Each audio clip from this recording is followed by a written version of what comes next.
The transformation of Sif's body was obvious, but the most important thing was the increase in charm. The current Sif. Matthew felt that her charm had already surpassed his. However, she also noticed.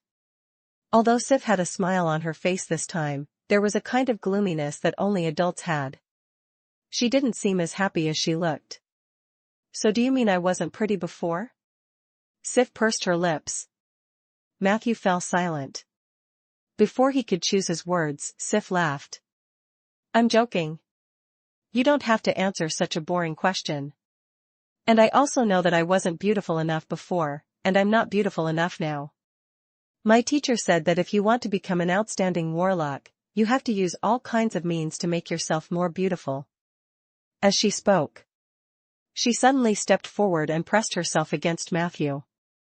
A faint fragrance entered Matthew's nose and mouth. Her deep, starry eyes met Matthew's, and her voice became extremely gentle. So, Matthew, will you help me become more beautiful? Her upper body leaned forward. Matthew subconsciously reached out his hand, but it just happened to hug that weak and slender waist. Sif scoffed softly. At the same time, the prey brand on Matthew's waist also became hot. Wait. Matthew's body suddenly tensed up. Almost at the same time, Sif suddenly shook Matthew off. Her figure was as fast as lightning, and she rushed into the flowers behind her in an instant. Pa! Her movements were so fast that she left a series of afterimages behind. When Matthew's gaze was focused again, a butterfly appeared in Sif's hand. The poor butterfly was caught in her palm and was instantly twisted. Who's peeking? Sif's voice carried a trace of indescribable terror. As soon as she finished speaking, the butterfly suddenly split into countless pieces. They flew out of Sif's palm and landed on the path beside her. Immediately after, a woman with an extremely hot figure appeared in front of the two of them. I'm sorry to interrupt your fun. You can continue. I will pretend not to see. Of course, if you guys get excited and invite me to join, I'll consider it. We're all family anyway. Matthew stared at the figure with a solemn expression. He felt that this woman looked familiar. Sif blurted out in surprise. Aunt? At this moment. Only then did a message appear on the data panel. Warning, you have encountered the bloodthirsty Banshee, Letitia, legendary devil/current queen of the Suki Kingdom. Chapter 1443A Program to Save Energy. Chapter 1443A Program to Save Energy. Letitia was the queen of the Suki Kingdom, Rieger's sister. Therefore, it was reasonable for Sif to call her aunt. Letitia was quite powerful. She was able to stand firm in the harsh environment of purgatory because of her ruthless methods and super combat strength. Rieger had once talked to Matthew about Letitia's glorious achievements. It was said that she had killed 3 legendary demons by herself. It could be seen from this. She was definitely not an ordinary legend. Matthew suspected that she already possessed the power of a superior legend. It was Letitia's projection that appeared in the garden. But even if it was a projection, it also gave people a particularly stunning feeling. Ever since she appeared, the rest of the garden seemed to have lost its color. There seemed to be a vortex on Letitia's body. This vortex could absorb the light of other objects around her and then focus on herself. There was a moment. Matthew could feel that only Letitia was left in his field of vision. Even Sif, who had become much more beautiful, was subconsciously ignored by him. At this moment, Matthew finally understood what Sif had said about warlocks. Charm was something that was unique and mutually exclusive. If you become more attractive, then the person next to you would be destined to become your foil. No wonder warlocks spend their whole lives competing. When Matthew thought of this, the image of the black peacock appeared in his mind. He observed calmly from the side. Sif had already greeted Letitia. However, her tone was not very friendly. This is between Matthew and me, so I won't trouble you, Aunt. Sif still looked like she was smiling. However, Matthew could feel the vigilance and rejection in her tone. Compared to Sif's nervousness, Letitia looked more relaxed. Don't worry, I'm not here to snatch your man. If I wanted to snatch him, you wouldn't be able to keep him. A fake smile flashed across Sif's face. She looked at Matthew as if nothing had happened and then said lightly, if I can't keep what I want, I'd rather destroy it. An interesting smile appeared on Letitia's face. I like your personality. Let's get down to business. I'm here to see you. You should also know that we have always hoped that Rhaegar could return to the kingdom, but he is a spineless waste. He only knows how to sing some idealistic slogans all day long, but what did he actually do? It's a waste to vent his overflowing desires on those mediocre bloodlines every day. Those human women simply can't bear its genetic material. This is also the reason why he only had you as his daughter for many years. Apart from seeking pleasure and wasting his time, Rhaegar has done nothing. He is just a playboy who uses high-quality resources to feed parasites. From the perspective of the Suki kingdom, he is a very irresponsible demon. Sif's expression became a little ugly. But Matthew was the first to attack. It's rude to insult someone else's father to his daughter. I don't know when it started. A banishment scroll appeared in his hand. Letitia looked at the scroll in Matthew's hand with disdain. My manners are reserved for those worthy of respect. Unfortunately, Rhaegar did not win my respect. Neither are you two qualified. At this moment, Sif took the opportunity to say, maybe you're right, and he's a terrible demon. But in my eyes, he is a very good human being and a very good father. Tieflings have human blood in their veins, don't they? You may not know this, but I prefer humans to demons.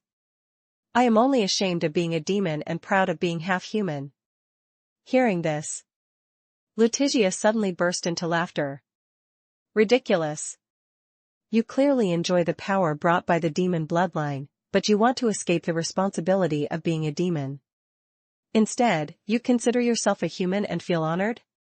You and your father are really of the same origin. Sif's expression turned cold. Please leave. Matthew was already planning to tear the scroll. However, at this moment, Letitia's tone softened. Forget it. I don't want to argue with you too. I came here today to tell you that you have the pure blood of Barthur flowing in your body. You should return to the kingdom of Suki, to the red and black. Only the family castle can perfectly stimulate the potential of Barthur's blood. There is the power that can allow you to reach the heavens in one step in the future and achieve all your wishes. Sif, you have to know that fathers and lovers are unreliable. Only your own strength is the most real. Don't let Rhaegar and the human world force you down. When Letitia said this, she sounded a bit sincere. However, Sif had had enough of her aunt's persuasion. She was already in a sensitive, rebellious period, so her face instantly darkened. I will never go to the red and black in my life. Absolutely impossible. Letitia didn't look angry. She only smiled faintly. You'll come. Sooner or later, you will bathe in the volcanic magma of the castle and welcome the ascension. When the time comes, the blood of Barthur in your body will be completely activated, and you will become one of the strongest in purgatory. Chapter 1444 A Program to Save Energy. Chapter 1444 A Program to Save Energy. You are the destined lady of purgatory. You can't escape your destiny. As soon as he finished speaking, Letitia's projection turned into thousands of butterflies again and flew to every corner of the garden. Most of the butterflies disappeared. Only one with greenish-gray wings flew in front of Matthew. Letitia's voice rang out. Please tell Rhaegar that today's conversation will not affect our cooperation. Ascana will always be the home of Rhaegar and his daughter. But I'm not satisfied with the terms of the last negotiation. He has to shoulder the responsibility of a man like his ancestors. I'll give you a number. He had to complete 100 high-quality breeding exercises every month. This is my bottom line. Otherwise, the cooperation between Rolling Stone City and the Kingdom of Suki would still be empty talk. Bang! Sif reached out and crushed the butterfly. She looked annoyed, her lovely nostrils slightly wrinkled. Matthew was a little dumbfounded. 100 times a month? 3 times a day? And high quality? This was still the fucking bottom line? No wonder Rhaegar never wanted to go back. Matthew suddenly understood Rhaegar's fear of going home. I hate demons. Sif waved her fist coquettishly. Every demon I met was so self-righteous. They always thought that they could see through fate and habitually pointed at the fate of others. My teacher once said that most people who talk about fatalism are bad people. Some people have encountered some setbacks themselves. In order to make themselves feel better, they blame these setbacks on fate. They often forced others to accept their so-called fate, which also gave them a reason to inflict pain on others. After all, everything could be explained by fate. There was no psychological burden when they did bad things. Matthew nodded slightly in agreement. Your teacher has a point. Sif suddenly looked at Matthew with a playful look in her eyes. You looked at her for a long time just now.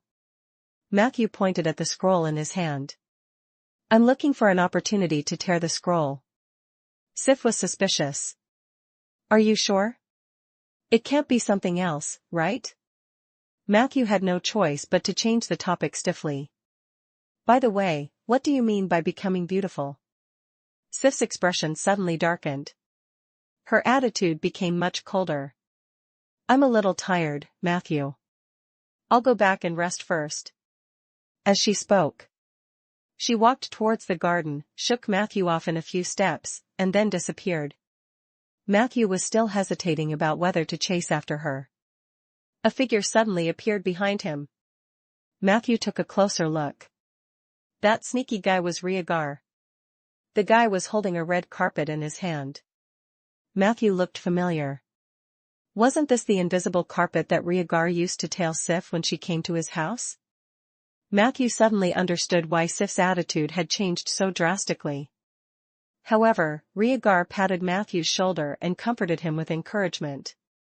Don't worry, she's just suppressing the power of the demon in her blood, so she's become much more sleepy than before. This was what her teacher told me in a letter.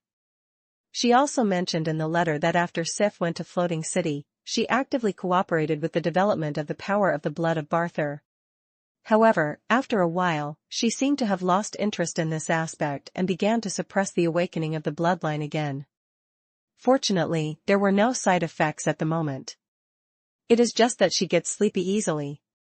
Matthew's expression became a little strange. However, he was still very cooperative and nodded repeatedly. After a while, he asked calmly, How long have you been here?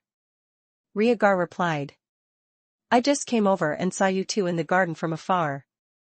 I wanted to hear if your relationship had progressed, but she suddenly ran away.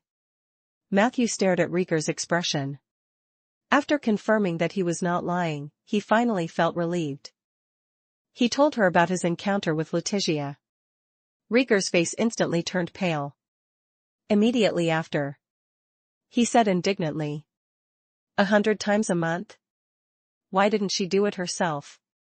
It was not as if there were no secret rituals to change one's gender in the family's secret books. Matthew was suddenly interested. There's such a ritual? Of course. Rhaegar said proudly.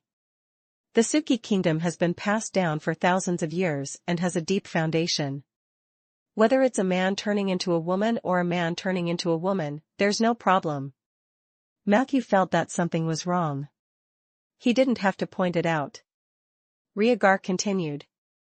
Sif definitely doesn't want to go to Red and Black. I know her personality very well. But you have to be careful. The influence of the bloodline is imperceptible. You have to be careful that she might become a woman like her aunt in the future. Otherwise, you will be the unlucky one. You know, the women of the Suki family have strikingly similar characteristics. They are overmotivated and are workaholics. The scary thing is that they have too much energy and think that others can do the same. My grandfather's father, worked to death as the king of the Suki kingdom. My father saw these lessons and fled Ascana to establish Rolling Stone Town. Fortunately, he ran fast. With my fatigue-prone physique, it's impossible for me to live for 20 years in the kingdom of Suki. Matthew asked in amusement. Is this the reason why you idle around all day and then hand everything to Zeller? Chapter 1445 A Program to Save Energy. Chapter 1445 A Program to Save Energy. What else? Rhaegar was not ashamed. Instead, he raised his head proudly. The capable do more work. Moreover, the Amethyst Dragon bloodline is naturally filled with exuberant energy. If he doesn't find a way to consume this extra energy, he will face even more serious side effects like other warlocks. Matthew asked again. Come to think of it, we're all from the Suki family. Why didn't you become a warlock? Rhaegar coughed. Not talented enough. A smile appeared on Matthew's face. Rhaegar immediately cut into the next topic. I intend to hold a martial arts tournament during the founding ceremony. Matthew said without hesitation. I object. Rhaegar's face was full of shock, and there was a little grievance in his tone. I haven't told you what kind of tournament it is. Matthew blinked. Is there a difference? It's a waste of manpower and money, and it fosters the habit of fighting and increasing additional safety risks. Just thinking about it, there were a lot of shortcomings, and it was not suitable to hold it on such an important day. Rhaegar was stunned by Matthew's words. After a few seconds, he suddenly reacted. You must have gone to Zeller first, right? Matthew smiled without saying a word. Rhaegar said unhappily. I am the elder of your guild of spells. I paid for a lot of things you've done. Matthew spread his hands innocently. I'm just stating the facts. A tournament is not suitable. Rhaegar asked unhappily. Then what is suitable?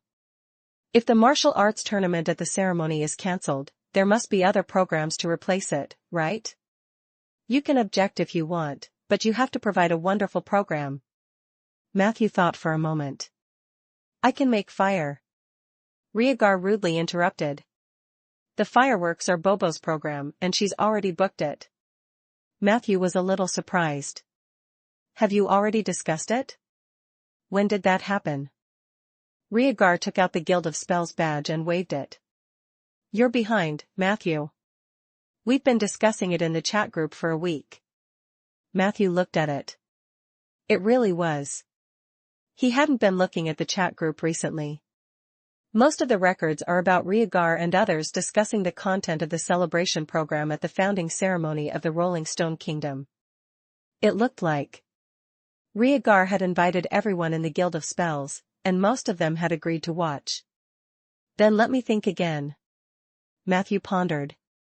Alright, the martial arts tournament will be cancelled. The chief mage of the Rolling Stone Kingdom, Matthew, will make up for it with a new program.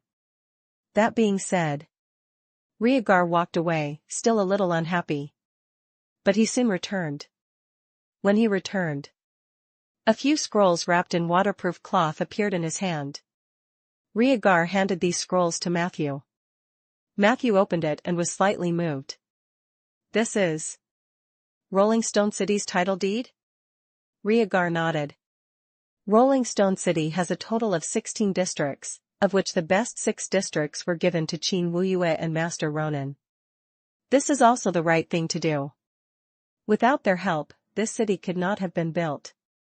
I picked 3 pieces for you in the remaining area. You can take one of them. All the land and buildings inside will belong to you.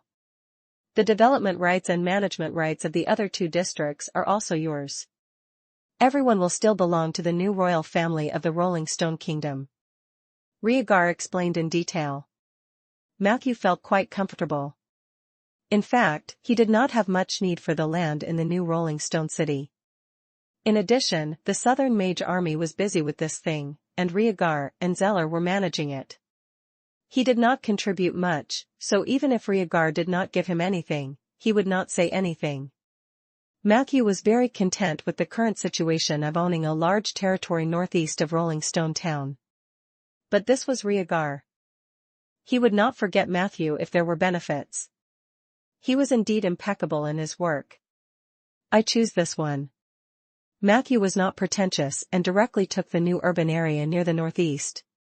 The management rights and development rights of the remaining 2 districts were also in his pocket.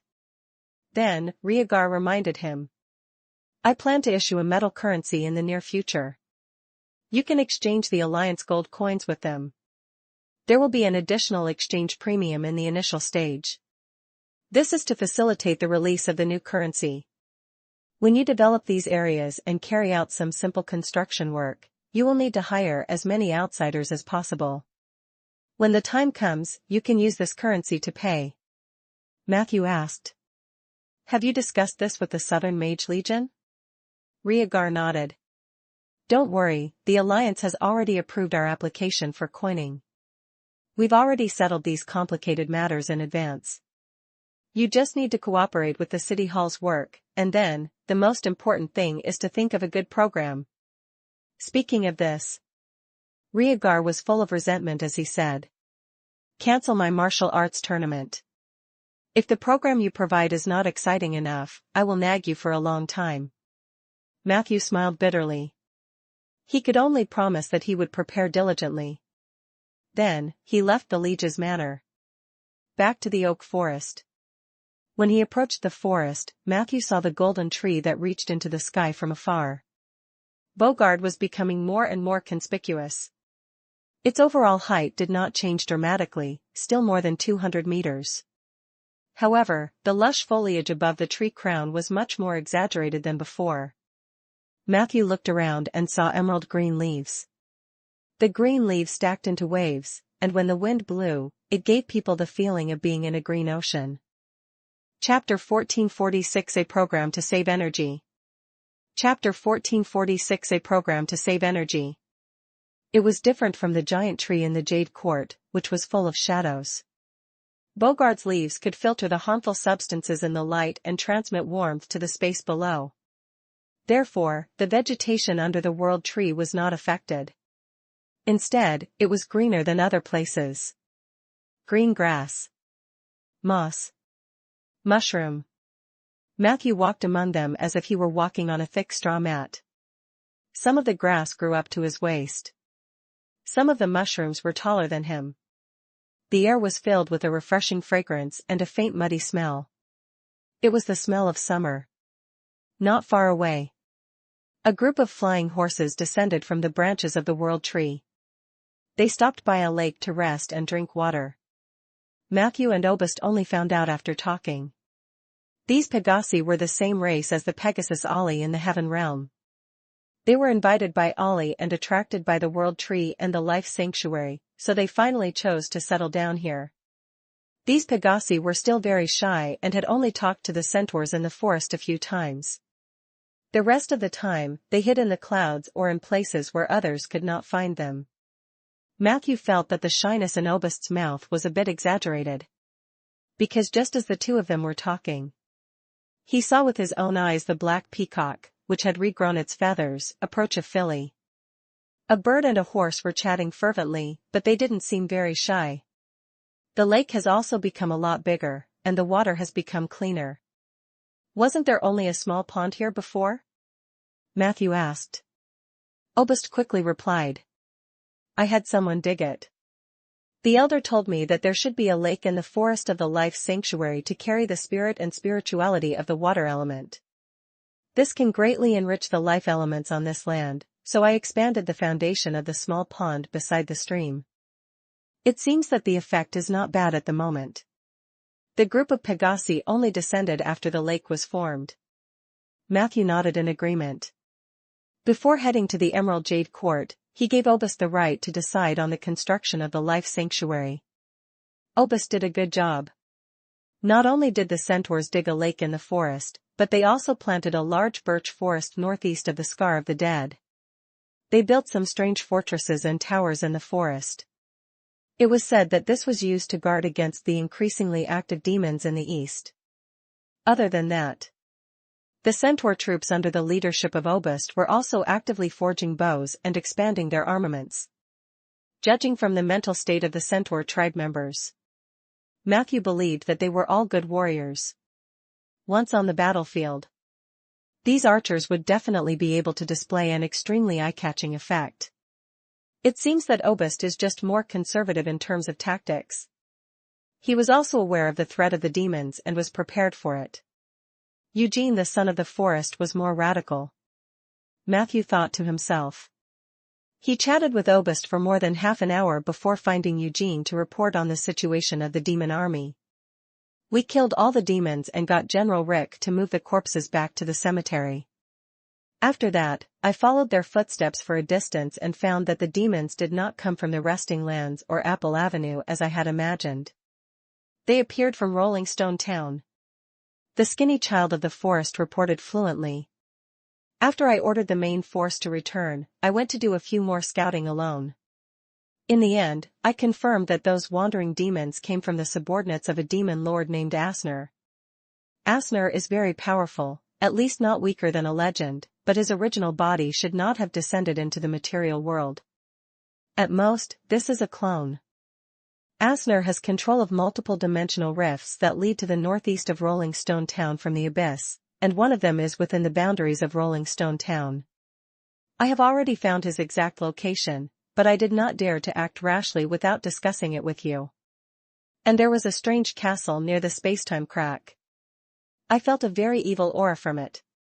Later, when I talked to Mr. Zeller about the castle, he also warned me not to act rashly. It was said that the castle called the Ghost Granny Castle hid a terrible evil force. The group of demons might have been summoned by the evil force and kept coming to Rolling Stone Town. Ghost Granny Castle? Matthew pondered. There was indeed something wrong with that castle. When he went to save Sif, he encountered a strange white fog. He had to ride Filey and jump off the cliff to escape successfully. Now, the place was involved with the demons. It seemed like it was time to find out more about it. As for Demon Lord Asner, the demon camp that Matthew had previously swept through in the Resting Lands was established by his subordinates. He also had an Asner's horn, which could be used to summon cavalry demons. The Battle of Wild Wolf Mountain really had a huge impact. Back then, Golden Lion Barton was ambitious enough to build the Eastern Kingdom. However, he paused because he lost half his life in that war. I heard that the Eastern Kingdom was planning to form a duchy ruled by many city-states to deal with the increasingly rampant demon activities. Matthew was a little emotional. Fortunately, Rolling Stone Town won the Battle of Moss Green Hills. Otherwise, they might have faced the same fate as the many city-states in the East. In the blink of an eye, Matthew couldn't help but think. Will the demons attack the Rolling Stone Kingdom? If their goal is to destroy the Alliance's plan, then Rolling Stone Town might indeed face pressure from the East in the coming period of time. Zeller was obviously aware of this, so he reminded Matthew to check the situation in the Northeast. You have done well in this matter. As previously agreed, I will arrange for a group of people to follow you. You can train them to become forest rangers or druids. Matthew first praised the child of the forest and then fulfilled the reward he had promised. He asked Eugene to pay close attention to the situation in the Northeast and report to him or Zeller if there were any abnormalities. Then Matthew went to the cemetery. Ollie, the butler of the cemetery, came up to welcome him immediately. After the small talk, he suppressed his excitement and reported, "Master, the negative energy power furnace has been installed.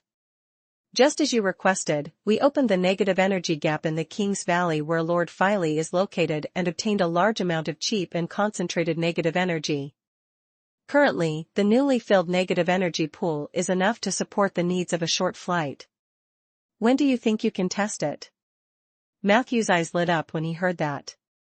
Wasn't the program that he had been worrying about just now coming? The Rolling Stone Kingdom held a celebration ceremony. A large part of it was to intimidate the surrounding forces. And what could be more intimidating than a flying cemetery? Matthew wondered if he should ask Soldier to give the skeletons some special training. When they were flying into the cemetery, the skeletal dancers could find an angle to dance for the guests. After thinking about it, he dismissed the idea. It was a little too dark. There's no need for a test. I'll go check the specific situation of the ritual field in a while. You have to follow up on every step to ensure that the cemetery can really fly or not suddenly fall. Matthew replied. Anything else important? Ollie thought for a moment. There have been many changes in the cemetery recently, but the most important thing should be related to Lord Filey. 2 days ago, a bone pigeon climbed into the negative energy power furnace through the gap in the King's Valley. He found me and asked me to tell you something. His original words were like this. Tell Master's master that Master seems to have eaten something bad. He's lying in the valley and can't move. He keeps farting and has feathers made of iron on his body. If Master's master is free, hurry over and collect his corpse. Ollie imitated it perfectly. Matthew could already imagine the expression of the bone pigeon when it said these words. Did something happen to Filey? Matthew glanced at the data column and found Filey's abnormal state under the list of contracted creatures. Filey LV20, advancing. Is Filey about to advance to legend? Matthew was surprised and delighted. Chapter 1447. Would you like some more? Chapter 1447. Would you like some more? Negative energy plane. 6-ring land. King's Valley. The nether moon rose high into the sky and cast down a pure silver light. The valley seemed to be covered with a layer of silver carpet. The carpet stretched deeper. However, when they reached a certain shadow, they suddenly disappeared. Matthew flew over and steadily stopped 2 to 3 meters above the shadow. In the shadows, a large amount of violent negative energy was rolling, and lightning and thunder could be vaguely seen. The soil near the shadow showed signs of corrosion. From time to time, some acid splashed out, corroding a large piece of the mountain or rock. Except for the bone pigeon. The undead was far away. Their spirituality was limited. They only knew that the great undead king was sleeping and did not dare to get close at all. Matthew didn't get close to that shadow easily. He could feel the power of the domain from within. This was Filey's protection of itself during its transformation. Even if it was Matthew, if he got close to it easily, he might incur the rebound of the domain itself. He activated balanced perception. His gaze became even deeper, borrowing his deeper perception. Matthew finally saw Filey's current situation. The huge spirit bone dragon was currently lying on the ground, sickly.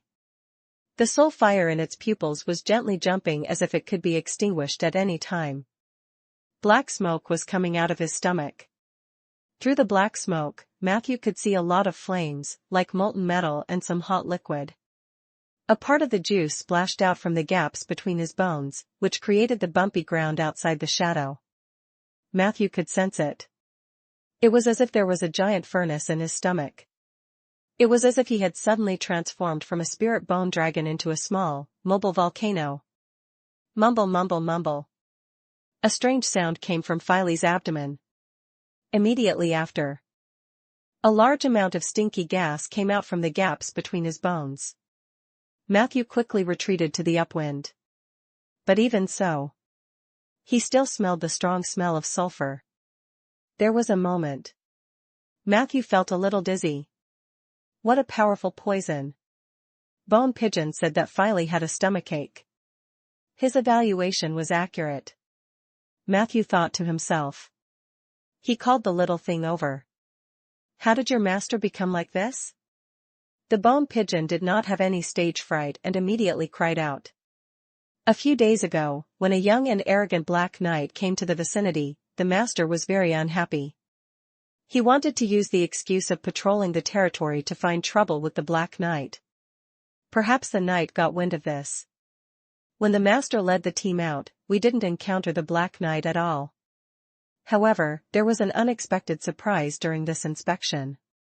We found a huge sulfur mine in a hidden cave not far from here.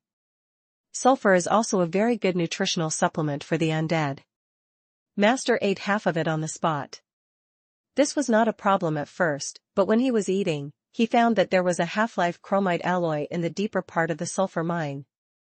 At that time, I advised him not to be anxious and take it home to smelt it properly before eating it. However, the master seemed to be a little impatient. He ate all the chromite alloy in one breath.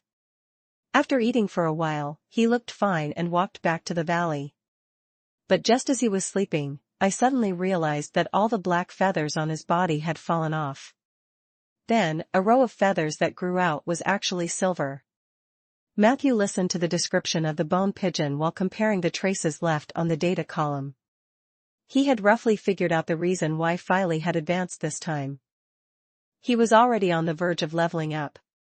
The high-purity sulfur mine was a super tonic for the Undead King. After he swallowed it in one go, he entered the leveling up state. The chromite alloy mine was just an accident. It increased the variables in his evolution direction. Matthew observed. Filey had most likely given up on its flight ability and mobility, choosing to use the alloy bone armor to enhance its defense.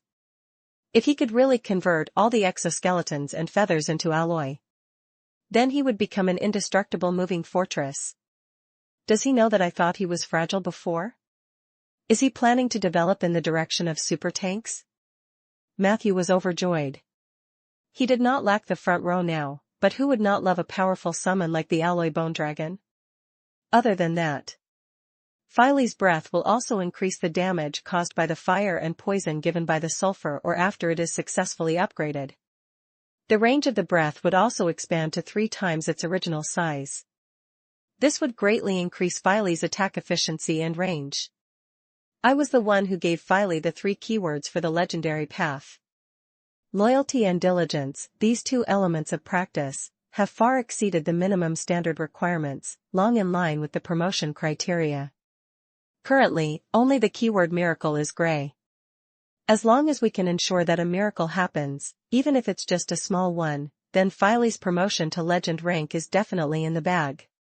Matthew's brain spun quickly. How do you think we can create a small miracle on your master? He casually asked Bone Pigeon. Although the little thing was not very reliable, it still had a lot of crooked ideas. However, this time, the Bone Pigeon did not answer him directly but pointed in the direction of the valley. Chapter 1448. Would you like some more? Chapter 1448. Would you like some more? Matthew looked up. A lonely figure was standing in the distance, looking at him humbly. It was the Queen of Banshees, Sinfran. Matthew glanced at the Bone Pigeon, which lowered its head guiltily. Let her come, Matthew said indifferently. The Queen of Banshees flew over gracefully. The revival of the Purgatory Dragon is a miracle in itself. Mr. Filey is now at a critical juncture in his advancement. As long as he can successfully advance to legend, he will be even stronger than when he was alive. According to my experience, anything related to his previous life could stimulate him. This stimulation can release the potential in his soul and recover some parts of the Purgatory Dragon in this body, thus fulfilling the criteria of a miracle and completing the final advancement. Sinfran showed enough sincerity as soon as she came up and told him everything she knew in one breath. Matthew muttered. What do you think is the most stimulating thing about his past life? Sinfran said without hesitation. Blood of the mystic dragon. When he was alive, Filey was the king of the Purgatory Dragon. The blood of the dragon race itself contains memories and power. I think 1 or 2 drops of the dragon's blood is enough to guarantee the success of the advancement. Matthew thought for a moment. What about the blood of Barthur? Sinfran was stunned for a moment. Of course, it's more useful. But the blood of Barthur is the supreme bloodline of the Purgatory, and it is very difficult for ordinary people to have the opportunity to come into contact with it. Matthew didn't explain too much. He just asked another question. Is my blood useful? Previously, when Sinfran came to find him, he suspected that Matthew was inextricably linked to the sun god. During this period of time, Matthew felt that his connection with death was closer. But no matter what, he also realized that he was not ordinary. Might work. Sinfran answered cautiously. However, you have not yet become a god. Even if you have been bestowed the blood of a god's descendant, it will lose its original effect due to the lack of spirituality in the blood. Matthew nodded. He was just asking. Although Filey's current situation looked frightening, the process of his transformation and advancement was in the bag. Even without external help, he might just need to spend more time to complete the advancement. Matthew had always trusted him. Then, he turned his attention to the Queen of Banshees, Sinfran. "Did you ask the bone pigeon to find me?" Without waiting for Sinfran's reply, Matthew looked at the bone pigeon. "What did you take from her?" Bone pigeon lowered his head and said, "There's no benefit." Matthew sneered. "Would you do something that would not benefit you?" The bone pigeon coughed. "Does calling me little cutie count?" Matthew slapped him. "If you don't tell the truth, I'll turn you into bone powder." The bone pigeon immediately cried out in fear. "I only took a few soul crystals to send a message to this woman. And Master did have some problems, so it's reasonable for me to contact Master's master." That being said, his tone was unusually guilty. Matthew continued to torture him. "How many soul crystals?" The bone pigeon was still dawdling. The Queen of Banshees smiled and said, "Not much, 3,000 grams. TSK. So rich?" Matthew was surprised, but his face remained calm. He looked at the bone pigeon solemnly. "Take it out and share it." Bone pigeon lowered his head and walked towards the valley beside him. He asked in fear and trepidation, "You won't want half, would you?" With that, he began to dig a hole in the ground. Matthew sneered. "Half of half." The bone pigeon heaved a sigh of relief. He increased the speed of digging. When he saw the soul crystal at the bottom of the pit, Matthew said decisively, "Half of the half is for yourself. Bring up the rest." The bone pigeon instantly felt like he had lost his parents. However, he still reluctantly handed all the soul crystals to Matthew. Matthew kept his promise and gave a quarter to the bone pigeon, leaving another quarter for himself. The remaining half of the soul crystals, he threw them all into Filey's stomach. This scene made the bone pigeon feel pained. What a fool! Master's master. With Master's strong physical condition, there's no need to feed soul crystals at all. A little cutie like me needs to be fed the most. Matthew ignored him. Of course, he knew that the soul crystal's boost to Filey was not great. However, Filey was now at the critical juncture of advancing to legend, so Matthew naturally had to push it as much as possible. These soul crystals were just appetizers. He had not had the time to prepare the more important things. After finishing all this, Matthew then turned his attention back to the Queen of Banshees. "You asked the bone pigeon to come to me. Is something going to happen? Has the heavenly ladder of guidance appeared?" Previously, when the Queen of Banshees, Sinfran, gave Matthew the scythe of the god of agriculture, she had mentioned, once the number of kings in the 6-ring land reached 6, it was possible to descend the heavenly ladder to the 5th ring. At that time, the undead kings would be forced to ascend the heavenly stairs and encounter terrible things. "Yes." Sinfran replied frankly. Recently, a very active Black Knight appeared in the 6-ring land. He held a bear spear and wore an iron barrel-like armor. His mount was also a strange horse hidden under the iron armor. The Black Knight challenged more than a dozen small leaders in succession, and the results were remarkable. I fought him for 2 rounds and found that his strength is quite shocking. He definitely has the potential to become a lord. The demigod Lich also tried to kill him, but in the end, the Dark Knight escaped. Chapter 1449. Do you want some more? Chapter 1449. Do you want some more? Once he becomes a king, the heavenly stairway will descend immediately. At that time, we won't be able to leave even if we want to. Matthew looked at her thoughtfully. So, have you made up your mind? Sinfran nodded. As long as you are willing to nod and agree, I will immediately give up the throne and leave with your excellency. Bone Pigeon interrupted. Why are you still calling him your excellency? Just call him master. The Queen of Banshees seemed a little shy. However, she hesitated for a moment and shouted with difficulty. Master. Matthew waved his hand. Stop. I still have a few things to ask you. What about the Dark Knight you mentioned before? Did he leave with you? Sinfran shook her head.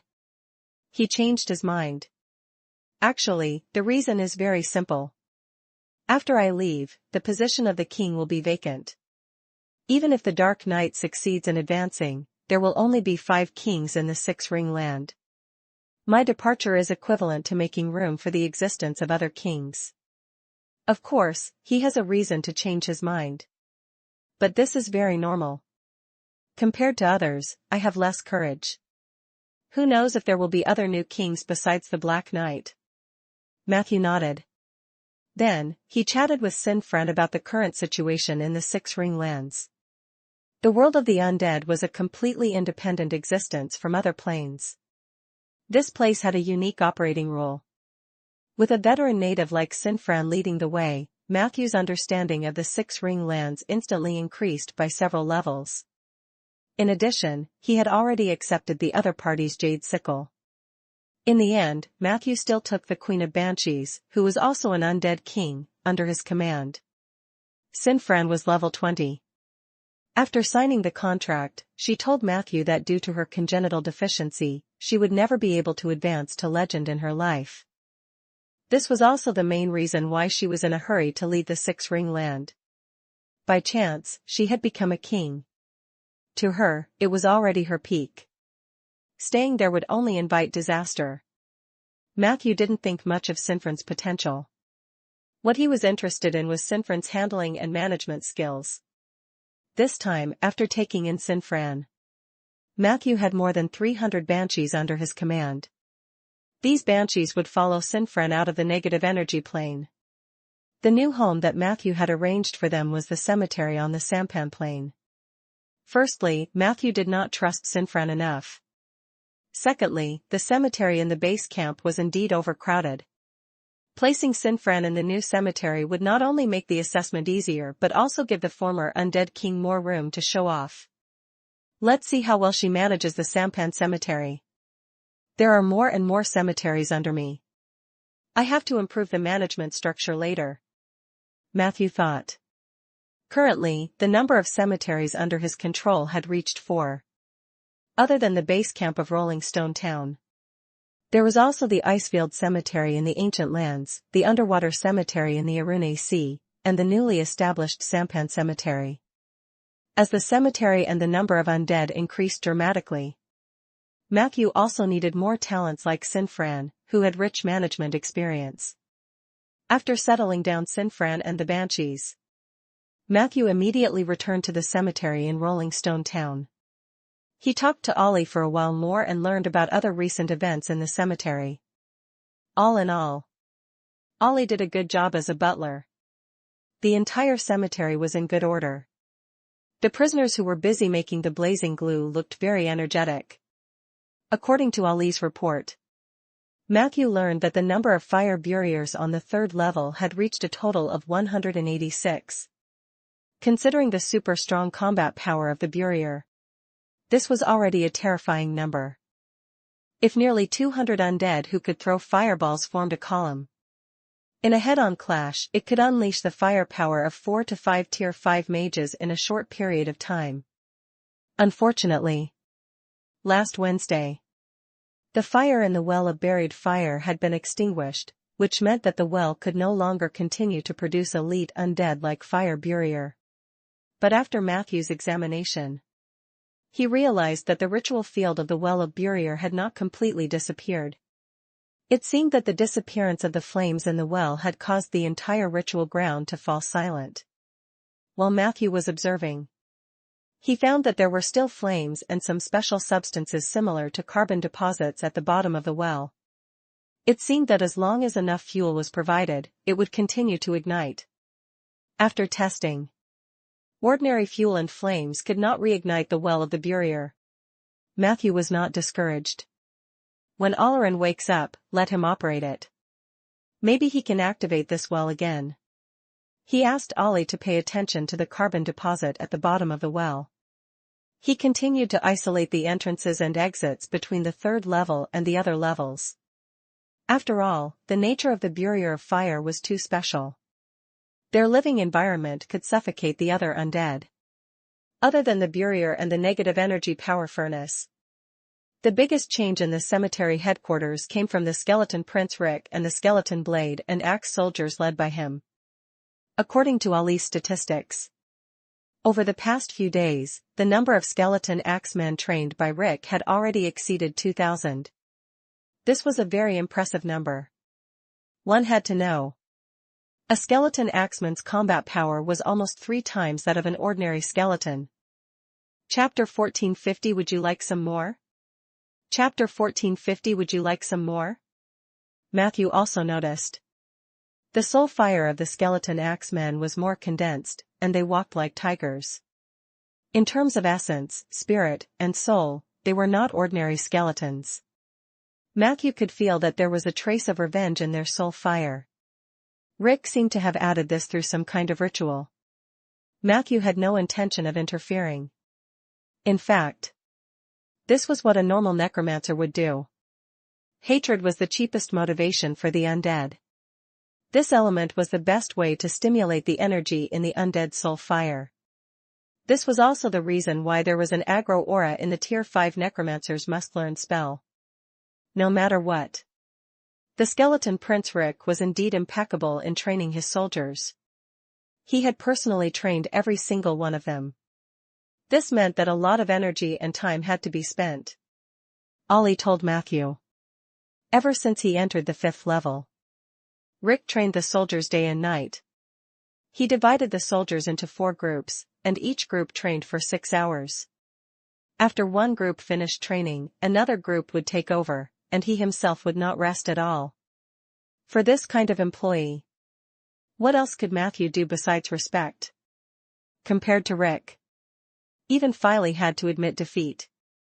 However, the Skeleton Prince's contribution did not stop there. Then Matthew obtained a very complicated set of underground cave maps from Ollie. This set of charts included all the underground passages, caves, rivers, and special terrains in the Gold Digger Basin, where the cemetery was located. Rick drew this set of maps when he led the army to fight against the demons with Eugene, the son of the forest. Rick was not lying. He indeed had superb military talent and drawing talent. Matthew had seen a similar map in Rieger's office. It was also from the underground system of the Gold Digger Basin. However, compared to Rick's drawing, Rieger's was too crude. Other than the caves and terrain of the Gold Digger Basin, he also recorded every entrance to the Underdark in detail. With this map, Matthew could be said to be able to move freely underground. Is there an extension here? According to the map, the tunnel in the Gold Digger Basin led to a secret tunnel in the northern cave, and the end of the secret tunnel was the Jade Court. There's an underground cave that extends north of Jilliu City? There's such a tunnel? Matthew's horizons were also broadened. Looking at those tunnels, his brain started to work quickly. These tunnels should be safer, right? Matthew asked casually. Ollie nodded. At least the underground caves of the Gold Digger Basin are currently calm. The underground races from the Underdark are very obedient. Of course, those who are restless have already died under the fireballs of Lord Olerin. Master, what do you want to do with these tunnels? Matthew replied. Open up a trade route. Look here, if this tunnel can lead to the north a little more, we can directly transport the goods through the underground to the Windward Valley near the Jade Court. There is an entrance to the outer plain, which is now my territory. Matthew's eyes flickered. In Ainder, there were methods to transport large amounts of supplies over long distances, but most of them were costly. At present, the magic hot air balloon of the Seven Saint Alliance had the lowest cost and highest efficiency. However, hot air balloons had a low safety factor. Once they were smashed down or encountered extreme weather, it would not work. Originally, the underground space was not safe. However, Olerin was too brave, and he had cleared out everything. When Matthew was transporting summoned creatures or corpses, he could occasionally use a long-distance teleportation array.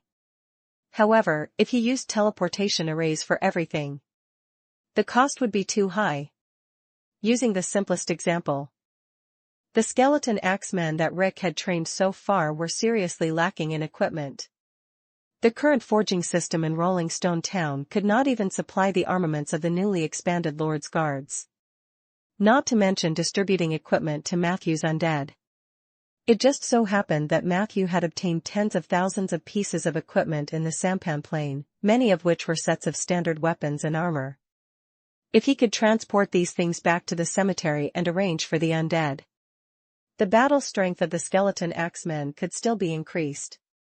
However, transporting this batch of equipment was also a very realistic problem. It was too expensive to directly use the teleportation array. Bringing them all back from the demiplane was a serious squeeze on Matthew's mental strength and mana. The best way was to let the undead go over, put on their equipment, and walk back. However, with so many skeletons swaggering on the ground, it was easy to get into trouble. The tunnel would be much better. As long as they could get through at once, Matthew could order some elite undead to lead the team and then form an undead caravan that traveled between Windward Valley and Rolling Stone Town through the tunnel. The skeletons could not carry much. However, their physical strength was almost unlimited. Was there any merchant group that could do it at a lower cost than the skeleton transport team? Matthew described his idea to Ollie. Ollie repeatedly expressed his approval. Then, he added, "This matter can also be handed over to Rick. He trains the soldiers to occasionally carry out long-distance treks. At most, this will add some weight. However, there are still some details that need to be dealt with. The most important point is that many tunnels are not easy to walk through. Some places can only be crawled. You know the physique of the skeletons. Our cemetery has plenty of negative energy spring water. The physique of the skeletons is generally higher than that of the wild. Even so, it is very difficult for them to pass through some difficult terrain. It's fine to waste a little time, but if it delays your business, that's bad." Matthew knew that Ollie had a plan. As expected, Ollie continued, "I suggest we send someone to Duradan to buy 2 digging worms. These digging worms can open up the tunnel and make it easier to pass through." "Oh right, Duradan is a city of Duergar dwarves. It is located in the Underdark, and its location is just below the Jade Court. Yes, it is here on the map.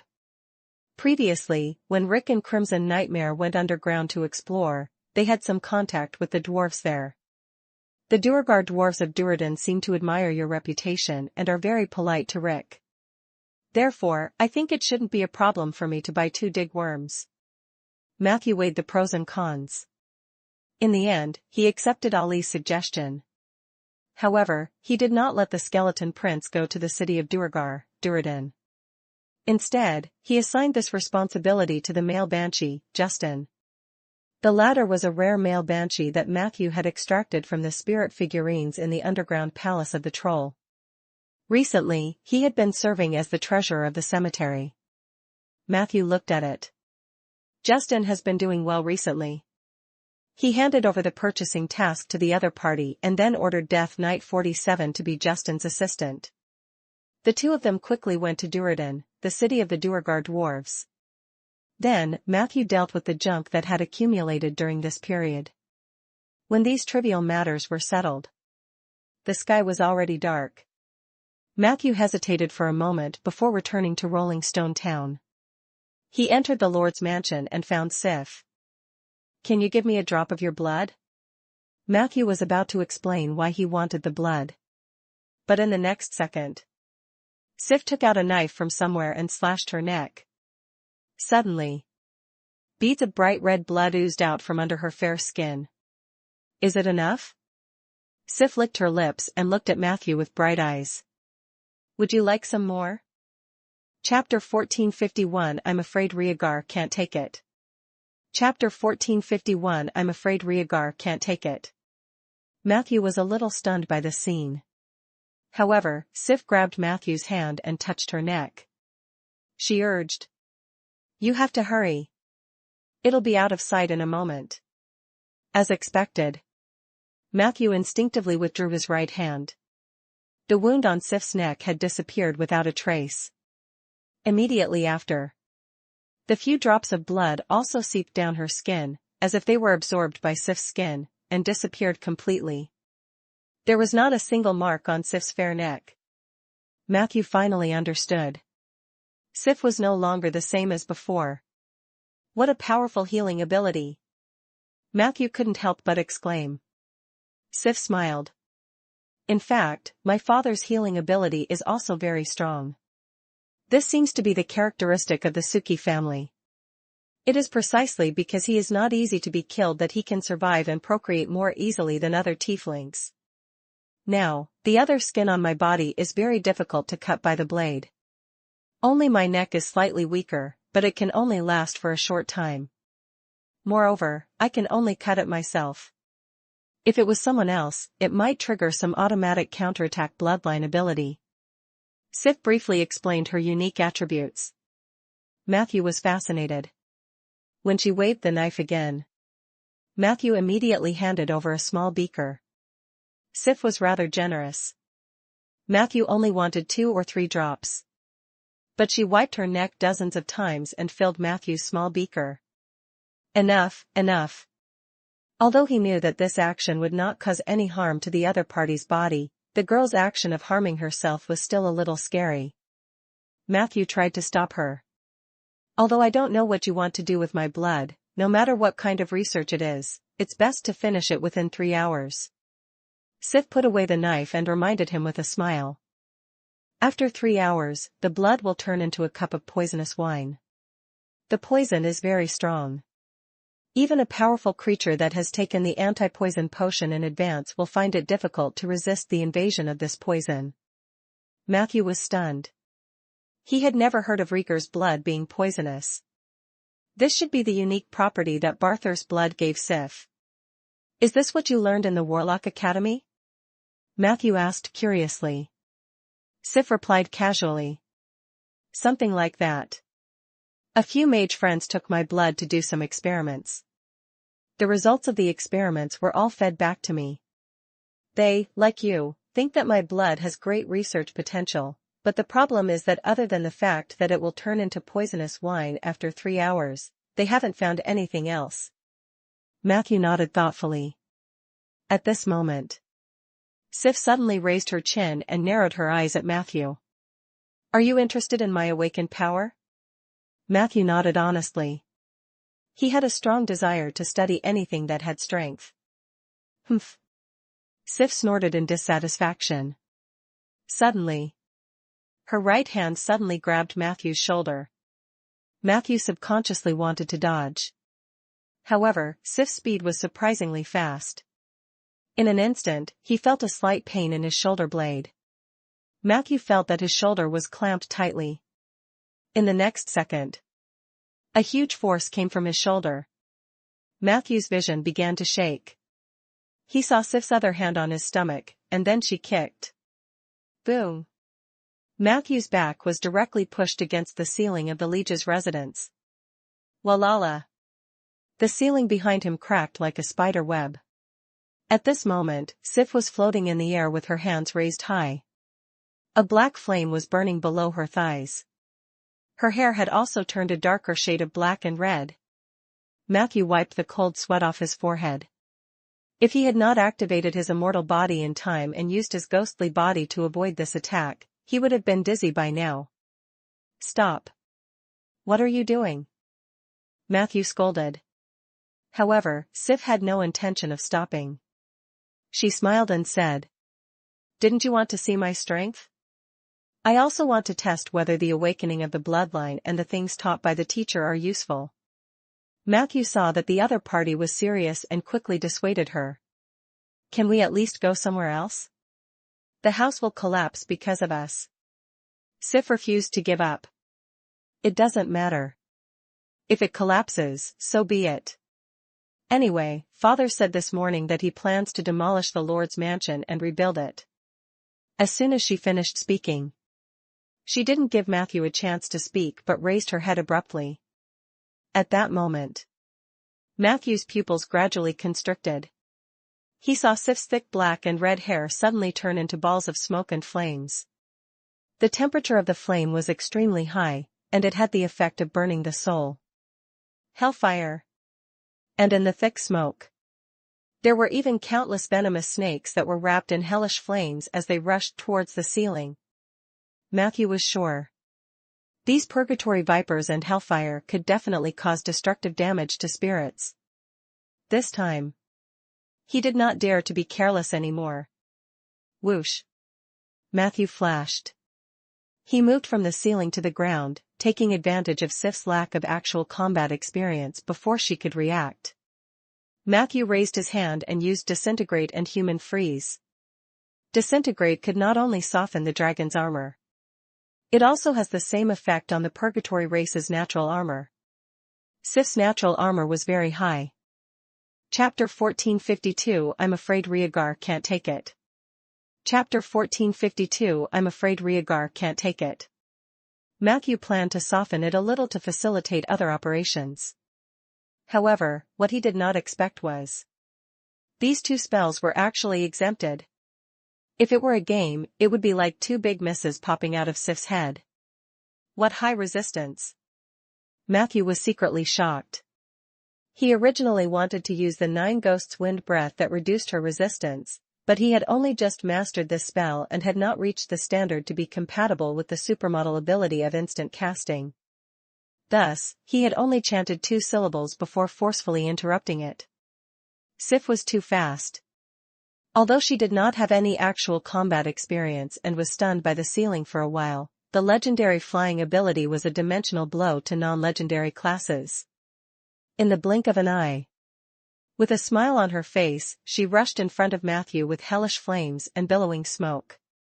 Pah! Matthew had already closed the portal. Sif was young, after all, and Matthew had tricked her into entering the room.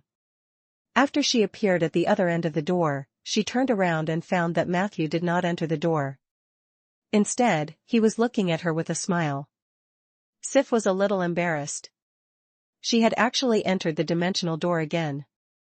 Don't you know that there will be a temporary pause when entering and leaving the portal? This thought flashed through Matthew's mind. As he pulled back, he predicted Sif's position. In an instant, the Reaper curse locked onto Sif, who had just come out of the dimensional door. At the same time, Astrid's claw also emerged from the ground and grabbed Sif in the palm of her hand. Matthew knew that Sif's resistance was very high, and he was not worried that this level of instant death would kill her. He didn't even show any mercy. He directly raised Astrid's claw and smashed it against the wall beside her. Boom! Boom! Boom! Anyway, she heard that the Lord's Manor was going to be destroyed and rebuilt. Matthew smashed it with all his might. Astrid's claw grabbed Sif and smashed through 3 walls in one go. Rumble! The cracked ceiling also collapsed. A large amount of dust covered the entire space. No sound? Was she knocked unconscious? Matthew was amused. The little girl had just mastered a little extraordinary power and dared to challenge him. She had no actual combat experience at all, so there was really no sense of accomplishment in playing with her. With a thought, he recalled the tentacle to his side. Astrid's claw slowly opened. Sif's eyes were closed, and her nose was moving slightly. She looked weak and on the verge of fainting. But at that moment, Matthew's heart suddenly felt a sense of danger. He wanted to use Blink again, but it was too late. In a flash, Sif opened her smiling eyes. She opened her bright red lips, and a pink breath rushed into Matthew's mouth and nose. Matthew instinctively held his breath, but he was shocked to find that the aura had penetrated directly into his brain from his skin. In the next second, everything he saw turned pink. Spell, confusion. Matthew felt dizzy, and his body uncontrollably took 2 steps forward, and then his limbs became extremely weak. He seemed to have bumped into something soft, and then his waist seemed to be tied up by a rope. At this moment, the divinity in his chest flickered slightly, but without Matthew's control, the divinity could not take the initiative to remove his paralysis. He could only helplessly feel a huge force pulling him up by the waist. The hole in the ceiling grew farther and farther away. When the cold wind blew across Matthew's face, he suddenly quivered and recovered from his paralysis. In the next second, he saw Sif's tail wrapped around his waist. A pair of metallic wings spread out from her back, and countless dark flames danced on her wings. "Hold on to me. If you fall down like this, you might die," Sif whispered softly into Matthew's ear. She suddenly pulled her tail away and let Matthew fall. She threw herself onto Matthew again, riding on his chest like a horse. "Isn't it exciting?" she asked, scratching Matthew's back with her electric tail. Matthew endured the numbness from time to time. He grabbed Sif's shoulders and exerted strength from his waist. With the help of a gust of wind, he pressed Sif down. "I don't like this," Sif said unhappily. Soon, she exerted her strength again, and the position of the two people changed again. This time, she increased her strength and held Matthew's body tightly, not letting him have any possibility of twisting. The two of them fell at an extremely high speed. The wind whistled in their ears. Sif stared intently into Matthew's eyes. Her eyes seemed to have melted into mist, and countless spring waves rippled out. However, at that moment, Matthew's cold voice came from below. "Have you had enough?" Sif was confused. But in the blink of an eye, she realized that the man in her arms was beginning to swell up. Roar! A huge bare paw slapped Sif's forehead. She was sent flying like a fly. The distance between the two of them instantly widened in the air. But not long after, it rapidly shortened. Matthew had transformed into the winged dragon wind god again. He controlled the airflow and came to Sif's side. Chapter 1453 I'm afraid Rhaegar can't take it. Chapter 1453 I'm afraid Rhaegar can't take it. He swallowed her into his stomach. Puff. Immediately after, a pair of sharp nails tore open the winged dragon wind god's stomach and chest. The young girl who seemed to have walked out of purgatory was engulfed in flames as she tore the lower body of the winged dragon wind god in half. Bang! Matthew quickly returned to his human form. But even so, he could also feel a faint pain in his lower abdomen. There were still some flames of purgatory burning on his body. These were all real threats to his health. "What did you just say?" "I didn't hear you clearly." Sif laughed and shouted from not far away. At this moment, the black flames around her turned into 4 kinds of animals: snake, bear, sparrow, and tiger. These 4 animals were all quite large. Matthew guessed that these were the creatures that Sif had summoned from purgatory. The 4 creatures flew towards Matthew. Sif herself dived down without any scruples. "I said, have you had enough?" Matthew's voice was calm and loud. However, his voice was immediately drowned out by an even louder dragon's roar. Wilderness form, silver dragon. In midair, the huge silver dragon spread its wings and breathed out fiercely. The frosty storm directly froze the 4 purgatory creatures into ice sculptures. Sif was not spared. Some of the black flames on her body were blown away, and a faint frost appeared on her wrists and ankles. Matthew, who had transformed into a silver dragon, grabbed the frozen Sif with her forelimbs. Immediately after, he dashed down at an extremely fast speed. Whoosh! Whoosh! The wind howled. The scene before him turned into a blurry torrent. The buildings of the Lord's Manor were getting closer and closer. It was getting closer. But the silver dragon was still charging down. The two of them appeared at the hole in the ceiling at an extremely fast speed. Just as the silver dragon was about to hit the building, a faint white light spread out. Matthew transformed into a moon bear again and hugged Sif in his arms before rolling on the ground. Boom! The violent impact directly smashed the building into ruins. A deep pit appeared on the ground. Many spider web-like cracks appeared on the ground nearby. The streets were bustling with activity. It was probably because the commotion in the Lord's Manor had alarmed others. "Have you had enough?" Matthew hugged Sif and asked calmly. The flames on Sif's body gradually extinguished, and then she nodded obediently. Enough. So Matthew slowly put her on the ground. Then, he transformed into a human. You're a little stronger than I thought, Sif said softly. She paused for a moment, and a trace of disappointment flashed in her eyes. Then, she reminded him without reservation. Actually, you didn't have to care about my safety just now. You could have just smashed it down with force. My body can take it. Matthew smiled. I know the strength of your body now, and I know you can take it. But I'm afraid Rieger won't be able to take it.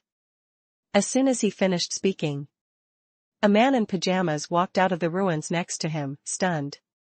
He looked at the gravel and the potholes on the ground, revealing a look of disbelief. I just want to tear down a hall by myself. You two prodigals tore down the entire house for me? Ah? Then. There was a hysterical wail. Matthew left the liege's manor in a good mood. He actually understood why Sif wanted him to do it. It was mainly due to the restlessness of her emotions after awakening her bloodline. Having suddenly mastered extraordinary powers, one naturally desired a hearty battle. Matthew could clearly feel it. Sif's emotional changes before and after actual combat. Her emotions became more stable. This made Matthew feel gratified. The only awkward thing was that he had become a tool for Sif to vent her emotions. This made him a little unhappy. Just treat it as payment for this cup of blood. It was to be her sparring partner. Matthew consoled himself. But the power of a warlock is really enviable. In the battle just now, Matthew had indeed saved a lot of strength. He did not use any weapons or authority. As for the spell that determined instant death, he only used the basic version of the Touch of Death, Astrid's Claw. But even so, Sif's barehanded combat ability was also extremely shocking. Matthew estimated that she already had a Tier 5 melee ability, which had already surpassed Rhaegar. The main reason was that her physical fitness was too ridiculous. Matthew thought for a moment. Even if he really smashed her to the ground, she would at most be lightly injured. This was the terrifying aspect of Barthur's blood. In Matthew's previous consciousness, Sif was still a well-behaved and obedient little girl next door, but unknowingly, she already had the ability to hurt him. This was a very important signal. This meant that Matthew should treat Sif as his equal and not as a harmless little animal. And from another perspective, Sif's bloodline awakening was equivalent to changing her body. Extraordinary powers could change the perception of an individual. Sif's emotions were actually very stable. This shows that Sif's potential is very strong. She's just confused for a short period of time. As long as she can get through the confusion period, perhaps the future of the Rolling Stones kingdom will really welcome a powerful queen. At least someone who is not inferior to Lutetia.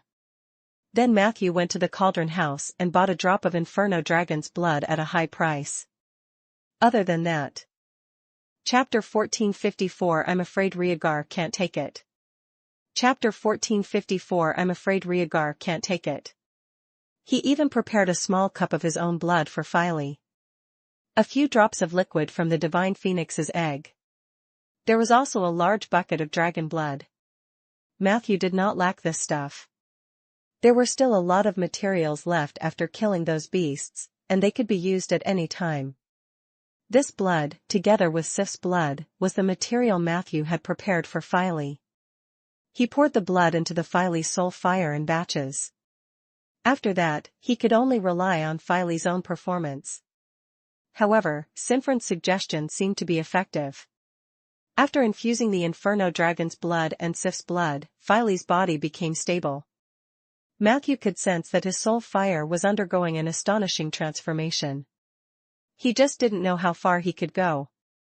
Matthew left the King's Valley with anticipation. Coincidentally. On the other hand, while Filey was busy advancing to legend, Soldier, who was far away in the basement of his house in Tyraste, was admiring the remains of the ancient goddess of beauty. He had also entered the most critical stage of his advancement. When Matthew noticed something strange, and rushed over. Soldier had completely turned into an immobile statue. His posture was a bit like the thinker. Matthew couldn't find any trace of soul fire in his body. He understood. Soldier's soul fire followed his consciousness into the domain of the ancient goddess of beauty. Once he returned from the domain. It was the day he advanced to legend. Matthew said goodbye to Bina and sent some undead and mages to guard Soldier before leaving. All his underlings were so motivated. Matthew naturally did not want to fall behind. It just so happened that during this period of time, he had been frantically planting trees and creating a balanced contract, so he had accumulated enough practice points. He had used up a large number of legendary practice points and XP to successfully raise his level to level 20. In other words, the realm of quasi-legendary. At this point, Matthew was already standing in front of the threshold of legend. As long as he wanted to enter, he could step in at any time. This was actually a great temptation. Matthew seemed to hear a voice urging him to advance quickly. Advancing was a wonderful process. It was worth racing against time. However, the more he asked himself to maintain a high degree of restraint. He knew that he still had a lot of things to prepare. First of all, after this round of leveling up, he received 3 chances to train his spells. Previously, he had only trained a rapid growth skill. The remaining 3 spells still needed to be carefully selected. Secondly, Matthew also received an additional spot for his signature spell. Currently, the signature spells he mastered were only Fatal Scissors and Instigation. How to choose the 3rd spell was also a matter of deliberation. Finally, Matthew planned to save some money and then go to Soria. He hoped that before he advanced to legend, he would strengthen everything that could be strengthened by Soria. According to the information on hand and the project, he wanted to strengthen. He estimated that he would need 6 million, or even 8 million. Thinking about it this way, the wealth he had on hand did not seem to be so substantial again. After leveling up, Matthew specially went to look for Peggy to check her level, and found that the Tauren skeleton had also leveled up to level 20. Could it be that I'm the one who's slowing down Peggy's growth? Matthew was puzzled. However, every time he leveled up, Peggy would be 1 profession level higher than him. This time, it was the same. Was it because he was stuck in the legendary realm? So he asked Peggy how she felt after leveling up. Have you had the urge to enter legend recently? Who knew that Peggy would reply? Yes. Matthew was overjoyed. Filey, Soldier, and Peggy, could it be that 3 of his undead would advance to legendary at the same time? In addition, there was the legendary Alarin.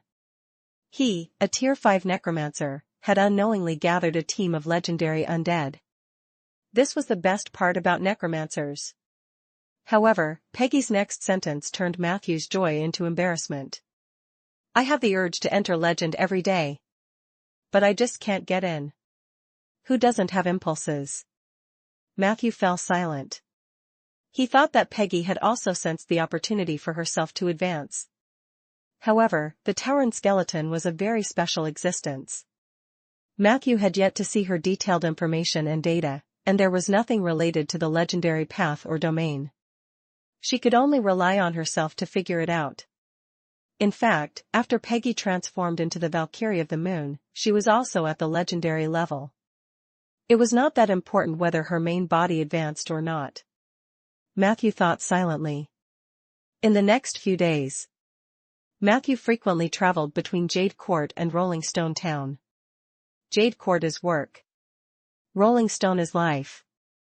The only downside of running both ways was the cost of teleportation. The benefits were too many to list. Most importantly, he finally had time to meet his friends in Rolling Stone Town again. It was also a very pleasant thing to have a meal and chat with each other every day in their spare time. As for Jade Court, with the efforts of Matthew and his team of mages, the Scar of the Dead project had officially entered the long-term maintenance phase. They had also established an Umbrella 2.0 near Grey Lake, the implementation standards were higher, and the protection effect was more in place. The only thing he needed to pay attention to was to use the money to resolve the strange movements of the boiling day. The interesting thing was, with the construction of the protective umbrella and the continuous deification of Tyraste, the Wood Elves' attitudes toward the scar of the dead had undergone a 180-degree change. Matthew walked in the Jade Court and heard the elves chatting. He found that they had changed their tone and felt that the necromancer named Matthew was somewhat capable. The scar of the dead was indeed not as dangerous as before. Sure. The most they said was, Lord Tyraste was indeed far-sighted and knew how to pick the right person for the job, right? Hearing this conversation, Matthew could only laugh it off. The situation in Jade Court had gradually stabilized. Every 3 to 5 days, the Valley of Divine Trees would send a batch of people away. Correspondingly, Bina was getting busier and busier. More and more people followed behind her. The Wood Elves no longer viewed this human saintess with hostility. The divinity in her body was so dense that it was almost impossible to look at her directly. Matthew was impressed by Bina's natural beauty, but he was also worried that she would get lost. However, at 4 o'clock the next day, Matthew saw Bina practicing dancing and swordsmanship in the bamboo forest. Bina's coordination was really good. Her dance had a sense of power and almost perfect coordination. Matthew observed that a part of her divinity had merged into her body. This caused her strength to grow rapidly. Seeing this scene, Matthew didn't know what Tyraste wanted to do. Is he really going to leave these precious divinities to Bina? Considering the old man's elven nature, Matthew felt that this guess was a bit ridiculous. A week passed in the blink of an eye.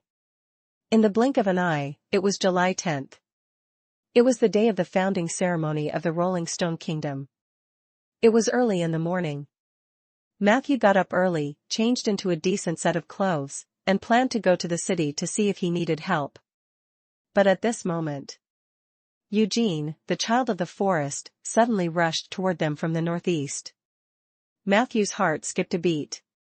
What happened? A demon? Eugene rushed to him and lowered his head. Yes. A large group of demons suddenly appeared near the Ghost Granny Castle. Matthew asked. What's the general number? Eugene said. Countless. It was overwhelming. Chapter 1455 Guardian of the Rolling Stone Kingdom. Chapter 1455 Guardian of the Rolling Stone Kingdom. The appearance of the demon army was not out of Matthew's expectations. After all, there were already signs of this. Previously, he had ordered Eugene, the son of the forest, to keep a close eye on the area between the Ghost Granny Castle and the wasteland of Resting. Matthew himself had personally gone to the outskirts of the Ghost Granny Castle a few days ago. After finding the space-time rift that Eugene had mentioned, Matthew followed the old method. He used the giant tree amber to seal all the cracks nearby. He also left a small group of skeleton soldiers and 2 little ghost faces around the crack. This was also to make it easier to be vigilant. When he woke up in the morning, he could still sense the presence of the skeleton soldiers and the little ghost face. But now, when Matthew used extra focus to confirm the location of the undead, the spiritual signal he sent out was like a clay ox entering the sea. There was no doubt about the giant tree amber sealing effect on the dimensional rift. Matthew could also be sure that he did not leave any flaws. But the demons still appeared. This showed a very serious objective fact. The abyssal chasm might not be the demons' only way to enter the prime material plane. Let's go and take a look. Matthew took Eugene to the north. At this moment, a large number of demons had already appeared near the Ghost Granny Castle. Matthew's undead had long been dismantled by these demons. But he ignored the ferocious creatures below. He steered the magic carpet past the Ghost Granny Castle and continued east. Not long after, in the west of the wasteland of Resting, Matthew saw purple pillars of light that connected heaven and earth. These light pillars squirmed and twisted like worms. Every time it twisted, there would be a large number of demons coming out from it. Matthew narrowed his eyes. This was not a space-time rift at all. This was the Abyss teleportation gate. Whoosh! Suddenly, a purple arrow of light flew over from below. And the magic carpet passed by. Matthew calmly raised his head. The demon spellcasters below were still unyielding, frantically throwing spells upwards. They didn't stop until Matthew hid in the clouds. There are so many abyssal mages. How did they get so many abyssal teleportation gates? Matthew was secretly shocked. The days of heavenly change were getting closer and closer, and the world was becoming more and more unstable. This became even more obvious after the awakening of the heavenly dragon's soul. Originally, the abyssal chasm had only opened up an opening near the Wild Wolf Mountain. And now, the wound was spreading like crazy. Even the Rolling Stone Kingdom was threatened. Matthew had also come to the wasteland of resting a few days ago to patrol. At that time, there were no traces of demonic movements there. Of course, this was not because the other party's concealment methods were brilliant. There was only one answer.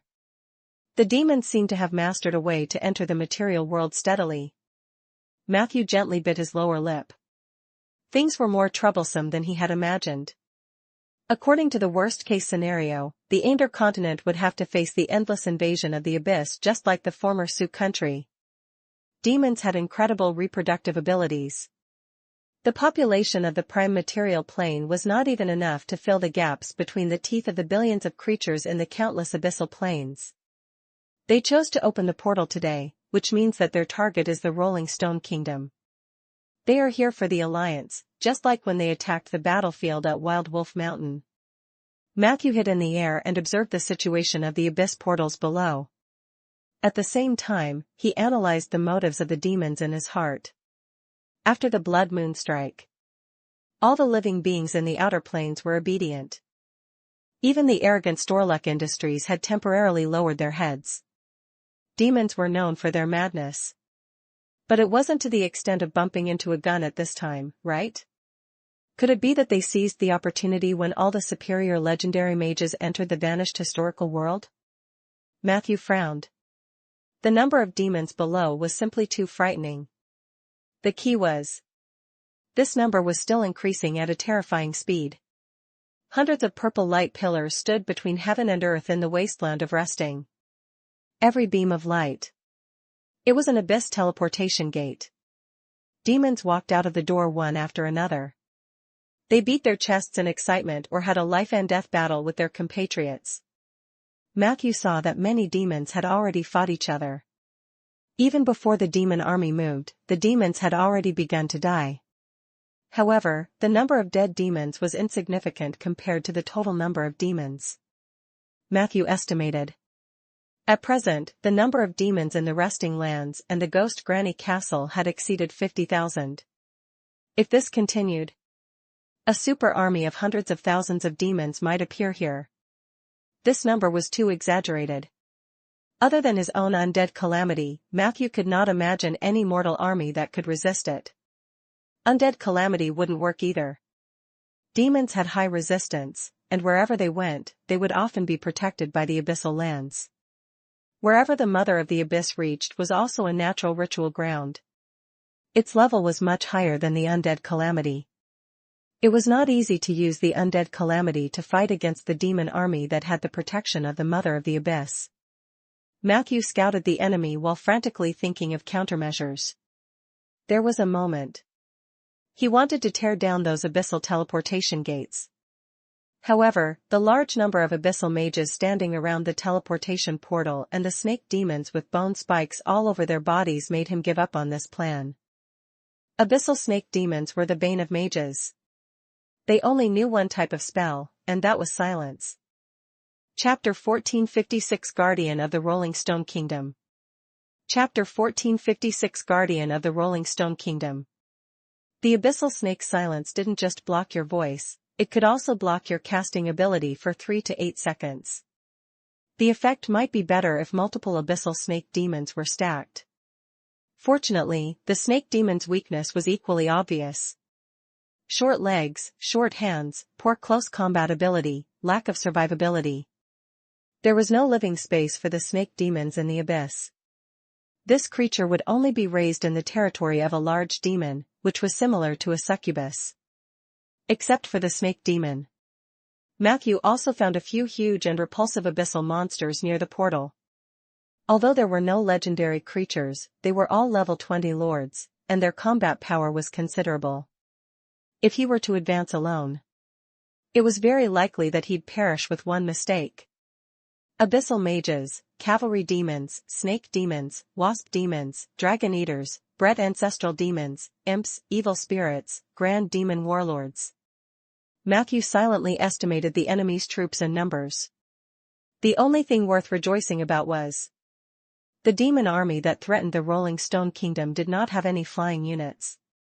The only wasp demon that could fly could only flutter within a space of no more than 5 meters from the ground. Let's go back and gather our men first.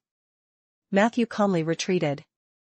When he retreated to the edge of the wasteland of resting, he bumped into a familiar phoenix ship. Qin Wuyue? Matthew's eyes lit up. He thought that Qin Wuyue had returned early. But he did not expect that the temporary leader of the Southern Mage Army on the deck was her disciple Vivian. Vivian seemed to have been alarmed at the last minute. As one of the important partners of the Rolling Stone Kingdom, the Southern Mage Army also bore a certain responsibility of guarding, so it was not unusual to come and check. Matthew took the initiative to greet Vivian and then boarded the Phoenix ship. Matthew shared his findings and speculations with Vivian. A trace of doubt flashed in the latter's eyes. Such a large-scale invasion? Aren't they afraid of the Alliance's revenge? The 7 sages only went to the historical world to seek benefits. It's not like they're never coming back. Matthew shrugged. Nobody knows what's going on with the demons. Vivian held the side of the boat with one hand and looked at the surface with deep eyes. I'm already looking for someone to divine the culprit behind this invasion. With such a large number, the lord behind these demons is an overlord of a certain level in the abyss. He can't be a nameless person. Ah, I see. They cleverly used a relatively open spacetime chasm and then used the ether plane as a short-distance springboard to open so many portals in an instant. As long as we can close the main chasm, these portals will collapse on their own. Vivian pointed to a large camp in the middle of the demon army. Matthew glanced at it. He could not see as clearly as Vivian, but he could feel the difference in the camp. He looked around the camp and shook his head with a bitter smile. The demons clearly understood this. It doesn't seem easy to destroy that dimensional rift. Vivian nodded gently. Her expression was not very nervous. These demons are coming for the Rolling Stone Kingdom, but there are no legendary characters among them. According to the contract, the Southern Mage Army has a certain defense obligation. We will cooperate with you to stop these demons outside of Rolling Stone City and let these evil creatures see what the Wall of Sighs is. Matthew noticed. Vivian looked calm. However, the other mages behind her seemed a little excited. Matthew thought for a moment and understood. The members of the Southern Mage Legion were all trained by Qin Wuyue according to the model of the Great Wall Mage Legion of the Sioux country. The Great Wall Mage's army was established to resist the invasion of demons. The entire Ander continent. Perhaps there was no group better at fighting demons than the Southern Mage Army. As long as they joined the battle, the safety of Rolling Stone City would be guaranteed. Matthew heaved a sigh of relief. The two of them sat on the magic ship and continued to observe and exchange opinions. After a while, Matthew was about to return to the cemetery to gather his men. All of a sudden, a familiar feeling welled up in his heart. Hint, your ability world event is in effect. World Channel, Isabel has stirred up a calamity-level artifact in the vanished historical world, causing great turmoil in the historical world and its vicinity. This turmoil caused the time of the historical world to distort. The timeline of the area affected by the turbulence will be shifted. The exact date is unknown. Seeing this, Matthew instantly went numb. Then he looked at Vivian, who was also stunned. Apparently, she had learned about what happened in the lost historical world through some prophecy spell. The divination results are out. The lord behind these demons is called Asner, the lord of the land of despair. His true body's strength is close to that of a superior legend, and he rules over 3 levels of the abyss. Inside the cabin, a well-dressed mage hurried out. In his hands were 2 charred tortoise shells. Matthew could smell sandalwood on him. "Forget about Asner." Vivian frowned and said, "What is going on with the turmoil near the vanished historical world?" Chapter 1457 Guardian of the Rolling Stone Kingdom. Chapter 1457 Guardian of the Rolling Stone Kingdom. The mage was stunned. He hurried back to the cabin. 10 minutes passed. The young mage returned. He looked exhausted, and his eyes were filled with surprise. "It seems that Lady Isabel pulled out a powerful weapon and created a power fluctuation that was close to the level of a catastrophe. This fluctuation caused the entire historical world to fall into a time vortex. In order to prevent the influence of the time vortex from expanding, the material world instinctively rejected it. This formed a distortion of time in the eyes of outsiders. Of course, this distortion will be slowly alleviated. They will return at some point in the future, and it shouldn't be too long. It might be 3 months, at most no more than half a year." Matthew rubbed his temples with a headache.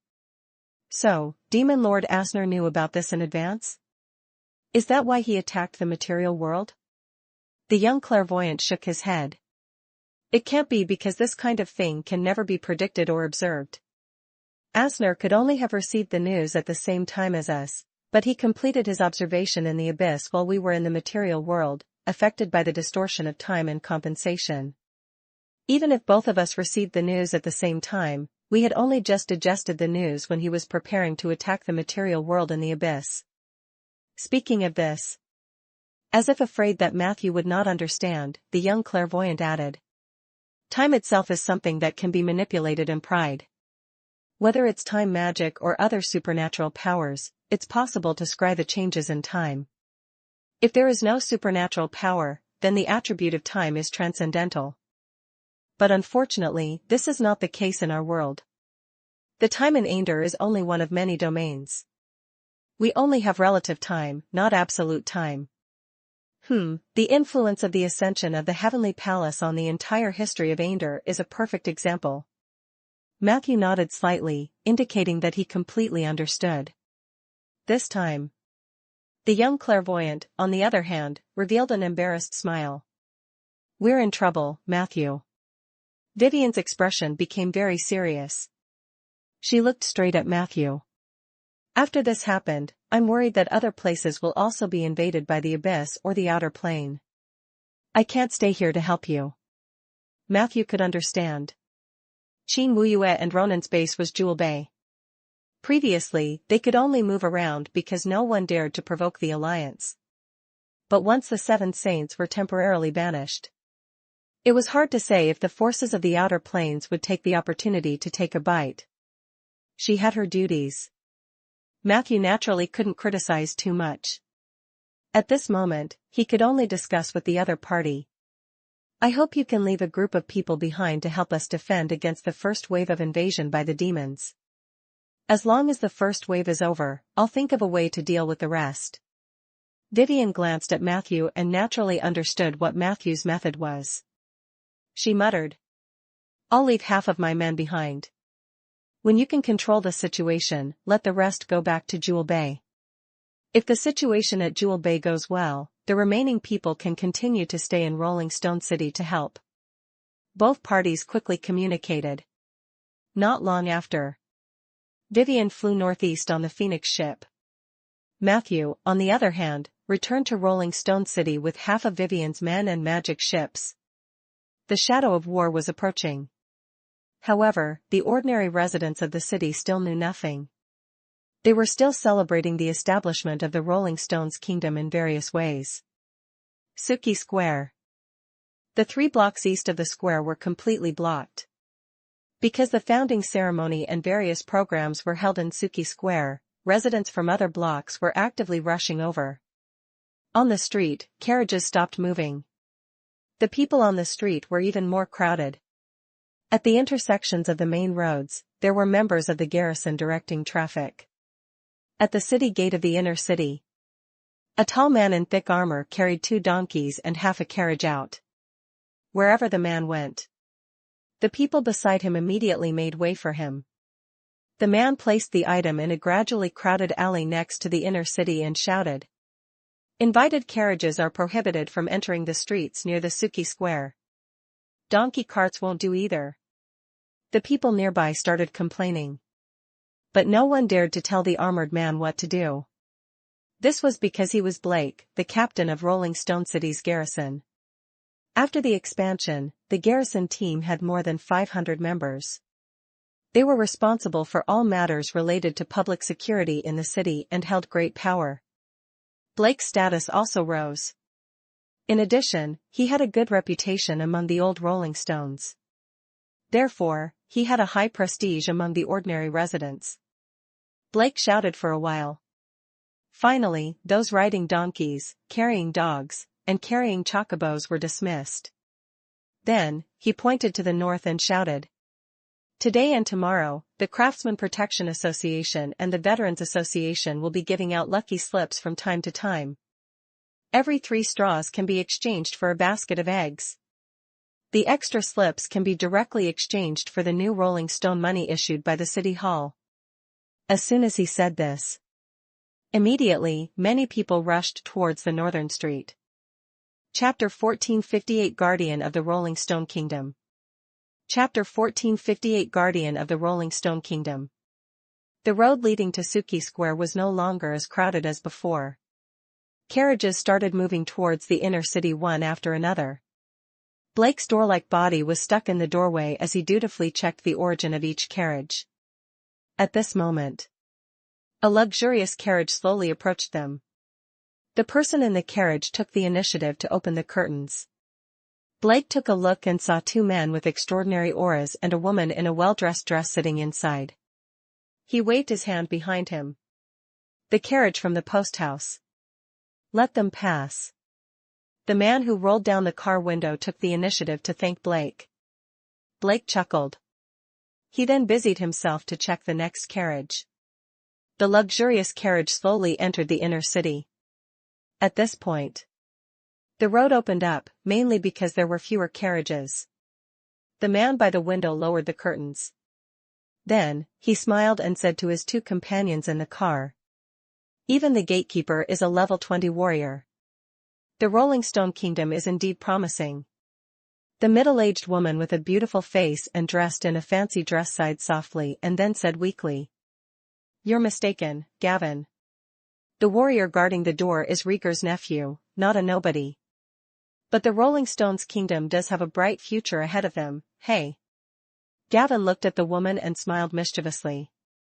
"Does Lady Elena finally regret not reuniting with Rieger?" "Hee. I think it's not too late." Elena rolled her eyes at him.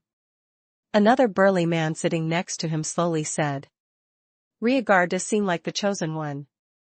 It's hard to call him outstanding, even mediocre, but the people around him are too outstanding." Gavin smiled again. But this time, he didn't say anything. The carriage suddenly fell silent. The 3 people in the carriage were the masters of the 3 most important city-states of the Eastern Duchy that were about to take shape. Lion City Lord Barton. Gavin, the Castellan of Goldwater City. Deep Blue Port City Lord, Elena. They had arrived at the official post house in Rolling Stone City a few days ago. Today, they took the post house carriage to the meeting to show the unity of the Eastern Dukedom. However, the scenery they saw along the way made the 3 of them daydream. To the former Golden Lion Barton, the current situation of Rolling Stone City was his dream for Lion City. He and Rieger had faced the same challenge and fate. However, the difference was, Rieger had won the Battle of the Moss Green Hills and obtained the foundation of the Rolling Stones Kingdom. He had been trapped by the demons on the battlefield of Wild Wolf Mountain. Not only had he suffered heavy casualties, but he had also almost died under the gluttonous horror demon's bloody mouth. It was not easy for him to survive. Barton no longer had the ability to unify the East. In the end, he could only cooperate with Gavin and Elena to cede power and create the United Duchy to barely complete the superficial unification of the East Coast and the Eastern region. Although the people called the Rolling Stones Kingdom the Western Kingdom, Barton's kingdom was called the Eastern Dukedom, and Barton knew very well that the Eastern Dukedom could not compare to the Rolling Stone Kingdom in any aspect. This was especially true in terms of future potential. Barton had already accepted everything. He thought he could congratulate Rhaegar peacefully. However, when he saw the prosperity of Rolling Stone City, Barton's heart was still filled with unspeakable pain and sorrow. It was all because he lost that war. He had pondered countless times in the middle of the night, wondering what was the difference between him and Rhaegar. But in the end, he couldn't come up with a result that was enough to convince himself. Because no matter how he looked at it, he had lost in terms of luck. If the gluttonous horror demon had attacked Rolling Stone Town instead of the 3 towns of River Shore, would the result have been different? Unfortunately, there were no ifs in this world. Barton took a deep breath, then slowly raised his head and looked out of the window at the rows of exquisite buildings. I hope our dukedom isn't too far off from the Rolling Stones Kingdom, he said unwillingly. Gavin did not reply. Elena said gently. Definitely. Barton showed a grateful expression on the surface, but he sneered in his heart. Huh. Women. He knew very well what his 2 companions were. Gavin, the Castellan of Goldwater City, was famous for his schemes and plots. He has little cleverness but no great wisdom. He was criticized for being too harsh on his residents and subordinates. What was worse was that Gavin was ambitious and wanted to replace Barton. If not for the fact that the Golden Water City was too powerful, Barton would never cooperate with him. As for Elena, to put it nicely, this woman had been comforting Barton ever since he lost the battle at Wild Wolf Mountain. But Barton was very clear that she was the biggest beneficiary of his strength. If he had not failed, Golden Water City was hard to say. However, Deep Blue Harbor would definitely be his. Unfortunately, he had no choice but to rely on Elena's power to keep Gavin in check. Barton knew Elena's personality very well. This woman didn't care about anything. She was only concerned about whether she could sit firmly in her position as the city lord. In order to secure this position, she could sell all her daughters. It was not impossible to sell herself. The key was the bargaining chip. Barton believed that as long as Rhaegar nodded, this woman would send herself to the bed of the Lord's mansion in Rolling Stone City. Working with someone like that, how could he succeed? The more Barton thought about it, the more depressed he became. He could not help but punch the door frame next to him. Chapter 1459 Guardian of the Rolling Stone Kingdom. Chapter 1459 Guardian of the Rolling Stone Kingdom. We're almost at the grandstand, Gavin reminded him indifferently. Barton silently withdrew his fist. Not long after, the 3 of them got off the carriage and came to a building on the side of the Suki Square under the guidance of the waiter. There was a hall inside the building. There were many sofas and seats in the hall, waiters carrying food and wine, and some familiar faces they had seen in the post house. These people were invited by the Rolling Stone Kingdom to attend the ceremony and watch the show. Today was the first day. There were only some warm-up programs and activities, so everyone looked very relaxed. Barton and the other 2 followed. Elena and Gavin were both people who were good at socialization. They seemed to be like fish in water on this occasion, and they soon chatted with the representatives of the northern city-states. Only Barton was drinking alone. The atmosphere in the hall was very harmonious. Everyone was curious about what kind of classics and programs Rolling Stone City had prepared. But at this moment, a sharp voice suddenly rang out. Someone told me that tens of thousands of demon armies have appeared in the north of Rolling Stone City. Is this true? Barton looked up. He had some impression of the young man who spoke. He seemed to be the Lord of Red Mountain, Moreira. He heard that Moreira had been very dissatisfied with the new fief that Rhaegar had given him. Previously, Moreira was suspected of being involved in the rebellion of the mountain tribes on the western border of the Rolling Stone Kingdom. Barton had thought Moreira was trying to mess up this important day. Unexpectedly, after a while, the registered mage of Lion City also sent him a message. More than 50,000 demons appeared at the border of Rolling Stone City. They were marching rapidly towards the northern wall of Rolling Stone City. Before sunset, they might be under the city. When he saw this message, Barton's eyes narrowed. The representatives in the hall were all high-ranking officials from the major cities.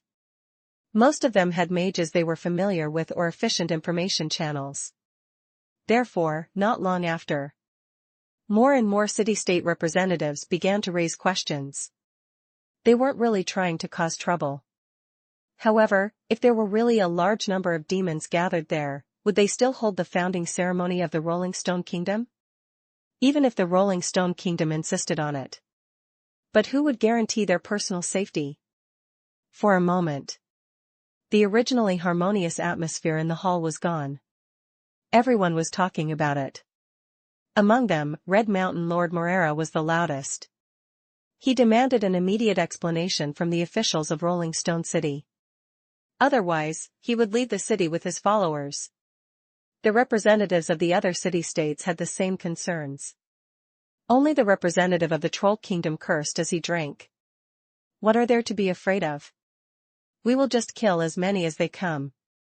No, I'll go to the north to get reinforcements. When the men of my Black Cave tribe arrive, I'll personally enter the abyss to see if it's really as terrifying as the legends say. These words attracted the attention of others. However, the Troll Kingdom's representatives were still in the minority. Most of them were just here to join in the fun. They were more worried about their own safety.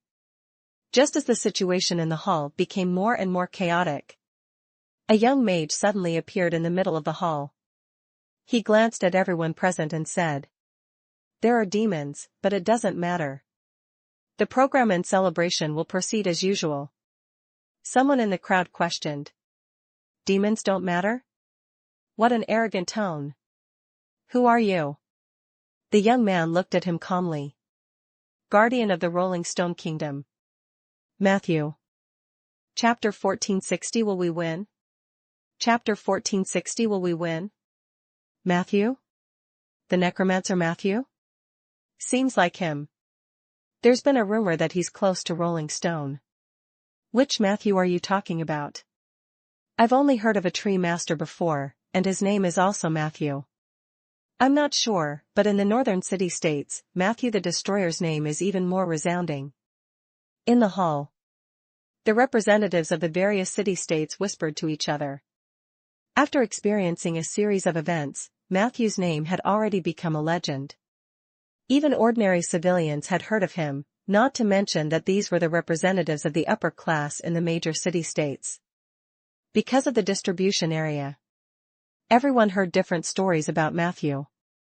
This caused the representatives to have a different impression of Matthew. But no matter what, a person's fame was like a tree's shadow. A mage from Rolling Stone Town being able to become famous thousands of miles away was enough to explain many things. In addition, he was a member of the Seven Saint Alliance. Everyone's face revealed a respectful expression. Matthew's words were quite convincing. "Lord Matthew, we don't want to cause trouble.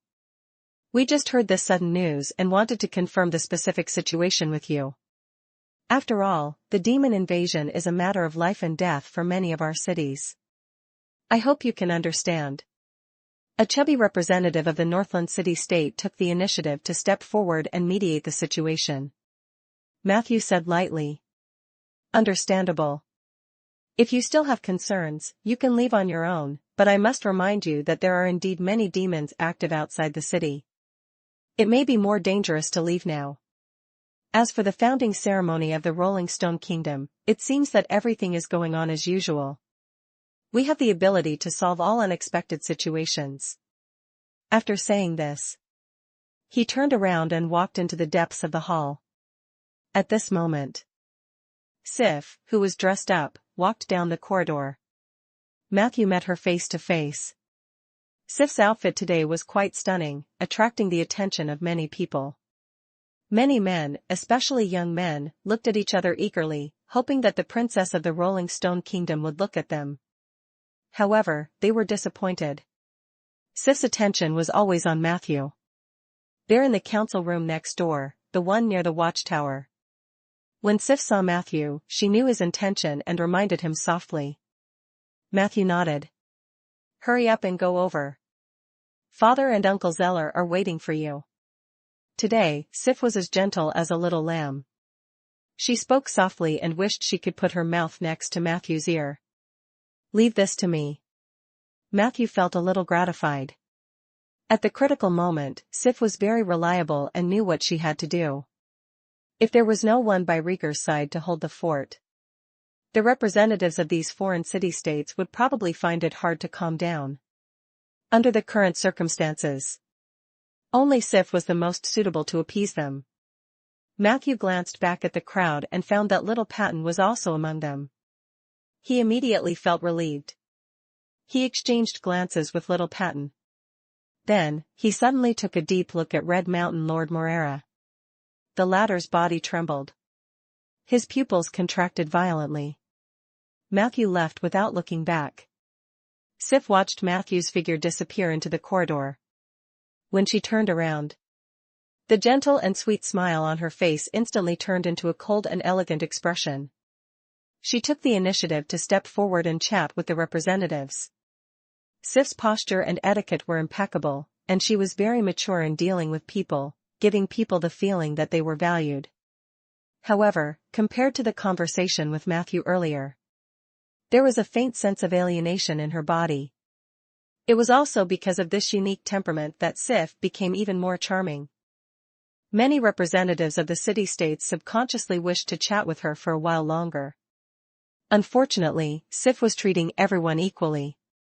Everyone said a few words with her, but only a few.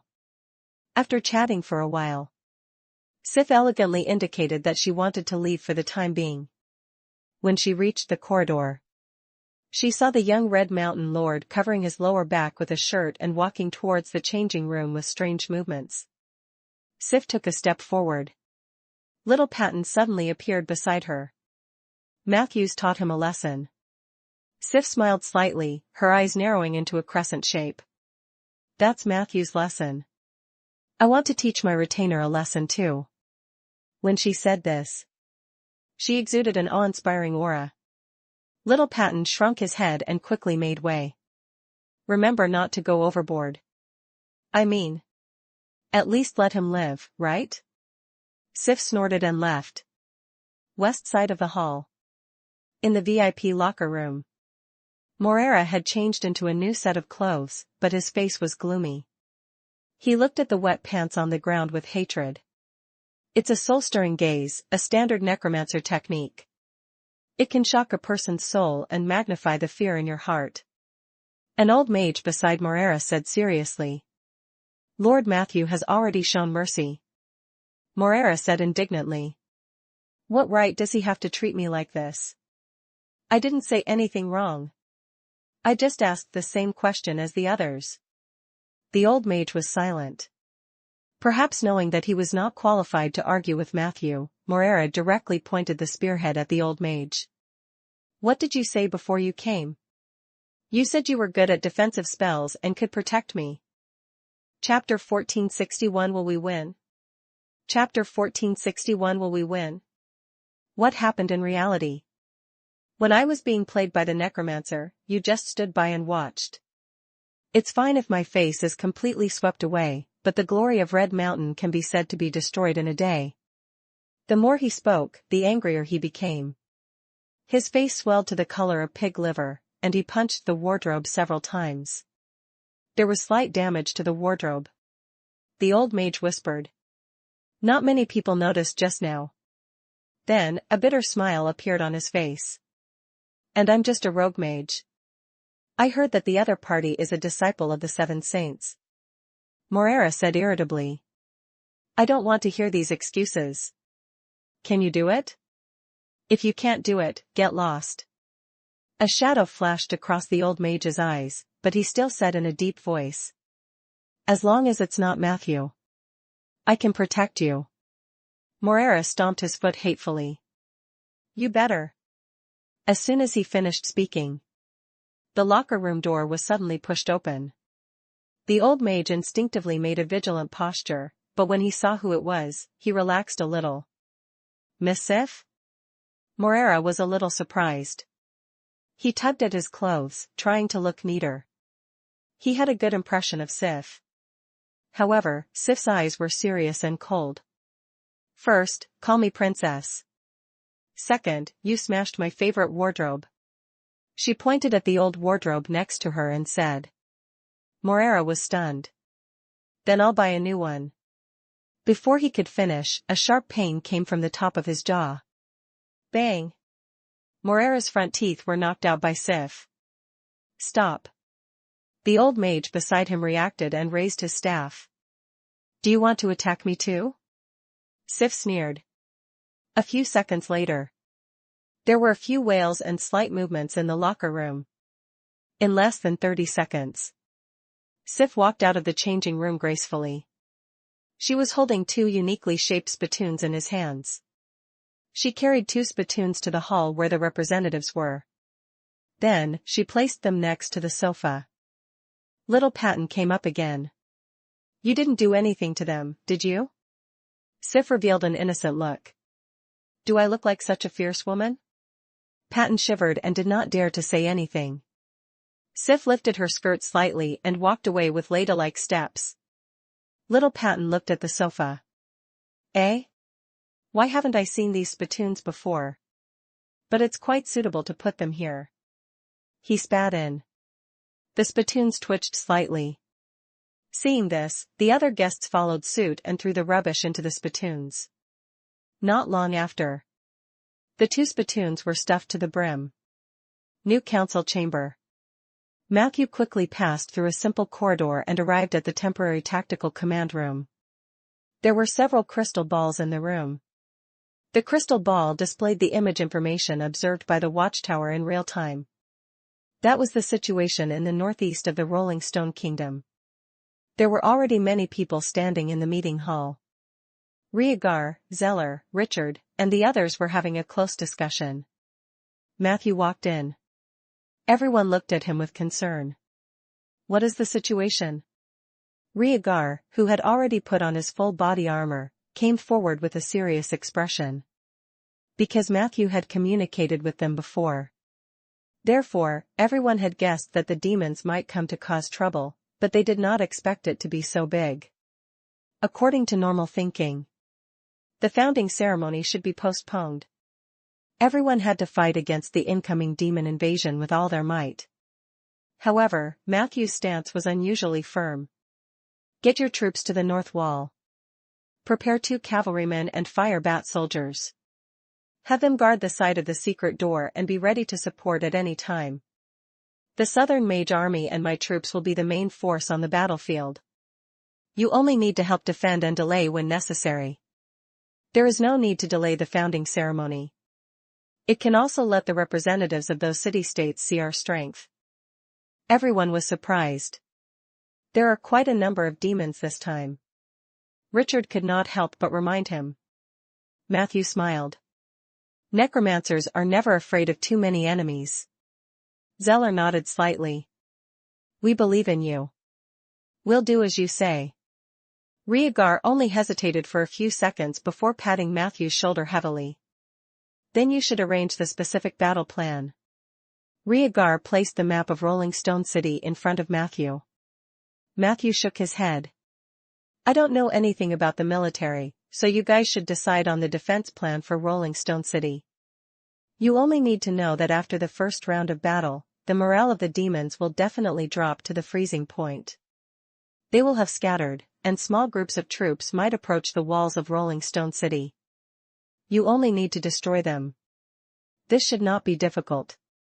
As for after the first round, as long as there are no major accidents, the demons shouldn't be able to touch the walls of Rolling Stone City. Everyone looked at each other. Matthew's words were too outrageous. If it were anyone else, they would definitely be scolded for being whimsical. But because he was Matthew, He was a mage. Everyone could only nod silently. But we must be prepared for a long battle with the demons. Matthew reminded. Demon Lord Asner seems to have a stable channel to invade the material world. In the future, demon armies may often appear in the northeast. It just so happens that the Southern Mage Army might be the army with the deepest understanding of demons in this world. When we assist in defense, it's best for our own troops to take the opportunity to learn more about their methods. Chapter 1462 Will we win? Chapter 1462 Will we win? Rhaegar expressed that he understood. Then, he asked. Then shall I inform the people below that the ceremony will proceed as usual? And let the representatives of the other city-states go to the viewing platform? Matthew thought for a moment. Anyway, today is the first day. The audience watching on the viewing platform is also a warm-up program. It's better to let them go directly to the city wall. Well, those who are brave can go up the city wall. Those who are timid can be invited to the watchtower. I just happened to prepare a program for this ceremony. Originally, no one had cooperated with this program, but now there is. Let everyone come and take a look. He explained a few more details to Rhaegar and the others, then left the meeting hall in a hurry. Then Matthew summoned Sanger and handed him a letter he had written at the last minute. Send them to the Jade Court. If you can't find Tyraste, go to Bina. If you can't find either of them, go to Tarani. You know their address. Matthew warned seriously. The Tauren spirit patted his chest and said. Are you looking for reinforcements? Don't worry, I'm good at this. Back then, when the Tauren tribe was destroyed, I was in charge of finding reinforcements. In the end, I accidentally ran into the underworld while escaping. It's a pity. If I didn't run the wrong way, I might have been able to get reinforcements. Matthew was speechless. After sending Sanger off, he went to the Sanctuary of Life and the cemetery and summoned Obist and Ollie, respectively. He said to Obist, evacuate all members and move closer to Rolling Stone City. Prepare to meet a small number of demon deserters. As for Ollie, Matthew's order was even simpler. Mobilize everyone. Prepare to take off. In the afternoon, many figures appeared on the northern wall of Rolling Stone City. There were many bold figures among the representatives of the major city-states. At least half of them expressed their willingness to climb the city wall to see how Matthew, the guardian of the Rolling Stone Kingdom, was prepared to meet the demon army. Their boldness was not without reason. Didn't they see the princess of the Rolling Stone Kingdom standing with them? Compared to the city wall, the figures near the city gate were even denser. Although the garrison had been evacuating, trying to move the civilians from the north to the south, the festive atmosphere was there. The garrison had limited manpower. There were still many civilians active near the city wall, and some even wanted to climb up the city wall. At noon, the news of the demon army invading Rolling Stone City had spread like wildfire. But most people were still optimistic. The main reason was that Rolling Stone City's 20-meter-tall walls gave people a strong sense of security. It was said that this was only the prototype of the Southern Mage Army. The real city wall would be extended many times over. But even so, the sense of security brought by the high walls and the prestige of the Rolling Stone Kingdom in the moss-green hills still stabilized the hearts of the people in the city. Especially when there were rumors that Lord Matthew, the guardian of the Rolling Stone Kingdom, would personally attack the demon army. More people rushed towards the city wall with curiosity. At this moment, many people gathered near the outer 3 levels of the city wall. They were discussing the demon invasion fervently as if they did not realize how terrifying the monsters they were talking about were. Barton, who was on the city wall, showed an envious expression again. But very quickly, he was attracted by a black shadow that appeared in the northeast. The endless wasteland began to tremble slightly. As the sun gradually set in the west, fiendish demons rushed over from the horizon. Barton's expression was extremely serious. As someone who had experienced the Battle of Wild Wolf Mountain, he was the most qualified person to express his feelings about fighting demons. After that fiasco, he had learned as much as he could about demons. He had good eyesight. It didn't take long for him to read a lot of useful information from the first batch of demons. Is the advance party of the demon army actually made up of 4 legions? This means that there are more than 20 legions behind them. The core of every legion is the great demon warlord. The 4 great demon warlords of the advance party maintained a good distance from each other. Although the demons were naturally chaotic and difficult to restrain, it was already very rare for these 4 legions to be able to maintain relative order as a whole when advancing. Barton whispered to his 2 companions. Gavin's expression was equally solemn. He seemed to have felt Barton's despair on the battlefield of Wild Wolf Mountain. Elena's face turned pale. She had already begun to think about how to escape from these hideous demons if Rolling Stone City fell. Thump. Thump. Thump. From the other end of the horizon came the sound of war drums. The drumbeats were not concentrated. But it struck the heart. Everyone who heard the drumbeats felt as if their hearts had been ruthlessly chiseled. That feeling was extremely oppressive. The originally calm atmosphere on the city wall became solemn and oppressive. Some representatives of the city-states silently retreated from the city walls. Even those who were still standing there. Most of their expressions turned ugly. So scary. Each demon is as tall as 2 people. I heard they can fly. How can we hold it? Whispers could be heard from the top and bottom of the city wall. Barton looked at Princess Sif, who was standing at the front. He wanted to see even a trace of worry on the other party's face. However, it didn't happen. Sif had a faint smile on her face from the beginning to the end. She really didn't seem to be afraid of those demons. Barton frowned. He did not understand where Sif's confidence came from. With that necromancer who had yet to become a legend? Barton knew Matthew was strong. But were these demons from the abyss really something a mage could defeat? Dash. Just as Barton was frowning and thinking hard, a scream suddenly came from above his head. A child fell from the watchtower above the city wall. Fortunately, Barton was quick to react. He rushed over and hugged him firmly. The child fell into Barton's arms, his face still in shock, stumbling and unable to say a word. Barton looked up. He guessed that the child was probably curious and wanted to climb up to the tower to see what the demons in the adults' mouths looked like. As a result, he was frightened by the aura of the demon army and accidentally fell down. At this moment, he steadily placed the child on the city wall. Go back to your family, boy. It's not safe here. The child nodded in confusion. He turned around stiffly and prepared to leave. However, he had only walked a few steps. He ran back. My lord, I saw those demons. Can we really win? Barton was speechless. He did not know how to answer, so he could only choose to remain silent. The child seemed to understand something and lowered his head to run away.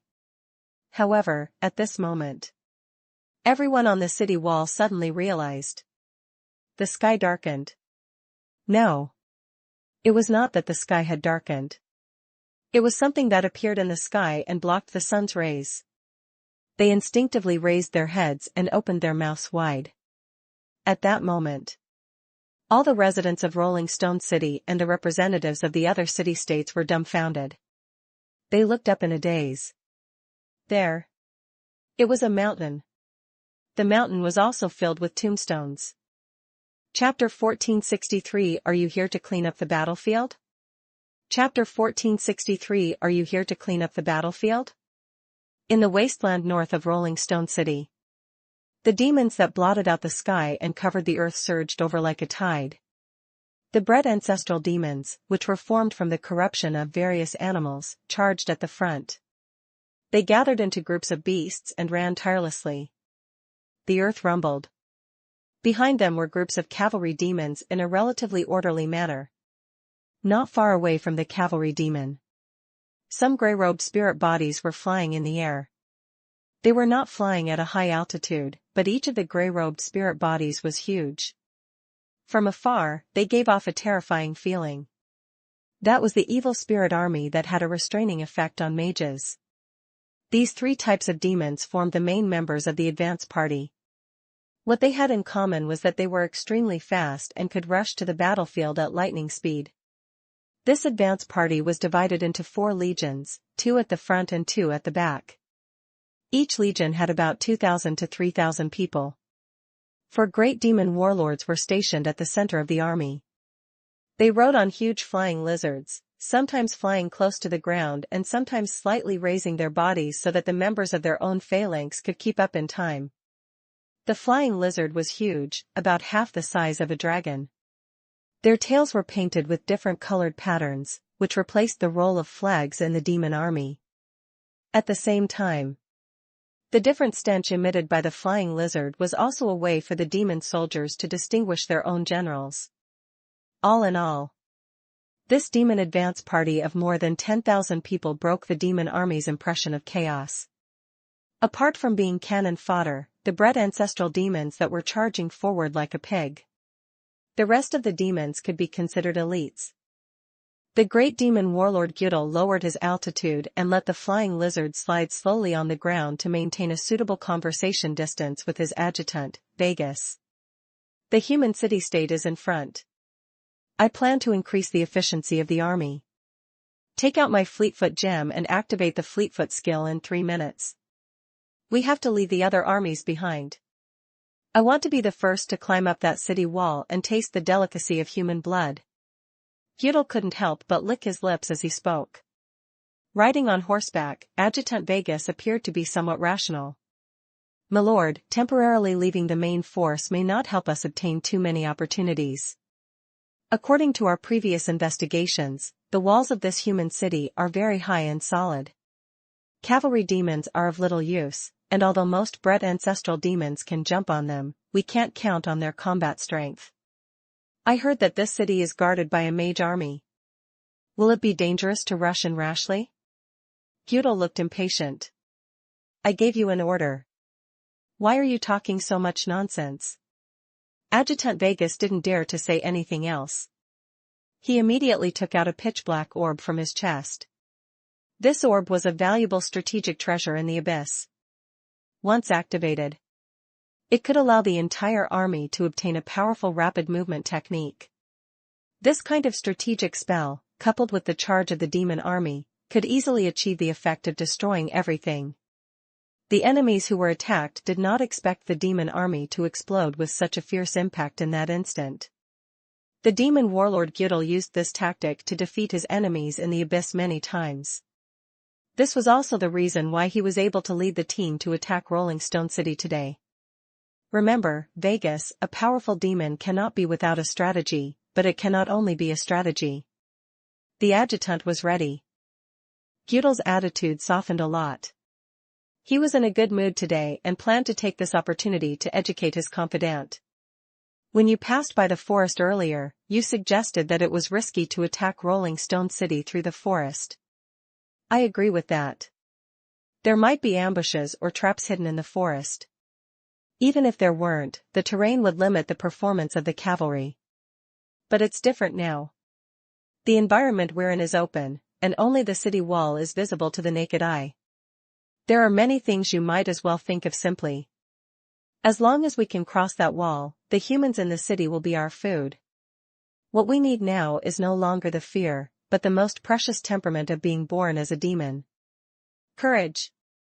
Even reckless courage is much stronger than cunning cowardice. Gyudel's voice was very loud. His words not only fell into the ears of Adjutant Vegas but also inspired all the cavalry demons and evil spirits in the square formation. For a moment, all the evil demons held. Charge! Charge! Charge! The evil demons began to emit a fanatical aura. A demon cavalryman took out a handful of sulfur from his bag, took a bite, and sprinkled it behind him. Whoosh! Whoosh! Several bred ancestral demons rushed over and licked the sulfur clean. Then, with green eyes and bulging muscles, they launched an indomitable charge towards the plains in front of them. 1 minute. Gyudel gave the order to his adjutant. Then, he lifted the reins of the flying lizard and looked provocatively at the square formation beside him. The great demon warlord next to them had clearly noticed the strange movements of Gyudel's army. He was not willing to be outdone. The two armies no longer moved side by side like they did at the beginning. Instead, they quickly gathered in the middle. The bred ancestral demons at the front were already beginning to show signs of colliding and trampling. Chapter 1464. Are you here to clean up the battlefield? Chapter 1464. Are you here to clean up the battlefield? But this only made the demons more excited. The two armies gathered together. The demons cursed at each other, but in the end, they worked together to kill their way forward. Now. Gyudel's eyes were red as he released the reins of the flying lizard. But in the next second, his eyeballs almost popped out of his eye sockets. Wait. Slow down. Slow down. However, at that moment, a bright light burst out from Vice Commander Vegas's hand. The effect of the swift technique was immediate. Gyudel's army seemed to have been injected with stimulants as they suddenly distanced themselves from their peers. The demons charging at the front had already lost the ability to think.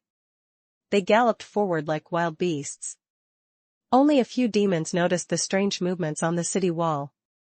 The shadow from the southeast slowly pressed down like the doomsday judgment. Gyudel's eyes instantly turned bloodshot. That was a mountain? A flying mountain? Stop. He grabbed the reins of the flying lizard and landed beside Vegas, hugging his head. Swift Pearl. Turn it off. Gyudel gasped and cursed loudly in the abyssal language. However, at this time, Vegas' eyes were already red, and he did not hear Gyudel's words clearly. The young demon adjutant struggled hard. Swift movement technique? I have activated it. Wait. Activate it again? I know. As he spoke, he skillfully took out the orb and activated it again. Puff. An even brighter glow enveloped the demon army. The flying lizard under Gyudel was the first to be provoked. It suddenly pulled the demon warlord and rushed into the sky. All the demons charged forward like crazy. Even the warlord of the neighboring army could not help but use a similar treasure. Just like that, more than 5,000 demons charged at Rolling Stone City. They only had eyes for the city walls. Until a certain moment. A shadow suddenly appeared above the city wall. The demons raised their heads in confusion. When the rational demons saw the grave mountain that was slowly flying towards them, their faces instantly revealed expressions of shock and despair. Some demons instinctively tried to slow down, but they were turned into meat paste by the rampaging demons behind them. At that moment, the demons in front wanted to stop. The demons behind wanted to find another way out. The entire army fell into chaos. Fear of Death Graveyard slowly flew over the city wall. This scene caused all living beings in the city to discuss and exclaim. At first, there was some panic. But soon, people realized that the cemetery floating in the sky was the building that their guardian, Matthew, was controlling. Hence, panic turned to amazement. Everyone craned their necks to see what was on the mysterious cemetery. Those who had just climbed down the city wall returned. More and more people rushed toward the watchtower and the city wall. Everyone who could see the trajectory of the cemetery was looking at the horizon. Everyone wanted to know. How would this legendary and powerful guardian stop the demon army on the horizon? There was a heated discussion on the city wall. Matthew, who was standing at the highest point of the cemetery, did not care much about the gazes from the city. He controlled the cemetery and crossed the city wall unhurriedly, then pressed down on the ground of the northern wasteland. The flying speed of the Fear of Death Graveyard was not fast. Rather than flying, it was more like floating. The huge mountain that was brought out from the underground was of amazing quality, not to mention there was a large oak forest and a small mushroom garden. Matthew knew very well. The strategic level of the cemetery was still relatively low. If it were to fly at high speed, it was very likely that the cemetery would fall due to the strong inertia. That was not the scene he wanted to see. He had put in a lot of effort to build the graveyard. He had no intention of dying together with these brainless demons. Moreover, even this slow floating could achieve a good strategic goal, Matthew observed. The two demon legions at the front were originally in a charging stance. It was because of the arrival of the cemetery. The two legions were being trampled. But even so, it was not enough to make them stop. The beast horde and the cavalry's charge intertwined together, forming an unstoppable torrent. The demons who were swept away by the flood had no other choice. They could only look at the floating cemetery that was pressing down on them in despair. They prayed in their hearts that they were not the most unlucky group, and then continued to charge forward. Whoosh! Whoosh! The wind blew past Matthew's ears. His expression was extremely solemn, and his eyes were extremely sharp. Every 2 minutes, he would tear open a scroll of eagle eye to enhance his vision and ensure that the next operation would not be wrong. As for the equalized perception, he had activated it long ago. Matthew's vision switched between the material plane and the elemental plane. He was trying to seize the best time to land. Ollie, the cemetery manager, silently guarded the side. The skeleton prince, Rick, sat on a rock not far away and wiped his machete. The sludge monster leader slowly crawled down the mountain. On the temporarily formed mountain path, the buriers lined up in a row, ready to cast spells at any time. The Arctic archers were on the east side, ready for long shots. Chapter 1465. Are you here to clean up the battlefield? Chapter 1465. Are you here to clean up the battlefield? Dark priests, dark warriors, all kinds of banshees, zombies, and skeletons all over the mountains. All the undead were ready for battle. Renezum, who was not far away from them, relied on the long range of the jade trade winds to shoot at the cavalry demons below from halfway up the mountain. Whoosh! Whoosh! Whoosh! As Renezum's success rate increased, the Fear of Death graveyard and the demon army were now very close to each other. Lower our altitude to about 50 meters. Don't rush down, Matthew suddenly commanded. Ollie took a deep breath and began to focus on controlling the flight of the ritual field. The cemetery slowly sank. At this moment, at the very front, the bred ancestral demons had already arrived in front of the cemetery. These demons that were transformed from wild beasts were reckless and did not know fatigue. They only knew how to charge forward. They ignored the cemetery above them and whizzed past the cemetery. Matthew ignored them. From beginning to end, his gaze was firmly locked onto the cavalry formations. When the vanguard of the bred ancestral demons charged past the shadows beneath the cemetery, Matthew finally spoke. 55 degrees to the left, no need to accelerate or decelerate, free fall. In the next second, the cemetery tilted slightly to the left. Then, as if the entire mountain had lost the effect of the levitation spell, it suddenly fell down violently. No. The cavalry demons, who originally had a trace of hope, collectively let out a desperate wail. Demon Adjutant Vegas looked at the floating cemetery above his head in despair and helplessly shouted at the burly figure not far away. "Sir, save me!" However, at that moment, the great demon warlord, Gudel, only looked in the direction of the cemetery in fear, then rode the flying lizard and fled towards the east without looking back. Rumble. The cemetery landed steadily. The world of Vegas and the other cavalry demons collapsed into endless darkness at that moment. The height of the fall from the Death Fear cemetery was actually not high, and the speed was not fast. Overall, it did not form too much of an impact. However, the weight of the mountain itself was too great. The demon army could not dodge in time. Almost all of the cavalry demons of the two legions in front had died on the spot. A few ran away from the sides. They were also surrounded by the undead that rushed out of the cemetery. Whoosh! Whoosh! Whoosh! With just a few arrows, Renesm pierced through the hearts of several cavalrymen and demon deserters. "There's fine equipment for your units down there. In the cemetery," Matthew said calmly to Rick. Rick stood up and rushed down the hill with his machete. More than 2,000 skeleton axemen followed closely behind. "Let some of the coolie zombies follow behind the axemen, and Maya Saxai will clean up the battlefield. Arctic Archer and Burier, hold your positions. When Rick's skeleton army goes down, raise the cemetery and let it float at a height of about 5 to 8 meters. Let the Arctic Archers and Burier find their own positions to attack. After that, check the damage to the cemetery in this landing." A series of instructions came out of Matthew's mouth. The Fear of Death graveyard began to operate in an orderly manner. Matthew estimated. At least 3,000 demons were crushed to death, and this did not include the unlucky ones who were trampled to death by their compatriots. There were still some demons wandering around the cemetery. However, these demons were no longer a threat to the Fear of Death graveyard in terms of quantity or quality. Matthew glanced at it.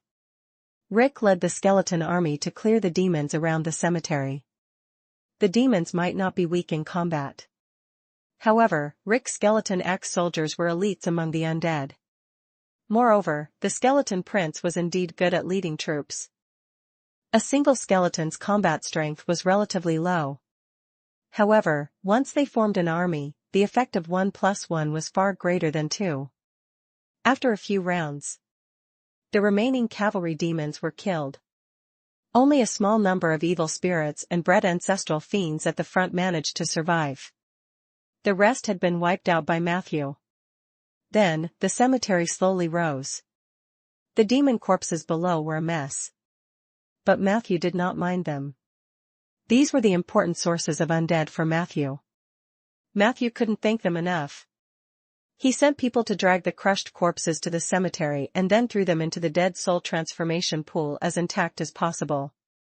It was very difficult to produce an intact undead with such a degree of limb damage. But if you throw them together, there was a high chance of producing Abomination or a mixed-style skeleton soldier. Matthew had the Book of Necromancy and had experienced the undead calamity, so he had no qualms about the undead. Before throwing them into the undead transformation pool, it was necessary to strip off their relatively sturdy equipment. The equipment on the demons was relatively simple.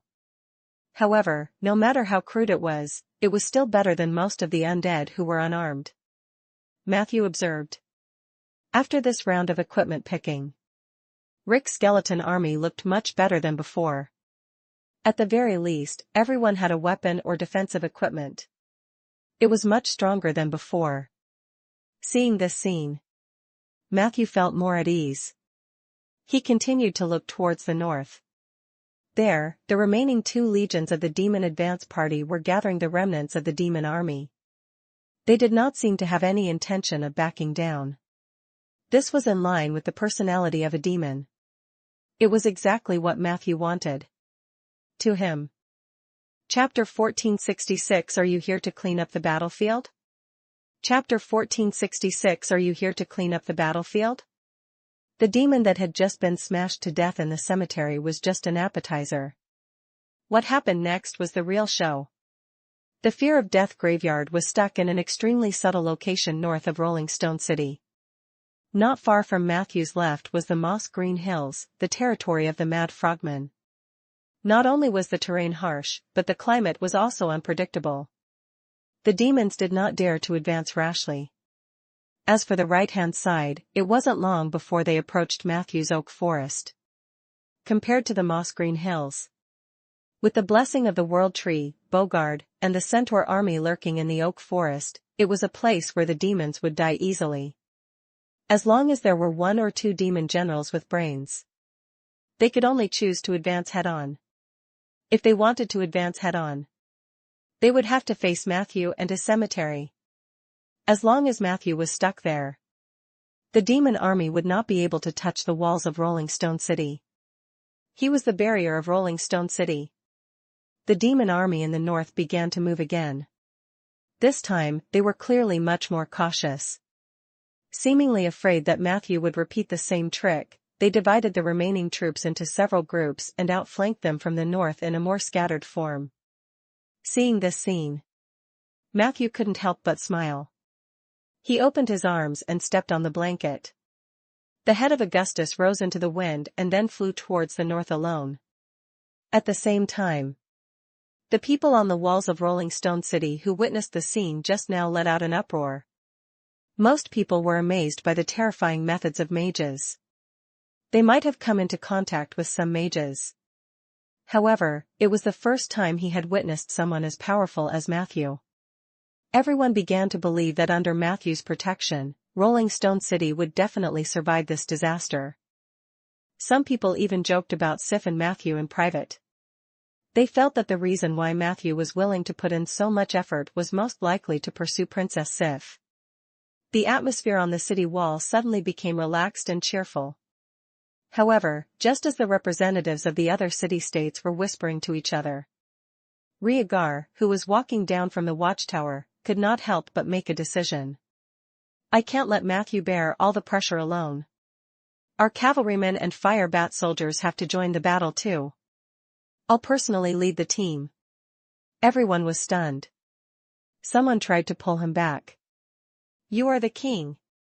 Rhaegar's face darkened. I'm a warrior too. With that, he no longer listened to the dissuasion of others. He put on his helmet, took his big sword, and walked down the stairs. Halfway through, a tall figure suddenly appeared in front of Rhaegar. Rhaegar frowned. Do you want to stop me? Barton shook his head, then looked at Rhaegar with a firm gaze. Count me in. No one hates demons more than I do. North of the cemetery, the regrouped demon army was slowly approaching. Because they had slowed down, they could be sure that Matthew would not be able to use the same trick again. All the demon warlords were staring at the height of the cemetery. As long as the cemetery was raised again, they would disperse. However, from the beginning to the end, Matthew did not intend to repeat the scene just now. Even if he didn't care about the wear and tear of the cemetery, he had to consider the integrity of the corpse. At this moment, he flew high up in the air, and Augustus's skull spun at high speed. The demon army slowly approached. At a certain moment, Matthew suddenly began to chant loudly. He was using the Soria chanting method. The syllables were cadenced, and the rhythm between each set of syllables was extremely strong. In just an instant, the attention of all the demons was attracted by Matthew. Stop him. The demons gave orders. Some shot arrows, some cast spells, and some courageous demons rode flying mounts and pounced over. However, everyone who wanted to get close to Matthew was blocked by a ray of moonlight. It was Peggy, the Valkyrie of the Moon. She stood firmly by Matthew's side, using the weapon in her hand to deflect every arrow that was shot at Matthew, and she also withstood all the spells that were flying towards Matthew. If Matthew and the cemetery were the protective barrier of Rolling Stone City, then, at this moment, Peggy was Matthew's protective barrier.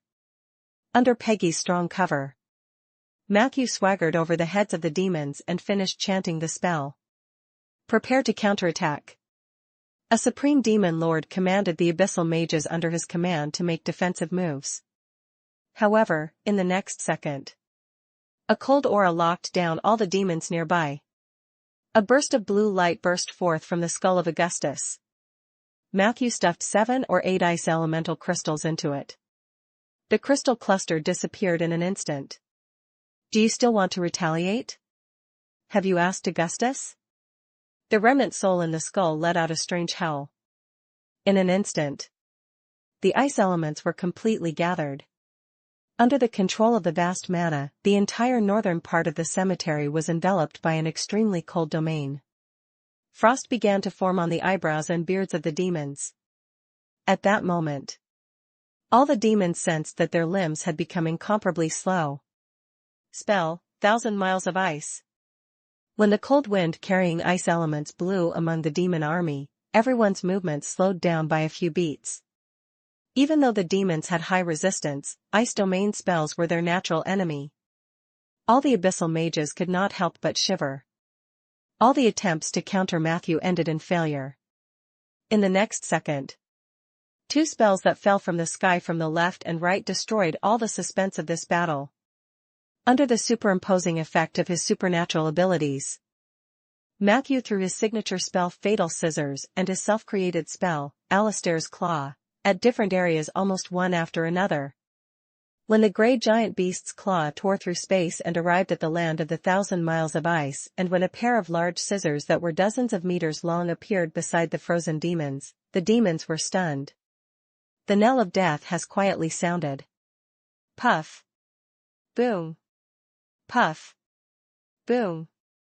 Time seemed to have slightly stopped at that moment. The profoundness that originated from magic bloomed with an incomparably dazzling radiance. Giant beast claws and deadly scissors bombarded the demons. In an instant, a vacuum zone of life appeared on the frozen land. When the tide of spells slowly subsided, only the corpses of the demons and the stench of blood remained on the ground. Matthew panted lightly and slowly descended to the ground with the help of Peggy. At this moment, the thump of horse hooves came from behind him. "Matthew. I'm here to support you." Rieker's voice sounded in Matthew's ear. Matthew turned around in surprise. When he saw Rieker's concerned face, he suddenly felt that this scene seemed familiar. "Where's the demons?" Rieger asked. Matthew smiled without saying a word. At this moment, Barton patted Rieger's shoulder and pointed to the ground in front of him. Before Rieger could raise his head, Peggy walked over, yawning. "Are you here to clean up the battlefield? I have to say, it's quite timely." Matthew smiled and wanted to say something, but at this moment, there was a new movement on the data panel. Hint, you have single-handedly slaughtered the advance party of the demon army. You have triggered 2 new quests. 1. Legend rating upgrade, Battle of Fame. 2. Battle of the Guardians, Newborn Guardian. Chapter 1467 Battle of Fame, The Legend of the Illusionary Realm of the Afterglow Sea. Chapter 1467 Battle of Fame, The Legend of the Illusionary Realm of the Afterglow Sea. Quest title, Battle of Fame, World Legendary Point. Mission description, your legend rating has risen to the most critical moment. Win this Battle of Fame, and the entire Aender continent will hear your name. Mission reward. 1. During the duration of the Battle of Fame quest, every legend point you obtain will be a World Legend point. World Legend points will be converted into additional charm on your body. This charm buff is not restricted by the 20 legendary charm. 2. If you gain 3 World Legends during the Battle of Fame quest, you will gain a metamagic ability, Spell Maximization. Spell Maximization, all spells you cast will be stable and have the maximum effect. 3. If you gain more than 3 World Legend points during the Battle of Fame mission, then every additional 1 World Legend point will provide you with 10% legendary resistance penetration and an increase in the upper limit of spell maximization. In addition, the title you obtained during the Battle of Fame will have double the effect of the title. The spell was extremely effective. This was a rather powerful supernatural ability. It was not included in the enchantment package provided by Soria because this ability was too precious. One had to know. Even for a stable mage, there would be a deviation in the strength and frequency of each spell output. The most direct example was the fireball spell. Perhaps the fireball that he created today was big and round. The fireball that he made tomorrow would be thin and listless. On the other hand, spell maximization could help a mage who was not in a stable state produce the maximum effect he wanted. This was of great significance to actual combat. After all, stable damage output was the common goal pursued by all mages. It was also their consensus to eliminate the random as much as possible. The difference between the upper and lower limits of a single spell was also reflected in the instant death spell. Because of the severity of the instant death judgment, many times, the instant death spells that you had painstakingly prepared were often in vain. This situation would not only make people feel depressed, but it could even be fatal. Although spell maximization could not directly increase the success rate of instant death, It could stably guarantee the maximum effect of instant death spells, thereby reducing the probability of instant death judgment failure. In a sense, this supernatural ability could greatly increase Matthew's ability to kill people in seconds. His instant death judgment was much stronger than an ordinary necromancer. If he could further increase the maximum effect of his spells, he could also pile up some other metamagic abilities. He believed that he would definitely subvert people's impressions of instant death spells and become the Grim Reaper, who would kill whoever he touched. But it's not easy to get legendary points. And it's Ainder's world legendary point. Matthew subconsciously touched his chin. It was obvious. This mission was to encourage him to cause trouble. An incident like the floating cemetery in the sky above Rolling Stone City would, at most, gain the attention of the entire South. It was really difficult to influence the whole world. Unless I make another big news. Matthew rolled his eyes and immediately thought of another idea. Or should I follow the example of those people who don't have enough legendary points but want to advance to legendary? His eyes gradually lit up. To promote one thing to 10, there were ready-made talents among the people he knew. I wonder if Lorraine has finished his press release yet. Even if he doesn't, I'll have to give him some missions. Matthew thought to himself. Then, he looked at another mission. Quest title, The Newborn Guardian. Mission tips, kill for protection. The demon army is trying to invade your home and encroach on your precious land. It's time to give them a head-on blow. Mission reward. 1. For every 10,000 demons killed or defeated, you will randomly obtain a high-level spell or ability exclusive to druids. 2. After killing or defeating 50,000 demons, you will receive a random legendary wilderness form. 3. During the invasion of the demon army, successfully protect Rolling Stone City. You will receive the title of the new generation of Human Guardian. Human Guardian, you will gain the support and respect of a wide range of humans. When you enter the legendary stage, the title will be upgraded to a domain authority. You will receive additional recognition from the plain will and +1 luck in the land you have protected. Hint, you have killed or defeated more than 10,000 demons. You have obtained a random spell or ability. Greater Resurrection spell, you can use this spell on a dying or dead unit. Depending on the time of death, this spell will have different effects. 1. Near-death state, the unit will be revived with full health, and the rest of the body functions will be restored to 80% of the level of the peak state. It can remember everything that happened in the near-death state.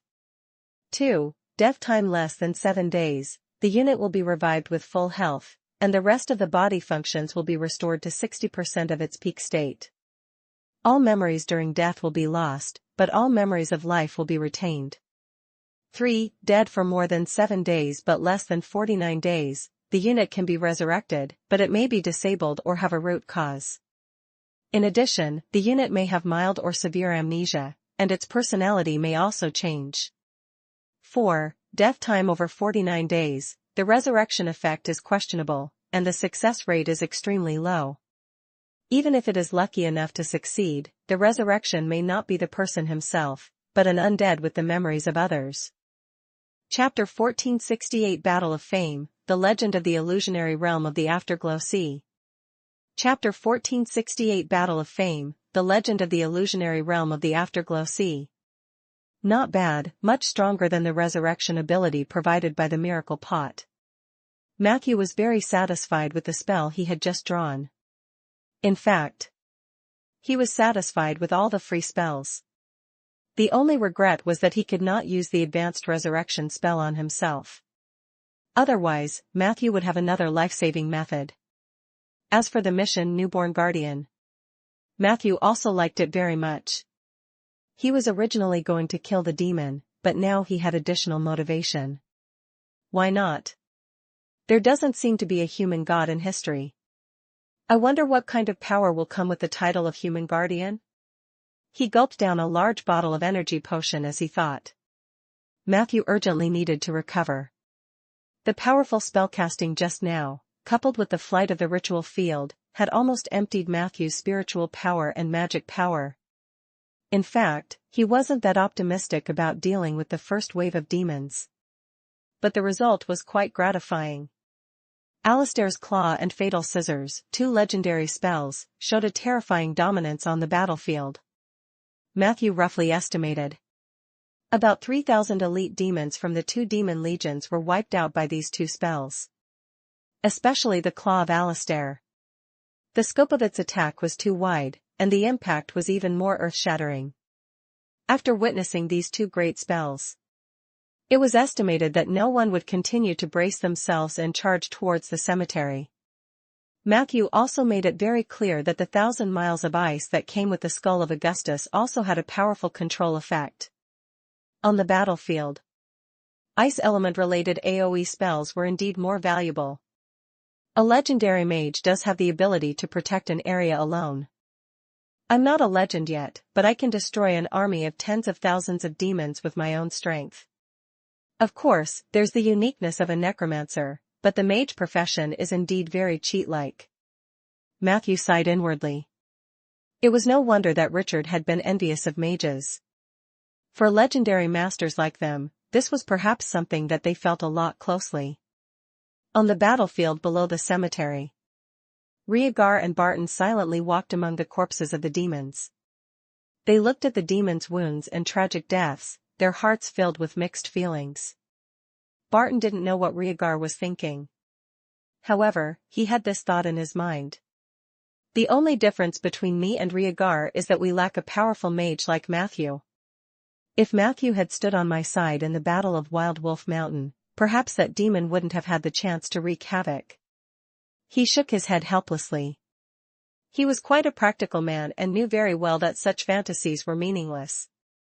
Although they didn't have much contact, he also knew that Rhaegar and Matthew had a strong relationship. Other than envy, he had no room for maneuver. Thinking of this, Barton sighed softly. At this moment, he saw Rhaegar suddenly squat down and grope around a demon that had lost its lower body. "You're not really going to clean up the battlefield, are you?" Barton was dumbfounded. "What else?" Rhaegar said without hesitation. "Since we're already here, we have to do something, right?" Barton was speechless. He was about to tactfully remind Rhaegar that cleaning up the battlefield was always left to the lowest-ranking people.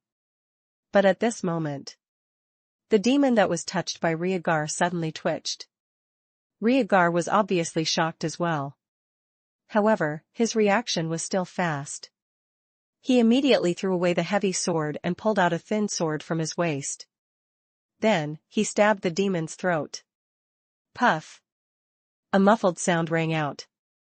Rhaegar pulled out his thin sword, and blood spurted out from the demon's throat. After struggling for a while, he finally died. Phew! Rhaegar let out a long breath. Then, he looked at the thin sword in his hand, and his face lit up. My sword can be considered to have drunk the blood of demons. At least I didn't come here in vain. I can brag to others later that I killed a demon with one sword. Barton couldn't help but roll his eyes. But not long after, he could not help but find a struggling, half-dead demon on the battlefield. Then, he stabbed it. Matthew naturally did not know about the little episode between Rhaegar and Barton. After recovering for a while, he planned to persuade Rhaegar to return to guard the city wall. But Rhaegar was adamant against it. He felt that it was unfair for Matthew to bear all the risks on the battlefield alone. As the king of the Rolling Stones kingdom, he had the obligation and right to fight alongside Matthew. It wasn't just Rhaegar who thought so. The other cavalrymen and fire bat soldiers who followed him out had similar thoughts. Helpless, Matthew had no choice but to agree to Rhaegar's request to help. The two sides were briefly discussed. In the end, Matthew decided to have Rhaegar's cavalry set up several mobile sentries at the edge of the oak forest and the edge of the moss-green hills. The fire bat soldiers would attack from the sky and check the situation in the resting wasteland and near the north of Giliu City. This would help to supplement Matthew's existing intelligence system. Not long after, one of the teams of fire bat soldiers brought back a piece of tragic news. The northern trading post that bordered the city had become a living hell. All the people there had been killed by the demons, and many of their bodies had been hung on the wooden walls of the trade war.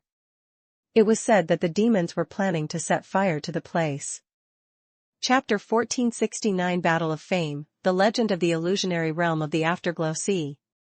Chapter 1469 Battle of Fame, The Legend of the Illusionary Realm of the Afterglow Sea. Although the fire bat soldiers were indignant, they did not dare to go down and confront the demon army that far outnumbered them. They only shot a few demons in the air and hurriedly returned to report. Hearing this news, Matthew could only sigh slightly.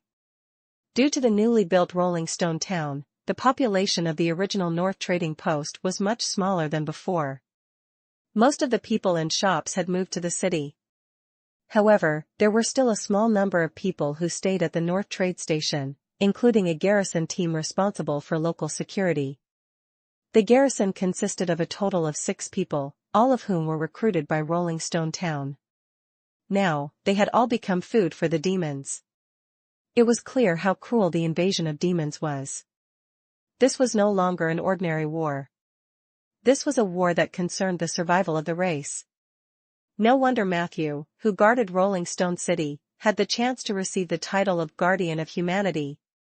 If he could not stop the demon army, then, the tens of thousands of humans in Rolling Stone City would also become food for the demon army. Rhaegar was furious when he heard the news. Matthew had to pat him on the shoulder, signaling him to calm down, and then ordered the fire bat soldiers to continue investigating the situation. He was very clear. This was destined to be an arduous and difficult war. He had only relied on the geographical advantage and the lack of high-level mages in the demon advance party to achieve such a brilliant result in the first wave. The battle after this might not be so smooth.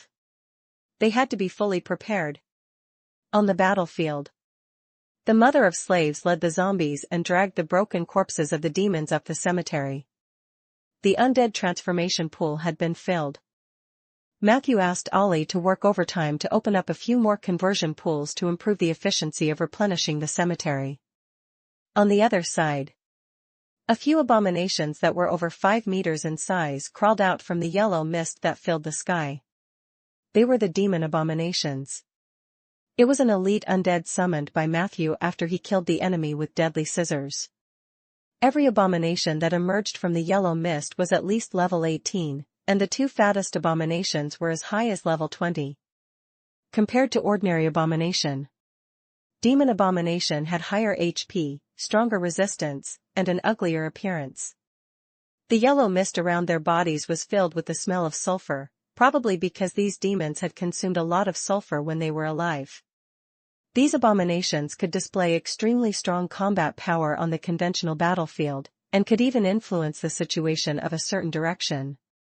It was an excellent supplement for the cemetery's troops. Matthew counted. There were a total of 7 abominations.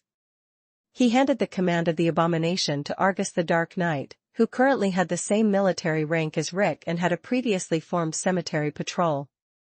However, compared to Rick's skeleton army, Argus had fewer troops. For the sake of balance, Matthew assigned abominations to him. Matthew knew it too.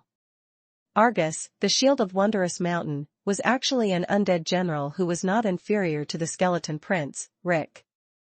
Previously, he did not have much room to display his abilities. The main reason was that this guy's homesick attribute was too strong, and he refused to leave a place too far away from the cemetery. However, things were different now. The cemetery can fly. Argus could see the cemetery wherever he went, so naturally, he could unleash 100% of his combat power. Matthew planned to hand over more of the tasks of leading troops to Argus. Argus did not disappoint Matthew. Just as Rick was busy looting the demon corpses and equipping his skeleton axemen, Argus had already proposed to Matthew that fortifications be built along the cemetery mountain all the way north. Argus wished to build 2 types of fortifications. The first was the ravine from east to west. The second was the earthen towers that dotted the ravines. According to my observation, the strongest unit in the demon advance team is the cavalry. The large number of gullies in the east and west is enough to greatly reduce the lethality of the cavalry. It can also provide the depth of the ambush and surprise attack for General Rick's skeleton axemen. A simple tower can not only be used as a lookout facility, but it can also allow the Arctic archers to go up and suppress the fire. More importantly, build some towers that are convenient for walking so that the cemetery can maintain unimpeded military transportation with the ground without falling to the ground. When needed, you only need to lower the height of the cemetery, and the undead can use the tower to climb to the ground. This is much better than falling directly. And once these towers lose their function, we can still overturn them and push them into specific gullies to fill them up. Argus displayed extraordinary military talent. Matthew pondered for a moment after listening and agreed. The Dark Knight led the zombies to dig a trench. Perhaps it was because of their specialization. The efficiency of Argus and the zombies was amazing. In the blink of an eye, 2 3-kilometer-long gullies had appeared on the ground. According to this efficiency, it was estimated that Argus and the tireless zombies could plow the northern wasteland overnight. Argus and Myosax are on good terms. Matthew looked at the back of the Dark Knight thoughtfully. One had to know. The mother of coolies, Myosax, had always been doing her own thing in the cemetery.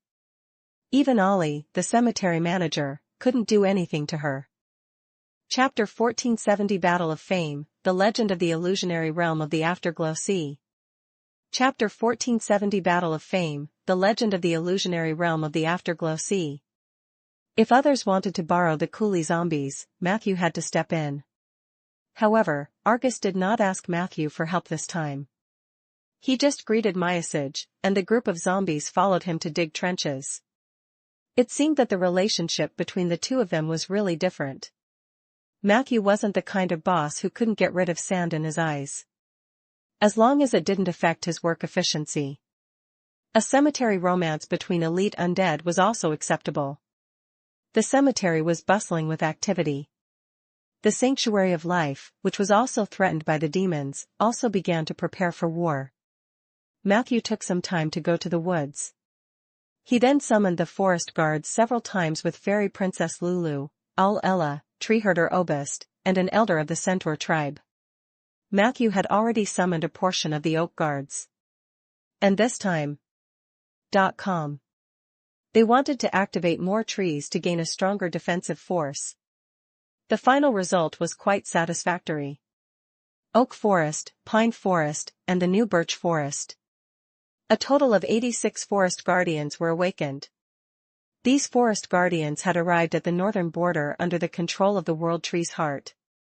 They monitored the situation in the north and were ready to deal with the possible invasion of the demons.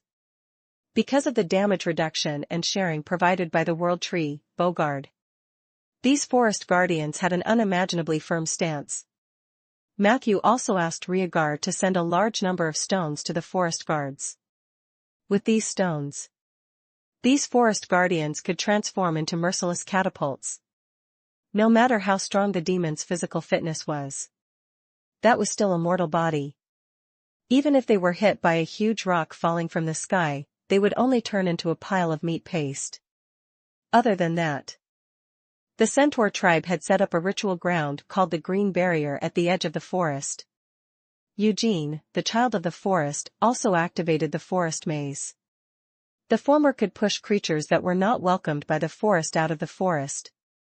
This was a repulsive force field that was constantly in effect. Although it couldn't affect all demons, it was enough to cause chaos when the demon army invaded the forest. The latter had turned the forest into a huge maze. If the demons really dared to enter the forest, then Eugene and his rangers would definitely deal a fatal blow to the enemy. In fact, compared to the cemetery on the plains, Matthew hoped that the demons would attack the forest. The main reason was the lack of cover in the cemetery. If they really fought, it would be a head-on confrontation. At most, they would have an advantage in the suspended terrain. There was too much room for tactics in the forest. As long as he prepared a rain spell in advance, he could prevent the demons from burning the forest in desperation. Unfortunately, the leader of the demon army was no fool. Matthew estimated that in the short term, the two sides would still engage in close combat on the battlefield north of Rolling Stone City. Matthew was making vigorous preparations for war. His allies did not rest either. The fire bat soldiers sent by Rhaegar had already contacted the Frogman tribe in the Moss Green Hills. There was already a squad of mad frogmen lying in ambush at the border of the hill, ready to provide support at any time. The mobile sentries of the cavalrymen of Rolling Stone City were already in position.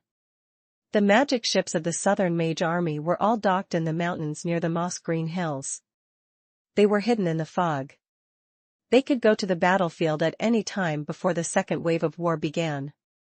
During this period of time, Matthew also received magical letters from Hood and Vivian. After reading these two letters, Matthew's expression became slightly solemn. Just as he had expected, Rolling Stone City was not the only place that was attacked by the demon army. Hood's Jiliu City, as well as the Ronin couple's base camp, Jewel Bay, were also invaded by the Abyss. Things were still fine in Jiliu City. Due to the appearance of some spatial rifts, Hood had been doing his best to deal with the demons and had made many preparations. The old man still had a golem army that was not inferior to Matthew's undead army. Therefore, the pressure they faced on the battlefield was not serious. The situation at Jewel Bay was a little worse. Vivian told Matthew that not only were there a large number of demon ships on the sea, but there were also two legendary demons trying to board the nearby port. Because of the lack of Ronan and his wife, the situation at Jewel Bay was not optimistic. She had to transfer more magic ships back to support. However, she still left Matthew with 2 magic ships and more than 30 members of the Southern Mage Legion. Under such circumstances, it was already rare. Matthew exchanged opinions with the remaining members of the Southern Mage Army and tried to get to know them better. Then, he met the temporary leader of the 2 magic ships. It was the young mage who had divined for Vivian. Only then did Matthew know that his name was Yuchi. It was a Sioux name. After the two of them had a polite conversation, only then did Matthew realize that Yuchi only looked young, but his actual age was already over 40 years old. Other than that, not only did Yuchi have the blood of the Sioux clan, and like Qin Wuyue, he had a high spiritual recognition of the Sioux country. He wasn't even a mage. It was an astromancer unique to the Sioux clan. In the simple reception room of the cemetery, Yuchi drank tea and chatted with a smile. I came from the same place as Lord Qin Wuyue. I don't have much of an impression of that place because my parents took me away from there when I was very young, so my memories of that place all come from my parents' descriptions. That place is called Tianping Island and is located in the illusionary realm of the Cloud Sea. It is said that it is an illusionary world dreamed of by a giant beast called Tianping. After the fall of the Sioux country, our ancestors hid in Tianping Island and lived there for a long time. In fact, on Tianping Island, we won't call ourselves the Sioux clan. Instead, we will call ourselves the more accurate Immortal clan. One day, our ancestors saved an outsider on the beach of Tianping Island. It was said that the outsider came from outside the illusionary realm of the Cloud Sea. He told us that another giant beast had sensed Tianping's aura and wanted to devour the illusionary realm. The ship he was on was destroyed by that giant beast, and he accidentally entered Tianping Island. The outsider soon fell ill. At first, the people on the island did not take his words seriously. It was not until a certain period of time that abnormal earthquakes and tsunamis began to frequently erupt in the illusionary realm of the Cloud Sea. 2 scarlet eyes also appeared in the night sky. The immortals on the island then used the astrology that had been sealed for many years to confirm that there was indeed a giant beast that wanted to devour our home. And the name of that giant beast is Leviathan. Hearing this, Matthew raised his eyelids slightly. Is it the giant sea beast that was subdued by the nameless mage and later became Edmund's pet? Yuchi nodded. It's him. It was also because they wanted to fight Leviathan that the immortals on the island took the initiative to walk out of the illusory realm of the Cloud Sea and had their first contact with the magic civilization of the Ander continent. Matthew suddenly said. So you guys contacted the Alliance under such circumstances. Was it because the nameless mage subdued Leviathan that the people on Tianping Island took the initiative to join the Alliance? By the way, what about Madame Qin Wuyue? What was her position on the island then? Yuqi smiled and said. At that time, Madame Qin Wuyue was already the leader of the Celestial clan on Tianping Island. She displayed a powerful magical ability, but due to the previous clan rules, there was no space for her to display it. In order to protect their homeland and fight against the giant beast Leviathan, Qin Wuyue led a group of people out of the illusory realm of the Cloud Sea. As a result, just as they arrived at the sea outside, they bumped into the nameless mage and Leviathan. Matthew nodded. Looks like it's about as I guessed. Yuqi smiled and shook her head. No. Reality is very different from what you imagine. In fact, the nameless mage at that time did not want to subdue Leviathan. He was fighting with another holy mage. It was also because of the fight between the two of them that caused the illusionary realm of the Cloud Sea to shake violently. It said that at that time, Leviathan was in a similar situation as us insignificant humans. We were all obediently hiding at the side, doing our best to resist the aftermath of the fight between the two holy mages. As for the holy mage who fought with the nameless mage, it's your mentor, Lady Isabel. Chapter 1471 The Eye of Zhurong and the Dragon of Dusk. Chapter 1471 The Eye of Zhurong and the Dragon of Dusk. From Yuqi's mouth, Matthew learned that Leviathan and the illusory realm of the Cloud Sea were both victims of the battle of the holy mages. Before Qin Wuyue and the others discovered this matter, Isabel and the nameless mage had been fighting for years. They were fighting in a planar gap. The aftershocks from it affected the illusionary realm of the Cloud Sea and the nearby sea. Leviathan was terrified. It instinctively wanted to find a place to hide. Only then did he subconsciously stare at the illusionary realm of the Sea of Clouds. During this period of time, Leviathan's activities had indeed caused some shipwrecks. This caused the unlucky outsider to misunderstand the giant's motives. After understanding everything, Qin Wuyue boldly approached the plain gap and begged the two holy masters not to destroy the illusionary realm of the Cloud Sea and Tianping Island. She had thought that it would be difficult to get a response from her call. Who knew that both sides would actually stop? After that, Qin Wuyue met Isabel. As for the nameless master, he left early and did not have any contact with the immortals on Tianping Island. However, after a long time, Qin Wuyue and the immortals suddenly reacted. Just as they saw Isabel, Leviathan the great beast had also disappeared. After a long time, only then did they know that the nameless mage had taken Leviathan with him when he left. Is it equivalent to your illusory realm of the Cloud Sea and Leviathan being divided by two holy mages? Matthew asked.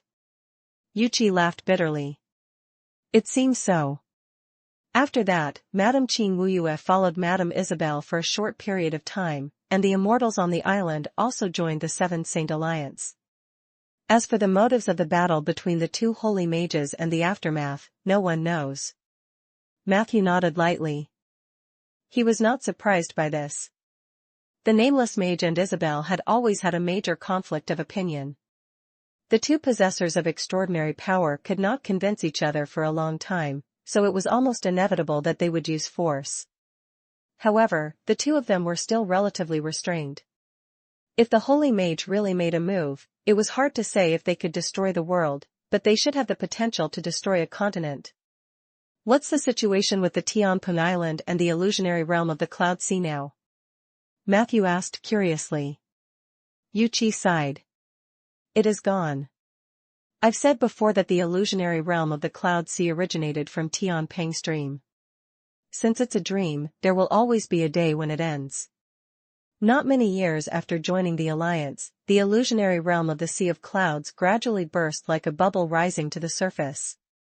In order to survive, our ancestors on the island collectively moved away. They found a small island near the Freedom Archipelago that was similar to the environment of Tianping Island and continued to reproduce. However, that island was no longer the real Tianping Island. In the past few decades, the immortals have gradually integrated into the Ander continent. Although we still hold on to some of our cultural traditions, most of them have been lost in the dust of history. Matthew was slightly silent.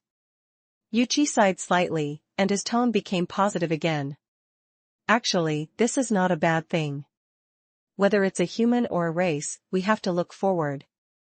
The people on the island are doing pretty well now. Those who are talented can become members of the Southern Mage Army.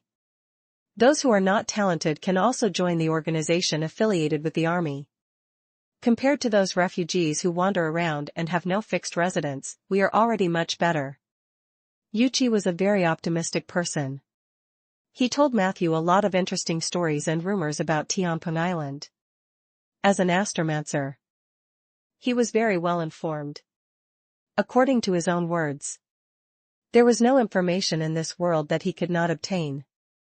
The stars tell me the truth. This was the professional motto of an astromancer. Matthew immediately recalled that the Sioux country expert who sealed the heavenly dragon's soul was also an astromancer. If the astromancer inheritance that Yuchi obtained originated from that expert, perhaps he would have some understanding of the sleeping heavenly dragon's soul. Matthew asked immediately. He did not expect Yuchi to actually know about this. Strictly speaking, your statement is wrong, he said seriously. Back then, that senior astromancer didn't seal the heavenly dragon's soul. Instead, he made an agreement with the heavenly dragon's soul, which was already torn apart. He borrowed the heavenly dragon's soul's power to seal the abyssal mother that was wreaking havoc on the eastern continent. The heavenly dragon's soul willingly became a part of the seal. He wasn't the target of the seal, just like the relationship between a prisoner and a jailer. The heavenly dragon's soul was a jailer, not a prisoner. You should know that the power of us astromancers comes from the stars in the sky. But not every star can grant power to an astromancer. Among the stars in the sky, only those with the potential to advance to the material world can resonate with the astromancer. These stars can use starlight as a medium to lend us their unique power. The cores of some stars will give birth to star spirits. Stars with the support of star spirits will be regarded as their main stars by astrologers. The main stars can give us more power. What we do in the prime material plane can also promote the growth of those star spirits. It's a mutually beneficial thing. He briefly explained the power rules of an astromancer. Yuchi continued. After the heavenly dragon fell, its soul was torn apart and scattered in every corner of the eastern continent, affecting the weapons and disasters of the world. Chapter 1472 Zhurong's Eye and the Dragon of Dusk. Chapter 1472 Zhurong's Eye and the Dragon of Dusk. This is actually not what the heavenly dragon's soul wants to see. All he wanted was to recover his strength as soon as possible. Under such circumstances, the senior astromancer overcame all difficulties to find the heavenly dragon's soul and reached an agreement with him. On the one hand, the heavenly dragon's soul wanted to help that senior seal the mother of the abyss at that time. On the other hand, the astromancer also promised to send the 7 heavenly dragon souls to 7 stars with star spirits. During the sealing period, the star spirits would help the heavenly dragon's soul nourish his spiritual body and speed up his recovery. Those 7 stars were the 7 stars of the abyss that astrologers were familiar with. But the problem was, although that senior had successfully sealed the mother of the abyss had still broken through the gateway of the Sioux country in the north. After the jade-shattering catastrophe, the entire eastern continent was riddled with holes. I heard that a few parts of the mother of the abyss were destroyed, and the original seals were moved to other locations. Since then, the astromancer lineage had almost been cut off. Without the latter's protection, the heavenly dragon's soul could no longer absorb the nourishment of the star power of the 7 stars and gradually became more violent. In the eyes of the heavenly dragon's soul, it was that senior astrologer who had broken his promise. However, from our perspective, it was also very helpless. Even for me, one of the few immortals who had obtained the inheritance of the astromancer. However, I don't know how to protect the sealed heavenly dragon's soul. I don't even know where the heavenly dragon's soul was sealed after it was transferred. There were many factions among astromancers.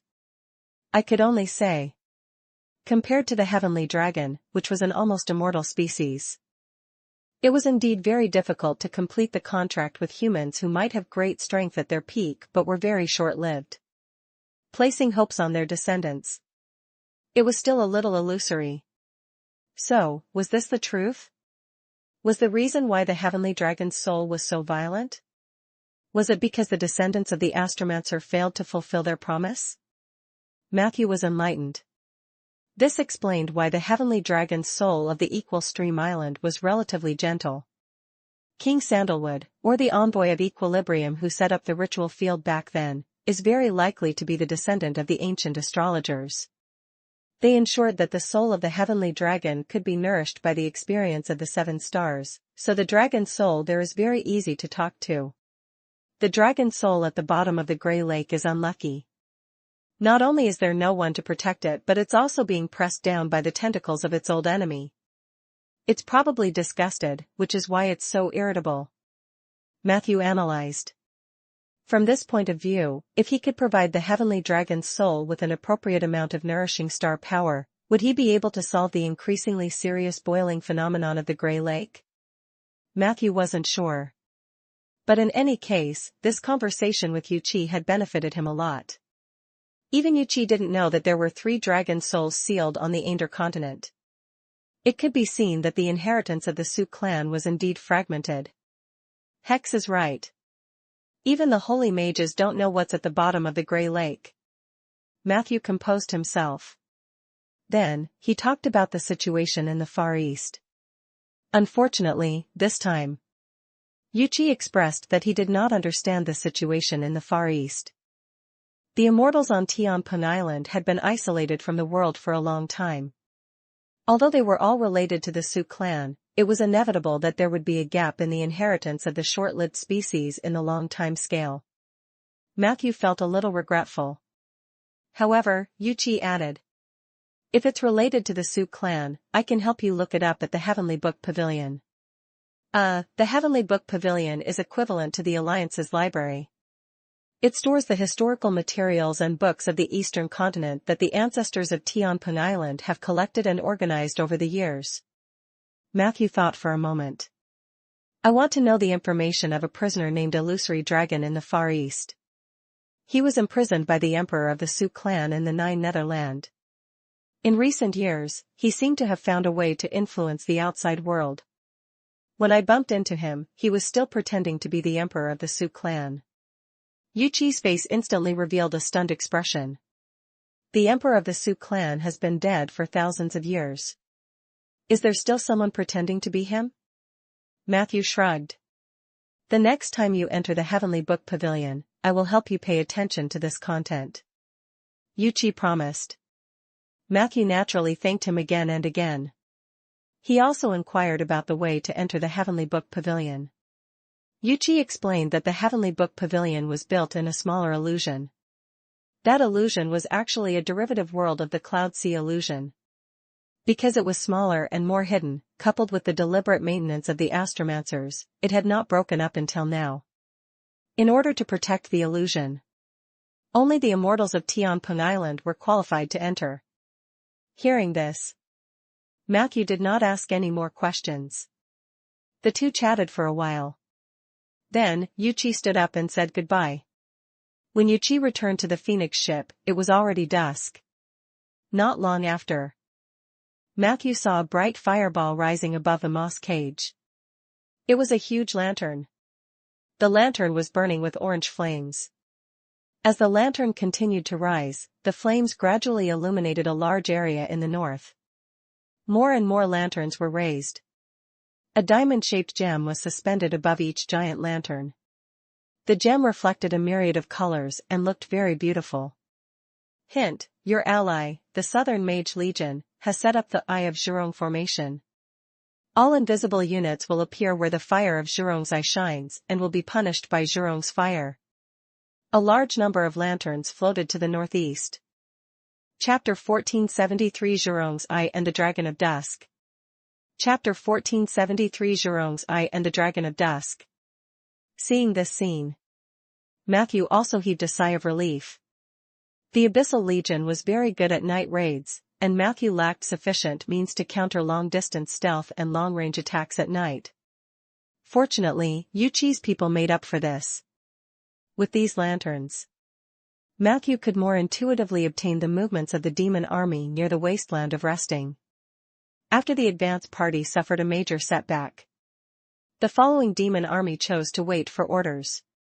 Even though the Abyssal Mage's teleportation portal was still sending demons to the wasteland of resting, they did not continue to approach Rolling Stone City. More demons chose to set up camp in the Ghost Granny Castle and further north. Demons had brains. Of course, this was not a good thing for Matthew. He hoped from the bottom of his heart that the demons would be as brave as the advance party and come to attack.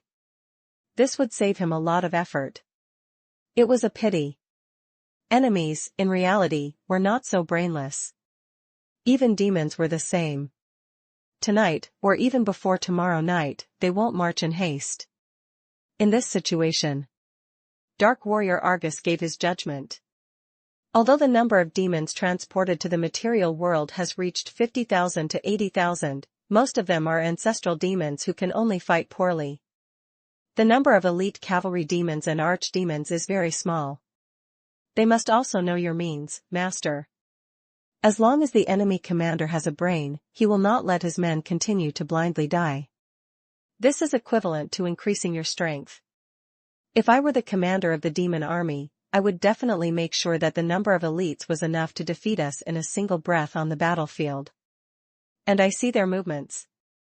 They seem to be waiting for an important legion or an important person. There shouldn't be any war in the next 2 days. Matthew nodded lightly.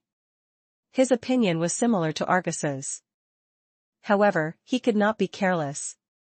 If these demons didn't play by the rules and forced a wave, he had to be prepared to accept it at any time. And in the prelude to this storm, the benefits of the undead army were revealed again. Skeletons and zombies were emotionless, fearless, and tireless. As long as Matthew could give the order accurately, they could work happily all day. The morale of the cemetery would not be affected by the outside world. The only one who needed to preserve his state was Matthew himself. And Matthew himself had a super sleep spell. He only needed to sleep for 2 hours every night to be full of energy. If it was a prolonged battle, he was not afraid of anyone. It was night. Matthew had a good sleep after greeting Yuchi.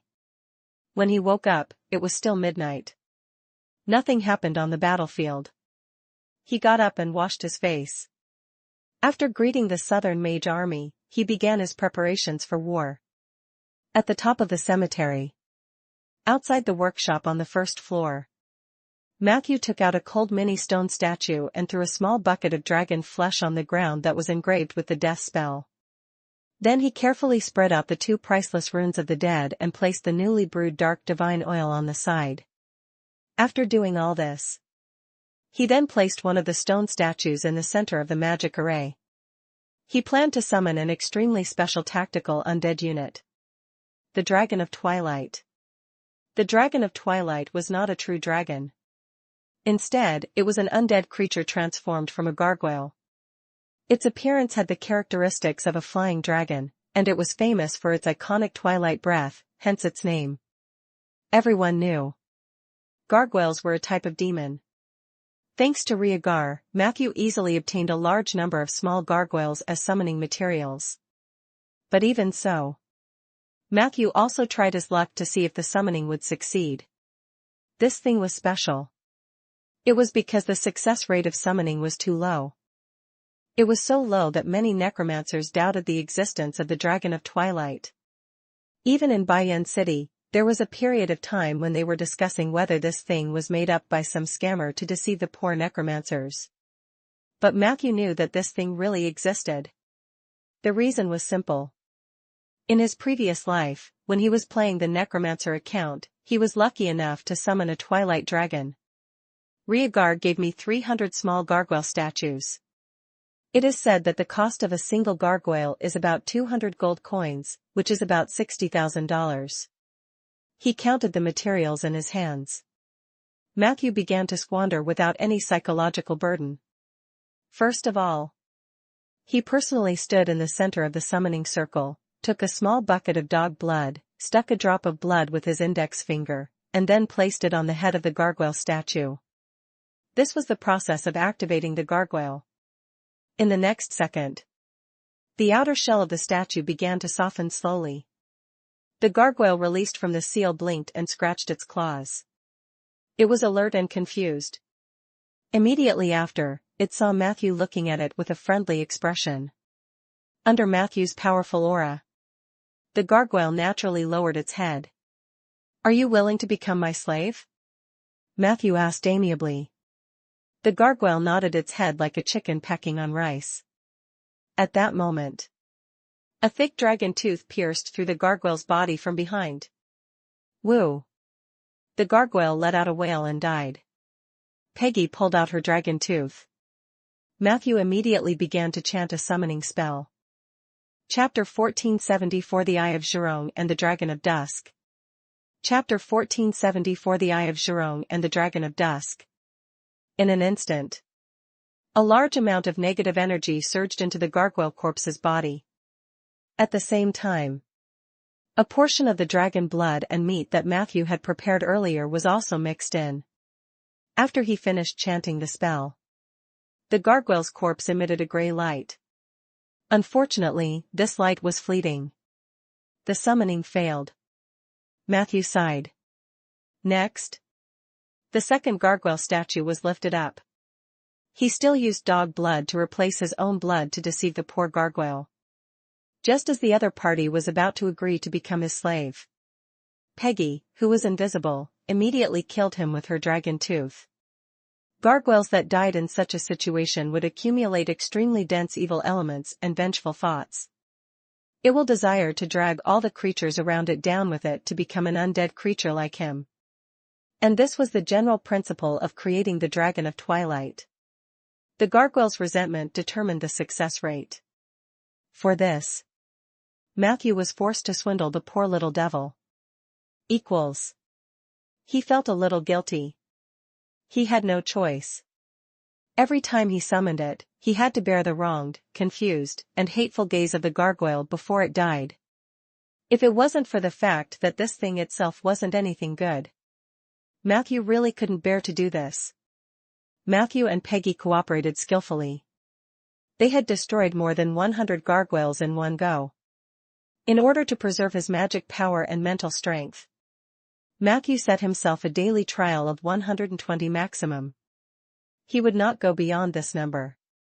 He planned to try the remaining gargoyles tomorrow. However, what surprised him was, it was as if fate had taken effect. Just as Peggy killed the 118th gargoyle, as Matthew was chanting, he suddenly felt a hot and hateful vortex appear beside the two of them. Immediately after, an angry roar sounded in their ears. "All of you have to die. All of you will be buried with me." The gray light on Gargoyle's corpse started to ferment like dough.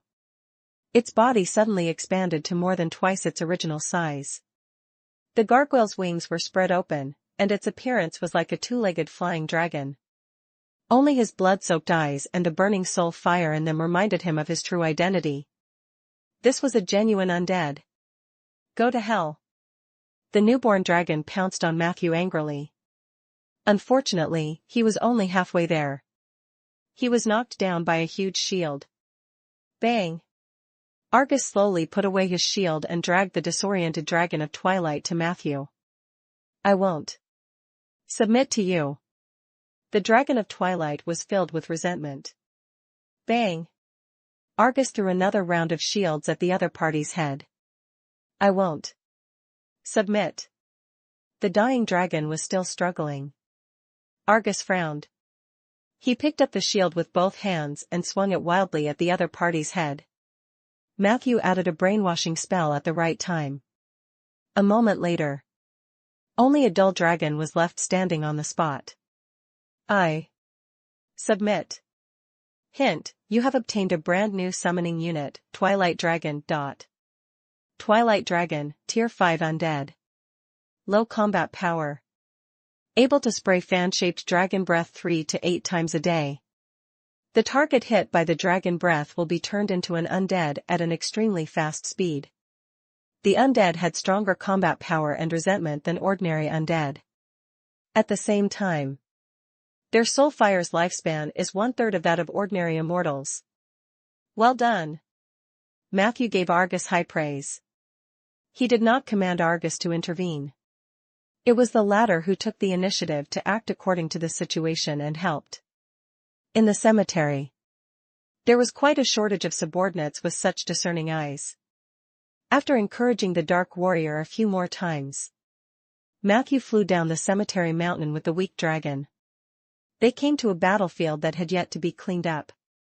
Under Matthew's command, the Dragon of Dusk spat its dragon breath at a pile of corpses. In just 2 minutes, the incomplete demon corpses all stood up.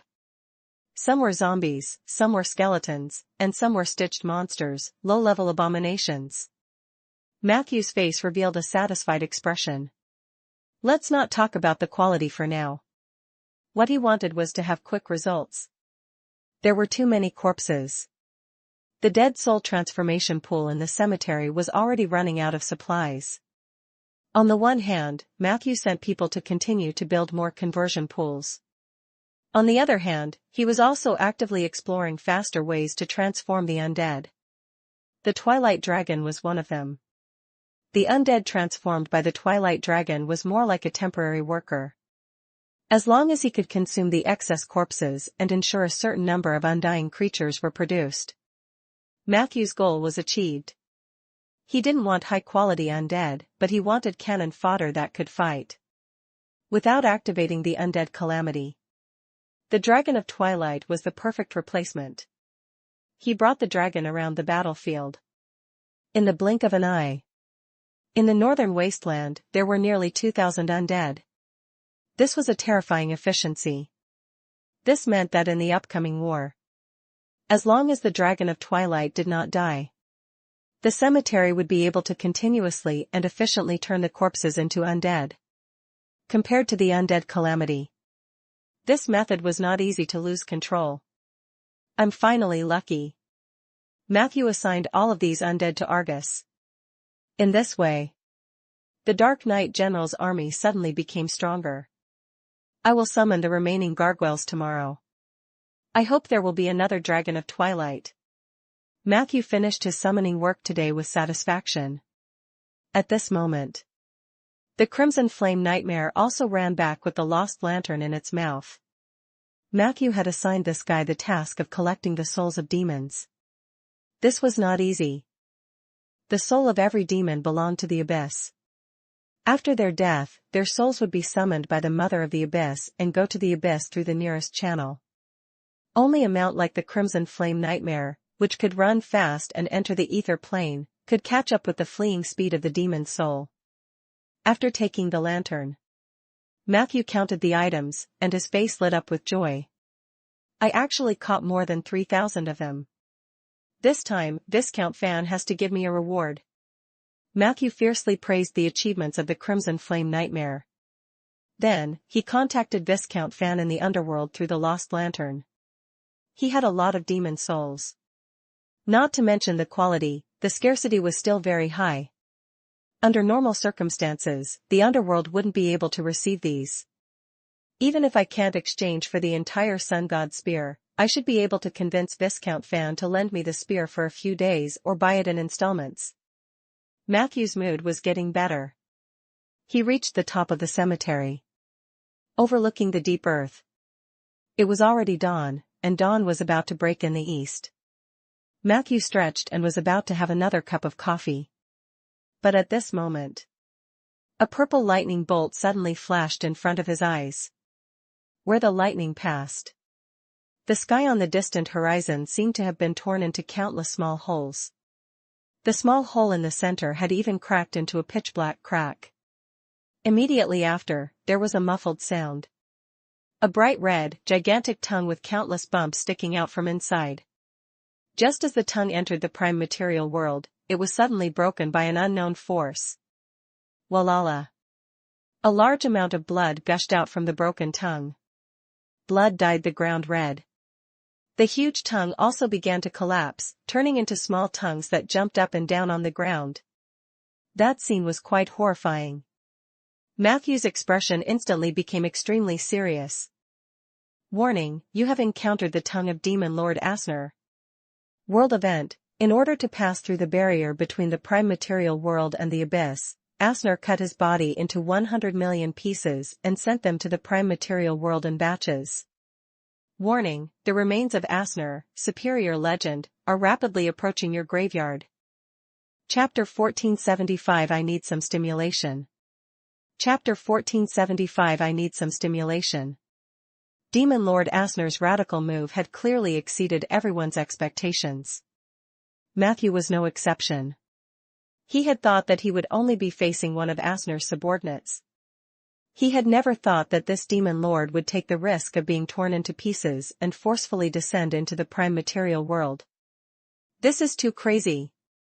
Matthew couldn't help but click his tongue. Due to the existence of the eternal barrier and the planar barrier, it was very difficult for the powerful existences in the outer planes such as the abyss, purgatory, and evil spirits to directly descend into the material world. This was a form of protection for the living beings of the material world. To the powerful life forms in the outer world, this was a shackle and restriction. In the history of Ander, the powerful existences of the outer planes had tried many ways to exert their influence on the material world. But most of them still needed a medium like a spokesperson or avatar. It was not that no one had tried to break their body into pieces to pass through the barrier, and then enter the material world, and then complete the smuggling through reorganization or resurrection. However, the powerful existences who did this in history all died miserably. On the one hand, the material world had its own guardians. They were basically on the same level as the powerful existences in the outer planes. Many people were arrested on the spot during the smuggling process. Forget about descending. They couldn't even touch the starry sky of Ander. On the other hand, the method of breaking up the whole into parts would make one fall into a weak state. Even if one's ability to revive were strong, one would face the risk of being completely eliminated before one's revival. During the ascension of the heavenly palace, some gods had tried to do so. They tore themselves into pieces. Then, it was silent. However, the situation was different now. Most of the high-level mages of the Alliance were affected by the time distortion, and the high-end combat power of the material world was missing. This meant that as long as no one in the outer planes caused trouble to Asner, it would be difficult to stop illegal immigration. Asner cut himself into 100 million pieces. As long as one of them survived, his dissension would be a success. Matthew had the intention to kill all the parts of Asner. However, he knew very well that he did not have the ability to do so. It's a little troublesome. He rubbed his temples and stared at the northeast. With the help of the farsightedness scroll, he could see that there were other shadows behind the purple crack that were stirring. If one were to distinguish carefully, it was not difficult to see that the shadows contained an eyeball, an intestine, and an internal organ. Matthew glanced at the data column. They found out that they were the left eye, the cecum, and the spleen of Asner. The tongue was only the first step. The remaining body of Demon Lord Asner was also rushing into Ander. The only positive news was that Asner did not throw all his bodies north of Rolling Stone City. He had obviously considered the risk-sharing. Matthew estimated that there might be Asner's body outside of Jiliu City, Jewel Bay, and other areas in the south. Stopping the invasion of a demon lord of this level was clearly not Matthew's single task. This was an arduous task that all living beings on the continent of Ander had to work together to accomplish. Matthew's brain spun wildly. Stopping Asner was too far. He had to think of a countermeasure against the Tongue army first. At this moment, there was some movement from the moss-green hills. It was likely that the Southern Mage Army had also noticed these crazy actions. Not long after, Yuchi also came looking for him with a bitter face. As an astromancer, Yuchi's divination ability was amazing. He brought Matthew information about Asner. Demon Lord Asner has the bloodline of the Abyss royal family. They are a race of greater demons known as the high-level demons. They have a significant influence in a large part of the abyss. Asner's father was one of the demon lords who attacked the Sioux nation. He died in the jade-shattering catastrophe of the Sioux nation's emperor, so Asner had a very subtle emotion towards the Sioux nation. On the one hand, he was very glad that the Sioux kingdom had killed his father. This way, he was able to ascend to the position of a high-level demon clan leader at a young age and obtain unimaginable territory and power. By the way, the power of a demon lord will increase with the number of territories he occupies. This is also why demons are a race with strong expansion. As long as they can occupy and infect more land, the Mother Abyss will give them more power. On the other hand, Asner is also very averse to any elements related to the Sioux country or even humans. This was probably the main reason why he chose to set the main battlefield of this landing in the material world at Rolling Stone City and Jewel Bay. I'm sorry. It's our fault. This guy was coming for the Southern Mage Army. Yuchi's expression was somewhat helpless. Matthew shook his head. The Demon Lord's goal is to invade the land of the Prime Material Plane. It doesn't matter where he lands. By the way, what's with the so-called high-level demons? Yuchi said. The Supreme Demons are the top of the Abyss Society, but you should also know that Supreme Demons are all hatched from demon eggs. There is no blood relationship between each Supreme Demon, so the Supreme Demon clan is the most loosely connected in the entire Abyss Society. The high-level demons are different. They are a special group that has mastered the method of stably hatching Supreme Demons. We don't know the specific content.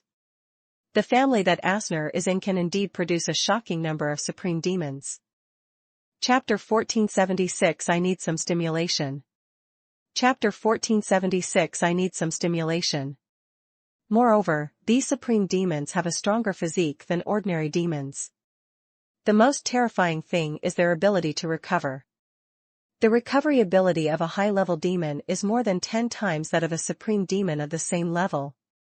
The Devil's recovery ability isn't bad either, but their abilities can't reach their mortal enemies. I've read in books that Asner's father had 9 hearts. As long as one of them was still beating, he could recover most of his heart in 10 seconds.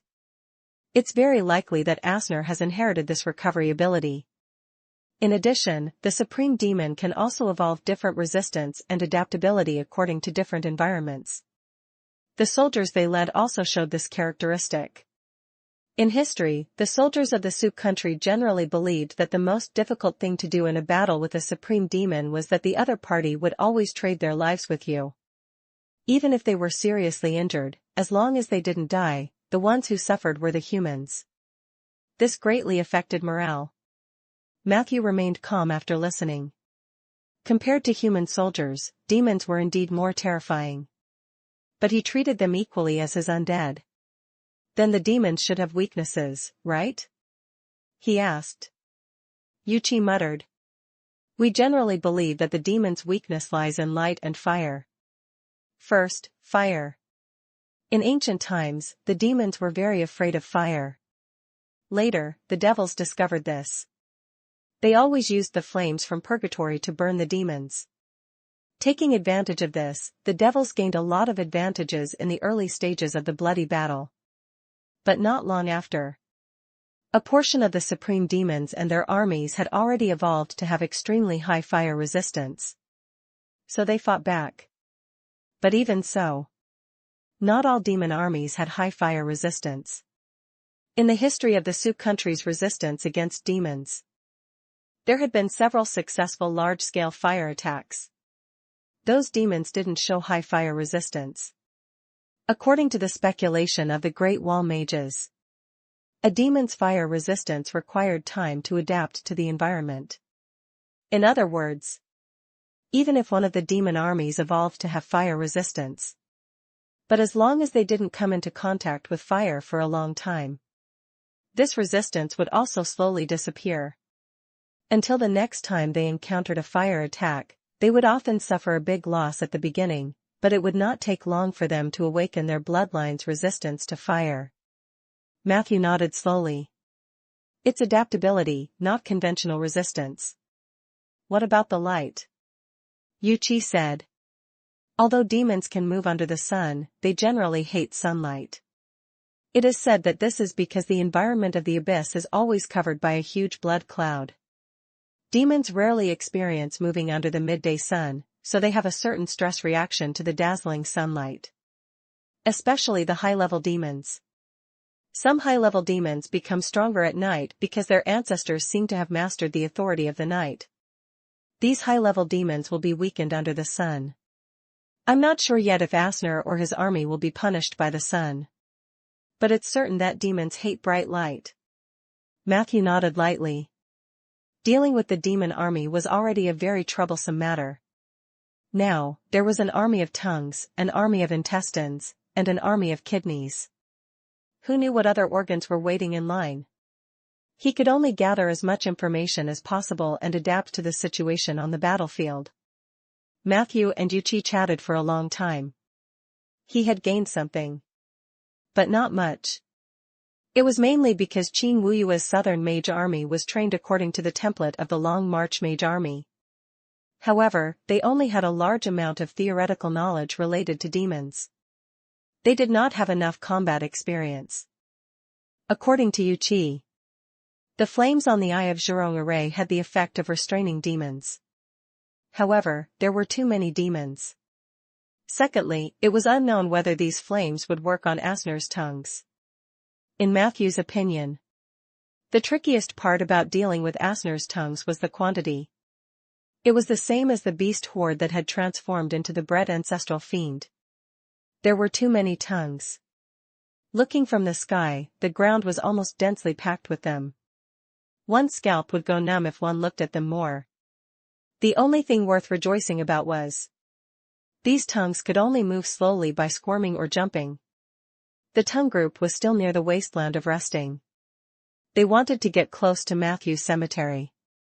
It would take at least a day or two. He still had enough time to prepare.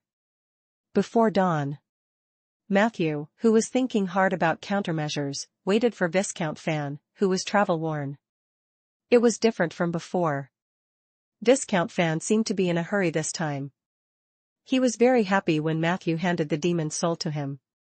But soon, he seemed a little distracted. Matthew asked him if he had a way to fight against the demon lord, Asner. Viscount Fan's reaction was also very perfunctory. However, Matthew still managed to exchange the souls of 3,000 demons for the right to use the Sun God Spear. Viscount Fan was quite generous in this regard. He directly handed the Sun God Spear to Matthew and promised that if Matthew could give him 30,000 demon souls in the next year, then this Sun God Spear was Matthew's. Seeing that the other party had something on his mind, Matthew did not force him to stay. After sending Viscount Fan off, he looked at the attributes of the Sun God Spear and felt a little gratified. Chapter 1477 I Need Some Stimulation. Chapter 1477 I Need Some Stimulation. No matter how one looked at it, the Sun God Spear had the ability to counter the demons. Sun God Spear, degraded divine artifact currently in the state of divine fire extinguishment. Wielder of the spear will obtain the following abilities or spells. 1. Throwing mastery +3 / throwing range +3 / throwing penetration +50%. 2. If you have mastered the Tauren martial arts, then when you hold the spear, all Tauren martial arts will be upgraded to master level. 3. Glory of the Sun, a strong light is emitted from the spear, causing the surrounding enemies to enter a dazzling state and greatly weaken their perception, 3 times per day. 4. Tauren invisibility, your body will emit a light that cannot be looked at directly. Anyone who looks directly at you will suffer a severe visual penalty and may even be permanently blinded. In addition, anyone who tries to use their perception to determine your location will suffer a reduction in perception and soul burn. Can be used at any time. If I blind everyone, I'll be invisible? As expected of Tauren invisibility. I like it. Matthew played with the spear in his hand lovingly. It was different from the cool but rough feeling of the bamboo stick that Tyraste had given him. The spear felt warm and smooth in his hand. It felt very silky and fitting. The sun god's spear didn't look sharp but rather had a reserved beauty. Whether it was its appearance or attributes, it was to Matthew's liking. He waved his spear in the cemetery. Then, he went to the life sanctuary to make arrangements. The demons did not dare to enter the oak forest, but the tongue army might. Matthew had always been meticulous, so he naturally wouldn't miss these details. In the midst of busyness. Soon, the sky was bright. According to Matthew, the official founding ceremony should have continued as scheduled the next day. But Rhaegar expressed his opposition. He had a good reason. On the one hand, Rhaegar thought that Matthew was the guardian of Rolling Stone City, the chief mage, and a great hero. He must be present at the official ceremony of the founding ceremony, otherwise it would be meaningless. On the other hand, according to the original process, the position of king actually required Madame Qin Wuyue to come forward and represent the will of the alliance to grant it to Rhaegar. After all, everyone knew. Aender was the world of the Seven Saint Alliance, and the king was recognized by the alliance. However, the current situation was that Qin Wuyue could not come as promised. As for the rest, it was not appropriate for them to represent the alliance to confer the title of King Rhaegar. Therefore, Rhaegar had called the representatives of the major city-states early in the morning and held a simple witness ceremony. Compared to the original large-scale ceremony, the witnessing ceremony was naturally much simpler. But even so, the ceremony also attracted many people in the city to observe. The atmosphere was said to be very warm, especially when Rhaegar gave a speech. According to his own words, "You have no idea how popular I am. When I was giving my speech, I had already restrained my tone for fear of arousing everyone's emotions, but there were still a lot of young girls who fainted." These were the exact words Rhaegar had used to describe the scene of the witnessing ceremony to Matthew. As for this, Zeller's evaluation might be more objective. The weather was too hot. Rhaegar stared blankly. But he really couldn't refute it. In July, the sun in Rolling Stone City was as hot as fire. Even if they chose a cooler morning, the weather at the end of the ceremony was hot enough to make people dizzy. At noon, everyone gathered in the cemetery to discuss countermeasures against the demons and the tongue army.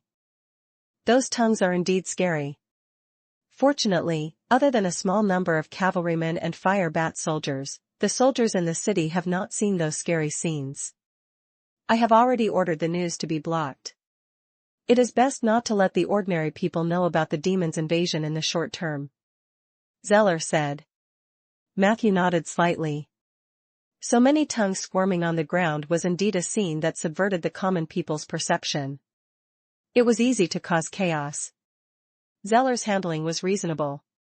Can we only passively defend? I mean, is it possible to raid those portals and kill those abyssal mages? Rhaegar asked. Matthew shook his head.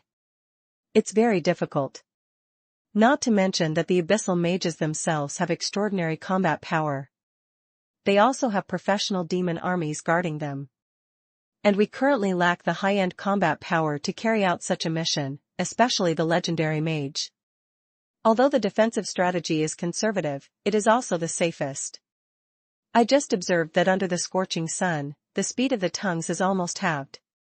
At the current speed, they may not reach the cemetery before sunset. We may have a chance to push the front line a little further north before then.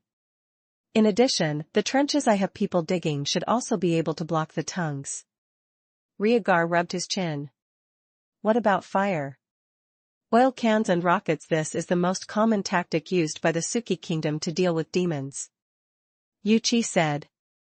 Theoretically possible, but do we have enough oil cans and archers to fire rockets? Matthew thought for a moment. Centaur archers can fire rockets. But these tongues are too widely distributed, and the northern open space is too vast. Fire attacks may be able to kill some of the tongues, but it is impossible to completely stop them in the north. And is there enough kerosene and oil in Rolling Stone? Zeller shook his head and said. Not enough. At present, there is a serious shortage of oil reserves of any type in the warehouse. Chapter 1478. I need some stimulation. Chapter 1478 I need some stimulation. Rhaegar still did not give up. Can spells solve this problem?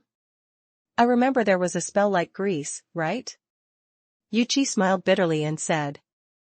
There is indeed grease, but each grease spell that can create a 4m*4m square greasy area requires a finger-sized ointment as a casting material. Many mages in our army know grease, but they don't have any material-free spells, so they need a lot of ointment. And the casting distance is also a problem. The casting distance of grease is very close, which means that the casting process will be very dangerous. What about building a wall of fire? Rhaegar continued to think of ideas. Can your spells achieve this goal? He looked at Matthew. Matthew shrugged. Don't look at me. I'm a necromancer. Rhaegar looked at Yuchi again. Yuchi pondered. Theoretically, it's possible, but it still needs to be maintained at close range. Moreover, the northern wasteland is too vast. If you want to build a wall of fire that can block most tongues, that wall of fire will have to stretch for hundreds of kilometers. This is not something that can be done with ordinary spells. We need to use the power of the ritual field, and the demon army is right behind us. They won't just watch us build the ritual field. Even if it's built, it can be easily dismantled. Rhaegar scratched his head. The vast plains to the north of Rolling Stone City had indeed become a disadvantage for the defenders. Matthew took advantage of the mobility of the cemetery, coupled with the cover of the moss-green hills and oak forest, which barely formed a terrain that was conducive to defense. But even so, the northern part of the cemetery was still wide open and lacked a protective barrier. Everyone discussed it for a while. Except for fire. They had also considered using the flood to attack. However, because of the terrain, it was too difficult to operate on a practical level. In the end, Matthew concluded. As things stand, we can't hope to get it all done in one go. We can't completely block those tongues in the north. We can only do it in sections and use different defensive strategies. Leave the direction near the moss-green hills to the southern mage army. Use the Eye of Giron formation and build 1 or 2 firewalls to assist in the defense. I'll get the centaur archers to be ready near the oak forest. They'll try their best to divert the kerosene supplies in the city to this side to ensure that the forest won't become a breach for those tongues. I have some buriers at the cemetery. They are not enough to block all the tongues. The rest can only be blocked by the skeleton army. Matthew's plan was a last resort. After all, there had never been a city surrounded by tongues in history. Everyone could only think of a solution on the spot. Everyone nodded. However, Rhaegar said hesitantly. Why don't I ask Letitia for help? The kingdom of Suki should have a lot of oil bottles in stock. Matthew looked at him deeply. You can try. But take care of your health. Rhaegar immediately straightened his back and wanted to say something. At this moment, Peggy walked over with a pile of dishes. Are you tired after discussing this for so long? Time to eat. As she spoke, she placed the dishes on the huge dining cart on the desk in front of everyone. This is my new dish. How about you try it? Everyone focused their eyes and turned pale with fright. On the white and clean plates, there were fried tongues. Some of the tongues were probably not fried enough. When it was taken out of the plate, it was still jumping on it. Matthew was stunned. Where did you get these? Peggy placed her hands on her hips. I saw them early in the morning, just north of the forest. I saw them jumping happily, so I went to pick up some. Try them. Are they delicious? Matthew fell silent. He was about to retort, is this thing edible? Who knew that Rhaegar had already picked up his knife and fork? Buzz. He bit off the surface of the tongue, and golden fat particles emerged from it. Together with the pepper particles and milky white juice that were jumping on the surface of the tongue. Wow. Matthew. It tastes really good. Rhaegar was savoring the food, and the others couldn't help but make a move. Matthew looked at the scene of them eating until their mouths were full of oil. He suddenly thought of a new way to deal with the enemy. These tongues. They do seem edible. This was what he thought. Late at night. In the open space north of the oak forest. Tongues slowly approached the forest under the moonlight. Suddenly. There was a slight disturbance in the woods. Not long after. A large group of wild ducks flew out from inside. Those wild ducks were flapping on the ground, crazily pecking at the squirming tongues on the ground. The tongues of these demons were not small. The big ones were even the size of a fist. However, wild ducks were also quite good at fighting. Not long after. The place where the wild ducks passed was empty.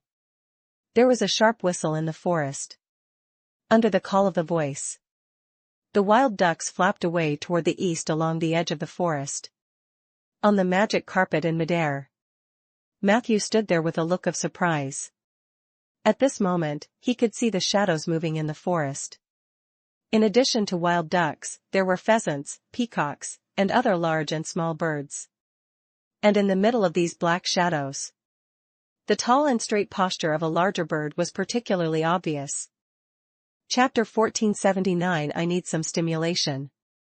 Chapter 1479 I Need Some Stimulation. I didn't expect that black peacock to have such connections. Matthew was also surprised. Currently, the bird groups active in the northern part of the forest were not local residents of the oak forest. They were companions that the black peacock had summoned from all over the world through its connections. Most of these birds ate meat and vegetables. Especially those larger wild ducks. Seeing the tongue, they rushed forward crazily as if they were injected with chicken blood. Where the wild ducks go, the tongues that were near the forest were instantly eaten clean. There should be no need to worry about the life sanctuary. Matthew let out a sigh of relief. Unfortunately, it is inconvenient for these animals to move too far away from the forest, and compared to the overall size of the tongue army, the number of birds is still too small. I'll have to think of another way to fight the head-on battle at the cemetery. Then he turned around and returned to the cemetery. At this moment, a large number of tongues had appeared on the ground in the north of the cemetery. The tongues were spread out. They wriggled slowly on the dark ground like thick worms. The burier above the cemetery had already started throwing fireballs down. The skeleton axemen in the trenches were also catching the tongues with their heads lowered. This was not easy for them. In the beginning, the number of tongues was still relatively rare. But gradually, a large group of tongues suddenly appeared in the darkness ahead. Those tongues seemed to have suddenly appeared. Whether it was in terms of numbers or sizes, it was much more exaggerated than what Matthew had found around the forest. The firepower of the burier was obviously not enough to cover all the enemies. Matthew sat on the magic carpet with a gloomy face. He was already considering whether he should wake up Olerin. But at this moment, he suddenly heard Sif shout. She stood at the top of the cemetery and greeted Matthew. "Why are you here?" Matthew was very surprised. Sif put her hands behind her back and said obediently, "Do you need help?" Matthew instinctively wanted to refuse. He suddenly remembered that Sif was no longer the same as before, so he asked curiously, "Is there any way you can stop those tongues?" Sif nodded. "I have some fire-related spells." Matthew's interest was piqued. "Then why don't you try?" However, Sif looked at Matthew seriously. "My warlock bloodline isn't stable yet, so I can't cast spells stably." Matthew smelled a conspiracy. However, he still followed the other party's words and asked, "So? Do you need me to do anything?" Sif blushed and nodded. "I need a little excitement." Matthew was still asking, "What?"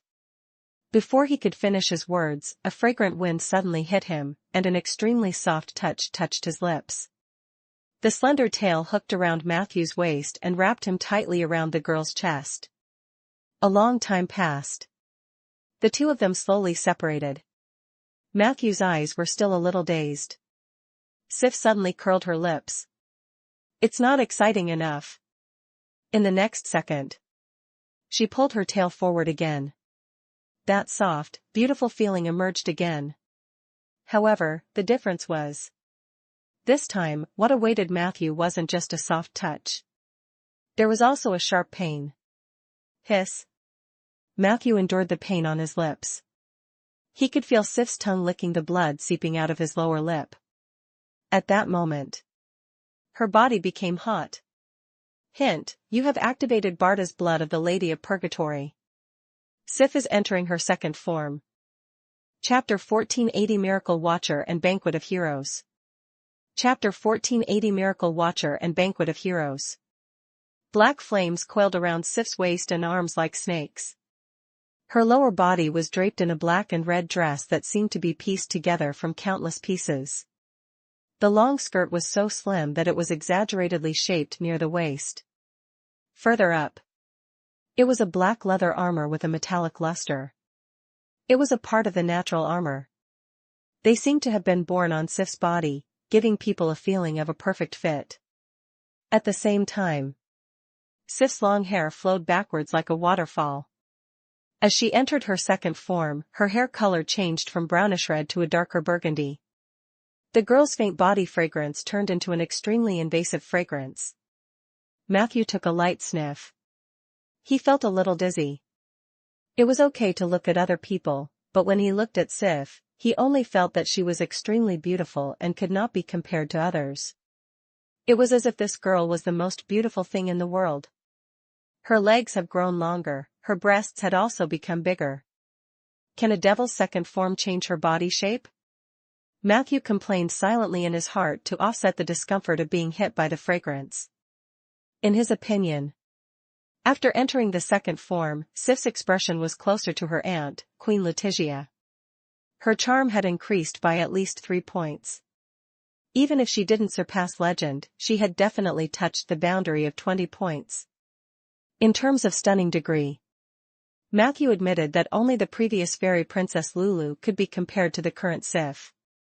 She has become very strong and gives off a very dangerous feeling. Even if she is not an official legend, she has the power of a legend. Matthew took a deep breath. He had thought that Sif was only trying to help. But now, it seemed that it was more than that. At that time, Sif's feet were straight, and the back of her feet was slanted downward. Her charming toes were stained with black nail polish. Her body slowly rose into the sky, and her gaze looked toward the land in the north.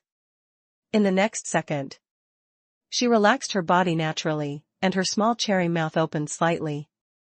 It sounded like countless men and women were in extreme pain, and they were screaming hysterically. The roar was so deep that it contained thousands of living beings. That was definitely not Sif's voice. That was a terrifying item that represented the purgatory intent. It was the painful wail of the living beings who had sunk into purgatory for thousands of years. It was Barther's voice. That was blasphemy. Such a term flashed through Matthew's mind.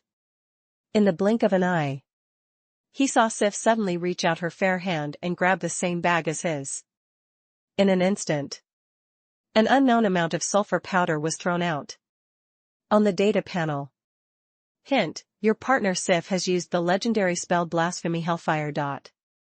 Your prey brand has produced a violent physiological reaction.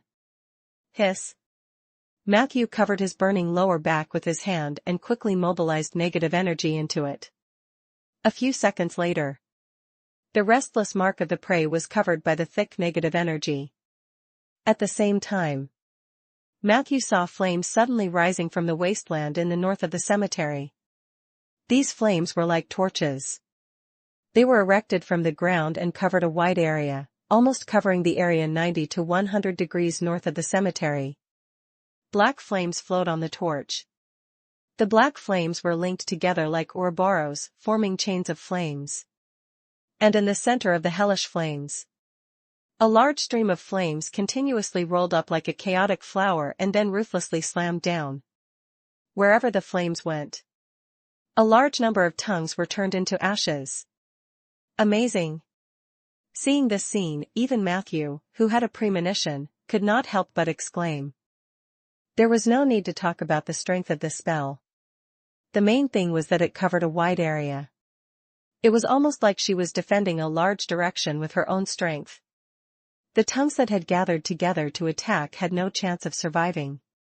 And in this pitch-black night, these torches were so conspicuous. What was even more terrifying was the hellfire burned for more than 2 minutes, but it didn't stop. Under Sif's control, Matthew saw a fiery sky slowly rising. The curtain hung in the air above the northern part of the cemetery. It was like a waterfall. However, what poured down from the top was hellish flames that could turn life into ashes. Did you set up a ritual ground? The light of the fire shone on Matthew's face. He could no longer contain his surprise. Sif slowly descended from the sky. As soon as she got close, Matthew could feel that her body was shockingly hot. The girl's eyes were filled with pride, and her tail jumped up high. Am I good? Very good, Matthew said honestly. Sif smiled until her eyes narrowed, but at this moment, Matthew suddenly noticed that her lips were a little pale, and her pupils would turn a strange black color from time to time. Are you all right? Matthew asked with concern. Sif took a step forward, but before she could finish, her body suddenly went limp, and she collapsed into Matthew's arms. Matthew felt his arms burning. He could feel Sif's weakness. He instinctively wanted to heal Sif, but after thinking about it carefully, it seemed that nature spells could not work on devils. So he could only call Peggy. Don't worry, Matthew, she's just a little tired. Leave her to me. Chapter 1481 Miracle Watcher and Banquet of Heroes. Chapter 1481 Miracle Watcher and Banquet of Heroes. Peggy naturally took Sif from Matthew's arms. Seeing this, Matthew wondered. When did you become a doctor? Anne. Do you know why I called you? Peggy arched her hips and leaned back to give Sif a more comfortable position. Then she replied. Of course, I'm taking care of Sif for you. Haven't I always been doing this? As she spoke, she took Sif away. Matthew wanted to say something, but he looked at Peggy's back and laughed at himself. In the next moment, Matthew stood at the top of the cemetery and looked around. Under Sif's various countermeasures, they survived the first wave of tongues.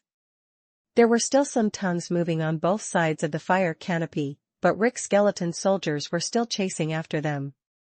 Plus, the wild ducks were active at the edge of the oak forest. These remnants won't last long. And what made Matthew feel the most emotional was, isn't this a little too much? To be fair, Sif's hellfire was definitely a strategic spell. If used properly, it could even destroy the most elite cavalry of the demon army. However, it was a pity. Sif might not even know how strong she was. If Matthew knew that she could release this level of hellfire, he would never let her eliminate the tongue wave. This was indeed a little wasteful. But it's hard to say. The biggest problem with young warlocks is that they are unstable. They may not be able to cast spells of this level every time. Thinking of this, another question suddenly appeared in Matthew's mind. If she needs stimulation every time she can cast a spell, then according to the current rhythm, won't she soon need more stimulation? His thoughts were interrupted. He couldn't think about it anymore. Compared to this, the blasphemy she chanted when she released the hellfire was more worrying. It was clearly Barthur's voice. Although the Suki family has the blood of Barthur, the concentration of the blood of Barthur in Sif's body is a little too high. I wonder if this will become a hidden danger. Matthew silently noted this down in his heart. I have to talk to her mother later. After all, it was Melinda who found that extra drop of Barthur's blood and transferred it to Sif. North of the cemetery, the fire canopy continued to burn. Matthew observed the strength of the ritual field. If there was no interference, it could last for about 2.5 days. Considering that this was only a temporary ritual field, Sif did not use any other materials except sulfur. This was already very rare. At least until the sky disappeared. The demon army was unlikely to launch a formal attack. This gave them more time to prepare. in addition. To Matthew's surprise, Sif's casting of the hellfire and then turning it into the fire curtain had brought him unexpected benefits. Hint, your partner Sif has created the fire wonder, the fire canopy. This phenomenon has attracted the attention of most creatures nearby, especially the members of the demon army near Rolling Stone City. The demons chanted the name of Sif, the daughter of Purgatory. They see Sif as your subordinate. Therefore, you have received the same increase in legend points as Sif. Your legend rating +1, Abyssal Faction. The Battle of Fame effect was triggered. Your newly increased legendary point has been converted into World Legendary Point. Other than that, the tongues that Matthew had destroyed through various means were also included in the number of demons that he had to destroy this year. It was just a 5-to-1 conversion. But even so, Matthew had killed more than 20,000 demons in this battle. Not only did he easily break through the 30,000 mark, he also obtained 2 additional chances to draw druid spells or abilities.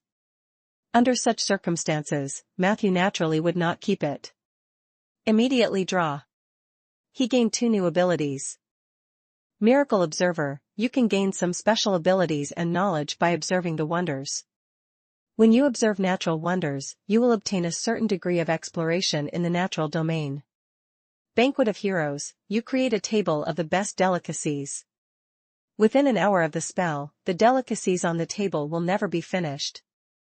All friendly units near the table will be treated as participating in this hero feast. The units that consume the food and drinks on the table will receive the following increase. 1. Increases HP, stamina, energy, and mana recovery speed. 2. Random attribute +2. 3. For 3 days, you will be full of energy and will not feel hungry. Those who do not consume it will receive the above 1 and 2 buffs, excluding the undead, automatons, etc. Not bad. These 2 abilities were both solid high-level druid abilities. For Matthew, Miracle Watcher was a more practical ability. What he needed to do now was to find a way to enter the natural domain, and this ability seemed to be able to shorten this process. When he checked the information related to this ability, Matthew was already thinking about the famous wonders of the world. As for the Banquet of Heroes, Matthew was not unfamiliar with this spell. It was not exclusive to druids. Many legendary mages would learn it. Chapter 1482 Miracle Watcher and Banquet of Heroes. Chapter 1482 Miracle Watcher and Banquet of Heroes. Not only could it increase the attributes of his followers, the most important thing was that they could also have a good meal when they went on a long journey. The food and drinks were provided by the Banquet of Heroes. The texture was the best. The only pity was that his undead couldn't enjoy it. If those tongues are demons, I hope they come more. For no reason, he had picked up a legend point and 2 abilities. Matthew was in a good mood. At this moment, Yuchi rushed over from the west. His face was filled with surprise. The hellfire just now and the fire curtain now. Which legendary mage released it? Matthew smiled and shook his head. No, it's the Suki family, a warlock. You know, the Suki family has the blood of the purgatory. Yuchi nodded in realization. However, he immediately asked in confusion. Since the Suki family has such a capable person, why didn't they mention it before? Matthew was about to explain. It just so happened that Rhaegar had also rushed over from Rolling Stone City. He found Matthew and asked. After dinner, Sif disappeared. The guard said she was out of town. Have you seen her? By the way, the fire in the sky over there is so spectacular. Did you set it up? Matthew coughed. It was Sif. Rhaegar was shocked. His first reaction was that Matthew was joking. He felt something from Matthew's serious eyes. So he fell silent. After a while, he suddenly asked in a relaxed tone. What do you think of me retiring now? I've been king for a day. I've had my fill. Ainder is indeed the world of you young people. Matthew smiled and asked. Is there any difference between your current situation and retirement? Rieger's tone froze. All of a sudden. He seemed to have thought of something. Wait. Sif told me before that if she wanted to cast a powerful spell, she had to further activate the blood of Barthur. And this requires a very strong stimulation. The old father's eyes suddenly sharpened. He looked at Matthew like a hawk. What's wrong?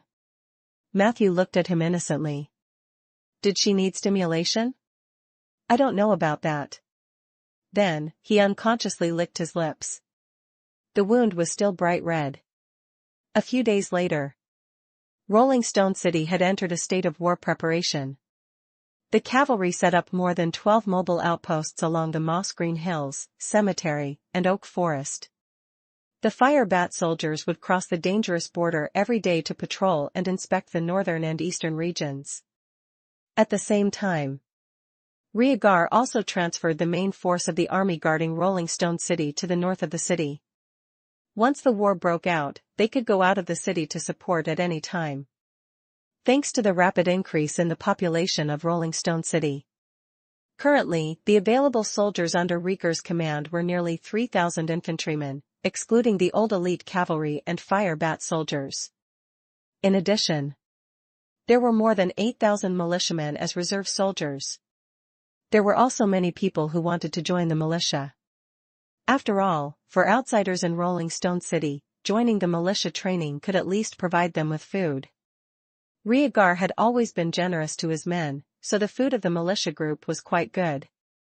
Matthew was guarding the front. The morale of the soldiers in Rolling Stone City was quite stable. These days, the atmosphere in the city was not greatly affected by the demon army. Every day, many enthusiastic citizens came to the city wall to boost the morale of the soldiers. Occasionally, there were people who delivered food. The scene was very harmonious. The demon's surprise attack and the tongue wave's failure were not the only good news. The battle report from the southwest boosted the confidence of the soldiers and civilians in the city. The Black Banyan tribe, led by Lumiere, who held the pioneering order, advanced triumphantly on the battlefield at the southwest border. The mountain clans were indeed fierce.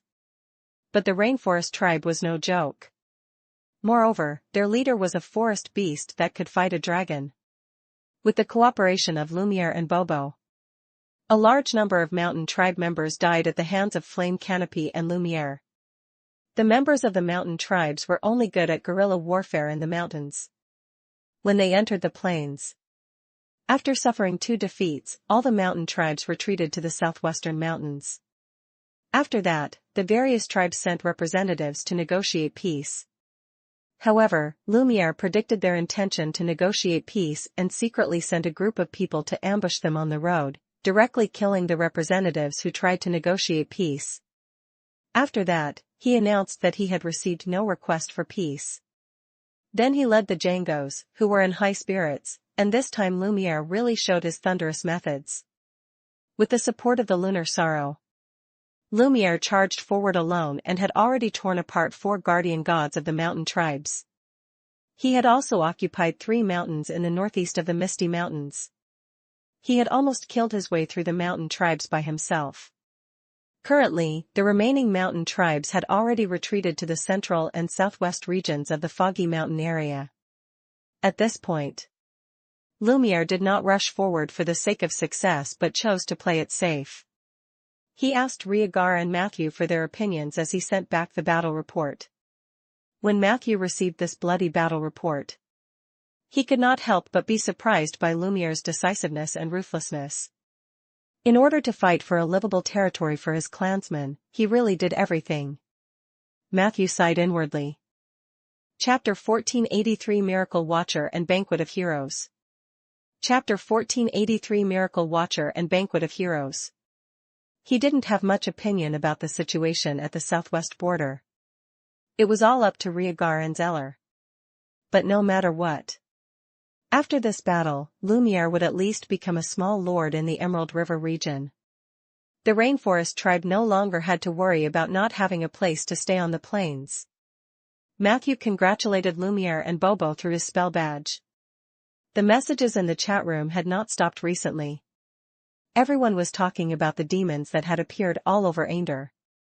It was through this channel. Matthew then realized that Asner had chosen to place his body parts on different parts of Ander. The one with the greatest pressure was still the gem bay that Vivian was guarding. There were some in other places, such as the north and south. Even at the southwestern border, there were traces of Asner's body hair and nails. Lumiere's choice to stop advancing was also related to this matter. Anyway, the invasion of the Demon Lord became the focus of all of Ander. Among them, the situation in Rolling Stone City was the most eye-catching. Every day, his friends would ask Matthew about the situation through the communication network of the Guild of Spells. Matthew reported to them that he was safe while continuing to prepare for battle and scout. It was the 15th of July.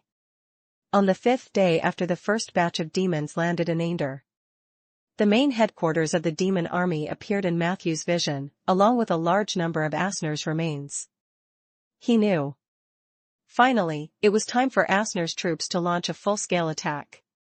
On the endless plains, a large number of demon soldiers gathered in an irregular but at least visible square formation and pushed forward.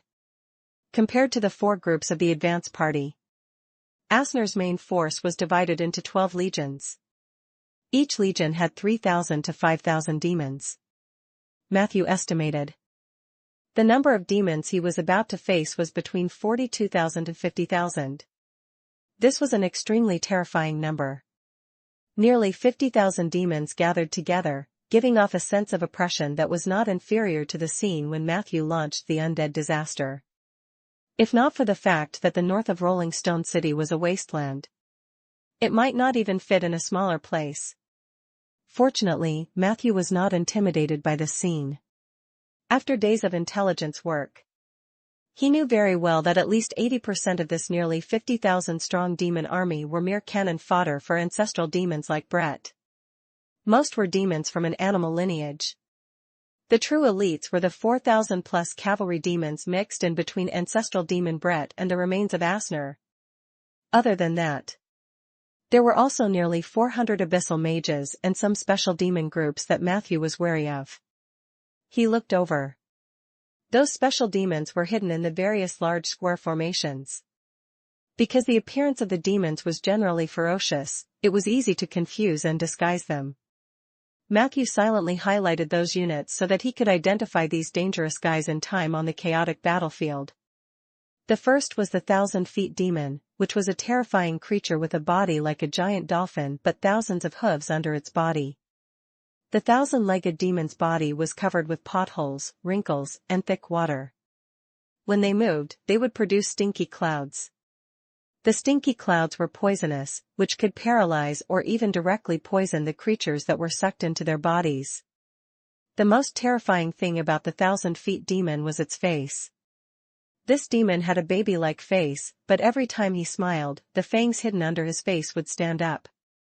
Next was the slaughterer demon.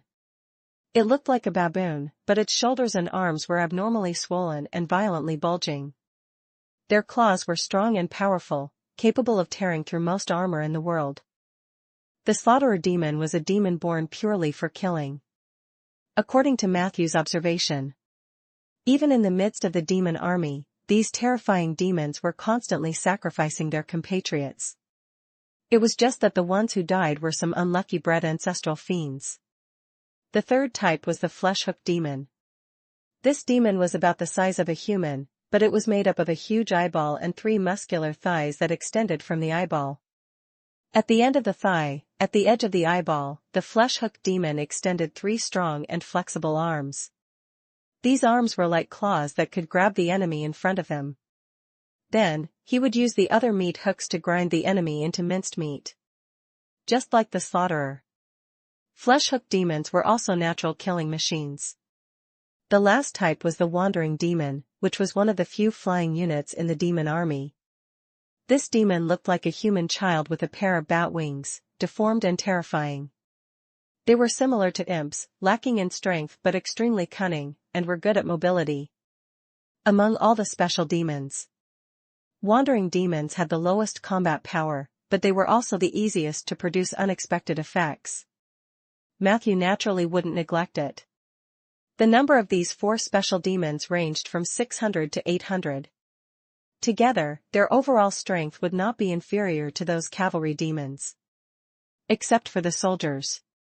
Matthew also found 5 legendary units in the demon army.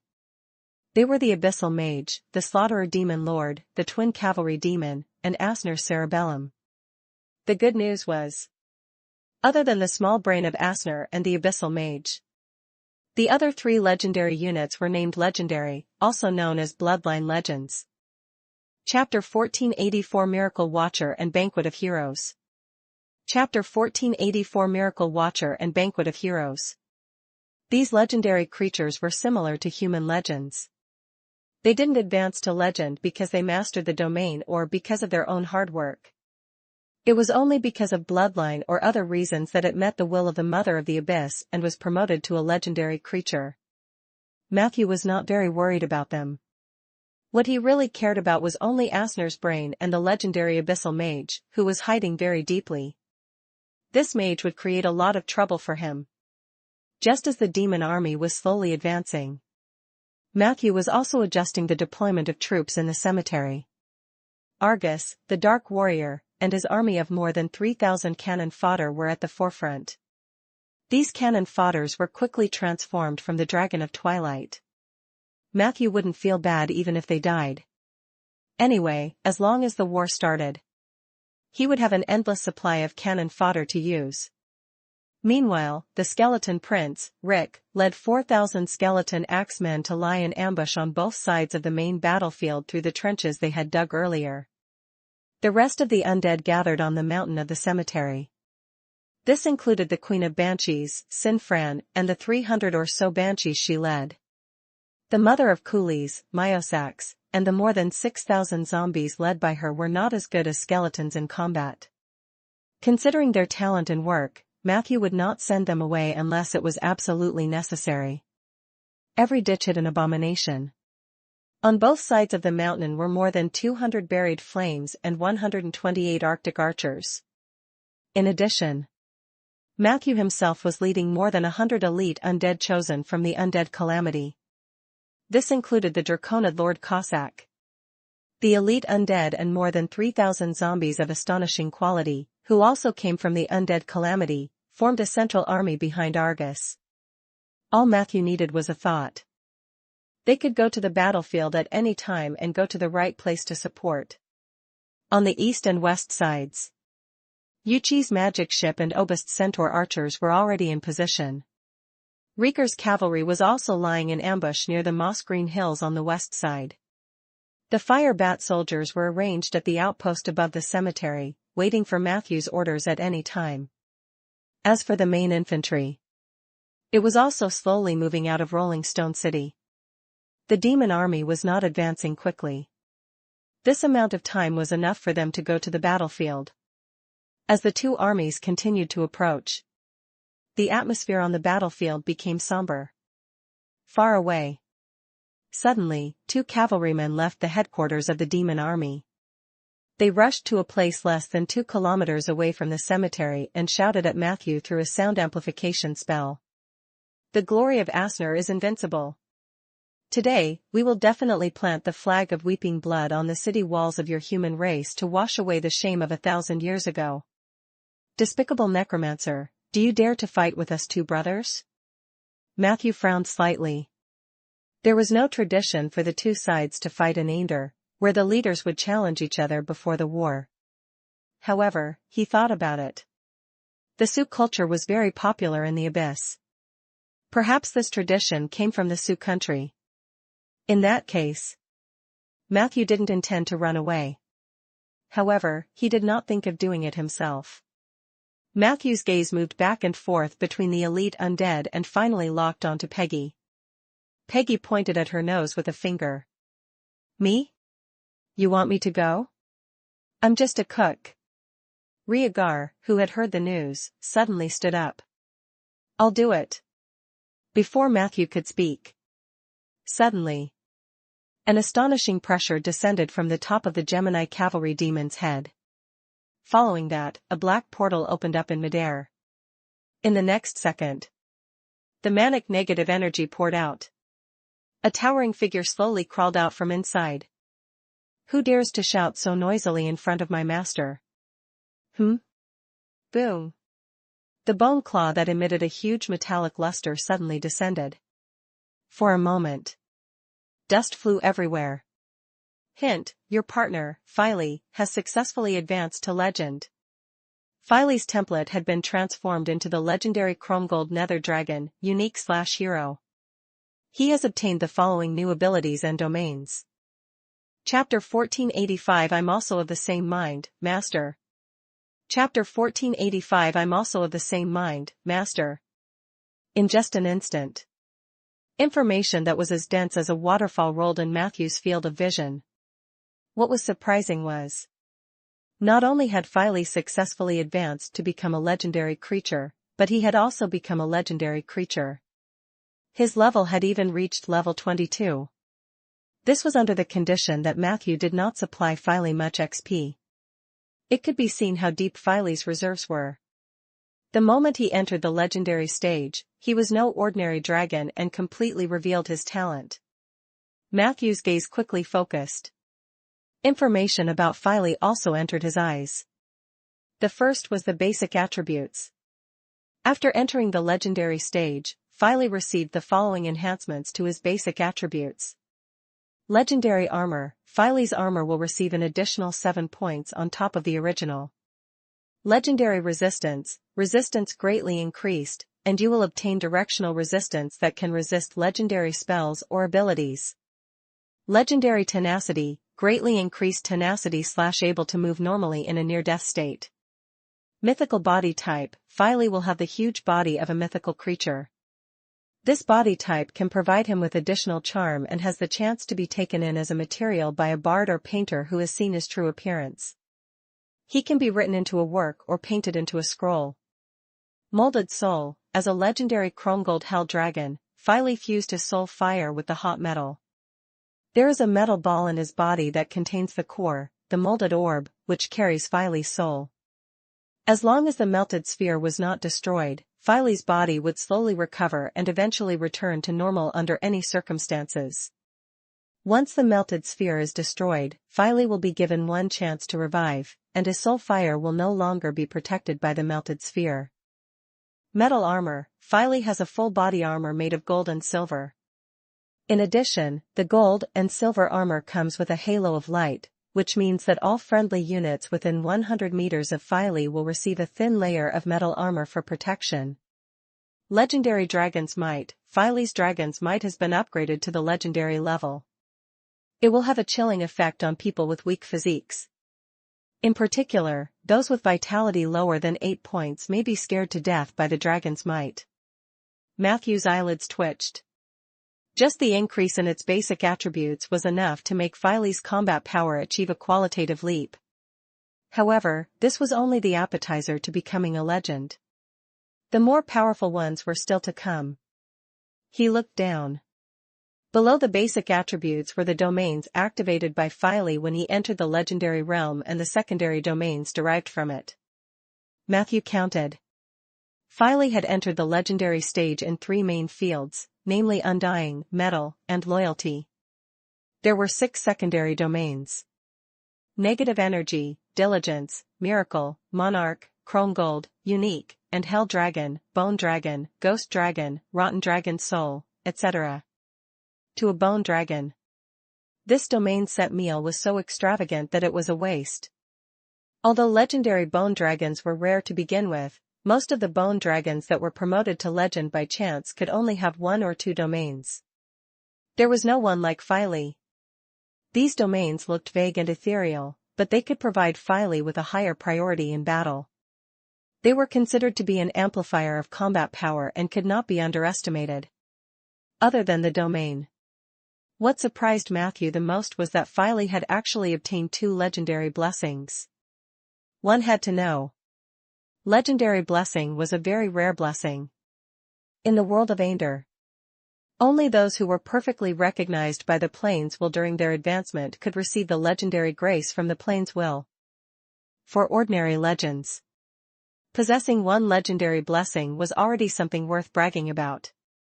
However, there were two of them.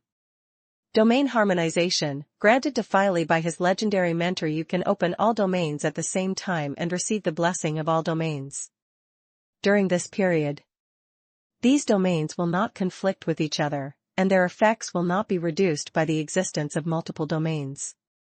Metal origin, bestowed by the negative energy plane. A large amount of metal deposits will appear in the place where Filey lives. Chromite and negative energy crystal clusters would be produced 10 times faster than ordinary mineral deposits. The metal armor of Filey will also receive a slow but continuous improvement due to the increase of these metal deposits. A legendary mentor? Did I give it to you? Matthew's heart skipped a beat. It wasn't that he was trying to get a hold of it, but the keyword domain harmonization was indeed a little similar to his style. However, he did not recall giving Filey the similar blessing. Is it my blood? Or is it because of the contract between Filey and me? Matthew was puzzled. He planned to wait until he was done with the matters at hand before carefully studying the special contract between him and Filey. Filey was a system reward. The system also automatically generated the contract he signed with Filey. Before this, Matthew's magic level was insufficient. Therefore, he could not understand the profound contract at all. Now, his knowledge level had increased. It was time to find time to interpret it. But no matter what, domain harmonization was definitely a super awesome blessing. Even someone as powerful as Matthew could not support all the domains at the same time. On the one hand, he was not focused enough. On the other hand, even with the balanced domain, there was still the possibility of the domains fighting with each other. Chapter 1486 I am of the same heart as Master. Chapter 1486 I am of the same heart as Master. This was not a problem that could be solved by a simple, balanced contract. However, Filey perfectly resolves this issue. This made Matthew even more curious. At the same time, he sighed in his heart. It would be great if we could share domain harmony. Unfortunately, it was a blessing. It was not his ability. As for the origin of metal, this was also a pretty good blessing. At least his family would not lack iron and minerals in the future. Especially the chromite. Matthew drooled as he looked at the silver-black armor on little Filey's body. If they could excavate more of these metal mines. Whether it was to help the industrial level of Rolling Stone City or to help the armed forces, it was great. Matthew's gaze continued to move downwards. Due to his previous deep accumulation. Currently, Filey had 4 legendary abilities and 4 legendary spells. Half of them were newly acquired after entering the legendary realm, and the remaining half were strengthened into legendary power after entering the legendary realm. The first was the legendary ability. Gravestone descends from the sky. Filey can create a heavy downpour of gravestones within a 300-meter radius around him. The target hit by the tombstone would be stunned at the lightest and would die at the heaviest. Every tombstone that fell to the ground would release a speed reduction halo in the surroundings, slowing down the movements of nearby creatures. Duration 30 seconds. Absolute Leader. Filey is the king of the undead, the absolute leader of the underworld. He can have up to 30,000 undead as his direct subordinates, and the remaining units can be regarded as followers. There is no limit to the number of followers of Filey. Legendary Dragon's Breath. The Dragon's Breath of Filey has been upgraded to the legendary level and has additional effects such as burns and smoke. The dragon breath that Filey spat out carried a large amount of rusty iron filings. If these iron filings enter the target's body, they may trigger tetanus, spore domain. Reversal Storm. Every time Filey's metal armor is attacked, the reversal storm will begin to accumulate energy. When the energy storage reaches 60%, it will immediately activate a reverse storm. When it reaches 100%, it can launch a legendary reversal storm. The damage of reversal storm and legendary reversal storm depends on the total amount of damage received by Filey. For very solid legendary abilities. The Absolute Leader had given Filey the ability to command thousands of troops. The relationship between them and Filey was even stricter than the contract with the Necromancer. Legendary Dragon Breath was a further enhancement of the inherent ability. This was also the privilege of every dragon after entering the legendary realm. Matthew had expected this. The only thing he did not expect was iron filings and tetanus. As for the gravestone descending from the sky and the reversal storm, they both had pretty good large area attack abilities. The former could be regarded as a large-scale soft control. The latter, with metal armor, was expected to have very great damage and at the right time to reverse the situation. These two abilities made up for the fact that Filey was only suitable for being a tank. Although he had become heavier, he had not lost his former offensive ability. Although this kind of attack could not be considered sharp, it was enough for a legendary creature. Finally, there were 4 legendary spells. They were Death Laser, Life Deprive, Legion Haste, and Defensive Blending. Life Deprive and Legion Haste were inherent spells and had now been upgraded to the legendary level. The former was an instant death spell that could directly deprive a powerful unit of its life and even threaten the life of a legendary creature. The latter was a marching spell suitable for large-scale army battles. The Death Laser was the first time Matthew had seen it in Filey's data column. It was probably a new spell that Filey had obtained after advancing to Legend. Death Laser. The eyes, ribs, and tail of the Filey can shoot out beams of ultra-high temperature lasers containing chromium gold particles. The units hit by the laser will suffer negative effects such as armor break, meltdown, penetration, and instant death. Once Filey killed one unit with every use of the Death Laser, his soul fire would receive a slight increase. Death Laser's maximum effective range, 800 meters. A very intuitive spell that could be used for offense. In Matthew's opinion, its biggest highlight was its super long range. It could attack the enemy from 800 meters away, and it was a laser that was extremely fast and difficult to dodge. If he can point it where you want, wouldn't Filey become a mobile fortress with an air defense system? Matthew could not help but fantasize. As for the last defensive spell, it was a very rare dragon language spell that imitated the ability. Defensive Blending. Filey will give up all offensive abilities for a short period of time and will receive double armor compensation and spell resistance bonus during the duration of the spell effect. Duration, 300 seconds. He finished reading all the panels.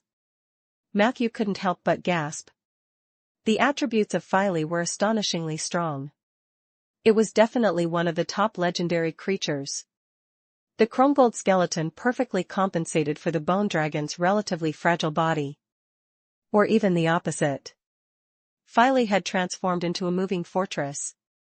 He had the potential to become a bulldozer on the battlefield. Matthew quickly browsed through the list. On the battlefield. The sudden appearance of Filey also attracted everyone's attention. A huge body. A new and strange armor. The dignity and aura unique to the dragon race. Chapter 1487 I'm of the same heart, Master. Chapter 1487 I'm of the same heart, Master. All the signals that Filey emitted made everyone realize that the nether dragon in front of them was not to be trifled with. What was even more terrifying was, Filey did not come alone. After he came out of the portal, the crack did not close. Then, a small and exquisite bone pigeon flew out from inside. Behind the bone pigeon, they were bone dragons of awe-inspiring order. The bone dragon army aggressively landed on the side of the battlefield. And behind them, it was an ocean formed by thousands of undead. Skeletons, zombies, dark warriors, mummies, and vampires. As the undying king of the 6 ringlands, Filey's background was very powerful. Where's the person who was shouting just now? The huge metal dragon head shook slightly, and coupled with the unique deep and powerful voice of Filey, it gave the demons a suffocating pressure. In the distance, the speed of the demon formation could not help but slow down. Not far away, 2 black shadows appeared in a hurry. An angry voice came from under the black helmet of the cavalryman. We're here to challenge you, not to clamor. And do you only know how to sneak attack? Do you dare to openly challenge us two brothers to a duel? Filey looked down at the reappearing twin cavalry demons. One-on-one? There are two of you. How is this a one-on-one? There was a hint of contempt in his tone. The cavalry demon was already very tall, more than 3 meters, but even so. Even if they stood in front of Filey, they could only reach his lower abdomen and the knees of his hind legs. We brothers have always been of the same heart. Of course, it's a one-on-one. Come. The twin cavalry demons were also valiant. The sound of horse hooves could be heard. 2 demon cavalry charged at him from the left and right flanks, brandishing their dragon lances. Filey's body slowly moved. He did not waste his breath but dragged his heavy body forward step by step. Boom. Boom. Boom. The earth trembled with every step that Filey took. The distance between the two sides quickly closed. Just as they were about to engage in close combat, Filey raised its forelimbs and slapped the cavalry demon on the left flank. Boom. The slap landed on empty air. At the moment of contact, the cavalry demon's body suddenly turned into a shadow and disappeared. Immediately after, he suddenly appeared behind Filey. The strange thing was, the inertia he had accumulated from his previous charge did not seem to have diminished. Buzz. Buzz. Buzz. The dragon spear of the cavalry demon was stabbed into the root of Filey's tail. As he ran, he rubbed against it violently. A large number of silver-white sparks flew randomly between the head of the dragon spear and Filey's skin. 10 seconds later, the cavalry demon once again dodged Filey's attack. When he checked the dragon spear, he was shocked to find that the spearhead of the entire spear had been flattened. Are you tickling me, little puppy? Filey's slightly provocative voice sounded. He swung his tail fiercely. Although the demon cavalryman still managed to dodge it, his speed was much faster than before, scaring the demon cavalryman so much that he broke out in a cold sweat. The two sides began a tug-of-war. The cavalry demons were very fast, and their cooperation with each other was also very good. They also had a very strange displacement ability. It seemed that it was not easy to attack them. However, at the same time, it was also very difficult for the twin cavalry demons to create wounds on Filey's body. After more than 10 rounds, Filey only used 2 or 3 moves, forcing the twin cavalry demons to dodge in all sorts of ways. The enemy made more attempts. However, not even a scratch could be seen on Filey's silver and gray armor. Such a terrifying defense. Not only did it make the demons feel terrified, but even Matthew's own people were shocked. At the top of the cemetery, Yuchi floated next to Matthew and looked at the huge figure of Filey in amazement. Is this the legendary bone dragon? Why is he different from the bone dragon I know? Matthew smiled. Sometimes, the difference between bone dragons is even greater than the difference between skeletons and bone dragons. Yuchi nodded in agreement. He had clearly seen the bone dragon army led by Filey. Although those bone dragons were also very powerful, anyone with a discerning eye could tell that they were not on the same level as the chrome-gold nether dragon. The twin cavalry demons actually couldn't break through his defense at all. Yuchi's eyes were fixed on Filey's metal armor. His defense might be close to the level of a superior legendary guardian. Of course, this is only a rough estimate. As far as I know, there has never been a guardian in the history of Ander or the Sioux country who has become a superior legend. Then, he laughed at himself. Looks like the twin cavalry demons have met their nemesis. They are quite famous in the abyss. They have killed many elite demons and even legendary demons on the sub-battlefield of the bloody battle. The most powerful part of them is still their high mobility, as well as the tacit understanding they can easily achieve due to their telepathy. On the surface, they call themselves brothers, but in private, many demons think they are lovers. Matthew turned his head to look at Yuchi. What about the truth? Yuchi shrugged slightly. Both. Matthew's mouth twitched slightly. He wanted to complain. But when he remembered that he was at Ainder, things became reasonable again. Matthew looked at the battlefield.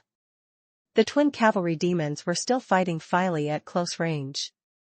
He had to admit that they had some skills. Chapter 1488 I'm of the same heart, Master.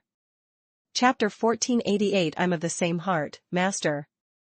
Despite the situation, they were being suppressed by Filey very miserably. However, up until now, Filey had not been able to cause any harm to them. They had not even suffered any minor injuries. This wasn't because Filey's mobility was too poor. It was because the mobility of the twin cavalry demons was too strong. Whoosh! The huge chrome gold dragon tail swept across the cracked ground, smashing a deep hole in it. However, the cavalry demons that had been standing there and attacking had long disappeared. Only an afterimage was left trembling on the spot. It was as if they were mocking little Filey's futile efforts. What was surprising was that the two brothers/lovers had already used the special displacement skill nearly 50 times. Could it be that their displacement ability was unlimited?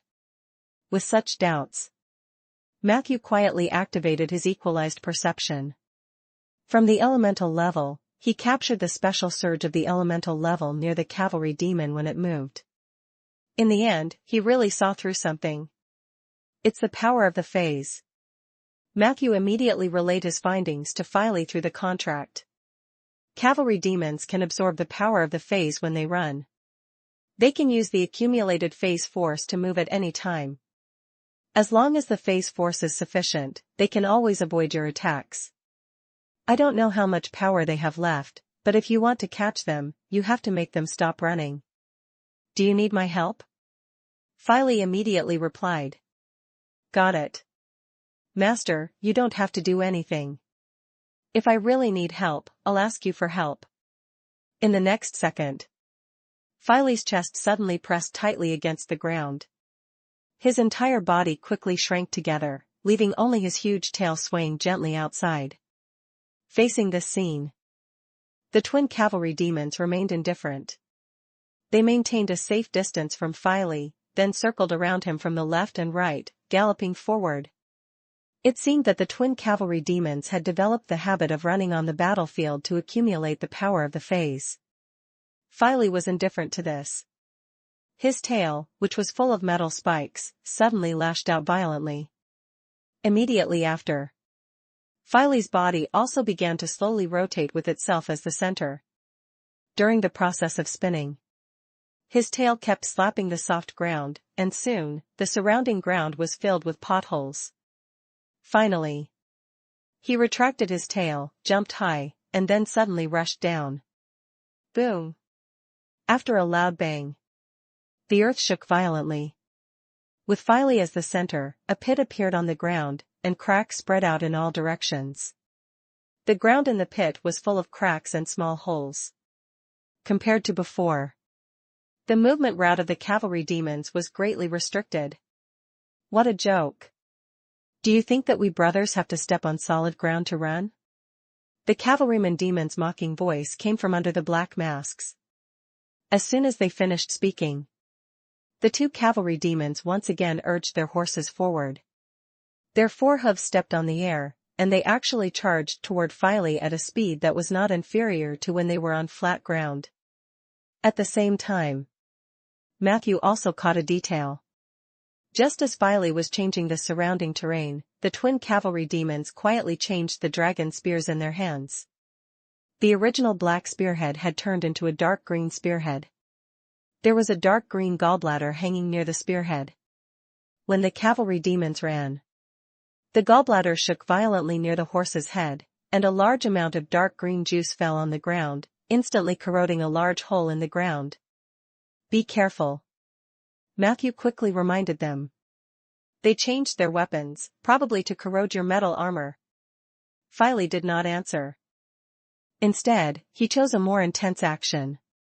At that time, the proud metal dragon raised its head fiercely, and the dragon language chant filled with explosive power attracted the violent surge of the surrounding ether. The twin cavalry demons had just approached. Dark clouds covered the sky. Everyone raised their heads in shock. Countless tiny cracks appeared on Filey's head. Immediately after, countless tombstones fell from the cracks. Legendary spell, Gravestone descended from the sky. A downpour of tombstones swept across the battlefield. The cavalry demons slowed down and tried to use their skills to avoid the large number of tombstones falling from the sky. However, in the next second, a strange sound came from under the ground. Before they could react, thousands of steel needles shot out from the holes in the ground. These steel needles had a strong magnetic force. Although they were not fatal, they had an inexplicable attraction with the metal armor of the twin cavalry demons. Bang bang bang. Countless steel needles hit their bodies, accompanied by the tombstones falling from the sky. The Gemini cavalry demons finally realized that something was wrong. They began to frequently use their phase skills to avoid the fatal situation in the middle of the battlefield. One of the cavalry demons had better luck. He tried to avoid all the tombstones and finally escaped to the flat ground outside. However, his brother would not be so lucky. At the edge of the hole, a tombstone that suddenly accelerated and smashed into the back of the cavalry demon's horse. Puff! The cavalry demon was instantly knocked over. This kind of demon was not a demon knight riding an abyss warhorse. They were similar to centaurs. The rider on the horse and the horse were actually one. Therefore, some people believed that the cavalry demon was an abyssal monster that had fallen from the bloodline of the centaurs. At that moment, the cavalry demon's horse collapsed violently and then fell to the ground, showing slight dizziness. At the same time, a large number of steel needles pierced into the outer shell of his armor. It made an irritating screech. Of course, Filey would not let go of this once-in-a-lifetime opportunity. The moment the cavalry demon fell, the obscure dragon language sounded again. The grey halo landed directly on the body of the cavalry demon. Legendary spell, depriving life. Not far away, the demon army closest to the battlefield was slightly restless, and the figure of an abyssal mage appeared above the heads of those demons. However, it was already too late. Filey reached out a dragon claw and pulled back. At that moment, Matthew also felt a pleading power in his heart. Hint, your partner, Filey, requests that you grant him priority in the instant death test? Do you agree? How can you cheat like this? Matthew was stunned. Of course, he chose to agree. Before he agreed, he even activated a spell effect. With the additional instant death bonus provided by spell maximization plus death rush. In addition, life depriving itself had an extremely high priority. 2 seconds later, the demon cavalryman's body withered on the ground like a withered flower. No. Another demon cavalryman let out a heart-wrenching roar. He looked angrily in Matthew's direction. Are you guys cheating? However, Filey immediately ridiculed his words. My master and I are of the same heart. How is that cheating? Whoosh! The remaining cavalryman suddenly appeared near the corpse. Filled with hatred, he bent down and picked up his brother's helmet. Then, he ran in the direction of the demon army without looking back. But at that moment, Filey's body also started to move. Did I ever say you were allowed to escape? Little puppy? The demon cavalryman only fled and did not reply. At the same time, a legion of demons began to move forward rapidly. They seemed to be planning to support the cavalry demons. However, what they did not expect was, just like that, Filey faced the entire demon army head-on and rushed over with large strides. Look straight into the true abyss. Puppies! Filey let out a savage laugh as he charged into the formation of the demon army. This guy has become more talkative after becoming a legend. Matthew rubbed his chin. But at this moment, he suddenly saw the abyssal mage that flashed past once again. Further away, Demon Lord Asner's brain suddenly began to squirm violently. Chapter 1489 Tombstone Creator. Chapter 1489 Tombstone Creator. I'll keep an eye on that abyssal mage. At the critical moment, Yuchi volunteered and took the lead to lock onto the black shadow that appeared and disappeared above the demon army.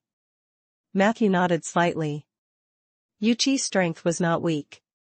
Although he was not a legend, the powerful prediction ability of an astromancer allowed him to easily lock onto the enemy's tracks. At least until the abyssal mage made his move. He would respond. Matthew himself was staring at the brain. This thing was originally a small mountain in the middle of the demon army. At this moment, it was already slightly suspended in the air, and its white brain matter was constantly rolling in the air. If it weren't for the fact that there was no blood flowing, Matthew would have thought of this scene as a hot pot. Go and come back quickly, don't delay. He reminded Filey in his heart. As long as the two most threatening units in the demon army were targeted, it was difficult for other units to deal fatal damage to Filey. Now, Filey had appeared out of nowhere and defeated the twin cavalry demons with an insufferably arrogant attitude. It was the time when morale was high. Under such circumstances, Matthew would not admit defeat. He was very happy that Filey would charge into the demonic array and stir up the situation. As the legendary nether dragon ran fiercely on the ground. Boom! Boom! Boom! The violent shaking caused the stones and dust on the ground to start moving upward. The cavalry demon fled quickly and reached the demonic array in an instant. Some of the demons in the army could not dodge in time and were directly sent flying far away by him. There was a slight disturbance in the demon formation. But this restlessness did not last long. Because right in front of them, the hill-like Filey was charging straight at them. At that moment, no matter how much the demons wanted to escape, their many years of experience in marching made them realize. If they wanted to live, they could only charge forward. Whoosh! The demon soldiers at the front rushed forward like mercury. They raised the weapons in their hands and roared hysterically. In an instant, the two sides engaged in close combat. In just one clash, at least 100 evil demons were sent flying by the nether dragon's massive body. The rest of the demons rushed over from the sides and below Filey's abdomen. The demon soldiers raised their weapons and tried to attack. For a moment, all kinds of sounds came from the surface of Filey's body. Clang! Clang! Buzz! Buzz!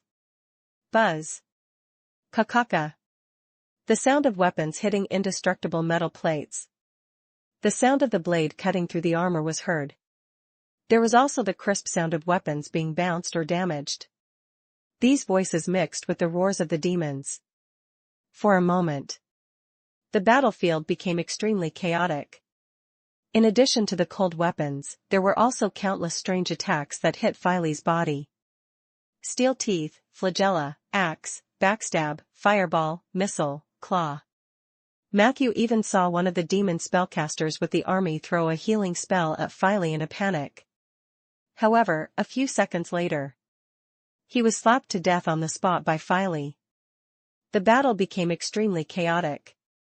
Relying on the inertia of his initial charge, Filey used his head and chest to send hundreds of demons flying. However, there were simply too many demons. Matthew looked down from the sky. At this moment, Filey was already deep in the formation of the demon army. He was surrounded by demons. Only the nearest area was left with a blank space, which was the area that Filey had cleared out with his claws and tail. However, no matter how fast Filey cleaned up the place, the empty space that had just appeared would be filled by other demons in an instant. Demons were not fearless. They were just naturally belligerent. Before the war, they might be weak and timid, but once the war began, the reckless blood bestowed upon them by the Mother of the Abyss would be completely ignited. For example, now, all the members of the demon army seemed to have gone crazy as they rushed towards Filey. A circle on the ground was not enough. The demons further away displayed their powerful jumping abilities. One after another, they wanted to jump onto Filey's body. This scene fell into Matthew's eyes. There were only these few words in his mind. An ant gnawing an elephant. It was just that Filey's defensive capabilities were truly astonishing. If it were any other unit, not to mention the bone dragon, even a giant would probably not be able to last long under the high-intensity siege of the demons. It feels so good. Are you tickling me, puppies? The mocking laughter of Filey could be heard from beneath the huge metallic body. The demons were instantly enraged. More demons rushed forward. They were like a tidal wave crashing into Filey. The bone dragon's silver-black body was like a lone island in the sea. No matter how hard the waves hit it, it still stood proudly. Matthew glanced at the data column. He was very calm in his heart. Hint, your partner, Filey, has used the spell, Defensive Blending. Filey's metal armor is absorbing and accumulating excessive damage. A large number of demons covered the surface of Filey's body like bugs. Those demons tried everything they could to break through his defense. One of the most extreme demons, after trying out all the weapons and failing, actually slammed his head against Filey's armor in anger. Bang! Bang! Bang! After a few inconspicuous muffled sounds. Chapter 1490 The Tombstone Creator. Chapter 1490 The Tombstone Creator. That demon had actually knocked itself to death. The chaos lasted for about 30 seconds. Just as the evil demons were about to continue charging forward, a distorted energy suddenly emerged from Filey's body. At that moment, the air began to twist violently. In the blink of an eye, they formed terrifying tornadoes. The tornado carried thousands of metal fragments. Rumble. The dormant Filey suddenly stood up. With a slight shake, all the demons around him were shaken off to the side. Immediately after, those terrifying tornadoes began to blow in all directions at an extremely fast speed.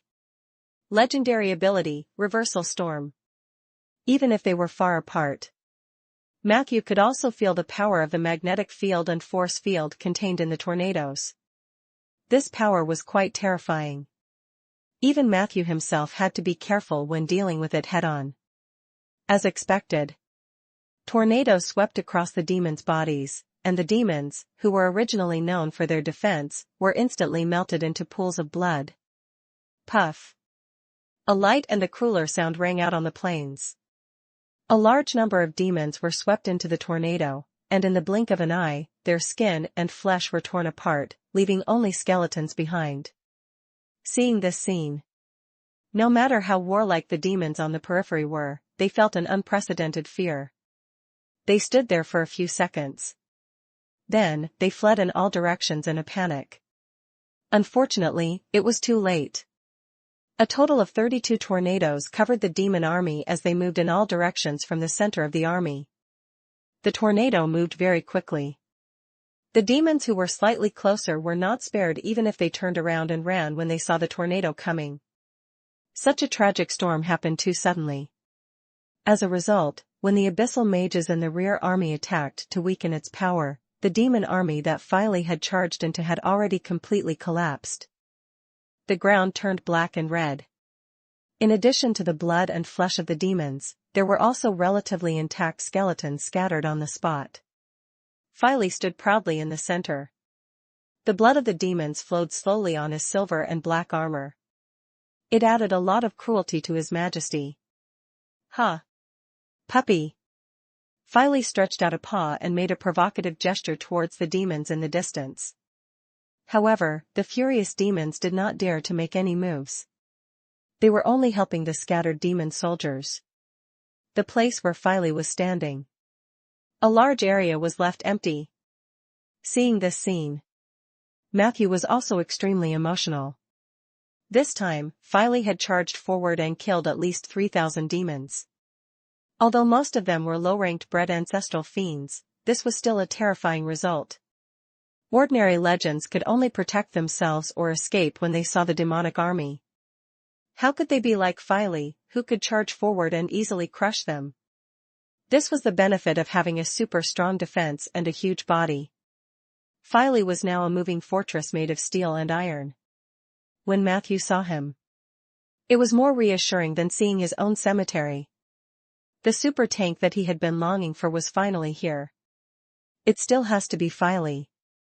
At this moment, He suddenly noticed a drastic change in the formation of a demon army in the northwest.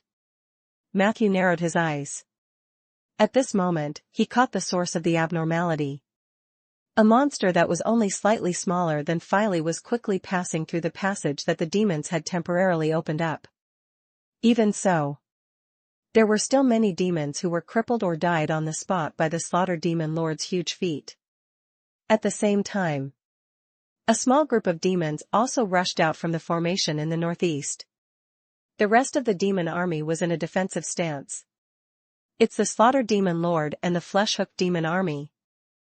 Matthew realized that the special demon group he had previously observed was on the move, so he immediately shared this information with Philey. Philey didn't say anything. He turned around and ran. This guy was still as smooth and appropriate as ever. The speed at which he ran back was actually faster than when he charged forward. It could be seen from this. Philey had intentionally held back when he charged earlier. This reservation was obviously not useless.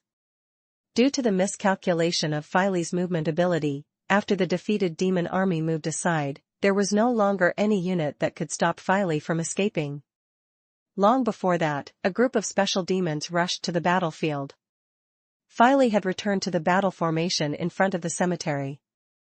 He did not enter the cemetery but stood in a relatively safe front and continued to provoke the demons.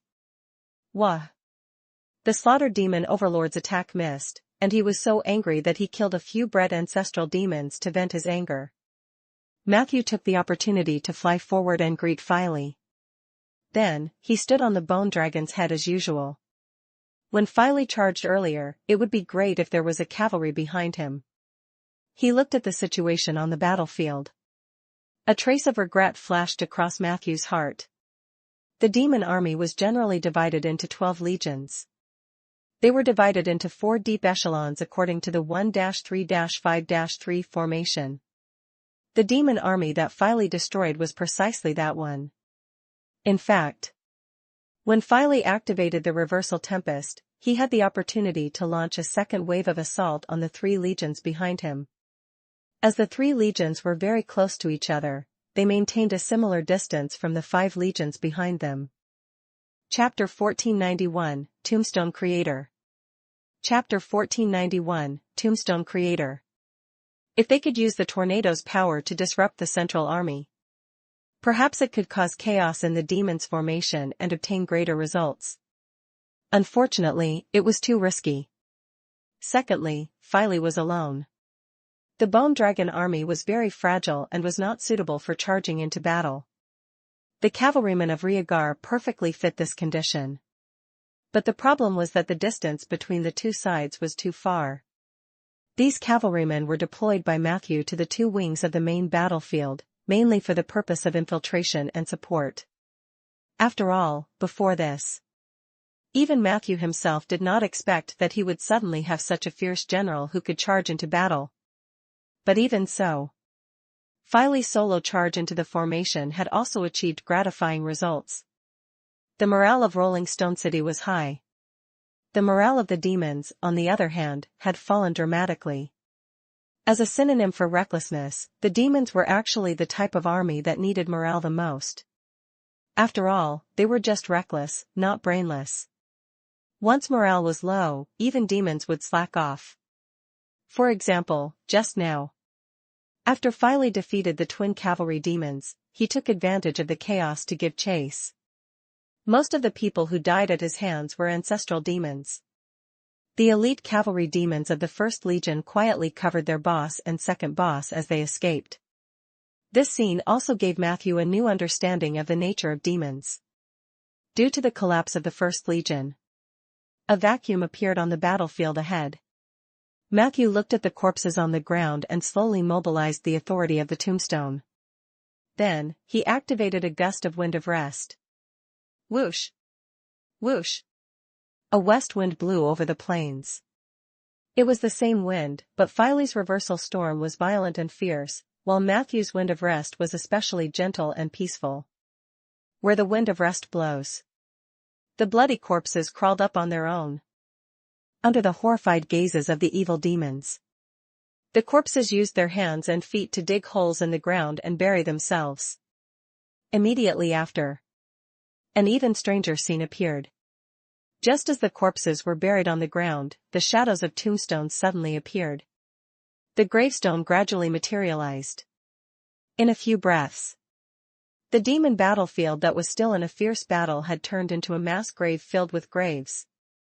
This time, not only did the demons in front of the second echelon show a slight commotion, even the slaughtered demon overlord, who was cursing at Filey, was dumbfounded. Filey had previously used the ability of the tombstone that descended from the sky. And now Matthew was doing it again. For a moment, the title of Gravestone Maker was widely spread among the demon army. Hint, you and your partner, Filey, have performed a gravestone trick together. This scene frightened a portion of the demons and shocked the spectators of the battle to protect Rolling Stone City. You have obtained a new title, Tombstone Creator. You and Filey's legendary points +1, Abyssal Faction World legendary points. The legend of fighting with the demons really came fast. Matthew was secretly pleased. He didn't know if it was because his people were too fierce, or if these demons hadn't seen the world. Sif was the same last time. He could gain some legendary points by showing off a few skills. No matter who performed outstandingly in this battle, the ultimate beneficiary must be Matthew. Because everyone knew he was the true guardian of Rolling Stone Town. This was also the most direct effect of the accumulated legend points. The greater the prestige, the greater the responsibility, and the greater the benefits that could be distributed when harvesting the results of the war. Matthew gazed into the distance calmly. He was actually looking forward to some ignorant demons coming to pry open his tombstone. The tombstones created by the Wind of Rest were different from ordinary tombstones. It was during this practice that Matthew learned about the additional effects of these tombstones from the authority of the tombstones. These special tombstones could be regarded as corpses under the blessing of authority. This meant that Matthew could directly use corpse explosion to detonate the newly formed mass grave. After learning of this effect, Matthew immediately decided to list corpse explosion as one of the spells that might be selected to be added to the spell upgrade training. The reason why it wasn't 100%. It was because this special effect only applied to gravestones created by the Wind of Resting. If it was an ordinary tombstone, Matthew would definitely focus on learning this spell. Unfortunately, the demons were not fools. After being ruthlessly attacked by Rolling Stone City, the demon army seemed particularly depressed. Matthew observed. The second echelon of legions was gathering the remnants and changing their formation. They did not seem to have any intention of retreating. However, it was probably impossible to start a war again immediately. This was also the most passive point for Rolling Stone City. The difference in numbers between the enemy and them was too great. They were really not suited to take the initiative to attack. Even if it was a great opportunity, Matthew had to think about whether it was a trap. After all, there were simply too many demons. A large number of them meant a high fault tolerance rate. In comparison, Matthew's fault tolerance depended on himself. As long as he was around, the cemetery was there. The undead army was there. Rolling Stone City would be safe and sound. Calm down, calm down. Matthew suppressed the restlessness in his heart. A moment later, Yuchi hurriedly flew in front of him. That legendary abyssal mage is making a move. Matthew raised his neck. At this moment, the ghostly figure could no longer be seen in the demonic array. It was estimated that he was hiding in some corner. Chapter 1492, Tombstone Creator. Chapter 1492, Tombstone Creator.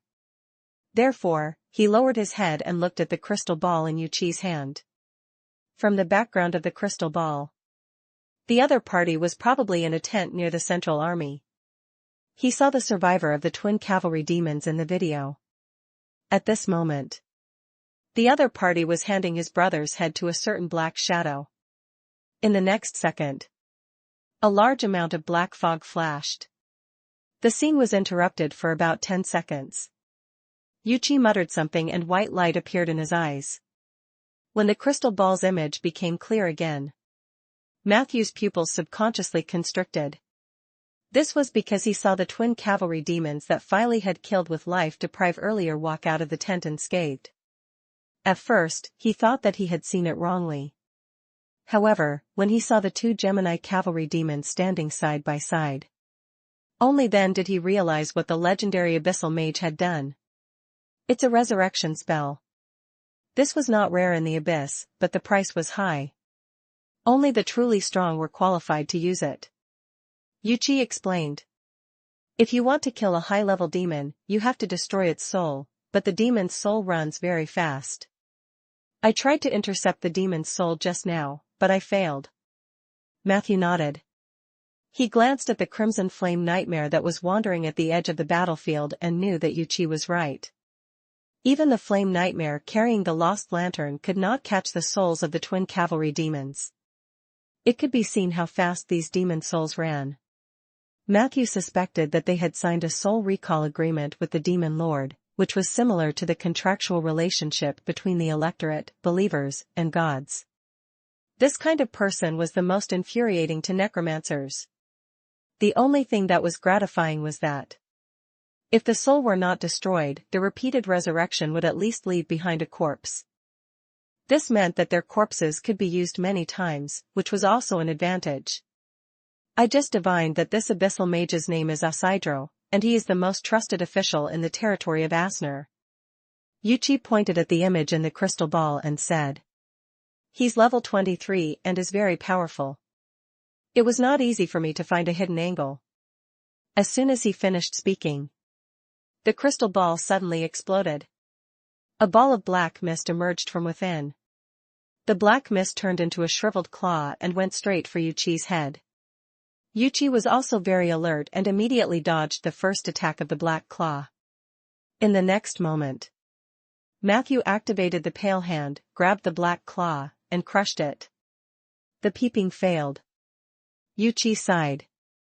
I even suspect that he deliberately let us see the resurrection of the twin Gemini cavalry demons. Matthew agreed. It doesn't matter. This kind of puppy's resurrection is just for me to kill it again. Filey shouted from below. Matthew stepped on his head, which was obviously not as obedient as before, and then asked with a smile. What does it feel like to advance to legend? Filey replied in an extremely flattering manner. A miracle, a new life, all in all, wonderful. Most importantly, I can provide better service to my master. This is the most exciting part. Yuchi listened to this terrible line and maintained a decent smile on his face. Do you need me to leave? Matthew stomped on Filey again. Be serious. Filey laughed loudly. Of course, the happiest thing is that I've just been reborn and can beat up these puppies. I specialized in this in my previous life. Master, don't doubt me. If we join hands, we can still defeat 10 demon legions. Matthew believed 70% of what he said. According to the Banshee Queen, Sinfran, Filey was the lord of the Purgatory Dragon when he was alive. And the Purgatory Dragon was a group of devils that had killed the most devils in bloody battles. Do you still remember what happened in your previous life? Matthew asked. Some I remember, some I forget, but none of that matters anymore. Filey said freely. Since I crawled out from the thousands of skeletons, then my previous life has nothing to do with me. I walked out of the bottomless cage of negative energy myself, and it was also Master who gave me such an opportunity. My previous life and death are both dead, so why care about them? These words didn't seem to have come up on the spur of the moment. It was probably the thoughts Filey had in his heart for many years. Matthew was very clear. Filey must have suffered a lot along the way and faced many desperate situations. It was the same for Peggy back then. Because of this, they would only care about their current personality after they were reborn. They didn't care about the past. From their experiences, becoming undead was indeed a pure rebirth, not a continuation of the previous life. Even if there were memories of their previous lives, they could only become nourishment for this life. At this moment, The brain matter that had been floating in the air for a long time suddenly spurted out from the demon army. The brain matter drew a parabola in the air. Then, it crossed such a long distance and accurately hit the cemetery and the surrounding battlefield. In the blink of an eye, countless clumps of brain matter surged over like thousands of arrows. This moment came too suddenly. There was no sign of any abnormality in Asner's brain. Even Matthew and Yuchi's senses were easily hidden. For a moment, two defensive barriers formed by negative energy automatically rose above the cemetery. The nearby units were also trying to find cover to avoid the brain matter falling from the sky. Let me. Filey stood in front of the cemetery with a heroic spirit. Then, his body swelled up a lot, as if he had turned into an iron wall, blocking most of the brain matter for the cemetery. Pa. The second half of the first batch of brain matter smashed onto his metal armor. Master, look at those puppies. They're so anxious that their brains are shooting out, but they're still weak. Filey was still saying this proudly. But in the next second, Matthew saw colorful black and green spots appear on his silver-black metal armor. Every speck. There was a puddle of white demon brain matter attached to it. Filey let out a sharp cry of pain. In the blink of an eye, the armor that he was so proud of was corroded and riddled with holes. Warning, your companion Filey has been severely corroded by the brain matter of Asner's brain. The armor value of his metal armor has been reduced by 70% and is still decreasing. Dodge, hide behind the mountain. Matthew immediately reacted. Filey also wanted to dodge, but his body was too big. Although his speed was not slow, he still needed time to move. At the same time, the brain that was suspended in midair started to boil again. The brain matter was not playing. Everyone in Rolling Stone City was shocked. More brain matter was thrown from the center of the demon army. This time, descended with the brains. There was also a violent acid rain. Matthew clearly did not notice the chanting and magic fluctuations. However, the dark clouds gathered in an instant. The pouring acid rain mercilessly slapped Filey's body. Even if he put up a negative energy shield, it was difficult to completely block the acid rain and brain matter. Filey wasn't the only unit that was troubled. Almost all the undead and human cavalrymen felt uncomfortable in the face of this sudden acid rain. Matthew saw it. The skeleton axemen lying in ambush in the trenches were drenched by the acid rain, and their originally weak bones suddenly became much more brittle. Fortunately, Rick's reaction was not slow. Almost at the same time as the acid rain fell, he commanded the skeleton soldiers to dig the soil and bury themselves. This would reduce the losses. But if this acid rain continues, if that happened, the slight advantage that Rolling Stone City had gained against the demon army would be gone. Thinking of this, Matthew immediately shouted towards the east. Obist! Not long after, a group of centaurs walked out of the oak forest with solemn expressions. Chapter 1493, Legend Advancement, Blade of Elegance. Chapter 1493, Legend Advancement, Blade of Elegance. At the edge of the oak forest, Obist, who had been preparing for a long time, stood side by side with the elders of the centaur tribe. They crossed their arms in front of their chests, their expressions devout. Behind them, it was the druids from the Earth Society. These young druids' attainments in magic were not enough to be independent.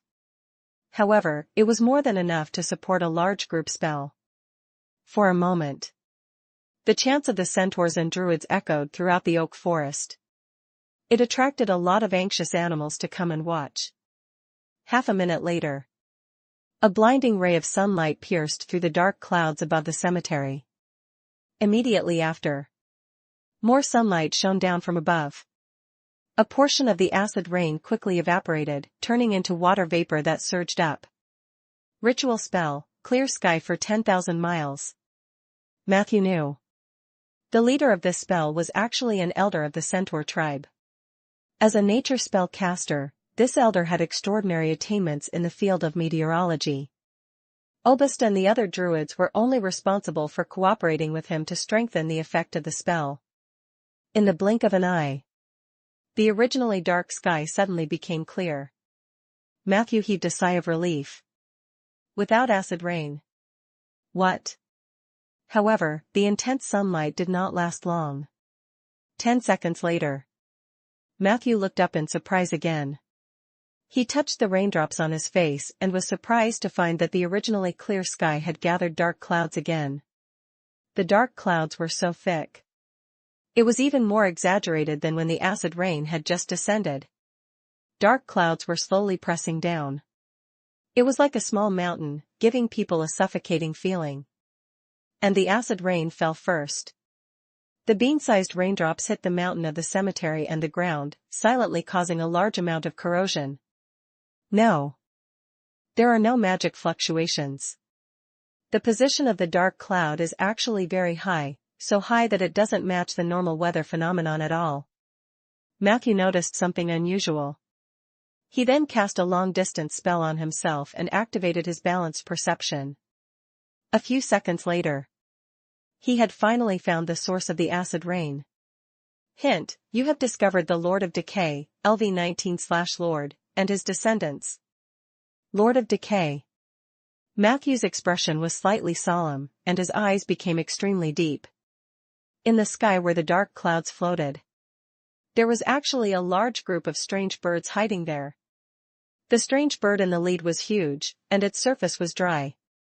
Only its lower jaw had a huge sac. At this moment, the sac was constantly moving, and every time it moved, a large amount of liquid would fall. All the strange birds followed the King of Decay and did the same thing. This formed the acid rain that Matthew was facing now. At the same time, Matthew also observed that the amount of liquid spat out by these strange birds did not actually fall on the ground. It was because the liquid would automatically condense the water nearby during the descent, creating an even more shocking acid rain. This was not a spell. It was a spell-like ability. The Centaur Elder's ritual spell was not ineffective against the acid rain. It was just that the coverage of their spells was too small. As long as the acid rain that fell from the sky was guided from another area and eventually floated in the direction of the cemetery, the enemy's goal could also be achieved. There are also some abyssal mages on the backs of those strange birds. The direction of the acid rain should be guided by these mages. Matthew's eyes narrowed. There was a flash of killing intent in his eyes, but it was quickly dismissed. He couldn't handle it. These strange birds were hiding too high and too far away. They must have been enchanted with an invisibility spell and would only appear when they sprayed acid rain. Other than that, Matthew also found 2 large teleportation portals in the sky. Because of the distance and the noisy information on the battlefield, he ignored the magic waves of the portal. The only person in Rolling Stone City who could deal with these strange birds was Matthew. However, due to the existence of the high-altitude teleportation gate, the other party was clearly prepared to retreat at any time. Once Matthew went up there, the other party could escape from it. They might have even set up an aerial trap up there. Under such circumstances, the ground battlefield might suffer. The demon army is quite cunning. Matthew tensed up a little. He realized that his previous success had made his mind a little unstable. The King of Decay and the Abyssal Mages had most likely taken action while Philey was fighting with the twin cavalry demons. The enemy commander clearly knew the impact of the acid rain on the battlefield. From this point of view, in the first round, the other party had a slight victory. The other party was able to make such meticulous arrangements, so it meant that he was not an ordinary person. It should be that legendary abyssal mage, Isidro. Matthew had a deep impression of the black-robed mage. In this battle, the demon lord Asner only sent out a small portion of his brain. The highest commander of the demon army was most likely the leader of the abyssal mages. The other party had chosen to hide behind those repulsive and attention-grabbing demons, which meant that he was an old man who did not like to be in the limelight. He had to be more cautious about every abnormal signal on the battlefield. At this moment, The flock of strange birds seemed to realize that Matthew had discovered them. One of the strange birds actually took the initiative to lower its flight altitude. It even flew through the clear sky created by the Centaur elders. This action caused discussion among the druids, but it also attracted hatred from their own side. Chapter 1494, Legendary Advancement, Blade of Elegance. Chapter 1494, Legendary Advancement, Blade of Elegance. The strange bird hovered above the cemetery for a while. Then he started to spit again. Matthew calmly threw a negative energy shield over and then ignored it. He knew very well that this strange bird was here to annoy him. Once he chased after them in the sky, he might fall into a Sydra's trap. He had already lost half a chip in the first round. Next, he must not be led by the nose by the other party. He had to pull the other side into his own rhythm in order to accumulate more chips for victory. We must weaken the effect of acid rain on the cemetery. Matthew was very clear. The biggest chance of success for them in defending Rolling Stone City was this floating cemetery. Once the cemetery was taken, without the undead army's protection, the troops of Rolling Stone City would not be able to hold on. This acid rain was obviously directed at the cemetery. Since he could not solve the source for the time being, he had to reduce its influence in many ways as soon as possible. Matthew threw a spell mark into the sky and then turned his attention back to his own cemetery. He had to admit, the unexpected acid rain had dealt a heavy blow to the cemetery. The first to bear the brunt was, of course, Filey. Under the acid rain and brain matter, his metal armor had been corroded and riddled with holes. Currently, Filey could only hide in a ball of black fog and tremble, relying on the power of the soul fire to repair his armor. He had completely lost his imposing appearance just now. Matthew sent him some soul crystals, hoping to speed up his recovery. This scene reminded him of something. High defense alone was useless, and he had to increase Filey's resistance in all aspects. The most important thing was acid resistance. He didn't have enough magic scrolls in this area, which was a lesson for him. Other than Filey, the other undead were also severely affected. The zombies were still alright. They had all kinds of rotten meat hanging on their bodies. After being washed by the acid rain, they would rot even more seriously. However, the skeletons were in a very bad situation. What was more serious were the mountains in the cemetery and the tombstones stored as strategic materials. Under the attack of acid rain, both of them were festering on a small scale. As time passed, it would definitely affect the stability of the cemetery. Raise the negative energy barrier. Protect the mountain as much as possible and let the undead push to the 2nd or 4th level. Send someone to keep an eye on the negative energy power furnace. I suspect that there will be enemies who will come and sabotage us. After quickly explaining to White Phantom Ollie, Matthew came to the negative energy fountain at the top of the cemetery. In the next second, a long whip suddenly appeared in his hand. It was Ursul's reprimand, which had been upgraded to a graveyard weapon. The acid rain was still falling. A hazy negative energy barrier slowly rose, blocking out a portion of the acid rain, but there was still a lot of acid that seeped down and flowed into the mountains. Matthew began to wave his whip violently at the negative energy fountain. With every swing, his body would ripple with a greenish-gray halo. Negative energy control, surge. With Matthew's action, a large amount of negative energy fountain splashed around.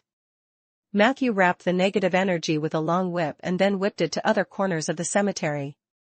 Wherever there was dense acid rain, the surging negative energy would be distributed there. Under the cover of the ultra-high concentration of negative energy gushing out of the negative energy fountain, the harm caused by the acid rain was immediately curbed. Matthew calmly waved the long whip in his hand. Even though his shoulders and wrists soon began to ache, he did not slow down the whip. He was very clear. Negative energy restrained the corrosive effect to a certain extent. In theory, if the negative energy concentration in the cemetery were high enough, the acid rain would not pose a threat to the cemetery and the undead inside. Now, Matthew forcibly activated the negative energy fountain, which was overdrawing the potential of the cemetery to weaken the effects of acid rain. So far, the effect was very good. The strange bird in the sky was still clamoring, and the acid rain was still falling mercilessly. However, under the cover of the rising negative energy, whether it was the mountain, the tombstone, or the undead themselves, they did not seem to be so afraid of the acid rain. Prepare the realm heartstone and other materials. If this acid rain continues for a long time, I'll dig more negative energy fountains, and I might even build a bridge to the negative energy plane here. Seeing that the situation was under control, Matthew once again told the butler Ollie to check the negative energy power furnace. As long as the negative energy could resist the corrosive nature of the acid rain, then Matthew could accept a long stalemate. At most, he could just dig a few more negative energy fountains. Realm Heartstone, Negative Energy Crystal Cluster, Necromancy Rune, he did not lack any of these things. As expected, war is a competition of wealth. A moment later, Matthew handed Ursul's reprimand to Ollie, and let him and Renesm take turns to wave the whip. They mainly guarded the top of the mountain, and the rest of the location was less threatened, so they could be prioritized later. Then Matthew turned his gaze to the moat to the north of the cemetery. At this moment, there was no sign of a single undead anywhere. Matthew flew up and raised his angle. Only then did he discover the skeletons buried in the ditch. A look of approval appeared on his face. Rick's emergency response was quite good. Most of the skeleton axemen offset part of the acid rain by burying themselves. Chapter 1495, Legendary Advancement, Blade of Elegance. Chapter 1495, Legendary Advancement, Blade of Elegance. However, as the acid rain continued to fall, the acid in the trench began to accumulate. It was obviously impossible to continue lying down. Matthew was slightly hesitant. The skeleton axemen led by Rick were the main force defending the trench. If they were to retreat to the cemetery now, it would be equivalent to giving up the area. The space that Filey had created had now been filled by the second tier of the demon army. If the trench were abandoned, the cemetery would lose its buffer. Even if Matthew could play the way he dealt with the demon advance party. However, in front of a demon army of this magnitude, this kind of surprise attack could not affect the overall situation at all. Perhaps I should consider retreating and guarding the walls of Rolling Stone City. Matthew asked Rick to move the skeleton army to the high point in the southwest while seriously considering the feasibility of this. The buildings in the cemetery were not designed for war. They lacked walls and depth. Other than being able to fly, they did not have much of an advantage on the battlefield. Matthew originally only wanted to build his own mage tower. However, he did not expect to encounter the Abyss invasion so quickly. The walls built by the Southern Mage Army had more cover and depth, so it was easier to defend. When necessary, we can indeed retreat to the city walls. If I'm here, as long as the Undead army is here, there's still hope of success. Time is on our side. Matthew was not a conflicted person. He quickly made a decision in his heart. However, if the demon army wanted him to give up this land, they would have to pay a higher price. At the moment, the acid rain was just an appetizer. Matthew's gaze was fixed on the demon army that was gathering in front of him. He was very curious now. After discovering that the acid rain attack was not successful, what would Isidro do next? During this period, the undead in the cemetery were also actively processing the brain matter of Asner. These brain matters had a slight spirituality and a strong corrosive nature. After landing, they would run around for a while, leaving a large amount of mucus on the ground, and then lose their spirituality and become a large mass of disgusting acid. Compared to acid rain, other than causing a lot of trouble for Filey, the brain matter of Asner didn't cause much damage to the cemetery. Even Matthew himself was amazed by this. He realized that the hero of all this sludge monster leader. This guy usually walked slowly and had a bad habit of eating skeletons secretly. It actually came in handy at this critical moment. When the brain matter of Asner descended, the originally slow sludge monster began to sweep the ground in the cemetery at an extremely fast speed. The sludge monster had the title of the scavenger. And this sludge monster leader who had defected to Matthew was a super expert among them. His huge and soft body rolled over every corner of the cemetery like jelly. All the squirming brain matter instantly disappeared. The data column showed. The sludge monster leader had activated gluttony mode and was enjoying his own dinner. In the entire cemetery, only Peggy would dare try to snatch something from the sludge monster leader. Matthew saw with his own eyes that she had grabbed several lumps of brain matter and stuffed them into a clay pot. Considering her previous history of frying Asner's tongues, it wasn't hard to guess what she wanted to do. Sometimes, Matthew admired Peggy's attitude. Even in this situation, she looked carefree and happy on her own. Peggy's emotions infected Matthew to a certain extent. He relaxed. He continued to deal with the harm caused by the acid rain. As the surging negative energy filled the air in the cemetery, things seemed to have turned around. The acid rain and brain matter had been controlled by various means, and good news came from Rick. Yuchi brought people over to support them on a magic ship. With the huge body of the magic ship and the unique rainwater transfer system, they forcefully created a relatively dry area on the ground. In this way, the skeleton axemen only retreated slightly to the southwest, but they did not completely give up on the trenches. On the other side, Rhaegar also returned to Rolling Stone City and took out 2 boxes of Gale magic scrolls from the warehouse. He then sent someone to hand them over to Matthew. Gale could blow the acid rain away from the cemetery. It could also play a role in curbing the harm of acid rain. All in all, under the efforts of many factions in Rolling Stone City, the impact of the acid rain was minimized. During this period, it wasn't like the demon faction didn't do anything. First, the resurrected Gemini cavalry demons braved the acid rain to challenge them again. Then, the strange birds in the sky also approached the top of the cemetery to provoke them.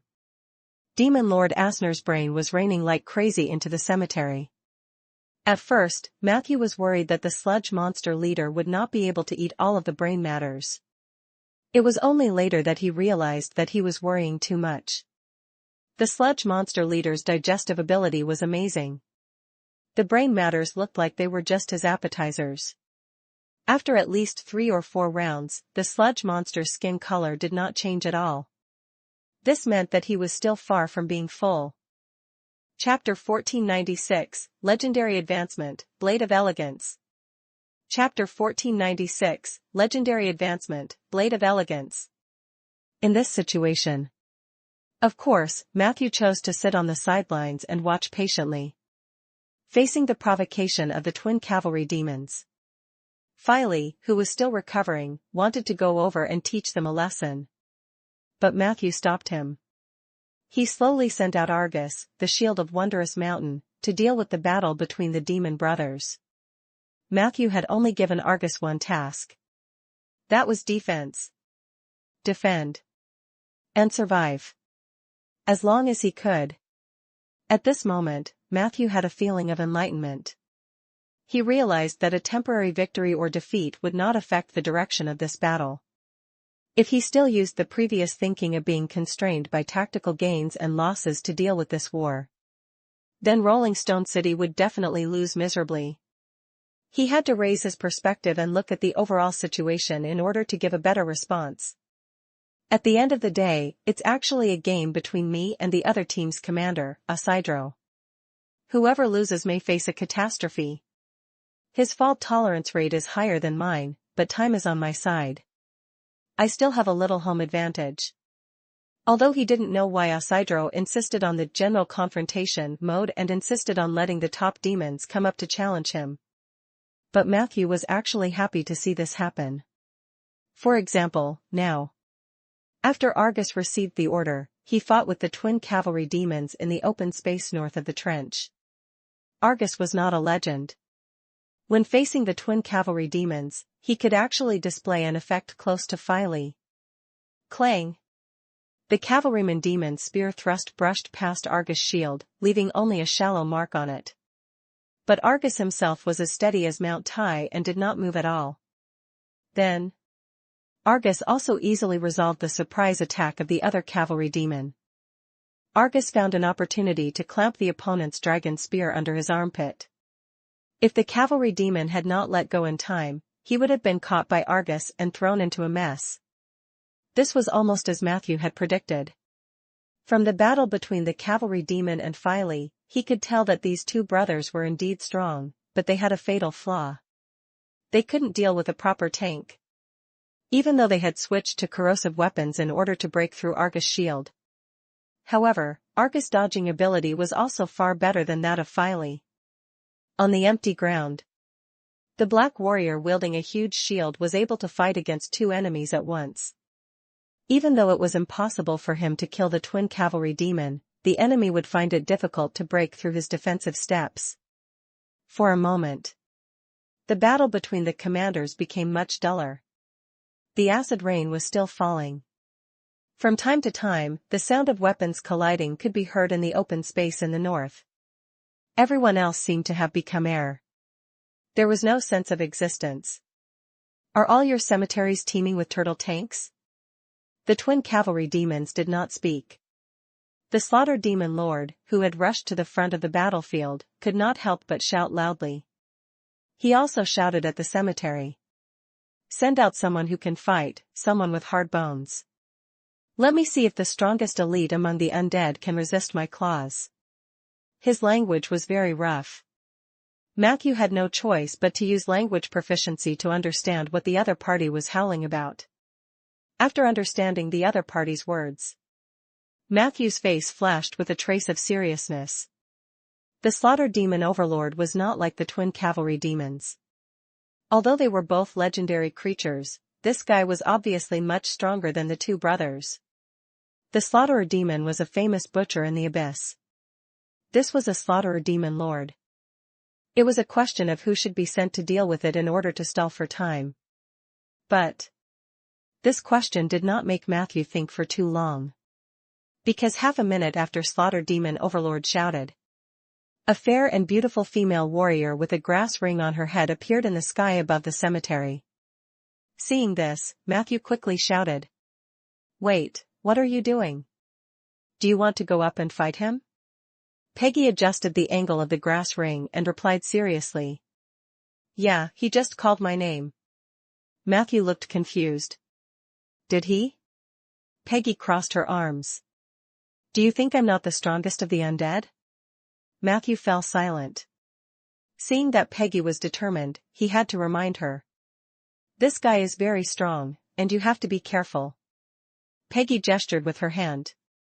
"You'd better worry about that big fool, his shield is about to be chiseled." As soon as she finished speaking, Peggy, who had transformed into the Valkyrie of the Moon, brandished her two enchanted silver swords and charged at the slaughter demon overlord, who looked like a giant baboon. The two quickly exchanged a few blows. Matthew was relieved.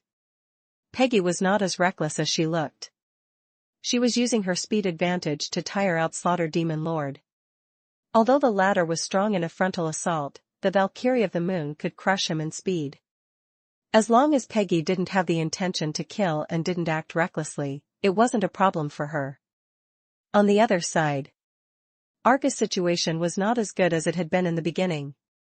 His shield had already been slightly corroded by the acid rain and brain matter. Although he had tried his best to avoid it, once there was a shortcoming between masters, it could be infinitely magnified. The twin cavalry demons were clearly not fools. They noticed Argus' weakness and launched a fierce attack on him. In just a few minutes, Argus' response clearly became more strenuous. His steps were still very stable. The biggest hidden danger was whether the shield itself could withstand the subsequent fierce impact of the twin cavalry demons. Get Sinfran go to aid Argus. Don't fight the enemy. Just bring him back. I will ask the Dragon Lord Cossack to help them. If the twin cavalry demons want to chase after them, Cossack will stop them.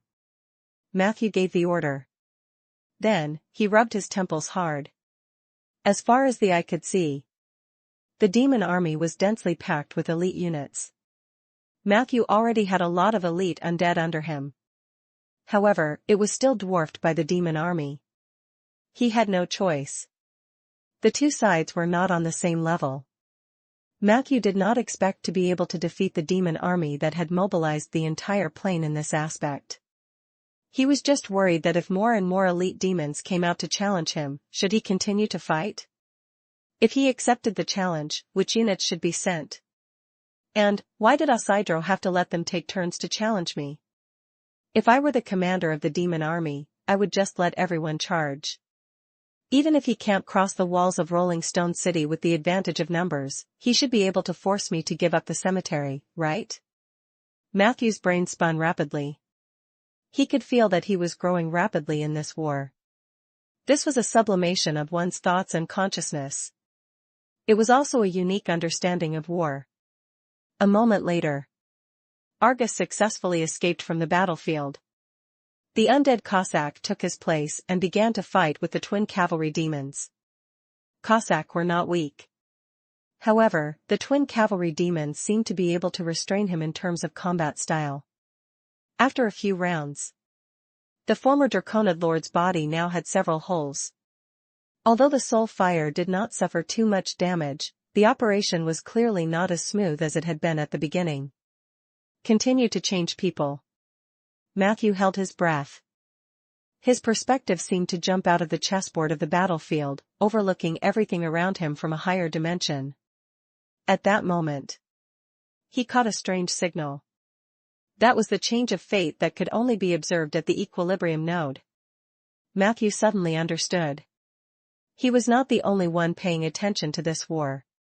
The entire world of Ander was watching this war. This included the plane will itself. The mystical fate airflow began to slightly fluctuate. Matthew suddenly stood up. He looked toward the northeast. He vaguely saw a golden light. That was the turning point of fate. That was the direction in which the balance of war was tilting.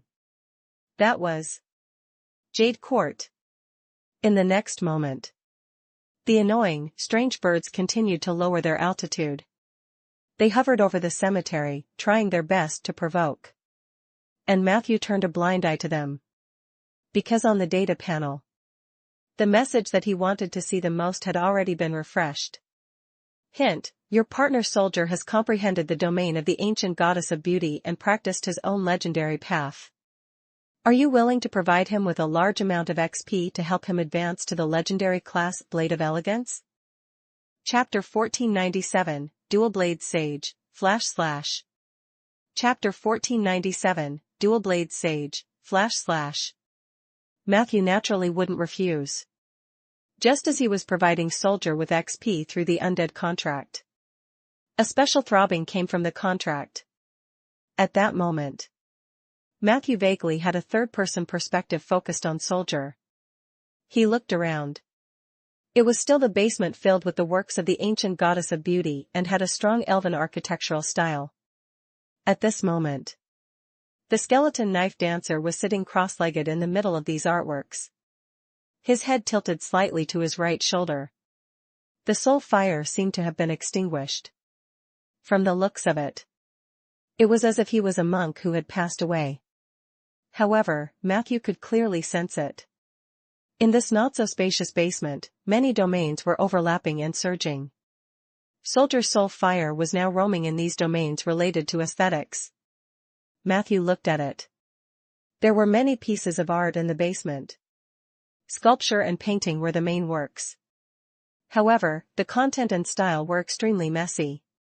There were primitive murals with rough drawings and messy lines. There were oil paintings with fine strokes and heavy ink. There was even a newly opened ink painting hanging on Soldier's left hand. Within the ink painting, most of the space was occupied by a large bamboo forest. In the depths of the forest, there were one or two lonely figures. The two figures were wearing black raincoats and distinctive bamboo hats. Although their faces could not be seen clearly, Matthew could still feel a sense of familiarity. This style of dressing. He couldn't help but think of his previous life, and then there was the demon warrior he had met once in the Sampan Plain. Speaking of which, I wonder how that bald demon brother is doing. Matthew thought regretfully. Previously, in order to flatten the sampan plane, he did not have time to pay attention to that demon warrior. He did not know if his revenge was successful or not. But Matthew was sure. The undead calamity that he had caused in the sampan plane did not affect any demons. This was because there were no undead demons under him. This meant that Brother Demon must have found a way to dodge. The other party was quite interesting. Matthew sincerely hoped that the other party would be able to escape that calamity. Then, he focused his attention back on what was in front of him. In the paintings and sculptures around Soldier, the outlines of some artworks lit up. This was the performance of the art itself, participating in the domain of aesthetics. Matthew noticed. Among them, the brightest was the ink painting depicting the bamboo forest and the hermit. This painting, which obviously came from the Sioux country, should have nothing to do with the ancient beauty goddess. It was Tyrest's private collection. But from the looks of it, this painting seemed to have become the key to Soldier's advancement to legend. You won't evolve into a legendary class like a painter or a bard, right? Matthew muttered in his heart. However, he still felt a sense of accomplishment. Filey's advancement to legend was mostly due to his own hard work. Then Soldier's growth was basically due to Matthew's full nurturing. Amongst all the elite undead, Matthew had invested the most amount of experience and strengthening on Soldier. Soldier did not disappoint him. In less than 2 years, advancing to legend as a skeleton. This was a miracle in itself. No matter what, it's good to be able to advance to legend. Thinking of this, Matthew didn't hesitate anymore and injected a large amount of XP into Soldier's body. At that moment, Soldier's body made of bones was suddenly ignited. The white flames burned from top to bottom, burning every corner of his limbs and bones. Legendary fire. Matthew's eyelids twitched, and a lot of longing and desire flashed through his heart. However, in the next second, what surprised him was that the inkwash painting that was a certain distance away from Soldier also started burning. Whoosh! Whoosh! A few seconds later, the legendary fire burned the ink painting to ashes. Only ashes were left on the ground. Such a strange movement immediately attracted the attention of the mage apprentice who had been guarding the side. Fire! Quickly inform Lord Matthew and Miss Bina. Whoosh! The undead contract continued to shake. Matthew's perspective returned to himself. He opened his eyes with a strange and hesitant expression. That painting looks quite valuable. Tyrest probably won't ask me for compensation, right? Forget it. At most, I'll let Soldier pay for it himself. He burned the painting, and it's none of my business. He glanced at the data panel. Soldier had reached the critical point of advancing to legend. It was just like Filey from before. Matthew had done everything he could. The rest was up to him. At the same time, on the battlefield, the clash between the generals became more and more tense. Other than the Slaughter Demon Overlord and the Twin Cavalry Demons, another 3 elite demons came out to challenge him. They looked eager to fight. The response from the cemetery was much slower. Matthew slowly deployed his troops, basically sending someone to fight the challenger before his patience was about to run out. Under such circumstances, the result of the battle was naturally not very good. Apart from Peggy, who was not at a disadvantage, and Argus, who was defending slightly at the beginning, the elite undead that was sent over were almost all being beaten up. Matthew had expected this. Therefore, he was not very depressed when he saw this scene. In contrary, he was observing the changes in the demon army. The danger level of these demons seems to be increasing rapidly. Could it be related to the outcome of the battle between the generals? Chapter 1498, Dual Blade Sage, // Chapter 1498, Dual Blade Sage, // Is it morale? Does morale have such a serious impact on the demon army? Matthew's heart was filled with doubts. Bang! At this moment, the Twin Cavalry Demon had successfully killed 2 Draconid undead. The two of them waved their weapons in the middle of the battlefield, flaunting their strength and shouting loudly. Following their actions, an earth-shaking drum sound came from the demon army. Immediately after, similar drum beats came from all the army formations in the second echelon. Matthew observed. After hearing the drum beats, the ordinary demons seemed to have become stronger. It was not a change of spirit. Instead, it was a real physical bonus. When he once again activated his equalized perception, he finally saw a blood-red halo under the feet of the elite demons who had come out to challenge him. A faint yellow halo began to condense under the feet of the ordinary demons. Warning, you have discovered the ritual ground of the demon army, sacred weapon forging. Sacred weapon forging, insufficient knowledge? It's indeed a ritual ground. Matthew did not hesitate to share his findings with Yuchi. A moment later, Yuchi, who had rushed over from the magic ship again, brought Matthew the results of the divination. This is a forbidden ritual inherited from the Sioux country. Theoretically, only the demon soldiers in the ritual can hear the war drums you just heard. The war drums are made from the scalps of humans or demons. They contain a large number of undead, evil thoughts, pain, and negative elements related to the battlefield. Yuchi quickly said. This ritual can ignite the blood and lifespan of all participants, making them stronger. Not only that, but this ritual field can bind the lives of the participants and their main generals together. Both sides will rise and fall together. As long as the commander's performance is brighter and stronger, they will be able to generate a large number of war halos through the ritual field. Then, these halos will be added to their followers, making them stronger than before. After the soldiers are strengthened, they will burn more life force and stimulate the potential of change, which will be reflected on the main commander. This is a terrifying cycle. However, the destruction of the soldiers' lives in this ritual field is irreversible. The so-called sacred weapon is to use the lives of ordinary soldiers to stack and strengthen the strength of a strong general.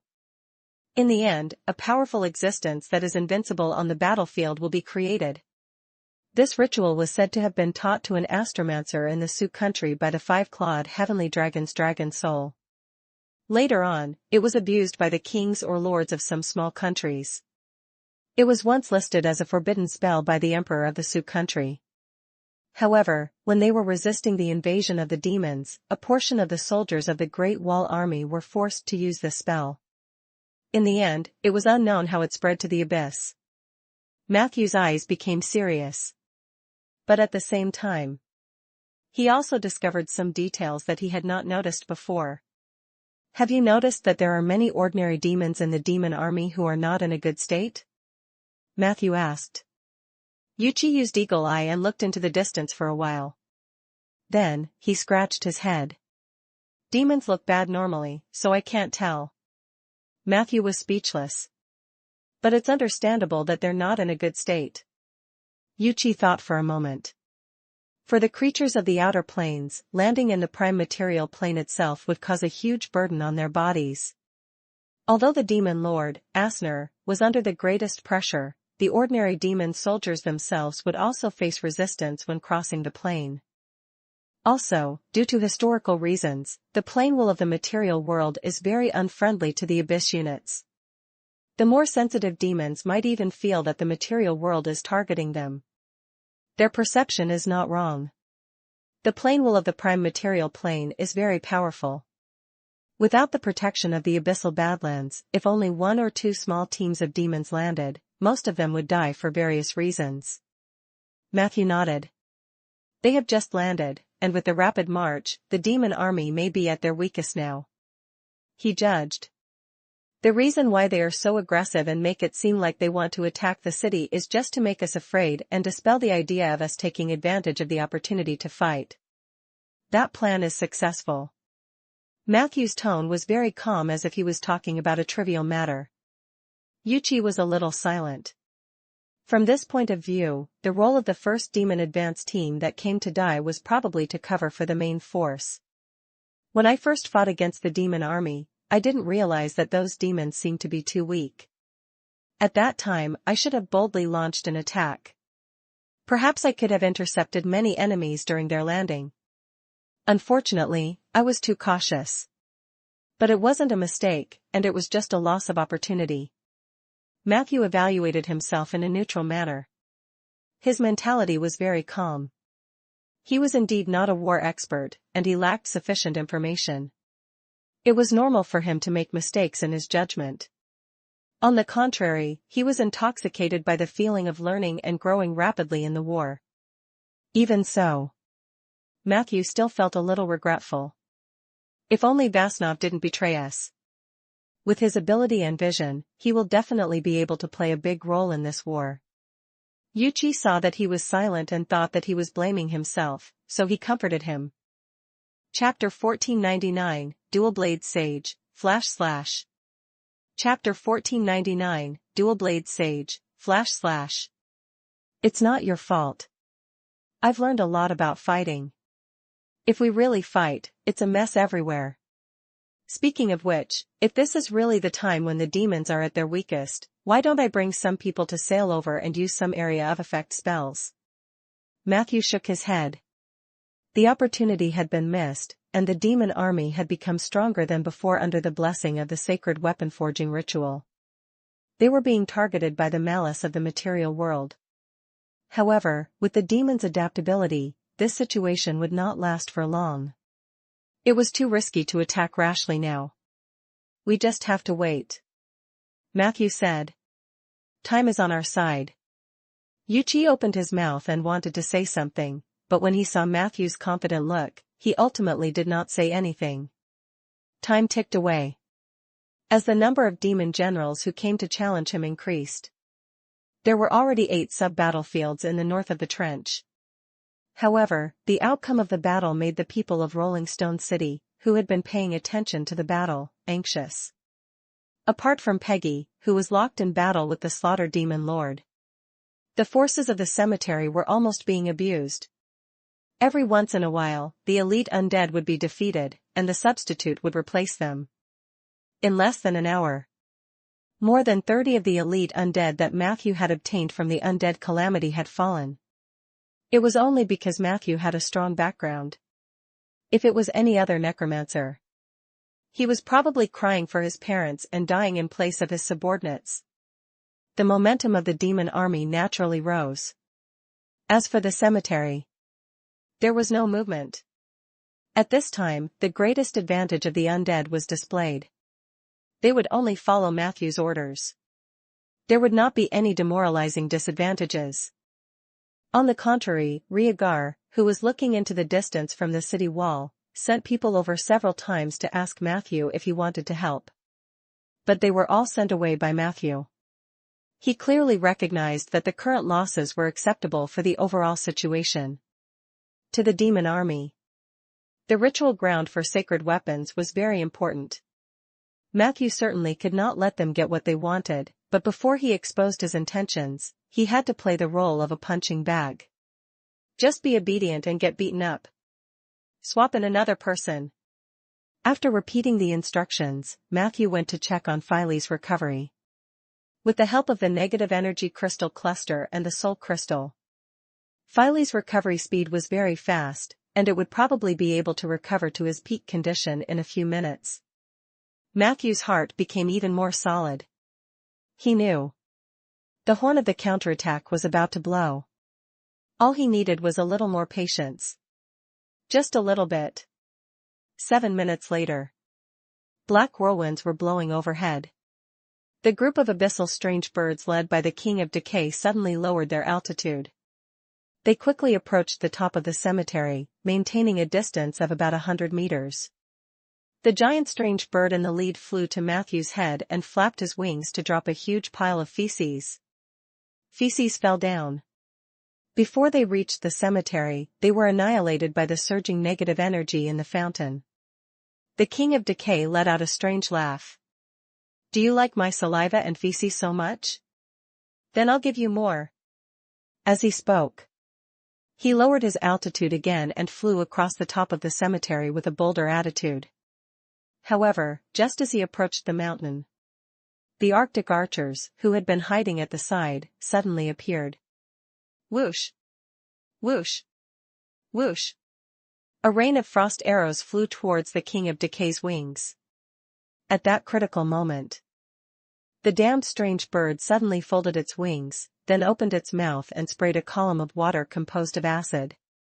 With this thrust, the King of Decay successfully escaped the range of the frost arrow. He triumphantly hovered over the top of the cemetery, taunting Matthew and the others one after another. Yuchi could not help but want to make a move. However, Matthew stopped him. He had the coolie zombie bring a huge crucible and place it on the empty ground. The cauldron was filled with water. Seeing this, the King of Decay mocked. "What?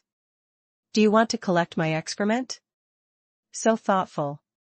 Matthew looked up at him and responded for the first time. "I'll wait for the cauldron to boil. And cook your heart." When the King of Decay heard this, he was shocked and flew higher. But after a while, seeing that Matthew did not move, he continued to provoke him. "Don't just say it but not do it. I'm looking forward to your counterattack." Matthew ignored him. He simply ordered his men to start adding firewood to the cauldron. His movements were slow, but they had a strange rhythm to them. The King of Decay did not dare to be careless. He cursed a few times and carefully looked into the cauldron. Seeing that the water in the pot was really about to boil, he immediately brought the other strange birds to fly higher. For a moment, the distance between the King of Decay and the top of the cemetery was more than 500 meters. He must be bluffing. On the back of the strange bird beside him, an abyssal mage concluded. However, before he could finish his sentence, the King of Decay suddenly let out a shrill scream. Immediately after, they were shocked to find a figure wearing a straw raincoat and a bamboo hat appearing under the belly of the King of Decay. That person's movements were ridiculously fast. Chapter 1500, Dual Blade Sage, // Chapter 1500, Dual Blade Sage, // The other strange birds did not see what the other party did. A half-meter-long wound appeared on the chest of the King of Decay. Immediately after, a steaming hot heart was violently pulled out by that person. "Ah!" The King of Decay wailed in pain. His body fell down powerlessly. The other strange birds wanted to surround and attack the Black Shadow. However, they realized that the other party had already disappeared. At the top of the cemetery, the water in the crucible began to boil slightly. Bubbles rose from the bottom of the pot to the surface. In the next second, a heart that was still beating and spewing blood was thrown into the pot. Buzz! Buzz! Buzz! The heart of the strange bird rolled up and down in the pot and soon changed color. Yuchi looked at Matthew's crucible in surprise. The owner of the crucible had already walked to the side with a smile. A figure that looked like a chivalrous man who had walked out of an ink painting was standing quietly. He looked like a wuxia master. "Master, my body has gone bad." Soldier's appearance became quite stunning, but he still gave it away when he opened his mouth. Matthew reminded. "It's your body that has undergone a qualitative change." Soldier scratched his head in a daze as if he still couldn't understand. Matthew did not mind. After becoming a legend, Soldier's intelligence levels increased to about 12 years old. This was actually a very rare situation. No one could advance to legend with such a mental acuity. Unless he was Matthew's summoned creature. The other undead in the cemetery were also curious about this new companion. Many people came over to take a look. Especially some idle skeletons. They confirmed with each other for a long time, and they were both a little surprised and uncertain. Soldier, who was in a deadlock, suddenly twisted his hips. Only then did they start cheering. Matthew smiled. He was already checking Soldier's attributes panel. The first was the increase in his basic attributes. The more common ones were Legendary Evasion, Legendary Coordination, Legendary Reflection, and Legendary Resistance. There were also 4 special upgrades, which were as follows. Spell Immunity. Soldier is immune to all spells below rank 4 and has good immunity to rank 5 and legendary spells. Dual Blade Sage. Soldier's dual blade skills have reached perfection. He had his own unique ideas about the application of weapons.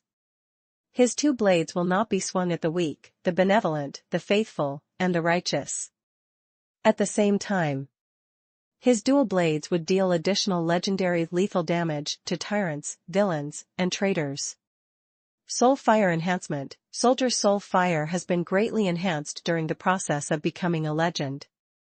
Bamboo Jade Creature. Soldier loves ink painting Bamboo Jade Creature very much and has chosen it as his foundation for advancing to legend, limited to aesthetics. In return, Soldier obtained a humanoid body made of bamboo and jade, but he was still an undead. With this, Soldier will be unimpeded in areas related to bamboo forest and jade and will receive additional priority. So that painting is called the Bamboo Jade Creature. The one in the bamboo forest is the manifestation of the bamboo jade spirit. Matthew subconsciously wiped his nose. He thought that it was a painting of a wuxia swordsman. He had to admit, Soldier's current appearance was extremely beautiful.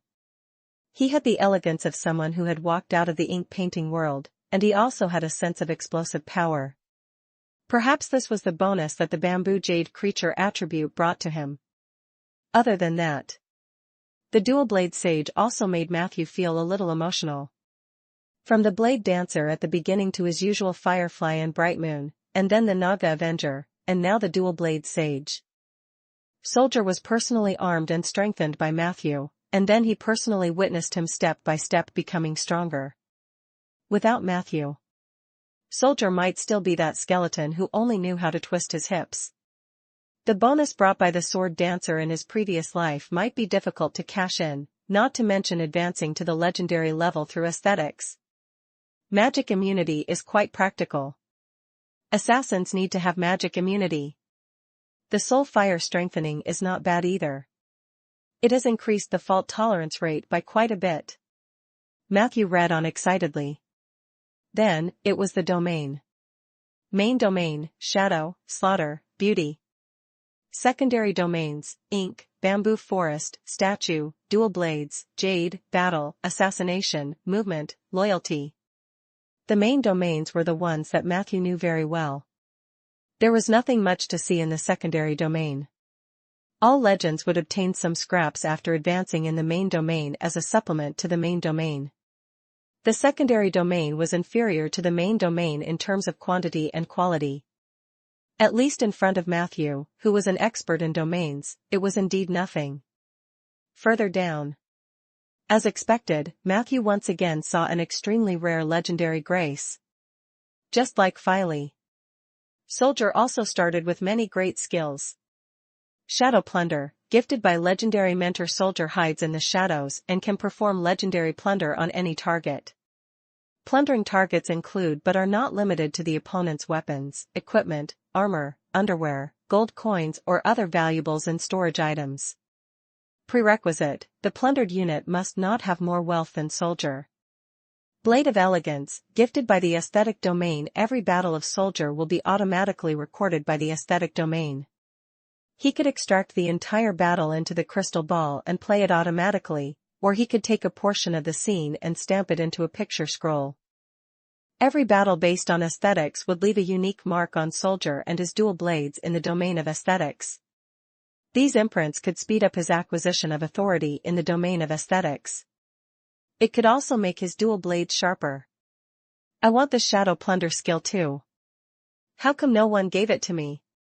Matthew's eyes turned red. This familiar smell clearly belonged to the Tauren domain. As for the Blade of Elegance, it could only be said that Soldier would bring a camera with him in battle. He was just short of an exclusive BGM. I'll get Lorraine to customize a song later. It might really meet the definition of aesthetics and increase Soldier's combat effectiveness. Matthew thought. Then, it was Soldier's legendary abilities and spells. First was the legendary ability. Master of Art. Soldier is a master in the domain of aesthetics. He has a unique ability to evaluate and appreciate works of art. He also has superb painting and sculpture skills. Bamboo Leaf Shield. Soldier can obtain a shield made of bamboo and leaves. This shield will not disrupt Soldier's stealth and will provide him with sufficient protection. Negative energy prison. Soldier can capture the target and lock them in a prison in the negative energy plane for a long time. Legendary Shadow Slingshot. Original ability Shadow Slingshot's effect upgraded to Legendary. The last ability caught Matthew's attention. Its name was very special. Flash and Slash. Soldier can instantly move to a place with shadows within the maximum range of vision or perception, even if it is only a small area. At the same time, he could launch a fierce slash at a nearby target from any angle. The form of this slash is decapitation against humanoid units. Different monsters would be attacked in different ways. Every time Soldier uses this skill and successfully kills a unit, he will leave behind after images on the spot. If the afterimage is not destroyed, it can last for up to 60 minutes. The more afterimages Soldier has in a certain range, the higher the damage of his next slash. He could use all the afterimages to attack nearby units at the same time when he launched a slash, and then create an extremely shocking burst damage. After reading it, Matthew only had one thought in his mind. This is amazing. Chapter 1501, A Duel Between Mages. Chapter 1501, A Duel Between Mages. Seeing this information and data, Matthew was actually very surprised. Whether it was Filey or Soldier, the strength of their panels far exceeded that of ordinary legends, reaching the level of elite legends. If the reason behind Filey's upgrade was his memory from before his death, then Soldier was an elite legend for no reason. Matthew carefully studied the source of Soldier's power and managed to get a partial explanation. Soldier's class, Blade of Elegance, was a legendary class in the domain of aesthetics. Other than that, ever since the fall of the ancient goddess of beauty, the aesthetics domain of the world of Aender had remained blank for a long time. Soldier was so powerful. To a large extent, he had the advantage of monopolizing the blank area. It was the same for legendary blessings. The only thing that puzzled Matthew was whether it was Filey or Soldier. Their panels showed that they had received a favor from the legendary teacher. The legendary mentor probably referred to Matthew. However, Matthew did not know when he was given that title. Could it be that the system had automatically assigned it to me? Matthew frowned slightly. However, he soon felt relieved. Don't think about things you can't figure out. He was used to restraining his curiosity in this bizarre world. This was not just a form of self-restraint. In fact, it was more like a survival rule. Immediately after, he glanced at Soldier's spell list. As a rogue, Soldier didn't have many spells. This was very different from what Filey had done. At the very least, Filey had mastered many negative energy-related spells before he became a legend. However, after advancing to legend, Soldier got 4 legendary spells at once, which was another enviable number. Even Matthew couldn't help but smack his lips. Night descends, Soldier will chant for 3 to 6 seconds. Then, with him as the center, all light in the spherical space with a diameter of 100 meters will disappear, and it will enter the night. At night, including normal nights, Soldier's straw cape will have the legendary concealment effect. Any unit with perception lower than 25 points will not be able to detect Soldier's existence or activity trajectory. Doppelganger skill. Soldier can create a doppelganger that is exactly the same as himself for a short period of time. The doppelganger can be controlled by Soldier and can move freely. It can also entrust the control of the doppelganger to its master, Matthew. This doppelganger has 70% of Soldier's strength and most of his abilities but does not inherit the original spells. The doppelganger only has 1/3 of Soldier's HP. When it enters a near-death state, the doppelganger will automatically disappear. Summon shadow creatures. Soldier can open up a coordinate in the material world that leads to the shadow plane. This coordinate can summon several creatures from the shadow world to serve him. Hint: Soldier's master, Matthew, has been hated by the ruler of the shadow world, Galen. The shadow creature that Soldier summoned through this spell is also likely to be Galen's enemy. Lucky bamboo. Soldier can create a hollow bamboo tube out of thin air and a 6-sided die with numbers 1 to 6 carved on it. Every morning, Soldier can shake the bamboo tube in an empty bamboo forest, then pour the dice out and reveal the result. The number displayed on the top of the die was the luck bonus that Soldier had obtained that day. Note, in most cases, it is 1 to 2. Soldier will get better luck than the average lucky person if he exceeds this number. Remark 2, luck can effectively increase the critical strike rate of Soldier's dual blades and the legendary lethal damage provided by the dual blade sage. Remark 3, Soldier's master, Matthew, can choose to share Soldier's luck bonus for 1 day within a week. This good luck bamboo tube is interesting. The remaining 3 spells, clone, summon, stealth. The elements were all filled. The more Matthew looked at it, the more he felt like he was letting Soldier down. He had just entered the legendary realm and already had such strength. The mobility was full, and there was no lack of killing and AoE. There were also various functional spells and abilities. The most important thing was his current appearance was really very handsome. Matthew looked at Soldier's straw raincoat and bamboo hat, which were incompatible with the cemetery environment. Suddenly, he was curious about Soldier's face under the bamboo hat. He seemed to have sensed Matthew's thoughts. Soldier gently lowered his head and took off his bamboo hat. The first thing he saw was a head of black hair. Then, a fair face appeared in front of Matthew. If he didn't know him well, Matthew would even think that this was a female swordsman from the eastern continent. So the bamboo jade creatures are unisexual? Your skin is too white. It looks like a porcelain doll. You don't even look like a real person. Matthew stared at Soldier's face. The latter's expression was indifferent and cold, in line with the temperament revealed by his appearance and clothes. Then, at this moment, he suddenly opened his mouth. Master, you've been staring at me for so long. Do you want me to touch you? It was fine if the content of the speech was full of flaws, but what was with this silly tone? Matthew quickly realized. If he allowed the other party to spout nonsense, the Blade of Elegance's cold temperament and prestige might collapse very soon. At that time, he would not be able to advance in the domain of aesthetics. Soldier might be kicked out of the domain. Matthew immediately stretched out a hand to stop him. Chapter 1502, A Duel Between Mages. Chapter 1502, A Duel Between Mages. Put your hat back on and speak less in the future. Soldier obeyed. Okay. Shut up. Don't talk if you can. Remember? Matthew warned sternly. Soldier nodded blankly. Fortunately, he had a bamboo hat as a cover, so others could not detect his dullness and honesty. However, it was also because of this unique dullness.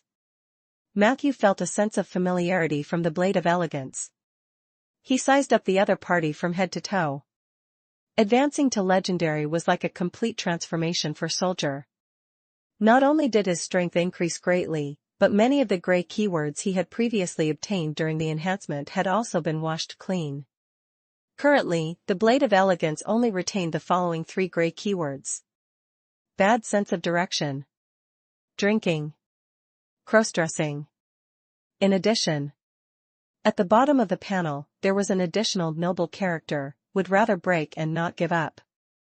It was obvious. Blade of Elegance was a legendary class that had high requirements for aesthetics and morality. If Soldier violated these requirements, he could very well lose this profession. Looks like I can't let Soldier do the dirty work in the future, Matthew thought. Just as he was familiarizing himself with Soldier's new body, the battle between the generals worsened. Break! The 2 undead dragon warriors' heads were mercilessly crushed. The hooves of the Gemini cavalry demons rumbled on the barren land that was gradually being tamped.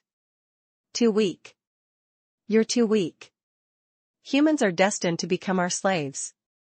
The twin cavalry demon shouted on the battlefield while pointing at Soldier on the mountaintop. Do you have the guts to fight with us 2 brothers? It was obvious. They also noticed Soldier's arrival. Matthew looked down the mountain. The red halos under the twin cavalry demons were several times more solid than before, and their bodies had also become larger than before. This was reflected in the data panel. Their armor, resistance, toughness, power, and other external attributes had all received a large increase under the blessing of the ritual field of forging sacred weapons. At the same time, the demon army that had been reorganized began to advance very slowly. The first to advance were the 3 demon legions that were originally in the second echelon. They absorbed the remnants of the first demon army and then walked towards the cemetery in an orderly manner. The demons moved very slowly. However, with the current situation and the ritual, the slow progress of the demons gave people an even stronger sense of oppression. Seeing this scene, even the guards on the city wall felt their limbs turn cold and their bodies go numb. Are they scolding me? But I'm not human. Soldier looked at Matthew in confusion. His tone was still naive. Matthew sighed. Remember my warning. And then, teach them a lesson. Soldier quickly nodded. Understood. Then, his body flashed and disappeared from Matthew's sight. A few seconds later, he suddenly appeared less than 50 meters away from the Gemini cavalry demon. Come. The twin cavalry demons shouted in unison. The 2 of them didn't slow down. Instead, they cautiously opened up the distance between them. Immediately after, 2 cavalrymen were charging towards Soldier from the east and west. They were also very experienced. Although the cavalry demons were charging, their speed was actually not fast. This was to ensure that there was room for them to charge. It seemed that they had realized that Soldier's strength was his mobility. This was also the strength of the twin cavalry demons. The 2 sides were at the dagger's end. Da-da. The sound of horse hooves was about to drown out the gradually chaotic battlefield. But at a certain moment, the muffled sounds were so clear. Soldier walked forward alone. Right in front of him, it was the twin cavalry demons that had crossed each other, the slaughtered demon lord that could not capture Peggy and was venting his anger crazily, and the abyssal demons that had hateful expressions and vowed to destroy the human territory. Whoosh! The sound of the wind suddenly tightened. The cavalry demons on the left flank arrived first, while the cavalry demons on the right flank kept a distance of about 20 meters away from him to cover him. This was their most common tactic. Die. The cavalry demon raised his dragon spear and stabbed at Soldier's body. The spear pierced through Soldier's body, and the 2 cavalry demons stepped on his body. However, all of this was just an illusion. The twin cavalry demon slowed down and turned around warily, only to find that he couldn't find Soldier. At this moment, in the demon army that was only 200 meters away from the main battle, a demon suddenly subconsciously covered his head with his hands. Immediately after, under the confused gaze of the demon soldiers, the head that was covered actually fell off. Walala! Blood that emitted a foul stench spewed out from the bull-sized neck and sprayed on the other demons. The demons were shocked at first, but then they could not help but pounce on their companions' corpses and start gnawing. Not far away, a demon warlord saw this scene and thought that something unexpected had happened. He only shouted a few words and no longer said anything else. However, what he did not expect was, soon, another demon's head fell off. Then came the 3rd, 4th, and 5th. It was only when the order of the squadron he was in became extremely chaotic that the demon warlord finally reacted. Chapter 1503, A Duel Between Mages. Chapter 1503, A Duel Between Mages. Assassins. Assassins. There's ass. The screams of the demon warlord did not trigger the demons to stop. Instead, it pushed the chaos in the array to a climax. In just an instant, the first 3 squadrons of the 4th Legion were in a mess. However, this was just the beginning. Even though the demons realized that there were top assassins in the formation, they could not do anything to the enemy. Be careful. Watch out for any shadows. Where's the bright light scroll? In whose hands? In the hands of the mage. Where's the mage? Dead. Take torches, everyone light. Ah. Boss, light what? Similar conversations were happening among the demon squadrons. As the number of deaths increased rapidly, the demons also noticed that afterimages appeared one after another beside the dead. Those afterimages maintained their cool movements when they completed the kill. It gave people a chilling feeling. Even the crazed demons felt a strong sense of oppression in front of the increasing number of afterimages. There he is. At this time, after searching for a long time on the battlefield and fighting with the air, the twin cavalry demons finally realized the chaos in the square formation. Everyone, silence. They charged back angrily. One of the cavalry demons raised his front hooves high and then suddenly landed. An unlucky demon soldier could not dodge and was directly trampled until his skin and flesh split open. Legendary ability, Intimidating Halo. Stay where you are. The cavalry demon angrily rebuked. Under the control of the legendary demon and the intimidating halo, the demon formation that was affected by the assassination finally quieted down.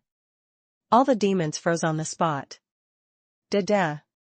The sound of horse hooves was rapid and dull. The twin cavalry demons moved through the squadrons of demons. Their sharp eyes wandered back and forth between the afterimages.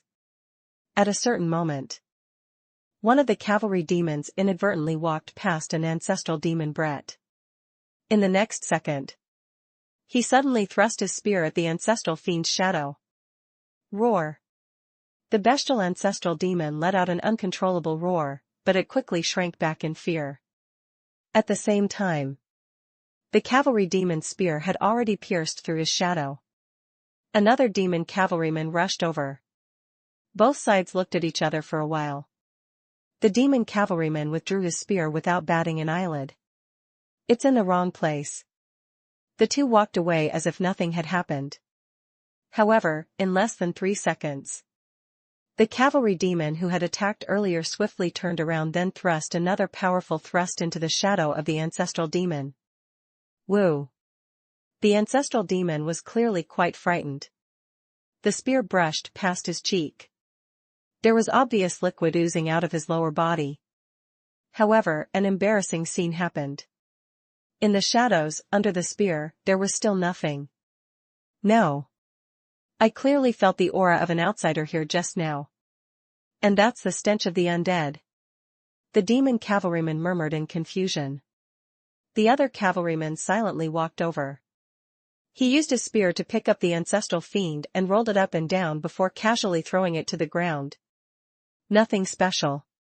Let's go. The two of them walked in different directions. However, a few seconds later, the twin cavalry demons appeared behind the ancestral demon Brett.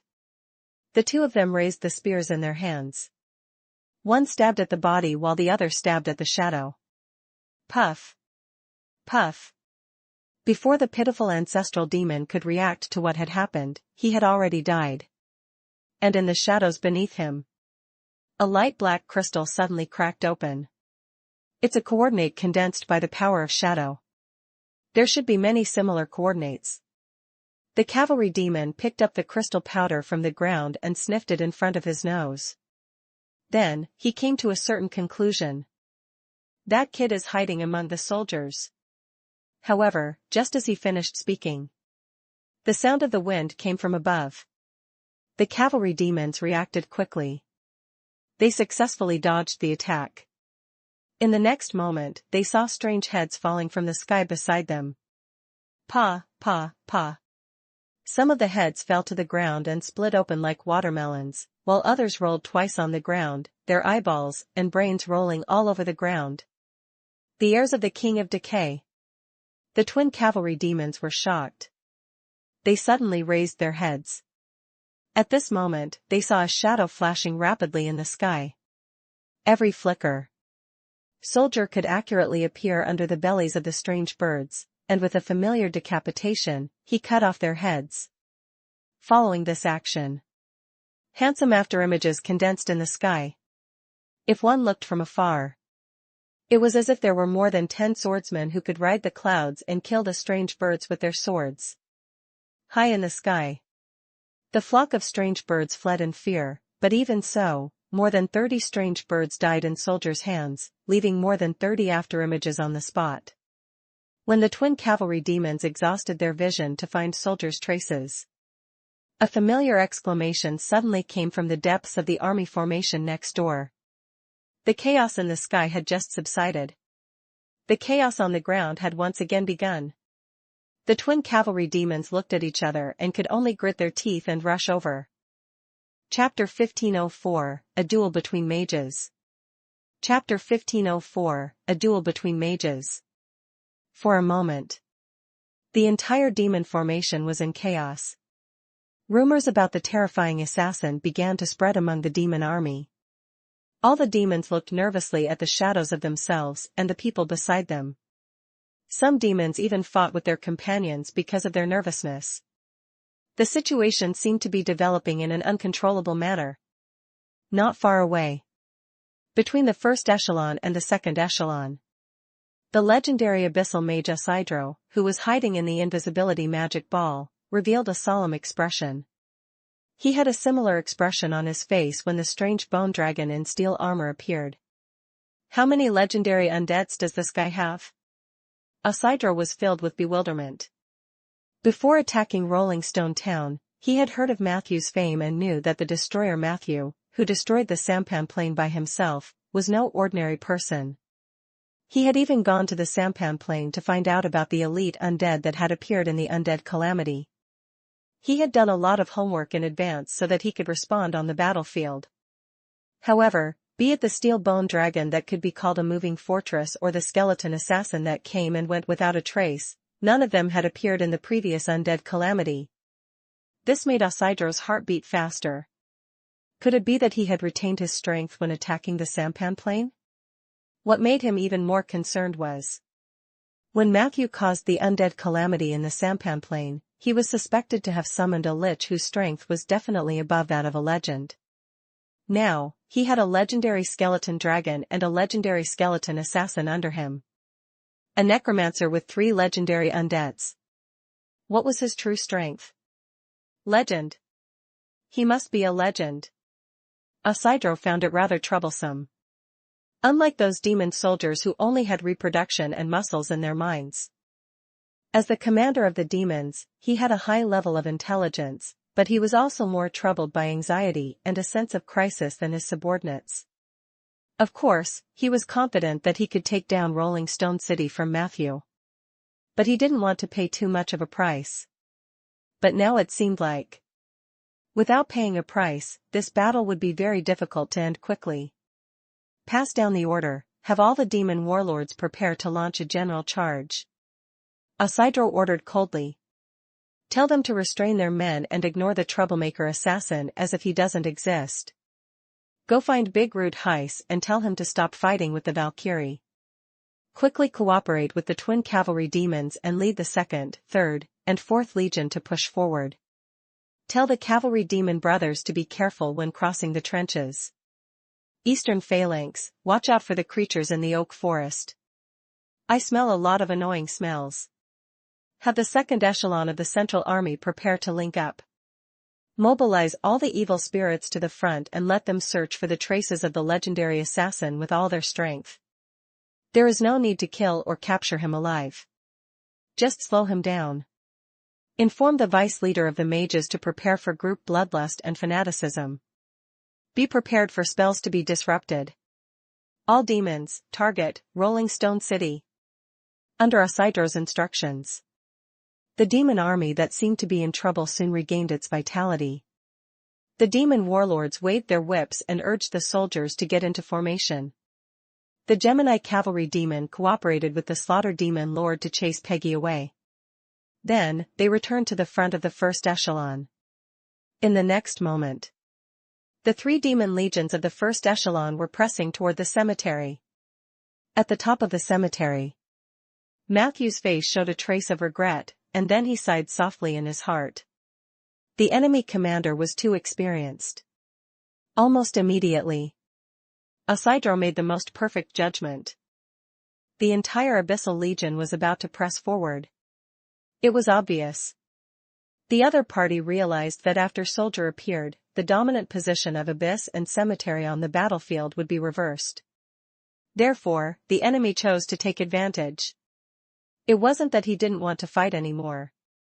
Instead, he directly gave up on the special ritual of sacred weapons. This was not something that could be described simply with the word decisive. On such a chaotic battlefield, faced with complicated information from many sides, the commander's mind must always maintain a high degree of clarity to make such accurate decisions. At that moment, Matthew even had a hint of admiration for Isidro. He asked himself. If it were him, he probably wouldn't be able to adjust his strategy in such a short time. After all, whether it was the twin cavalry demons, the ordinary demons of the 4th Legion, or the strange birds in the sky, they had all suffered greatly at Soldier's hands. Matthew had been looking forward to how Isidro would get back at him. The best scenario in his mind was for this legendary abyssal mage to personally deal with Soldier. This way, the other party would definitely expose his location. Matthew also had an opportunity. Unfortunately, I didn't expect there to be such an old fox in the abyss. He realized that he was dreaming. With the demon army pressing down on him, even if Soldier had the strength of an elite legend, it would be difficult for him to have much of an impact on the overall situation. No matter how powerful he was, how many demons could he kill with his saber? As long as they could not kill the key figures of the enemy, then Soldier would at most become a shit-stirring stick in a certain army formation. Moreover, he still had risks. This was also the dilemma that legendary rogues faced when fighting in large groups. But it's not all bad. At least he's forced to attack. Matthew was very clear. Isidro was forced to launch an all-out attack when the Abyssal Legion was not in its best condition. Under such circumstances, whether it was an ordinary demon or the connection between some armies, there might be a bigger flaw. This might be an opportunity for Matthew. Go to Rolling Stone, find Rieger, and tell him I may need Sif's help next. Let Rick lead the Skeleton Blade and Axe men to the northwest for a distance. Try to stick close to the moss green hills and let him avoid a direct confrontation with the bred ancestral demons. Find a good opportunity to cut in from the flank. How is Argus recovering? Have him bring his people out to meet the enemies. I don't expect him to produce any spectacular results. I just want them to be able to exchange blows with ancestral fiend Brett. In the cemetery, Matthew was also giving orders quickly. He then adjusted the height of the cemetery so that it was about 80 meters above the ground. This was a height that was done purposefully. Once a certain legion was greedy for credit and advanced recklessly, Matthew would let them taste the same disaster as the demon advance team. It was still drizzling in the sky. In the north and south camps, there were a large number of units moving in an orderly manner. In the rain that emitted a sour smell, a bright figure suddenly rose from the top of the cemetery. At that moment, everyone noticed Matthew, who seemed to have been cast with a light spell. Under the blessing of the Holy Authority, his charm had already reached the limits of what a mortal could achieve. Even the most evil of demons, when they saw Matthew's face, they would feel a trace of regret and admiration.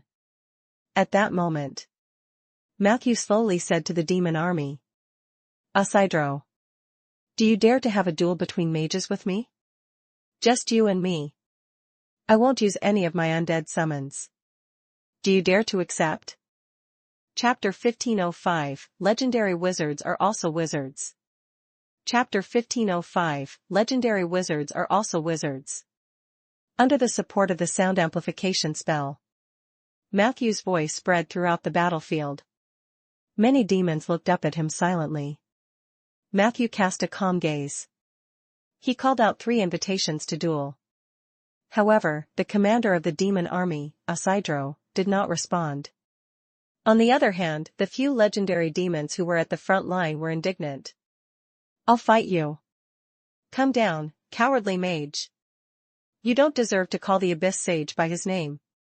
Among them, the most powerful ones were the Gemini Cavalry Demon and the Slaughter Demon Overlord. However, just like how Isidro did not respond to Matthew, Matthew couldn't possibly respond to these small fries. In front of the two armies, both sides seemed to be talking to the air. They were not on the same channel at all. Seeing this, Matthew silently cast a mirror spell to maintain his image in the air. Then, he said, "Anytime, anywhere, I accept your challenge. The conditions remain unchanged. I thought there were no cowards in the abyss. You disappoint me, Isidro." But even so, Matthew's goading only got the few legendary demons to jump and curse. Isidro had been hiding in the sea of the Abyssal Legion like a turtle. Matthew did not get any response. This filled his heart with regret. Isidro could be said to be the most cautious opponent he had ever encountered. He was so cautious that he didn't look like a demon. In order to avoid risks, he was not even willing to respond to Matthew's words, let alone show his face and accept the challenge. It was just that doing so was more secure. However, it was actually a huge blow to the morale of the demon army. Despite the happiness shown by those few legendary demons, Matthew could clearly sense the change in the morale of the ordinary demons. If this indicator was too illusory, then, the change in the strength of the ritual field, the divine weapon, was clear at a glance.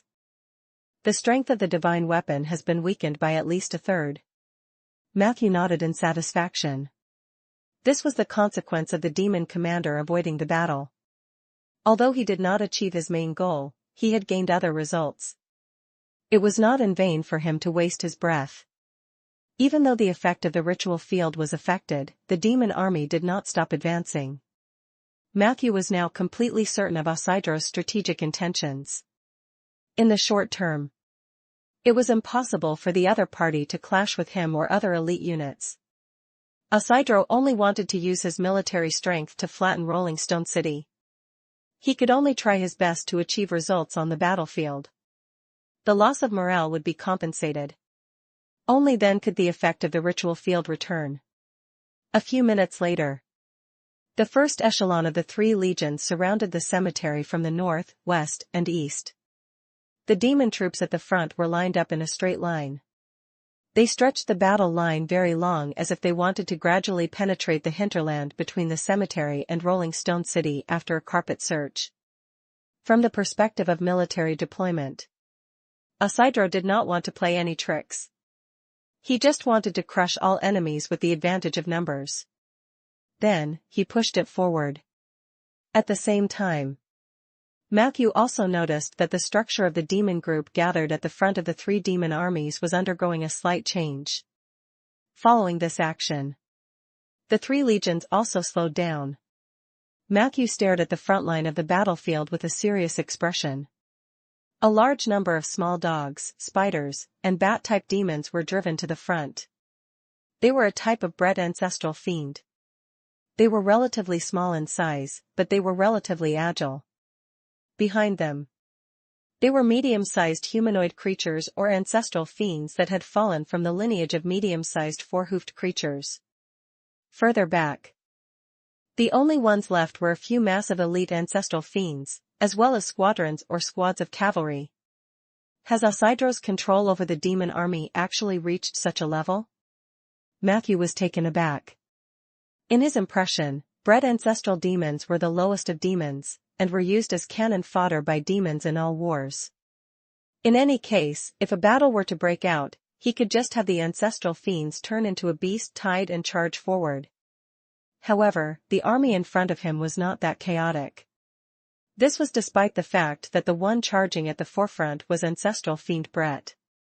However, compared to the conventional charging method, whether it was the arrangement of the front and back formations, or the coordination between them, the bred ancestral demons looked no different from well-trained human soldiers. They were even more obedient. If one were to look down from above, the first echelon of the three legions had a clear hierarchy. Under Isidro's micromanipulation, the possibility of the demon army falling into disarray was almost zero. It was a miracle that such a high level of order appeared in the demon army. Just as they were arranging their troops, Soldier was still doing his best to harass the demons. but his efforts could only create a slight disturbance. However, some abyssal mages who controlled immobilizing spells and powerful light beam scrolls came from the rear to replenish the army. Soldiers' movements were restricted to a certain extent. These mages definitely couldn't do anything to Soldier. However, Matthew had ordered Soldier to be careful just to be safe.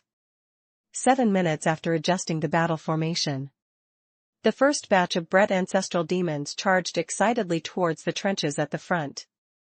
Chapter 1506, Legendary Wizards are also wizards. Chapter 1506, Legendary Wizards are also wizards. They were very petite. As soon as they rushed in, many of them fell into the pit. But very quickly, those demons with agile bodies and amazing jumps jumped out of the ditch. They ran all the way south. Not long after, then, they met the bloated and tall figures who stood up from the trenches. They were the 7 abominations and the undead army led by Argus. They had blocked the path that ancestral demon Brett would have to take to charge. On the battlefield, although it was not a narrow road, they would definitely meet again. Roar woo. The devil hound at the front was slapped to the ground by the devil abomination. The top of the devil hound's head was lifted on the spot, and sour green juice and thin brain matter flew on the ground. But very quickly, they had been concealed by the corpses of the other ancestral fiends. Roar. For a moment, the flood-like ancestral demon Brett drowned the 7 abominations. The abomination's huge and bloated body seemed to be very intimidating. But on the battlefield, they were the most direct targets. Even though every single abomination was extremely powerful, there were simply too many enemies. In less than a minute, 2 abominations fell one after another. Their corpses were torn to pieces by the violent demons. There was not a single intact organ or muscle. After the abominations fell, the ones facing the pressure were Argus and the undead cannon fodder army he led. This batch of undead was quite a number. But it was still nothing in the face of the vast ocean of ancestral demons. Fortunately, the abomination's presence had weakened the impact of the main army of ancestral fiends. When the 2 sides engaged in close combat, although many of the undead were shattered upon contact, there were also many who were entangled with the enemy under Argus' command. The troops on both sides clashed together, and the demons and undead fought each other. The situation had temporarily fallen into chaos. Matthew stared intently at the battlefield. Soon, he had a judgment in his heart. These cannon fodder can't hold on for long. He had no choice. Compared to the strong and violent demons, the undead were indeed too weak. Without the addition of the ritual ground, the combat power of the undead army was a joke. The current battle between the demons and the undead was completely opposite to the war that Matthew had experienced in the Sampan Plain. From this, one could see how valuable the death curtain was. Without the undead calamity, fortitude appraisal, instant death judgment, and the support of the negative energy smoke, the undead army does not have any advantage against the armies of other races. Matthew pursed his lips slightly. Even so, he would not easily cause an undead calamity in the prime material plane. It was not easy to end it once it started. Secondly, it might incur the disgust of the plane's will, including the resistance of nature's will. Unless Rolling Stone Town was in a life and death situation. Arctic Archer, 28 degrees northeast, free throw. The first team of Burier, northwest direction, aim at the cavalry and intercept. On the swaying mountain of the cemetery, White Phantom Ollie began to issue specific battle plans according to Matthew's previous arrangements. After ancestral demon Brett charged into the trench, Matthew lowered the flying altitude of the cemetery, making it more deterrent and convenient for the undead in the cemetery to support the ground forces. The most effective support was naturally the long-range attacks provided by the Arctic Archer and Burier. According to Ali's previous test, the Buriers could throw out 7 to 8 fireballs in 10 minutes. After that, they needed to rest for half an hour before they could throw fireballs again, but the quality of the second round of fireballs would be weakened. After that, They still needed half an hour of rest to recover their soul fire and magic power. After that, they would be able to shoot out the same number of fireballs as the previous 2 rounds. However, the third round of fireballs was even weaker. After throwing 3 rounds, they had to rest for 6 hours before they could return to their peak condition. According to this characteristic, Matthew divided more than 200 buriers into several groups, letting them take turns to rest and attack. In a prolonged war, he asked Ollie to ensure that there was at least 1 team of buriers on duty at all times. As for the current interception battle, Matthew's instructions were: everyone, bomb. You must stop those cavalry demons outside the trench. Matthew was very clear. The cavalry demons were the elites of the demon army, while ancestral demons Brett were nothing more than cannon fodder. Isidro's fine microcontrol was to create enough stage for the cavalry demons to ensure that they could achieve good results with low losses. Since he had seen through this, of course, Matthew couldn't let him do as he wished. He had deliberately released all of the ancestral demons at the front, then used all of the pressure of the graveyard's descent and long-range attacks on the cavalry squad following behind him. Other than Burier's fireball, the Frost Archers, who were also divided into several groups, also began their ultra-long-range shooting halfway up the mountain. The Undead Naga's archery skills were not bad. The key was that their frost arrows and dark current arrows were almost limitless. Matthew only needed to provide them with sufficient water. This was not a problem for the cemetery that had nearly 10,000 coolie zombies. Walala! Buckets of water that had been transported from Rolling Stone City were moved by the zombies to the Arctic shooters. Chapter 1507, Legendary Wizards are also wizards. Chapter 1507, Legendary Wizards are also wizards. The Undead Naga reached into the bucket, and an elemental water bow quickly took shape. The short-range frost arrow was more effective. For long-distance indiscriminate shooting, the dark current arrow that the Nagas were better at was more effective. Buzz. Wang. Wang. For a moment, the sound of the strings in the cemetery continued, and the dark current arrows that were thrown out came to the top of the cavalry demons like water meteors. Although the dark current arrow did not have a strong penetrating power like a bow made of iron, it was not as powerful as a bow made of iron. However, they possessed an extremely powerful inertia and speed reduction effect that ordinary arrows did not possess. Walala! It was as if a basin of ice water had been poured on the armor of the cavalry demon. Not only were their bodies wet, but their natural armor had also suffered varying degrees of wear and tear. What was even more serious was being hit by the dark current arrow would result in a huge impact.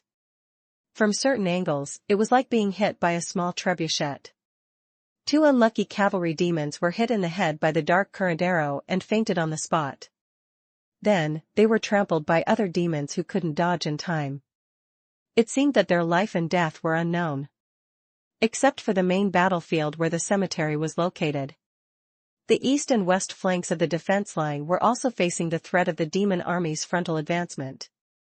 Outside the oak forest, the centaurs fired thousands of arrows at the same time, and the forest guards also turned into catapults, launching long-range attacks on the demons that were approaching. Near the moss-green hills, the southern mage army controlled the Eye of Zhurong and sent down firewalls one after another. Yuchi cooperated with Matthew, strictly carrying out the plan to separate the cavalry from the vanguard of the ancestral demons. For a moment, the battlefield was in chaos. Although the results were different, they more or less hindered the cavalry demons from entering the first half of the trench that was gradually being filled by ancestral demon Brett. Well done. In the cemetery, Matthew praised the Naga archers who were shooting arrows. The effect of the dark current arrow was beyond his imagination. The endurance of the Arctic archers was much stronger than that of the Burier. Matthew regretted not converting more corpses from the Naga cemetery.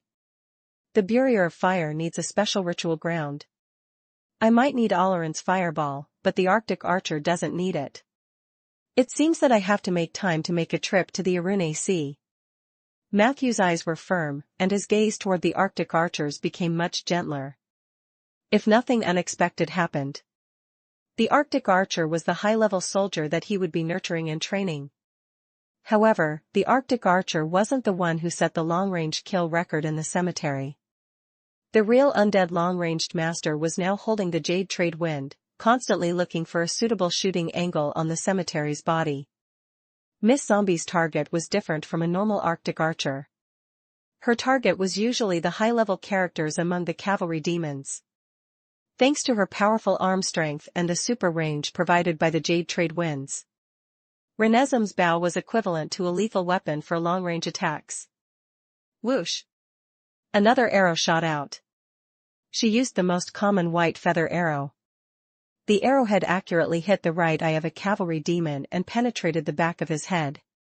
The demon cavalryman wailed and ran for a while. Then, he could only die helplessly. Renesmee was neither arrogant nor impatient. She only confirmed the death of the cavalry demon and then aimed at the next target. Seeing this scene, Matthew felt gratified, but he also felt a strange throbbing.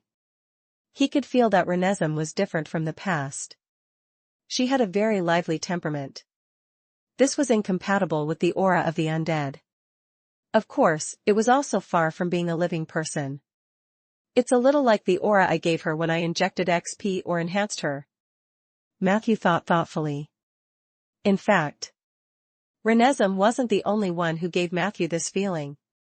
He counted. Renesmee, Ollie, Argus, the leader of the sludge monsters. There was also an ordinary banshee. There are a total of 5 cemetery units, for elite mode and 1 normal mode. There was a special throbbing in their bodies. At that moment, Matthew's perception stirred. Immediately after, a realization rose in his heart. This feeling is too familiar. It's the smell of a domain.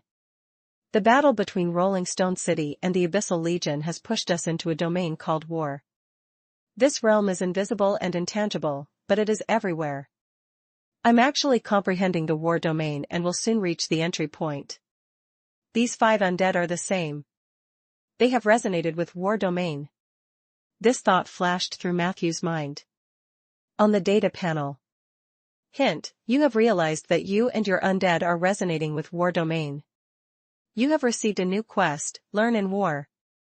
Learn in War, every growth you gain in this war will provide double XP, war domain limit. These XP could be converted into war domain related abilities.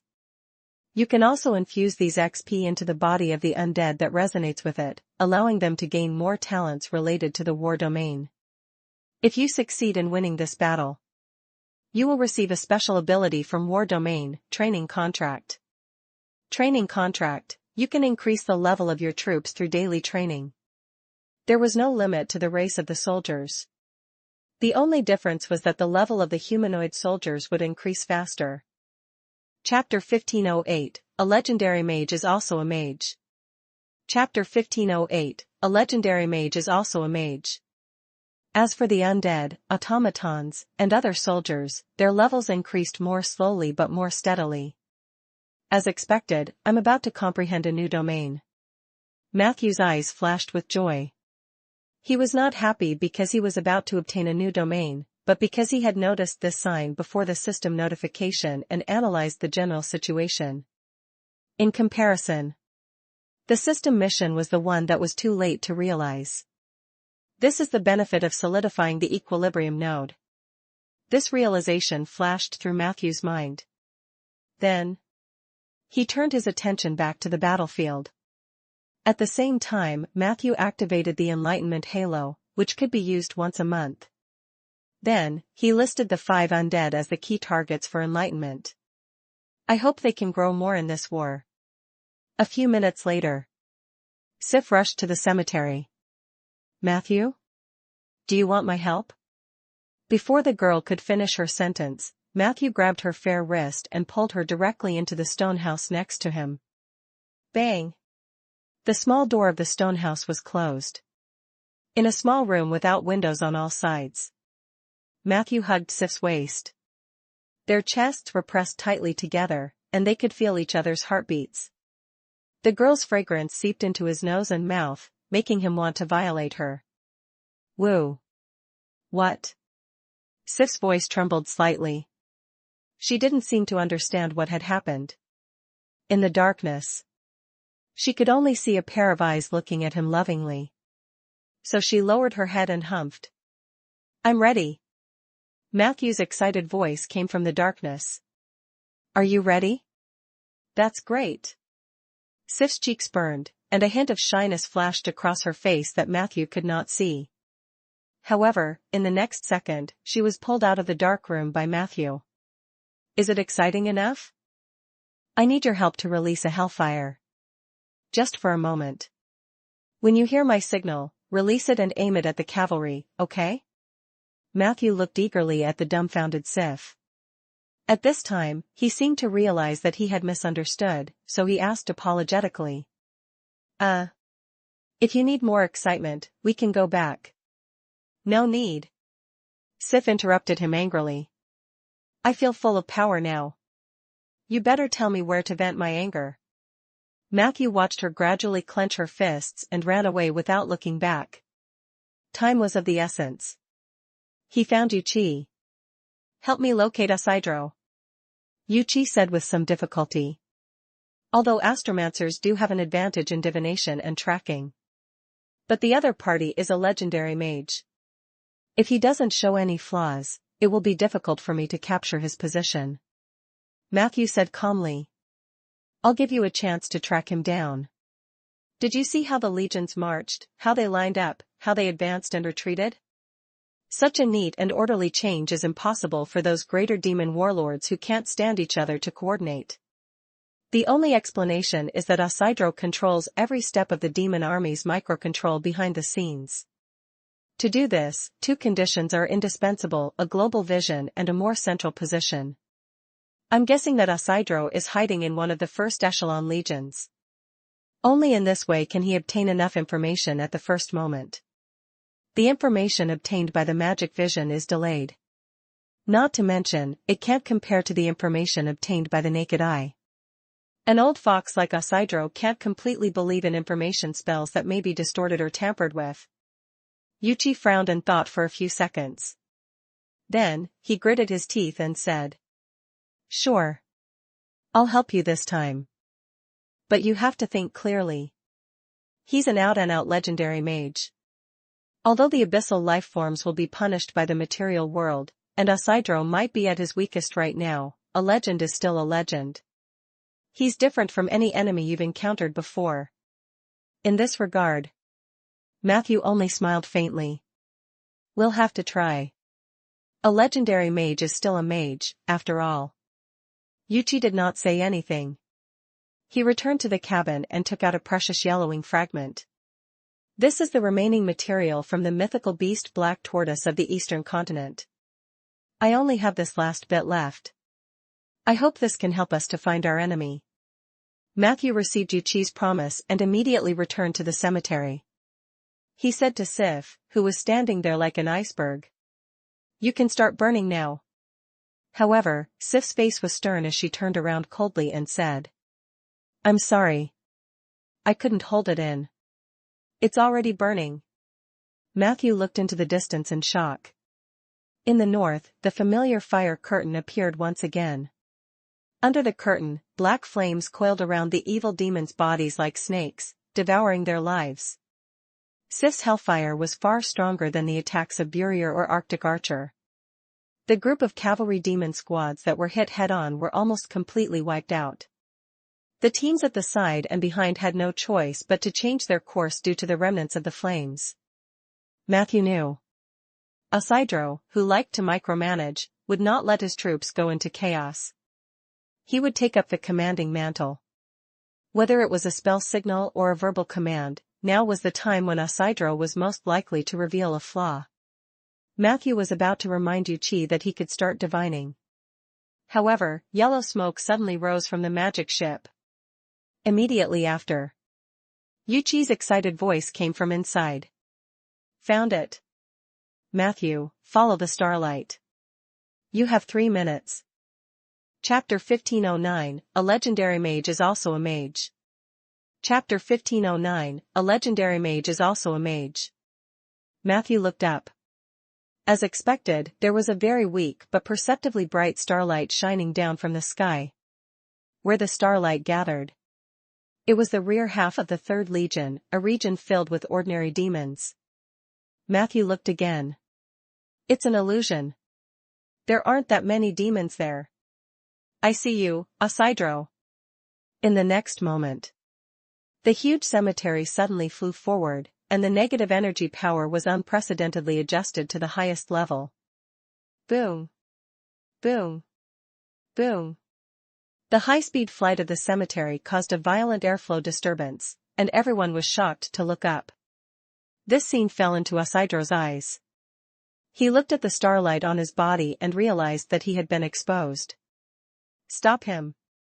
Let's go. Immediately, several demons flew high into the air and pounced on the cemetery.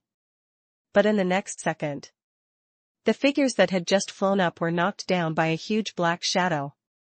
Boom. The cemetery didn't land. It was just a huge creature diving down from the top of the cemetery. It didn't glide or fall. Filey, who had just recovered from his weakness, smashed his body into the demon army. Rumble. Countless demons were crushed to death on the spot, and the soldiers nearby were thrown off their feet. Isidro's pupils constricted. The attention of the others was attracted by the steel bone dragon that had made a comeback.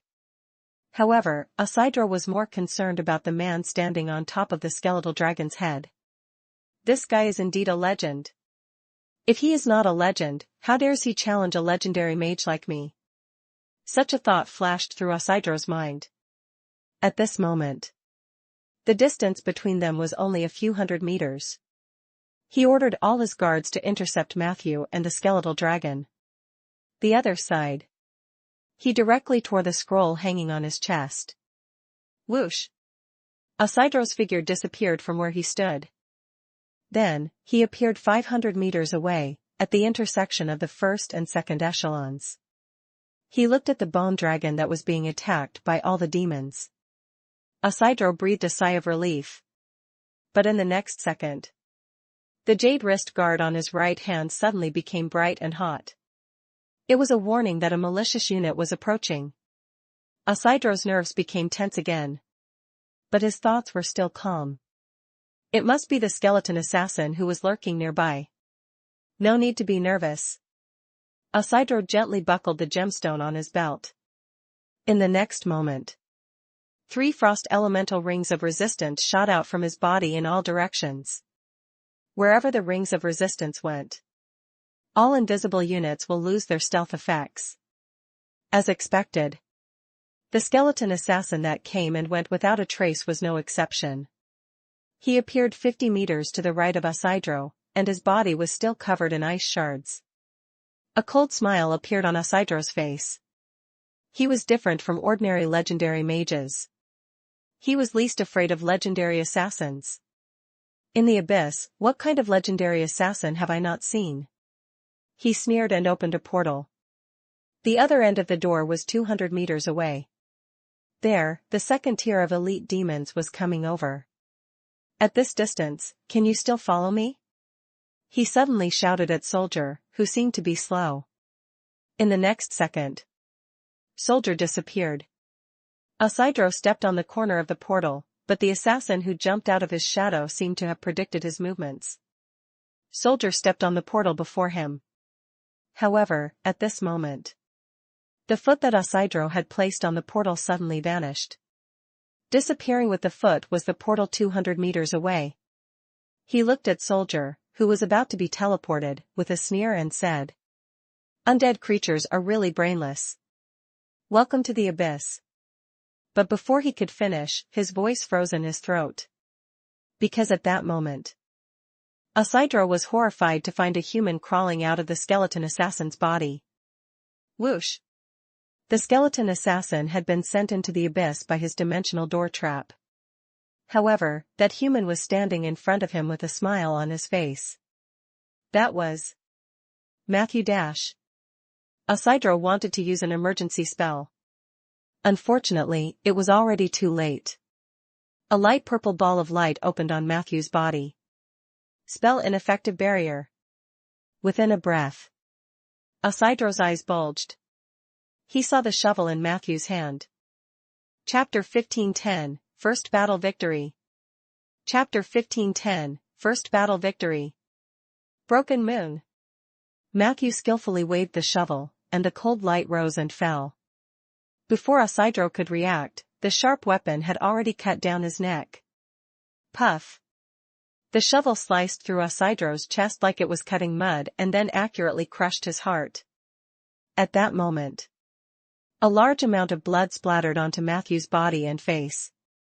He could feel a violent and manic aura coming from the abyssal mage. However, it only lasted for a few seconds. The aura disappeared. Because Matthew had already chopped Isidro into pieces with his shovel. Hint, you have successfully killed the legendary abyssal mage Isidro, resulting in the following far-reaching effects. 1. The morale of the Abyssal Legion plummeted. 2. The Abyssal Legion's sacred weapon ritual ground has been destroyed by you, and there may be a backlash. 3. Plus 10 hatred from Demon Lord Asner. Battle of Fame. As a Necromancer, you defeated the enemy in an inconceivable way and killed the commander of the Abyssal Legion, the legendary mage Isidro. You and Blade of Elegance Soldier's Legend points plus 3, Abyss World. In this Battle of Fame, you have accumulated a total of 5 World Legend points. You have acquired a new ability, Ultimate Spell. A World Legend rating that exceeds 3 points will provide a stronger upper limit for your spell's maximum effect and an additional charm bonus for you. Tauren Authority, you have killed a unit with a domain. You can take advantage of the situation to invade its main domain. Please choose one of the following 3 areas as your target. 1. Abyss. 2. Ether. 3. Wisdom. You have chosen the Abyss and have successfully taken it for yourself. When the Abyss domain is activated, you will receive the following effects. 1. Damage dealt by abyssal creatures was reduced by 35%. 2. When you walk in the Abyss, you will not be punished by the will of the Abyss because you are from another plane. 3. When you walk in the Prime Material Plane or other planes, you may be targeted by the will of the Prime Material Plane or other planes. 4. All creatures within the area of influence of the domain will become more irritable, including yourself. 5. You will have a stronger adaptability. In particular, in the Abyss, your resistance to acid rot, plague, and poison will increase significantly. 6. You can recruit a group of no more than 2,000 demons with individual levels no higher than level 16 and form your own abyssal army. They will obey your orders unconditionally. 7. You can transform into a regular demon without being discovered. You can customize your gender, height, size. Matthew only glanced at the data column. He retracted his gaze. Choosing one of the 3 domains wasn't difficult for him. Whether it was ether or wisdom, they were both rather profound domains. How much could a demon mage like Isidro have achieved in this domain? It was better to choose someone the other party was familiar with. The result was similar to what Matthew had expected. Isidro's exploration of the Abyss was at the veteran level. Matthew had picked up a huge bargain. Let's not talk about anything else. 35% damage reduction was already insane. Fortunately, Isidro couldn't open his domain at the critical moment. Otherwise, I might have to struggle for a while. Matthew glanced at the demon army that was rushing over at high speed, and a smile appeared on his lips. A legendary mage was still a mage. As long as it was a mage. If he were to take a spell nullification barrier head-on, his life would be in danger. It wasn't that mages didn't have any self-defense abilities other than spells. It was because they were too familiar with using spells. At critical moments, they would use spells out of reflex. Then, under the silence of the spell's ineffective boundary, they would find themselves doing useless work in despair. Then, their mental collapse and physical destruction would happen at almost the same time. In fact, a well-trained legendary mage would not have been killed by Matthew in one fell swoop like Isidro. For example, in the Alliance of Seven Saints. Most legendary mages had a plan to deal with the barrier of ineffective spells. Apart from this spell ability, the creation of unaffected divine spells, simulated divine spells, and other opportunistic methods. The most common way to deal with it was domain activation. Everyone knew. No matter what domain, big or small, deep or shallow. The moment the domain was activated, there would be an unavoidable force of resistance. This resistance was often the key to the game between legendary mages and legendary rogues. Even if the top legendary mage were in a state of magic silence, he would calmly predict the trajectory of the rogue's actions and escape through the domain. A more top-notch rogue could even use movement techniques to deceive a legendary mage the moment he activated his domain. Then, he would use this opportunity to successfully kill the mages in the domain. No matter what. This was a lethal back and forth. And it was rare to see someone die so easily, like Isidro. The reason for this. Matthew already had an upper hand in the main war.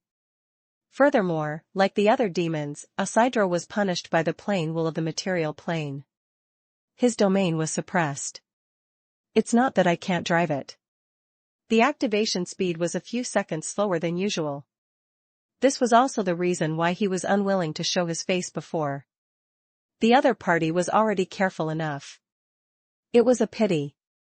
I still found the flaw. While Matthew was thinking, a silver blue light suddenly flew up from Isidro's body. Chapter 15:11, Victory in the First Battle. Chapter 15:11, Victory in the First Battle. The light moved extremely fast. In the blink of an eye, he was about to move 100 meters away. However, Matthew had been waiting for this moment. Ability, Soul Cage. Whoosh. The light spot returned and was directly grabbed by Matthew's palm. With him as the starting point. Between Matthew's demiplane and the material world, an empty space appeared. Isidro's soul was imprisoned in this space. No. Isidro's soul wailed miserably. However, in the blink of an eye, he cursed. If you take me away, you can't escape yourself. Matthew heard it clearly. He glanced at the demons that were rapidly approaching. Then, he activated the ability above the dragon. Whoosh. Silently. The deterrence that surpassed the might of a dragon intimidated the demons who came to rescue him. Everyone felt their legs go soft. Some knelt on the ground, while others retreated. A few seconds later, a dark figure quickly formed beside Matthew. It was Soldier, who had just been exiled to the abyss. An ordinary person naturally wouldn't be able to return so quickly. However, as the blade of elegance with legendary resistance, Soldier was no longer the same as before. If Isidro wanted to trap it in the abyss with a banishment spell, at the very least, he needed a legendary spell. The spell trap that Isidro had just cast was clearly not as powerful as this. In the next moment, under the watchful eyes of the evil demons, Matthew waved at Soldier. Hitch a ride. Undead fusion technique. The two of them instantly became one. Immediately after. After merging, Matthew picked up Isidro's body and disappeared. Shadow. Shadow. Shadow. On the battlefield, Matthew kept jumping between the shadows, and soon, he returned to the cemetery. At this moment, many demons had already climbed to the lowest level of the cemetery. Ollie was leading the elite undead to expel them. Matthew came out of Soldier's body. Then, without looking back, he carried Isidro's body and ran to the top floor. Not long after, Matthew hurriedly carried the corpse into the small, dark room outside the house. Sif, whose expression had just improved, was in a daze at this familiar scene. In the room, Matthew soaked Isidro's body in a jar filled with dark divine oil. After that, he performed a simple seal. After that, he then took out a handful of heart-absorbing stones as consumables for the soul cage. Hint, you have consumed a number of heart-connecting stones. Please choose the specific operation to be carried out on the imprisoned soul Isidro. 1. Stealing experience. 2. Stealing life. 3. Will humiliation. 4. Soul torturing. Matthew did not make a choice alone. Instead, he checked all the options. I want them all. Hence. In the soul cage constructed by negative energy. The wails of the former abyssal legendary mage continued. Matthew went out and called the Queen of Banshees, Sinfran, to ask her to help torture Isidro's soul. He began to deal with the remaining matters. In order to assassinate Isidro, Matthew had previously opened the cemetery to the top of the first echelon of the demon army. Moreover, the gap between them and the ground was only about 20 meters. Although most demons couldn't fly, their jumping ability was amazing. Matthew had killed Isidro very quickly. It could be said that he had raised his hand and slashed down. However, in this short time, the number of demons that had jumped to the lowest level of the cemetery had already exceeded 3,000. Only half of them were ancestral fiends, while the remaining half were the grand fiends of the three armies and their personal guards. The negative energy barrier of the cemetery only resisted for a short while before it was shattered. Then, they started burning and killing in the cemetery. Fortunately, Ollie had long expected this and made a series of resistance measures. At present, the demons were still effectively suppressed at the lowest and the second last layer, and did not let them attack higher places.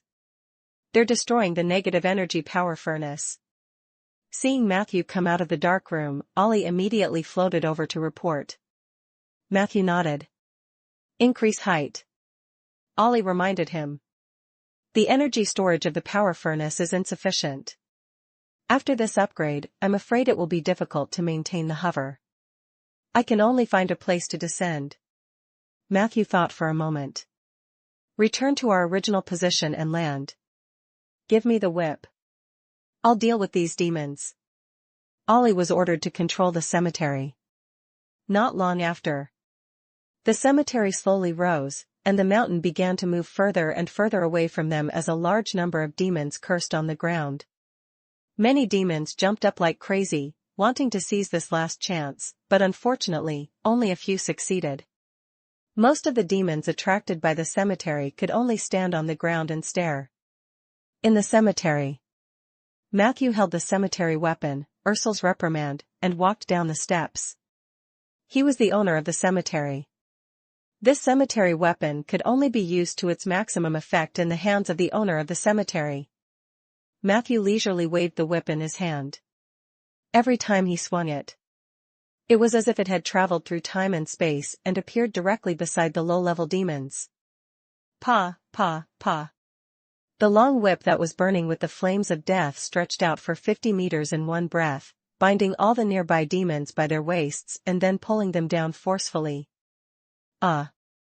Miserable cries rang out in the air. The demons who had stayed in the same place and were still fuming because they couldn't reach the cemetery just now looked at their companions falling from above in shock. Pu, pu, pu, pu. More than 10 demons fell into the crowd and crashed onto the ground, knocking down a large number of them. Chapter 15:12, Victory in the First Battle. Chapter 15:12, Victory in the First Battle. A few seconds later, another dozen demons fell from the edge of the mountain. Their situation was even more serious than the first demon because the cemetery mountain was constantly rising. Every time Matthew lashed his whip, he could send away a large number of demons that had climbed onto the cemetery. The further back he went, the higher the death rate of the demons that were thrown down. Some smart demons sensed that something was wrong and chose to jump down. Matthew did not stop them. The other demons followed suit.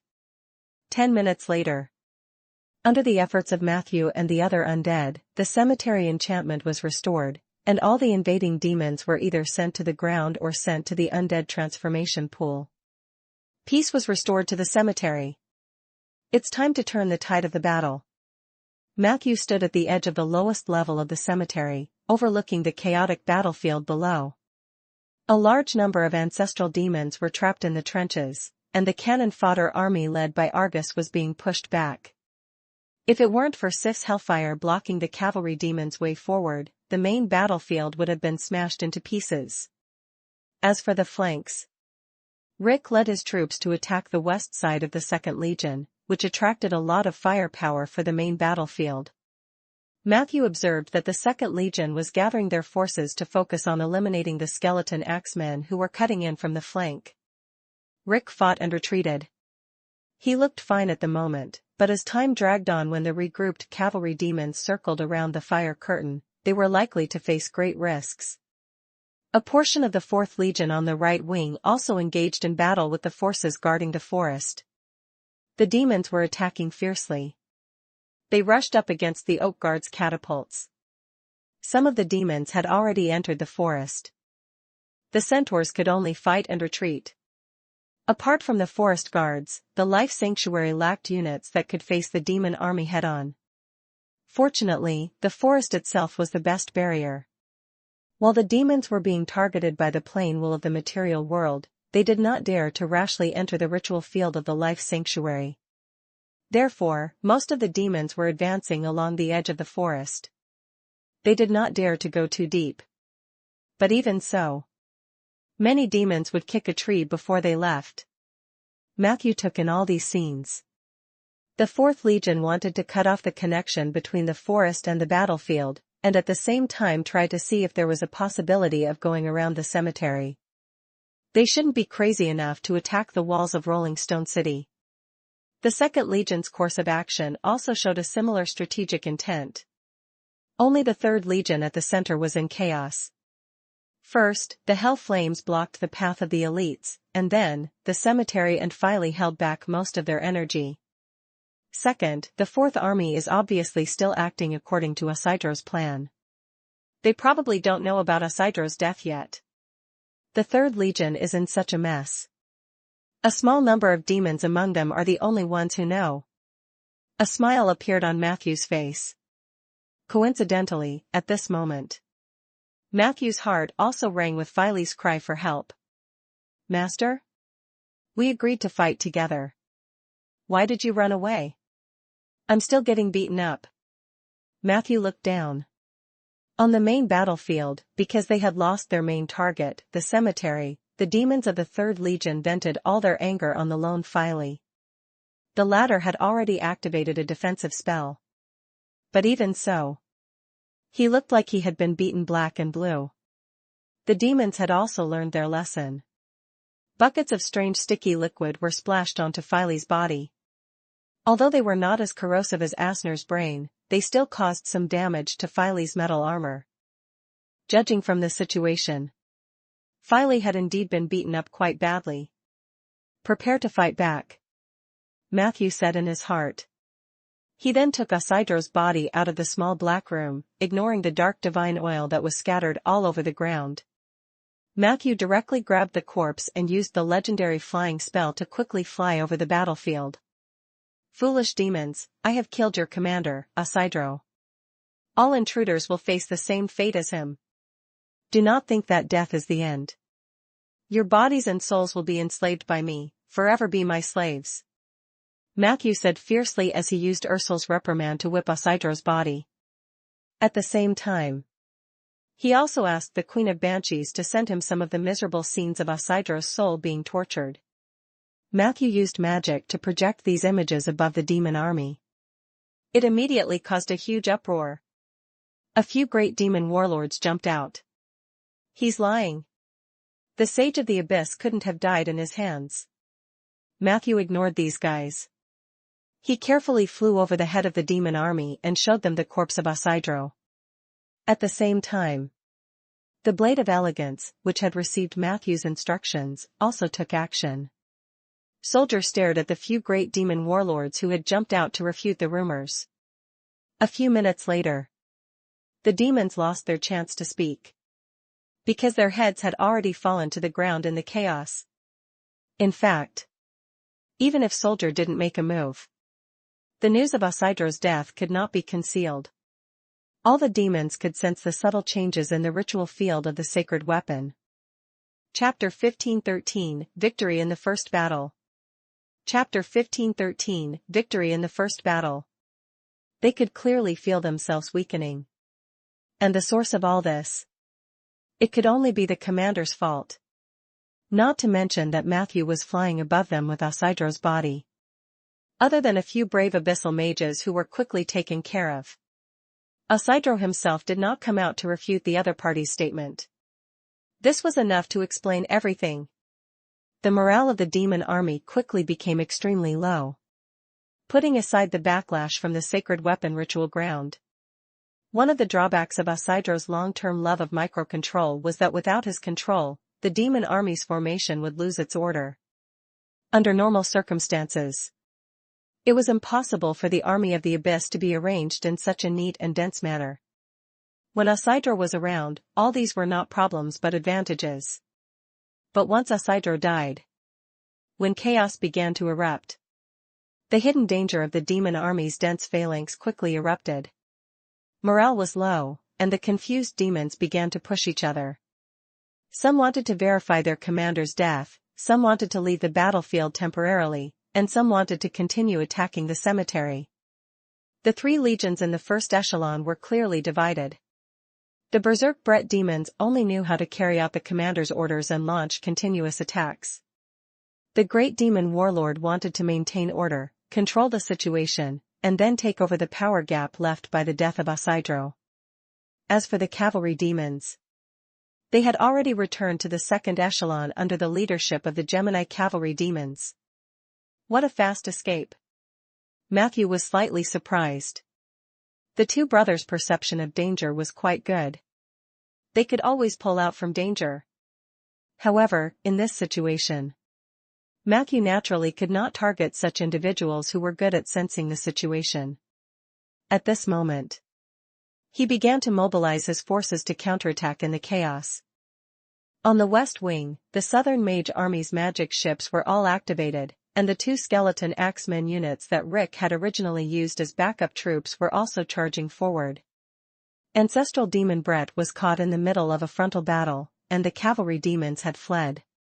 Only a few greater demons and other demons remained in the Second Legion, putting up a stubborn resistance. However, after Rick charged forward a few times, after a few rounds, the remaining demons of the Second Legion also scattered and fled. The demons in the East Wing were even more embarrassed. They had originally wanted to go around the back, but who knew that their commander would be gone? The moment Matthew gave the order to counterattack, Rieger's fire bat soldiers and cavalrymen had already set their sights on them. Although Matthew was reluctant to let them join the battlefield, the main reason was that every soldier of Rieger was very expensive and not as cheap and durable as his own undead. But when it came to fighting, the fire bat soldiers and the Hell cavalry were extremely powerful.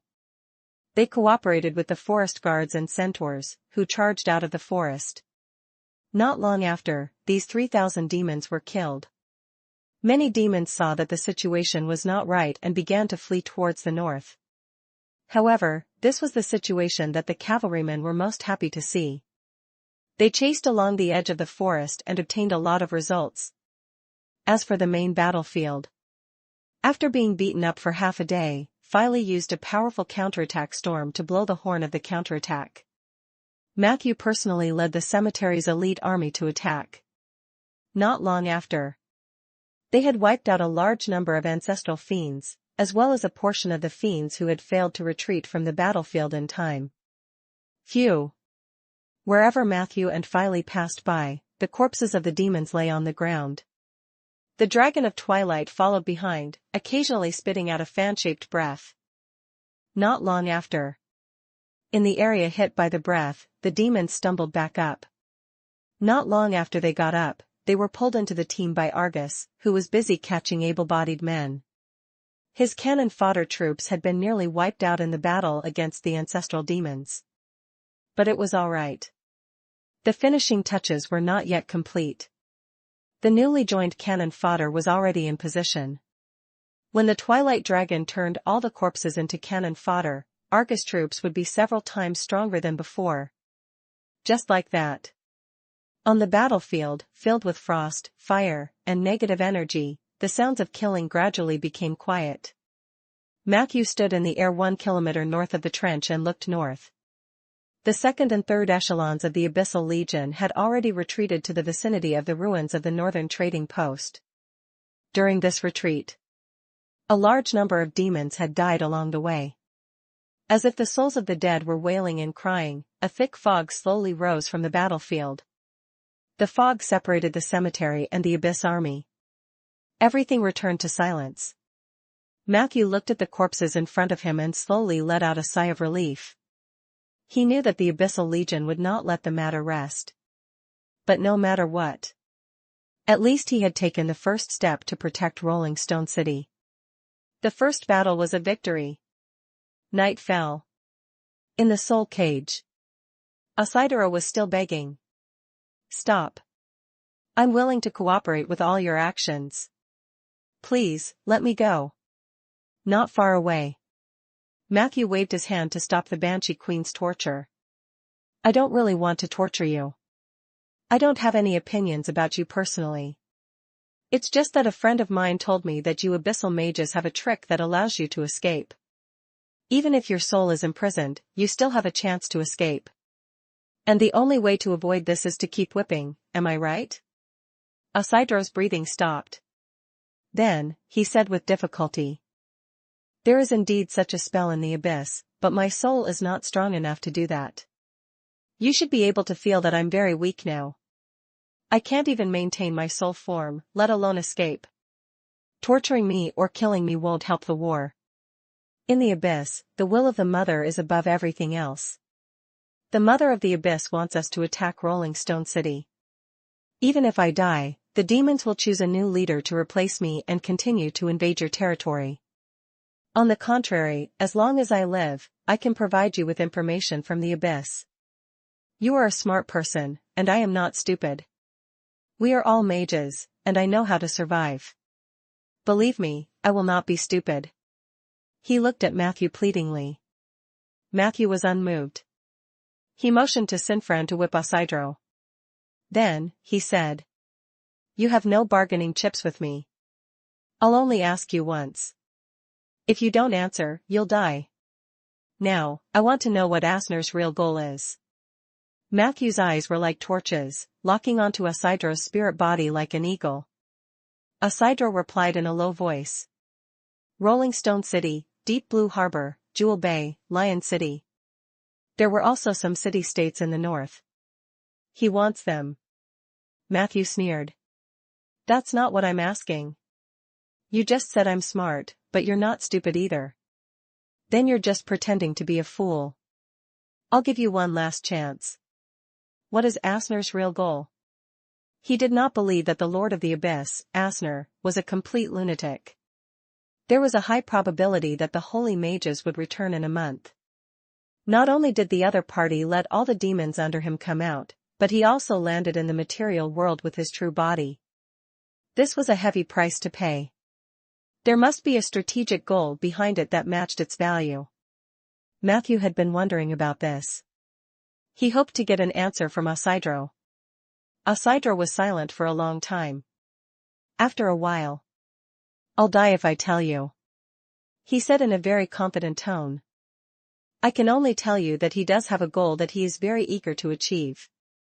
Although his body was divided into 100 million parts, most of it was just a trick. His real body went to a place I didn't mention just now." At that moment, a flash of lightning flashed across Matthew's mind. "Jade Court?" He just blurted it out. Isidro's spirit body suddenly trembled violently. Chapter 15:14, Pillar of Destiny and Paradise Lost. Chapter 15:14, Pillar of Destiny and Paradise Lost. "You're sharp." As expected of a human ranked in the top 50 of the Pillar of Destiny, Isidro sighed with emotion. "Pillar of Destiny?" Matthew asked.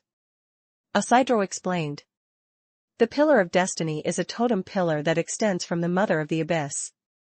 It is engraved with many names that may pose a threat to the Abyss.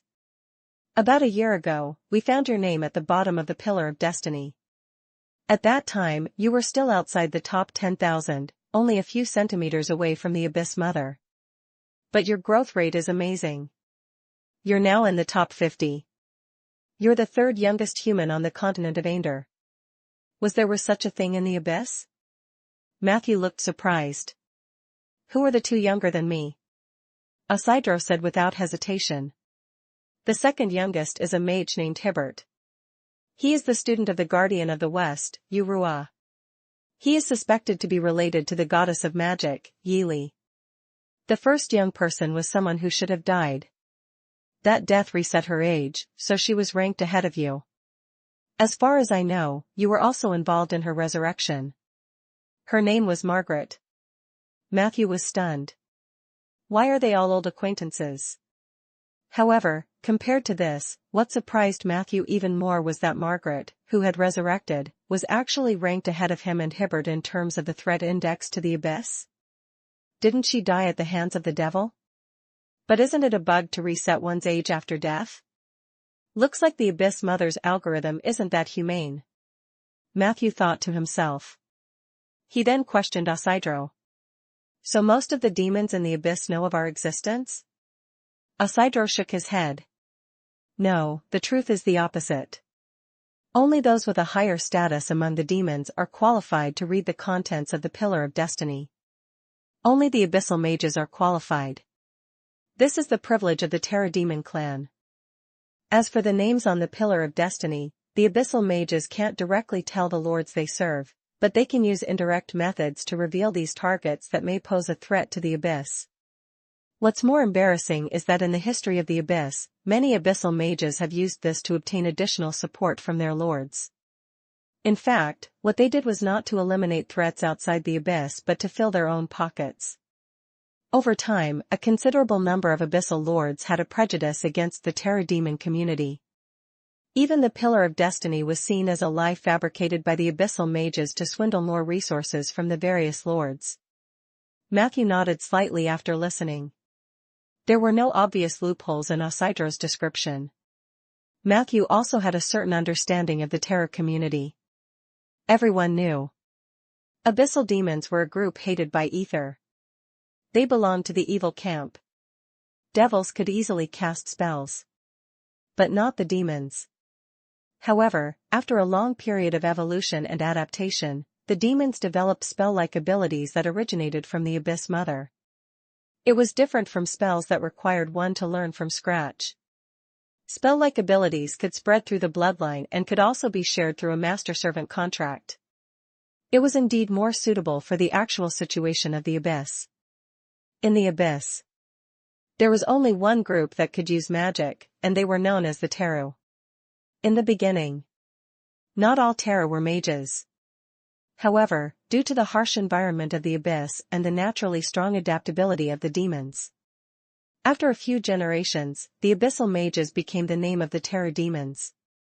Because they controlled the scarce magic resources in the Abyss, they were treated as distinguished guests by the demon lords.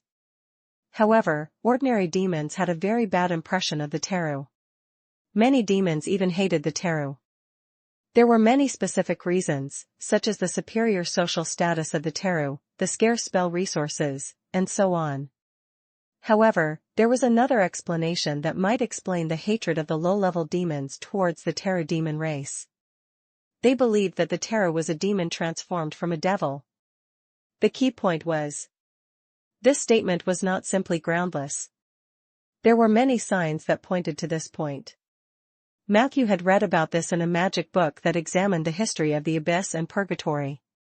The nature of the book was inclined towards heroic biographies or interesting unofficial history. Most of the content was absurd and sensationalist, except for the part about the origin of the Terra Demon group. Even Matthew believed it. It was said that the Lord of the Nine Hells, Barthur, had fallen in love with a demon's daughter who had walked out of the Abyss. When Barthur first saw the appearance of the demon's daughter, he was shocked. He caught her back to Purgatory, then treated her with courtesy and launched a fierce pursuit. The demon's daughter had a very strong character and showed an unyielding attitude. Barthur suddenly became even more excited. He had crazily favored the demon's daughter for a certain period of time. Within half a year, he had made her pregnant and gave birth to hundreds of cursed babies. The union of a demon and a devil was definitely the most miserable newborn.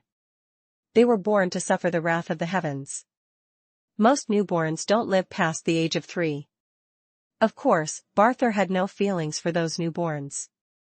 He threw those half-demons and half-devils beside the devil's daughter to torture her emotions and try to make her completely yield mentally. Chapter 15:15, The Pillar of Destiny and Paradise Lost.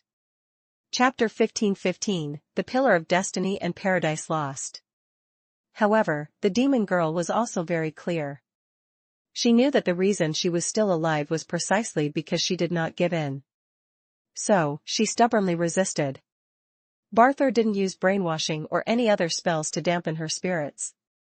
He only attacked crazily. According to the normal script. One day, the powerful Nine Hells Lord would get tired of playing with her, and that would be the end of the demon's daughter and the hundreds of newborns. Unfortunately, at this time, Purgatory had suffered an unprecedented attack. The Calamity Mage had arrived.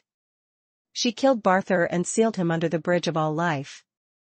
When the Calamity Mage broke into Barthur's palace, she accidentally discovered the newborns. So she rescued the dying demon's daughter and sent the newborns and their mothers back to the abyss. After that, the Calamity Mage barged into the forbidden land of the abyss 3 times in a row and began negotiations with the mother of the abyss. The end result was that there was a group of demons in the abyss who knew magic. This was the origin of the Teru. From the timeline, Teru was indeed a new type of demon that had only appeared in the last few hundred years, which coincided with the time when the Calamity Mage beat up Barthur, the Lord of the Nine Hells. Therefore, this version of the rumor had always been popular. The book that Matthew had read was written by a mage of the Alliance. Most of it was about the power of the Calamity Mage, so the authenticity of the story was naturally not verified.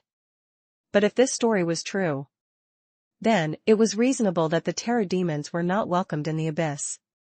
Thinking of this, Matthew asked bluntly, "The so-called Pillar of Destiny, is it only you, Terrace, who value it?"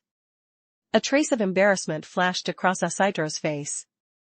He instinctively explained, then seemed to remember the current situation, so he said rather helplessly, "Indeed. Does that include your lord, Asner?" Matthew asked again. Isidro nodded slightly, his expression somewhat embarrassed. Matthew understood. It seemed that the Pillar of Destiny was a new thing in the abyss, just like the Teru, and was not accepted by the demon community. Isidro said it grew from the Mother of the Abyss.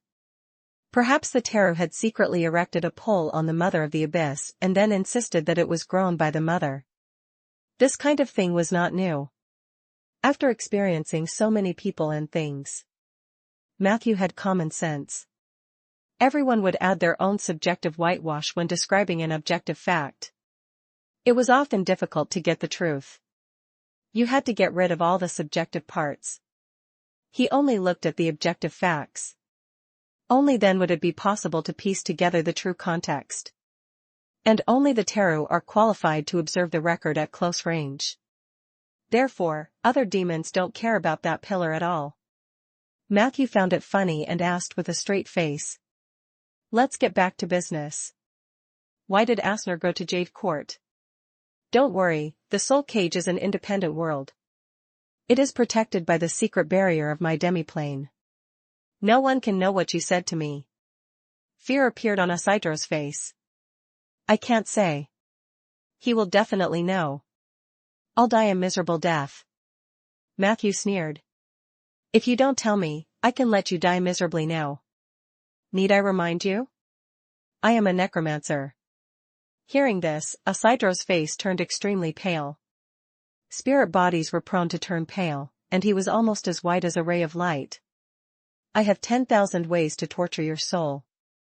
If you really don't want to open your mouth, I have my ways too," Matthew said coldly. "The Queen of Banshees was just playing with you. As long as I give the order, she will let you experience even more extreme pain at any time. In addition, I have a friend in the underworld. His name is Viscount Fan. I heard that he's best at dealing with ghosts and spirits. I'm wondering if you're worth it for me to ask him for this favor." Isidro was so frightened that his spirit body trembled violently. But he still said with a pained expression, I can't. I don't dare." You don't understand how terrifying he is.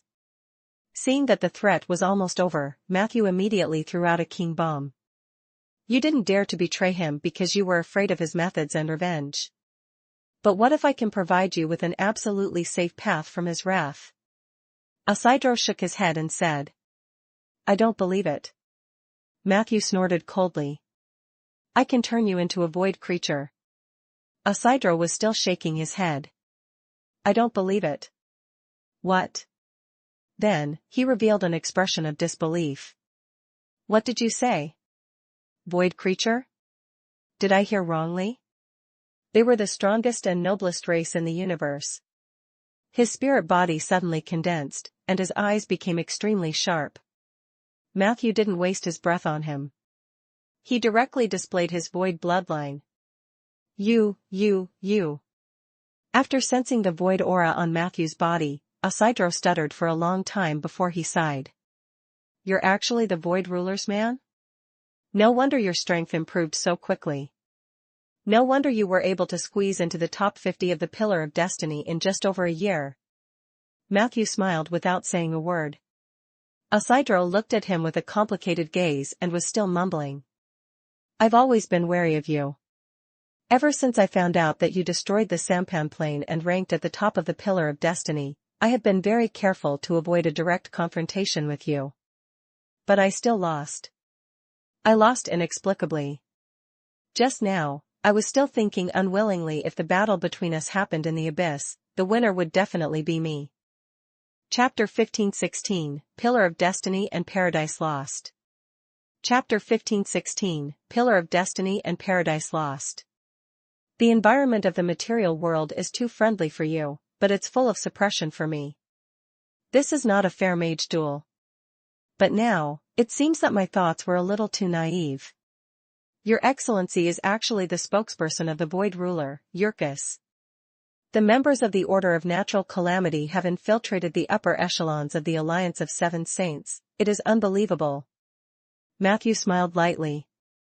In fact, he also felt that his successful victory had taken advantage of the home field advantage. For a high-level mage, being unable to use a domain was a disadvantage. Unfortunately, Matthew already had the Abyss domain in his hands. Even if he went to the Abyss and fought with Isidro again, the latter would not be his match. Now that you know my identity, you should know that you only have two paths left. Matthew said in a tough tone. Become mine, or perish. Isidro's eyes became extremely hot. He first bowed deeply to Matthew and then said sincerely. I'm willing to become your follower. As long as you are willing to guide me to the void, I am willing to tell you all the facts I know without reservation. This guy's attitude had changed so quickly that it was truly astounding. Although Matthew had long expected that the void bloodline might be quite tempting to these people, he did not expect the effect to be so immediate. Open the door to your soul. Don't resist. Remember, my patience is limited. Matthew ordered. Isidro hesitated for a moment but eventually clenched his teeth and relaxed all the resistance on the soul level. Matthew separated a wisp of his consciousness and successfully infiltrated Isidro's spirit body. The images that were randomly displayed in Isidro's sea of memories quickly flashed before his eyes. In the next second, a seed from the void seal successfully entered Isidro's spirit body. These small seeds were the product of Matthew's use of the spell Parasite Skull to fill the imprint void. At first, he didn't pay much attention. Later on, he noticed it and deliberately studied it. Only then did he realize that he could actually distribute these small seeds to others to create a weakened void bloodline, and then develop his own power. These people with weakened void bloodlines would also enter the void world after death and become Matthew's subordinates in the future. That was if he would enter the void world one day. Under Matthew's meticulous care, the tiny seed was successfully buried, and a different aura appeared in Isidro's spirit body. It was a power similar to that of ashes. That was the ticket to the void. It really is a void bloodline. I've sublimated. A few minutes later, Isidro let out a sound of ecstasy. He even knelt on the ground and cowed out crazily to Matthew. Matthew found it a little funny, but it was also the first time he experienced the temptation of the void bloodline to many creatures. However, compared to the bloodline that the void ruler had given Matthew had stronger and more direct control over these lives and accepted the small seeds that he had split. He could kill the other party at any time and make the other party enter the void world. He could also strip the small seeds before executing this command, causing them to die. This power had always been in Matthew's hands. This allowed him to have almost absolute control over these developed void downlines.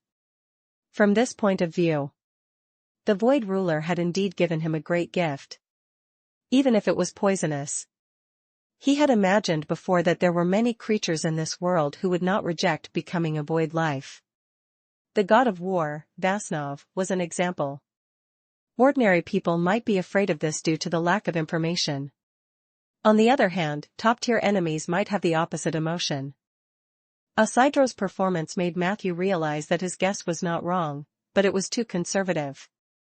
If this news was secretly leaked, I'm afraid that everyone in the heavenly palace would come looking for me one by one. It's even possible, even the mages of the Alliance might be tempted. Thinking of this, Matthew also felt a lingering fear in his heart.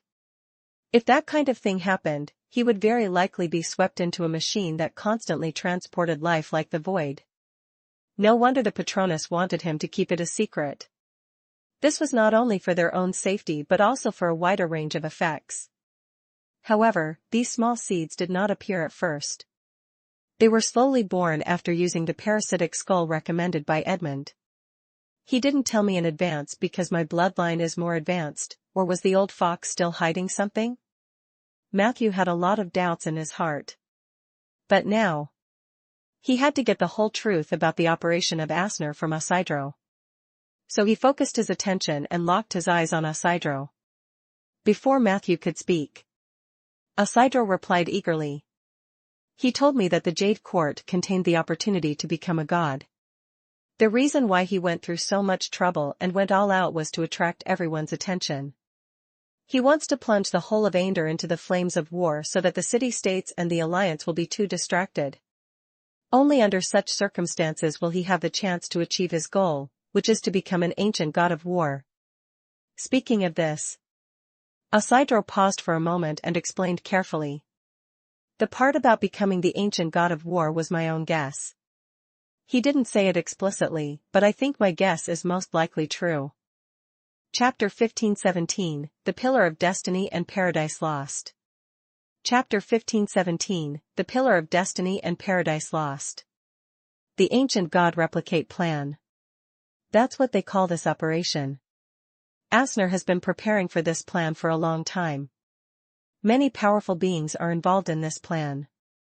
As far as I know, they include the evil spirit Lord Omidochi, the dragon lich Stephanie, the world-ending twin snakes Brook, some members of the underworld cult, an old elf named Tyraste, and an ancient illusionist who calls himself the Emperor of the Sioux. There should be others, but that's all I know. Ancient God Replicate Plan? Matthew frowned. Are the ancient gods you're talking about the law gods? They plan to become law gods in the Jade Court. Through what channels and methods? He did not know much about gods, let alone ancient gods. He only vaguely knew that the god of law did not rely on faith that much and would lose most of their humanity. Isidro muttered. Do you know Twin Paradise? That was the earliest heavenly palace. In the era of the ancient gods controlled the first heaven. The two most powerful ones were the twin god of light and the god of darkness, so heaven was also called Twin Heaven. The twin heavens fell before the Dark Age.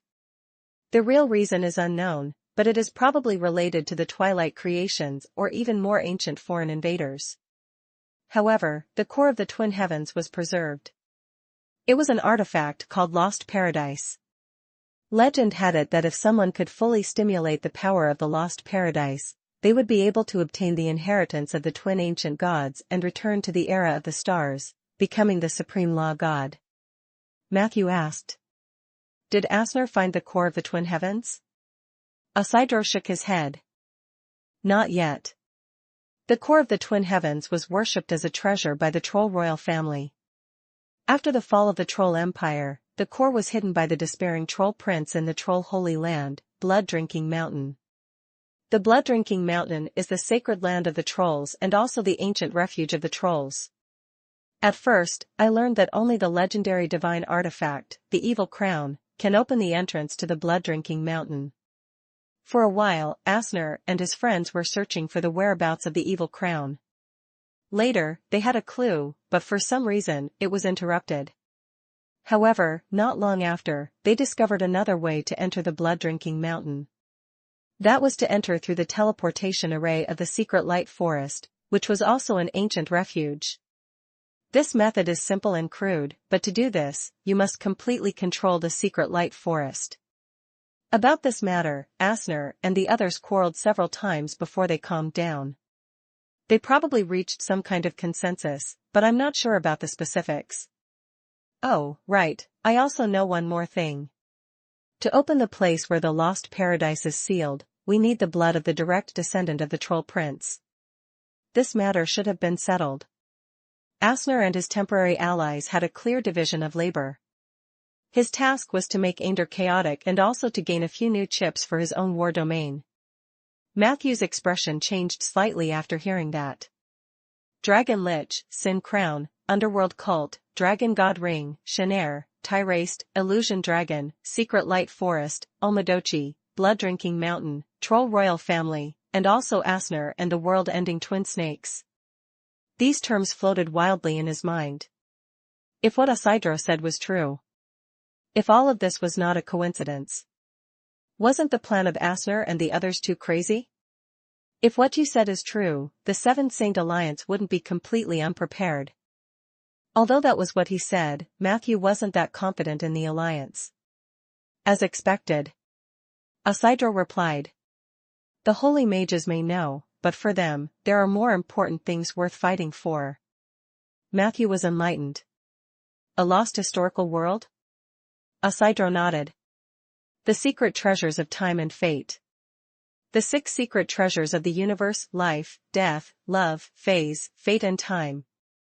Except for the secret treasure of love, the other 5 secret chambers were all returned to their original positions by the Calamity Mage. They will only open at specific moments in a long time. Ordinary people can't find their positions at all. Only the secret treasures of fate and the secret treasures of time were devoured by the former god of luck, Loa. Later, the second hand of madness devoured a large part of them. Therefore, Loa had some perception of the hiding places of these 2 secret treasures. This time, the disappearance of the historical world and the return of the material world was Loa's doing. I'm not sure if the mad second hand participated in the ancient god replica plan, but he indeed pushed for the return of the disappeared world. He himself also quietly entered that historical world. The mages generally believe that the historical world hides the complete secret treasures of time and the secret treasures of fate. Asner and the others also think so. If their strength allowed it, they might fight with the mages, but in the current situation, this is the best opportunity for them to initiate their plan since the Seven Saint Alliance is busy. Speaking of this, Isidro added objectively. For the Holy Master of the Seven Saint Alliance, letting the mad second hand obtain all the secret treasures of time and fate could cause devastating consequences. Everyone knows that guy is a complete lunatic. Asner and the others had a simple idea. As long as they could become an ancient god before the return of the holy mages, they would have a bargaining chip. There is no doubt that the influence of the god of law far exceeds that of the god of faith of the heavenly palace. Moreover, once the twin heavens are reactivated, coupled with the fall of the heavenly palace, there will inevitably be many new god thrones that will be vacant. Asner and the others could use these thrones to lure the wavering members of the Alliance of Seven Saints. They believe that as a group of mages, there are naturally internal cracks. Everyone can be tempted and bribed, including the Seven Saints. No one can resist the temptation of becoming a god, not even a powerful mage. The reason why the Seven Saints are fighting against the powerful life forms in the outer plane is to protect their own interests and to habitually abide by the mission left behind by the Calamity Mage. But missions are illusory, and benefits are the most real. If someone can provide them with greater benefits, then the change of position is only a matter of an instant. What do you think? Isidro looked at Matthew in a fawning manner. Matthew smiled. Are you looking for an excuse to betray Asner? Isidro said seriously. I'm just telling the truth. If I did not know that you had the great void bloodline, I would also use the divine position of the twin heavens to tempt you. Speaking of which, if someone was willing to use the position of an ancient god to exchange some benefits with you, would you refuse? Even if you don't want to become an ancient god, what about the people around you? Chapter 15:18, Midsummer Night and Adventure. Chapter 15:18, Midsummer Night and Adventure. Matthew did not answer Isidro directly. Instead, he transferred his soul from the soul cage to the demiplane. He said to Isidro, You must work for me before you go to the void world. I temporarily give you the responsibility of taking care of this interdimensional space for me. Your job is mainly to build this interdimensional space into what I imagine it to be through various means. If you work well in this position, I will give you more important work. Isidro was not displeased at all. He knew very well that he did not get Matthew's full trust. His current situation was already considered extremely good compared to his soul being scattered. Hence, he nodded and said, It's my pleasure. Matthew immediately told him some basic information about his demiplane. He also listed the goals he wanted and a certain amount of resources to support him. As for whether Isidro could fulfill Matthew's request, it would depend on whether this former abyssal mage was capable enough. When this matter is over, I will find you a new body as soon as possible. Use this zombie's body to make do first. Matthew transferred its soul into a zombie without any spirituality. As for Isidro's original body, Matthew wasn't going to give it back to him yet. The seed split from the void imprint could completely control it. However, there was also the risk of the other party suddenly self-destructing. Matthew planned to observe Isidro for a while. Then, he asked about the situation of the demon army. Isidro told him everything he knew. Matthew learned a lot of important information from him, which made him more confident in the next war with the demons. After leaving the demiplane, Matthew's calm expression slowly disappeared. His expression became grave and serious. Isidro's words still echoed in his ears. A long time passed. Matthew let out a long breath. Not every mage had the confidence to transcend. What the other party said was very likely to become a reality. As a member of the Alliance, Matthew understood the nature of mages better than Isidro. It was no exaggeration to say that the Alliance had outside enemies and inside enemies. Even the top-level holy mages had many records of battles between them. Isabel had fought with Nameless, and even earlier, she had fought with Link. Soria seemed to be aloof from the world, but the four guardians were quite dissatisfied with her doing business in their territories. There was no need to talk about Edmund. Most of the bad things done by the dragon worship cult were because of him. Ever since Matthew gradually understood the experiences of the legendary mages, he truly understood that no legendary mage was clean. Extraordinary power distorts character and morality.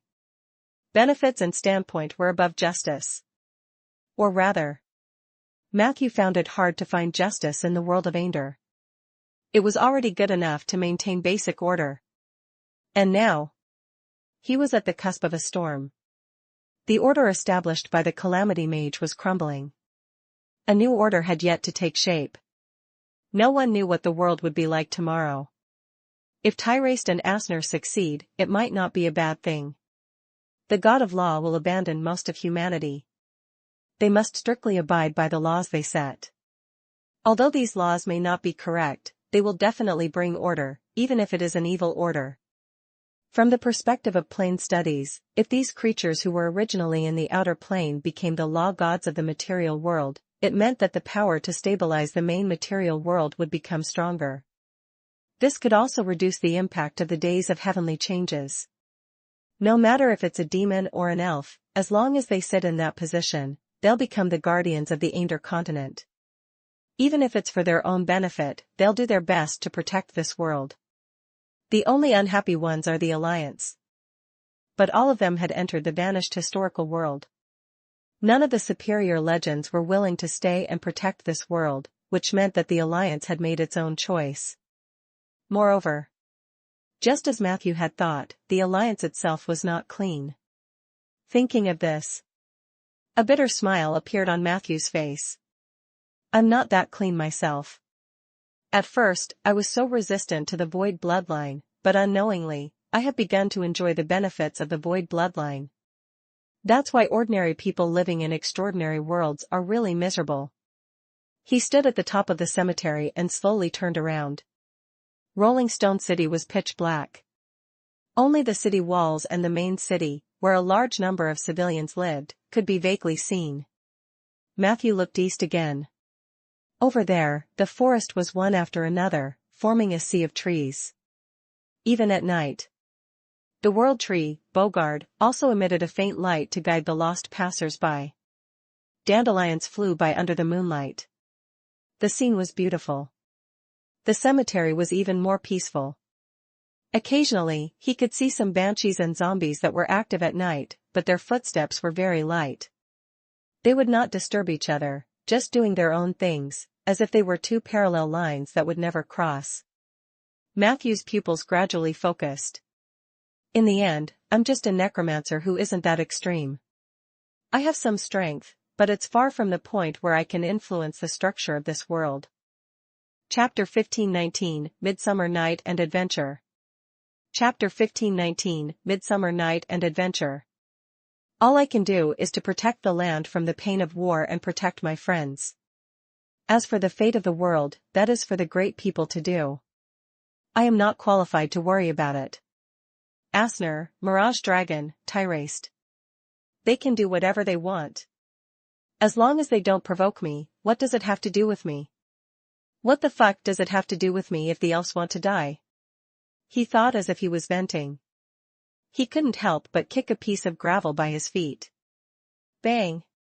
The stone hit the tombstone not far away, making a crisp and abrupt sound. A few seconds later, clear footsteps came from behind him. You don't look like the Matthew I know. Matthew slowly turned around, forcing a smile on his face. He said to Sif. What's the Matthew you know? Tonight, Sif was wearing a white dress with a girly aura. Other than some small yellow flowers, there were only some silver lace and beautiful folds on the dress. Her hair fell naturally from both sides, and her face was exquisite and beautiful, giving Matthew a feeling of returning to the past. Clever. Confidence. Nice. Decisive. Always busy, but not as busy as a headless fly, but with a goal, and then persevere towards that goal. Although I don't know what the goal is, I know it exists. Sif smiled and walked gracefully to Matthew. The two of them were very close. When she looked up, she almost bumped Matthew's chin. Is that so? Matthew did not retreat. A self-deprecating smile appeared on his face, and then he said seriously. You know what? Between people, there are always illusions of this and that. People always stubbornly believe that a certain person is what they imagine, but in fact, it may be very different. What you saw. Perhaps it is an illusory me, and perhaps it is just a fragment of me. They are neither the whole me nor the real me. Many people mistake these illusions for love. Sif's expression did not change. She tiptoed and snorted softly. I know. You used similar words to refuse Bina. Matthew looked at her deeply. Without waiting for him to speak, Sif suddenly smiled and said, I encouraged her to do that. Because I knew you would definitely reject her. Matthew asked. Why did you do that? Sif replied generously. A little girl's possessiveness. I didn't like her liking you. I hoped that she could put out that thought as soon as possible, so I did it. Now it seems that I was really childish at that time. I also felt guilty afterwards. If it were now, I definitely wouldn't have done that. Matthew smiled. If it were now, would you directly threaten her and tell her to get lost? Sif glared at him with her big, round eyes. Am I that violent in your eyes? Matthew shrugged. Sif smiled and said, I might show her the fire from hell. Matthew revealed an expression of I knew it. Then, he asked curiously. Speaking of which, after releasing the hell flames for the second time, you didn't seem to have fainted. Sif nodded. There will always be progress. I've been practicing very hard in private. Matthew reminded. Just practice properly, don't overdo it. Barther's blood is very unstable. It can bring you strength, but it may also have other side effects. In short, this is a double-edged sword. You must always be careful. Sif reached out and hugged Matthew around the waist. Her expression was very innocent, like an innocent girl. It sounds like you care about my health. Why not care more deeply? Feeling the girl's body fragrance, Matthew looked down at her and could not help but blink. Do you need stimulation now? Sif bit her lower lip, her voice trembling. Take a guess. She hugged Matthew tightly, her eyes misty, looking dreamy under the moonlight. Matthew looked at her for a long time. Then, he subconsciously pushed her hands away. All right, enough jokes. To tell you the truth, I'm facing a difficult choice right now, and as you've seen before, I'm a little lost. I think I need to calm down and think about what to do next. However, he was unable to untie the girl's hands. In the next second, he looked up and saw a pair of eyes filled with shame and anger.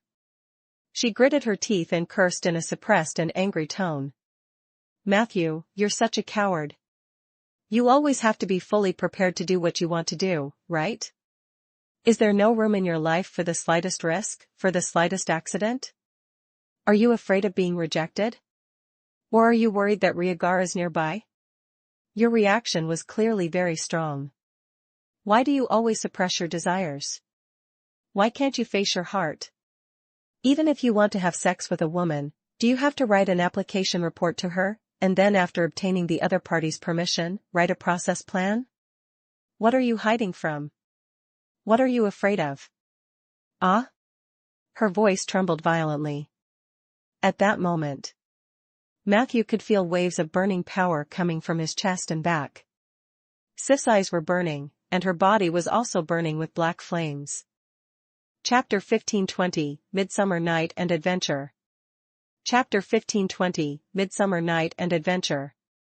The strange thing was, the flames did not harm Matthew but instead wrapped around his body.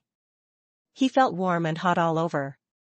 The restlessness, uneasiness, confusion, and evasion in his heart were ignited in an instant. It was like a dormant volcano suddenly erupting. He picked Sif up by the waist and placed her on his shoulder with one hand. Sif screamed and then patted his shoulder and back hard. Put me down. Put me down. However, Matthew was very clear. She didn't use any strength, or else she wouldn't have struggled so hard. There was a fire in his heart. The arm around the girl's waist involuntarily increased its strength. Matthew silently carried Sif away from the top of the mountain, all the way to the small dark room. Bang! The door of the small black room was closed. The battlefield came to a hard wooden bed. In the darkness, the fragrance mixed with the smell of sweat, and the sound of breathing and heartbeat became turbid. The sound of fabric tearing and the low exclamation scared away the mouse hiding in the corner. The difficult battle lasted for a long time, but the prologue of the battle was stuck under the stubborn resistance of one side. A long time passed. Sweating profusely, he said angrily, "What are you doing?" Sif's voice was not as majestic as before but full of pleading. I'm a little scared. You, let go of me. Let me do it, will you? Her voice was very weak, like a panic-stricken little beast, hiding in its nest and looking uneasily at the predator outside. She tried to change their positions and then tried her best to relax her body. However, her efforts were ruthlessly destroyed halfway through. Ah? Sif's panicked voice sounded in the darkness as if she had returned to her previous predicament. The little prey begged uneasily. Just listen to me for once, okay? No. The predator replied firmly. Why? The little prey replied in despair. I want to be on top. The predator had rudely destroyed the nest. Ah dash! The stream broke through the riverbank, and the earthworms loosened the soil. The gecko climbed up the rock wall, and the nightingale slept in the tree. This was destined to be a long night. Not far from the small black room, the bonfire reflected the faces of the middle-aged man and the towering skeleton sitting beside him. The former smoked his cigar in silence. The latter also took out a cigarette from the other party's open box, lit it with a bonfire, and blew out smoke. That's nice. I mean, it's nice to be undead. You don't have to worry about your lungs when you smoke. What do you think, Rhaegar? Rhaegar did not say anything. Peggy blew out a smoke ring and patted Rhaegar's shoulder. Look on the bright side. You knew this day would come. And don't worry, I'll take responsibility. Hearing this, Rhaegar coughed violently and glared at Peggy. What nonsense are you talking about? Peggy smoked a cigar and crossed her legs. Matthew's mine, Sif's yours, we're all family now. According to the human law, we are already in-laws. Don't look at me like that, Rhaegar. Can't you be more mature? He might even be a grandfather next year. Veins were popping on Rhaegar's forehead as he shook the cigar ash off his hand. So, will it be a boy or a girl? What are their names? Rhaegar's voice was a little distressed. The current Rolling Stone city is not qualified for Matthew to marry into the family, right? You have to add the Suki kingdom to be qualified, or else Matthew can't take your Suki surname. Then you have to take Matthew's last name. Wait, what's Matthew's last name? Why don't I remember? Forget it, why don't you take my surname? In my previous life, I belonged to the Tauren clan Spring Thunder tribe. It just so happens that today is Midsummer Night, so regardless of whether the baby is male or female, it will be called Midsummer Night. Spring Thunder, what do you think? Hey. If you don't like the name, we can discuss it. Don't take out your knife, in-law. The next morning, Matthew stood on the top of the cemetery and looked out. The demon army that was still stationed near the northern trading post yesterday was now completely gone. Even the teleportation gate of the wasteland of resting had disappeared. According to the report of the mage who was stalking the demons last night, they retreated further north overnight. That was the direction of Jiliu City. Matthew immediately sent a message to Hud. Then, he found Sif, who was busy with Peggy in the kitchen. Well, I might be gone for a while. Sif replied calmly. You don't have to tell me where you are going. Last night was just a game between two adults. You don't have to think about taking responsibility for anything. I don't need it. There may not be a next time between you and me. Don't think too much. Matthew's expression changed slightly. But in the end, he nodded and left the kitchen. After a while, the laughter continued to ring out in the kitchen. Matthew used the invisible magic ball to eavesdrop, but he vaguely heard this sentence. Midsummer Night. Spring Thunder? What a funny name. Well, it is not bad. What? Of course, there will be. Next time, I want to be on top. Matthew stood there for a while with a strange expression, then quickly left. He was going to the Jade Court. This was the first time he had taken a big risk since he had transmigrated. Chapter 1521, Shouldn't you be the one who should scram? Chapter 1521, Shouldn't you be the one who should scram? Sif is right. Not everything can be done after preparation. Matthew transformed into a raven, flying above the barren land north of Rolling Stone City. At this moment, his heart was as free and refreshing as his flight path.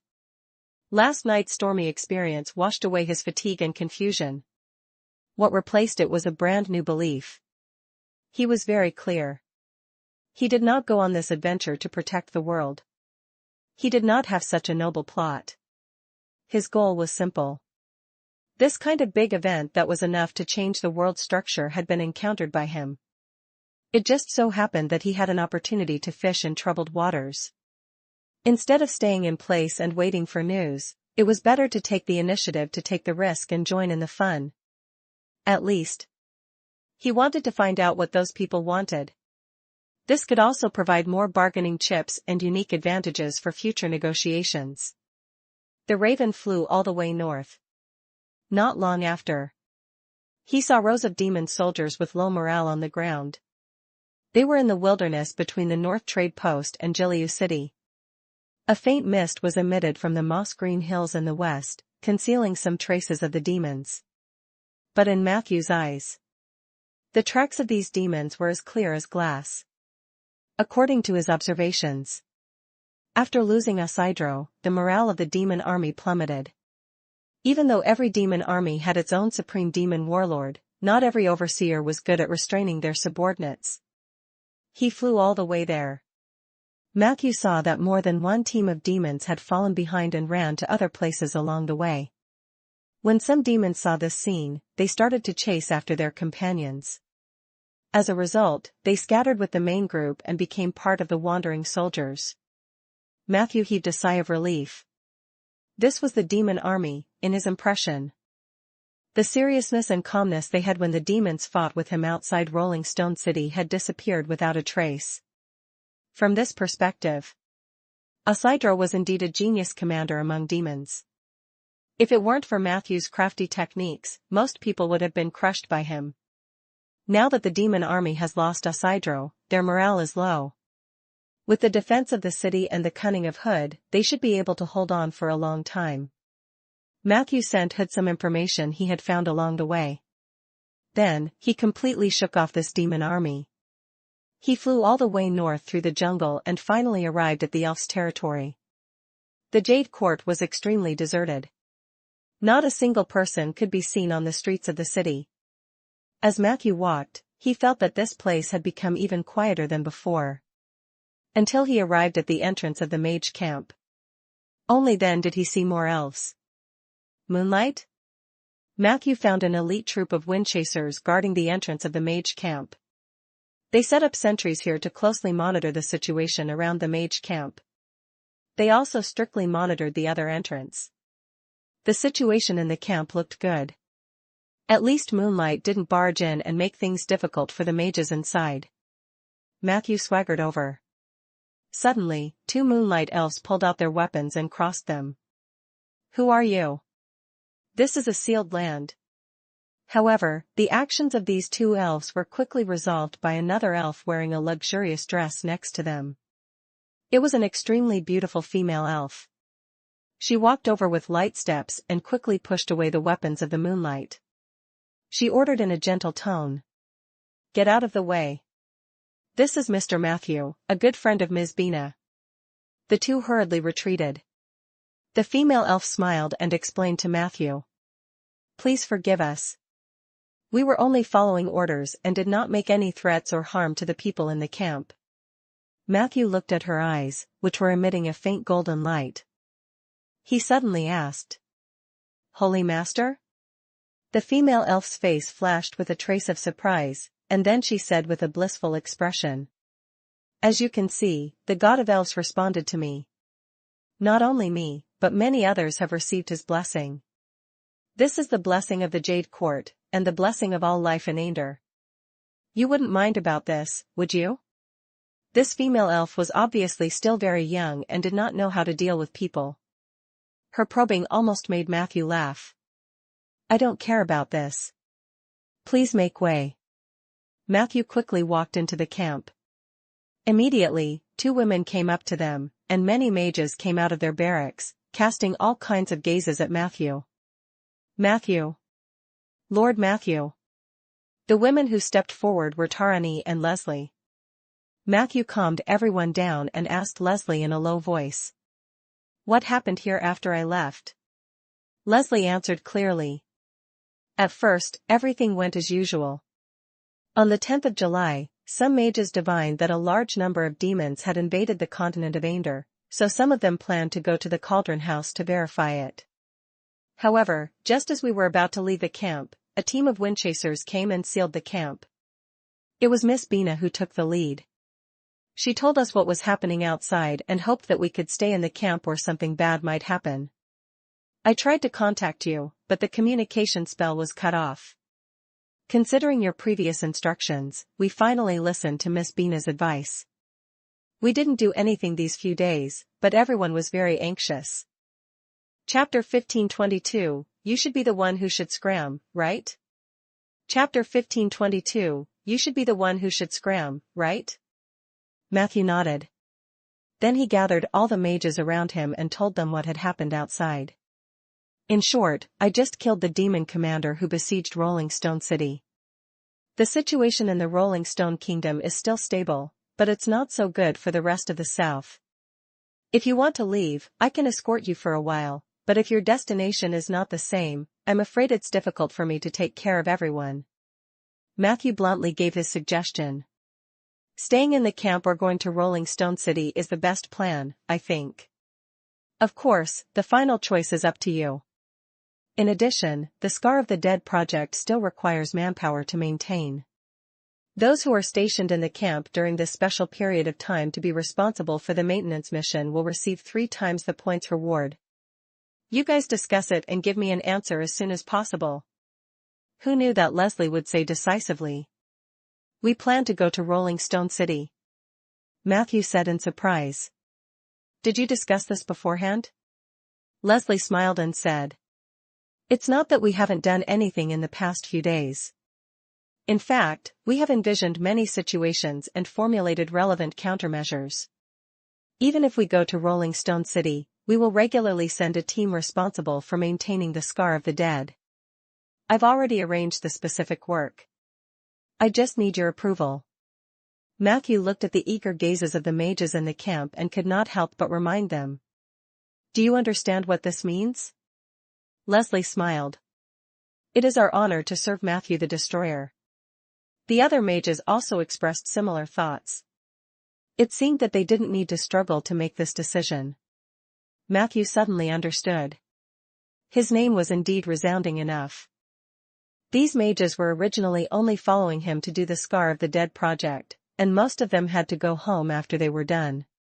However, at this sensitive juncture, if they followed him to Rolling Stone City, it would mean something different. They would become Matthew's true followers. In the past, Matthew might not be able to convince everyone.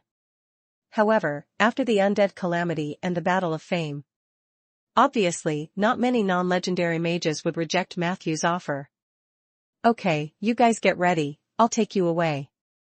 Matthew had just finished communicating with the mages. Tarani couldn't wait to come up. She grabbed Matthew's hand and pulled him to the side. She said as she walked. I need to talk to you alone.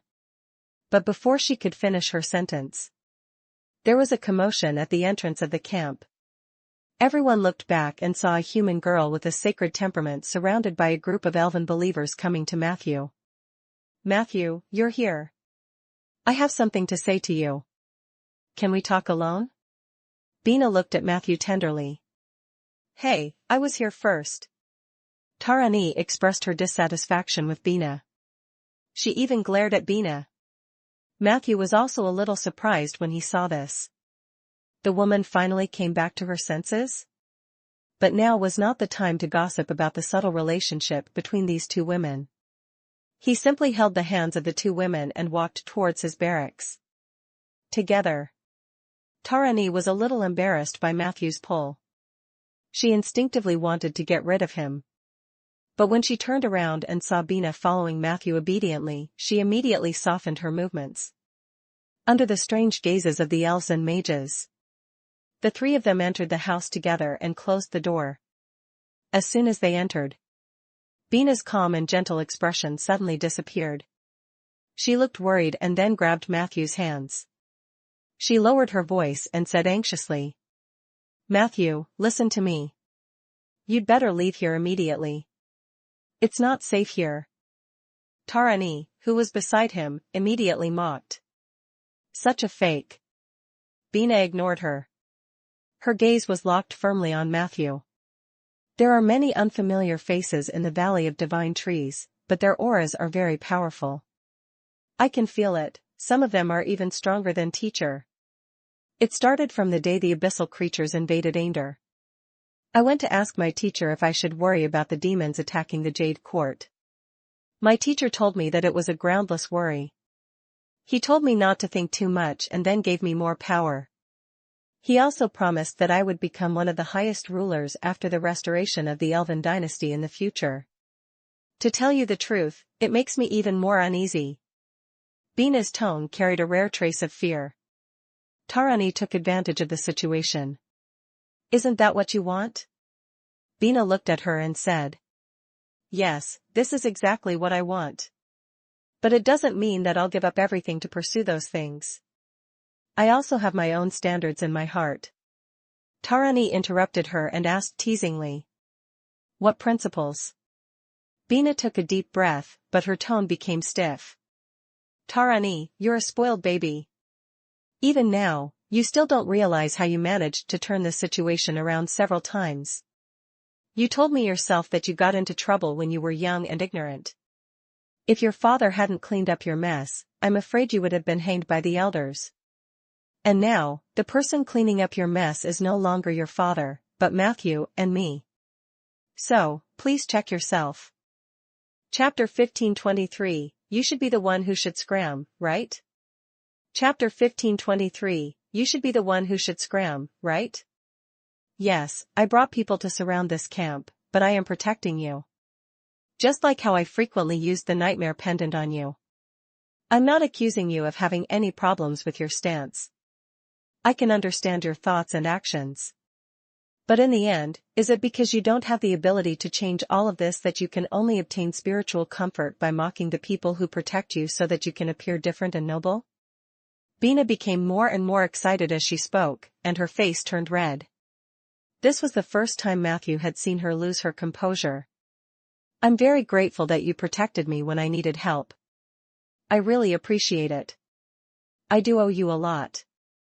But this doesn't mean that you can continue to immerse yourself in the past and tell me what to do now, unless you can provide more meaningful help.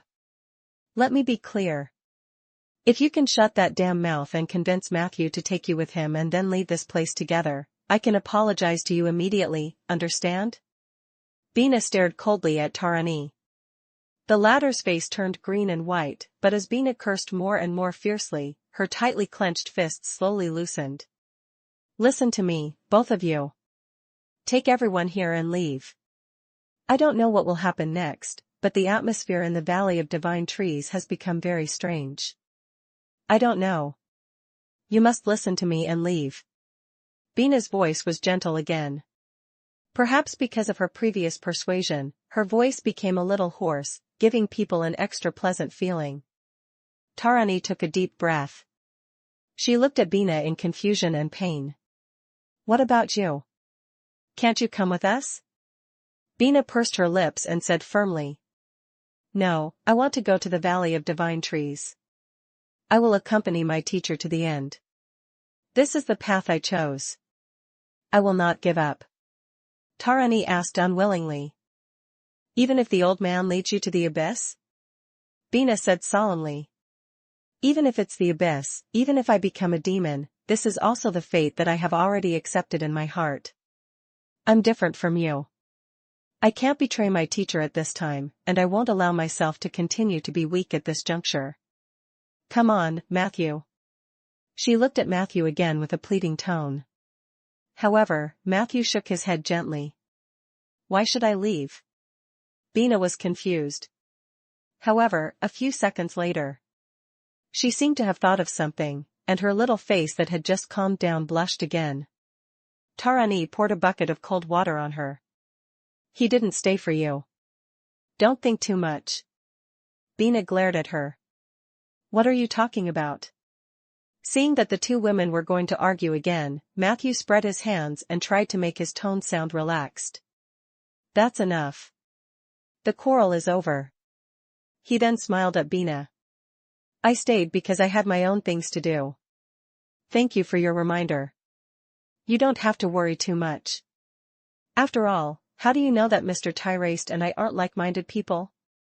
As soon as he said this, The two women's faces were filled with astonishment. "Tell Mr. Tyrese this for me," Matthew said calmly.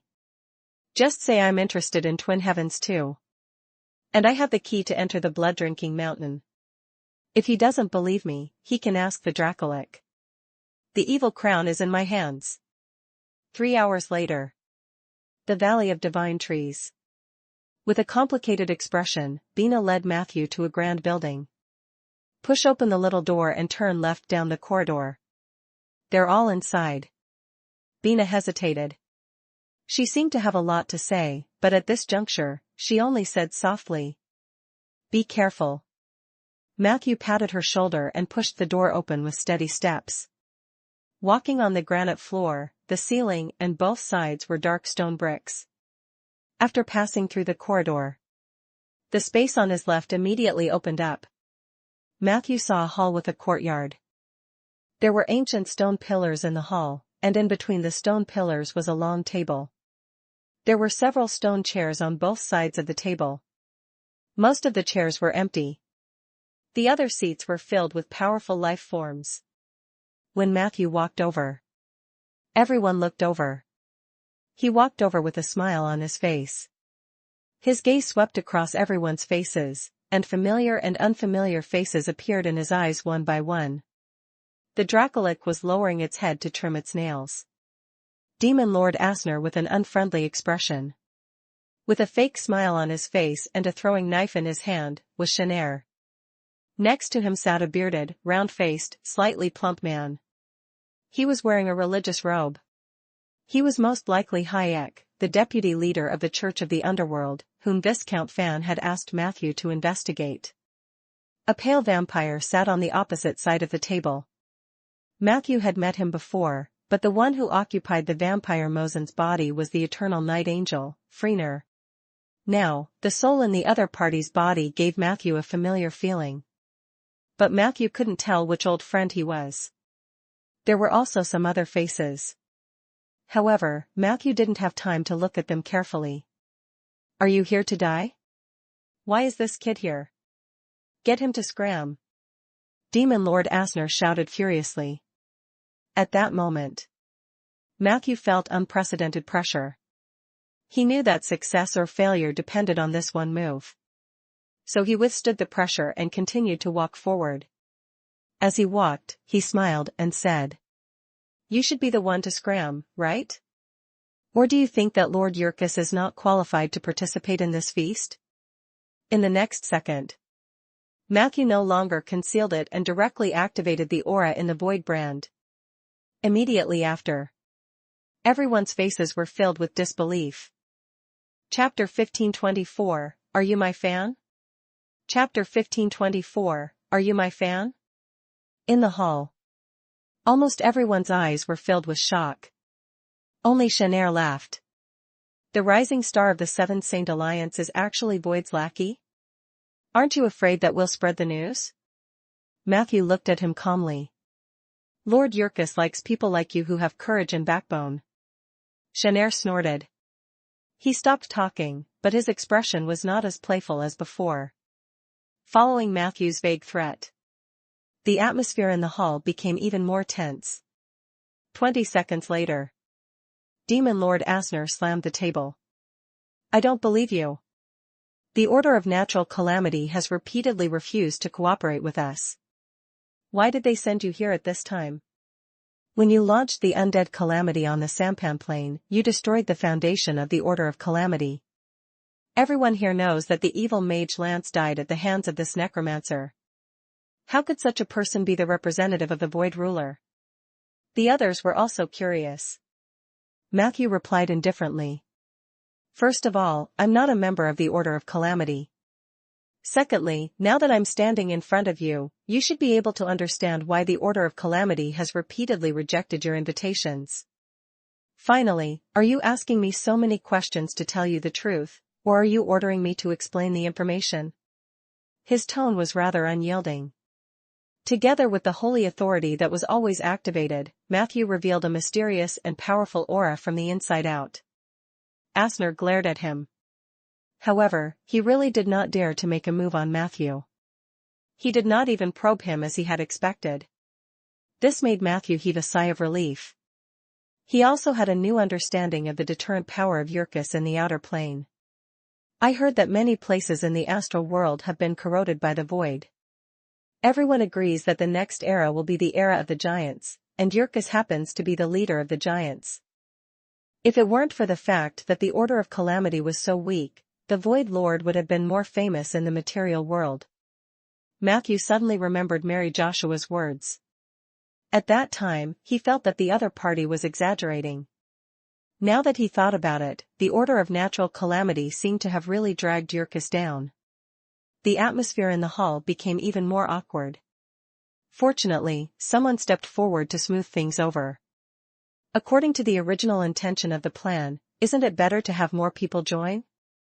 Even if Mr. Matthew cannot represent the will of the Void Ruler, he is still a member of the Seventh Saint Alliance.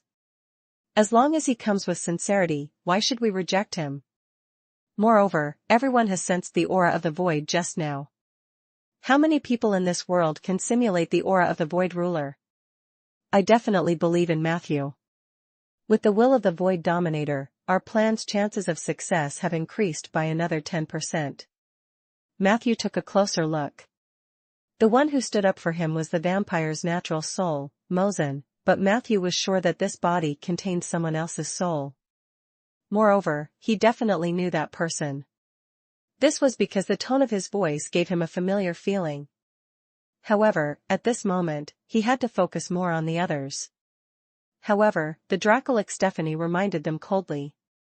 Even if he really is from the void, we are enemies. And he is not trustworthy. I once felt the power of the Heavenly Palace on his undead. Later, I learned that the power came from Vasnov, who faked his death. Under immense pressure, Matthew slowly came to a chair and sat down. Then, he crossed his legs and hugged his knees with both hands. He replied in a relaxed tone. Vasnov and Lance were sent to the void world by me. They are my subordinates, I mean in the future. These are all things that can be verified.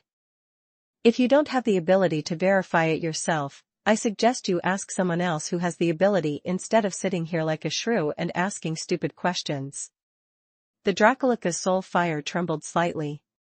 Matthew glared back. In private, he clenched his fists tightly and was ready to turn hostile at any time.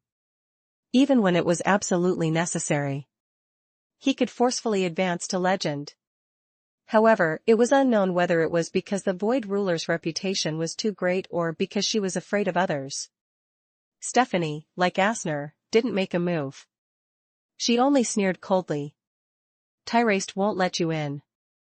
You don't deserve a share, damned necromancer. Mosin chuckled and said. I don't think so.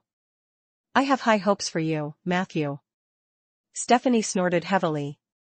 At this moment, Hayek, the vice leader of the underworld cult, who was sitting next to Shanair, suddenly said. So, what is the clergy and domain that you seek after joining? Matthew thought for a moment. Ashes? Undying? Natural? Balance. In short, the more, the better. Hayek's pale face revealed a strange smile. You're really greedy. If you want to hold so many clergy, it means that you will be stripped of all your humanity. Almost no one here will do that. I always feel that you don't really want to join. You just want to get something for nothing. Beside him, Shanair immediately urged. You can try him. Hayek looked at Matthew with an unfriendly gaze. Matthew also narrowed his eyes and stared at the other party. Chapter 1525, Are You My Fan? Chapter 1525, Are You My Fan? Of course, you can try. It's never a big deal to offend me because I'm a generous man. But our mutual friend may not be so generous, don't you think? Mr. Shanair? Shanair was still laughing indifferently. However, Hayek's expression was not as natural. It was obvious. Matthew's response put a lot of pressure on the other party. The mutual friend he mentioned was Viscount Fan. Previously, during the incident on the Divine Dragon Island, Shanair had been entrusted by Viscount Fan to suppress the underworld sect, But now this fellow was mixing around with the deputy sect leader of the underworld sect. He thought of the poison fang and the ring of the divine dragon that had fallen into Shanair's hands. Matthew could completely accuse Shanair of violating Viscount Fan's commission and secretly colluding with Hayek. At least, it seemed reasonable. Listen, we won't say anything about whose side you're on. Hayek suddenly said seriously. This guy seemed to be quite afraid of Viscount Fan's revenge. Before Matthew could speak, Mosen, who had always been very active, interrupted again. This is what both of you should do. After entering this hall, all of us are like-minded partners. Once we deliberately sell out one of the others, even if it is just a little information, we will be targeted by everyone else. This is our rule. As soon as he said this, Stephanie immediately questioned. Since when? Why didn't I know about this? Mosen shrugged. Oh, Tyrese told me this morning. He'll probably announce it again later. With that, he walked up to Matthew and enthusiastically took out some tea sets and cups. Would you like a drink? Tea, coffee, or... Want some of this? As soon as he finished speaking, he suddenly cut open his wrist with his long nails. Mumble mumble mumble. Sticky and scarlet blood oozed out of the blood vessels, dripping onto the transparent cup and the table. For a moment, an extremely strong smell of blood pervaded the table.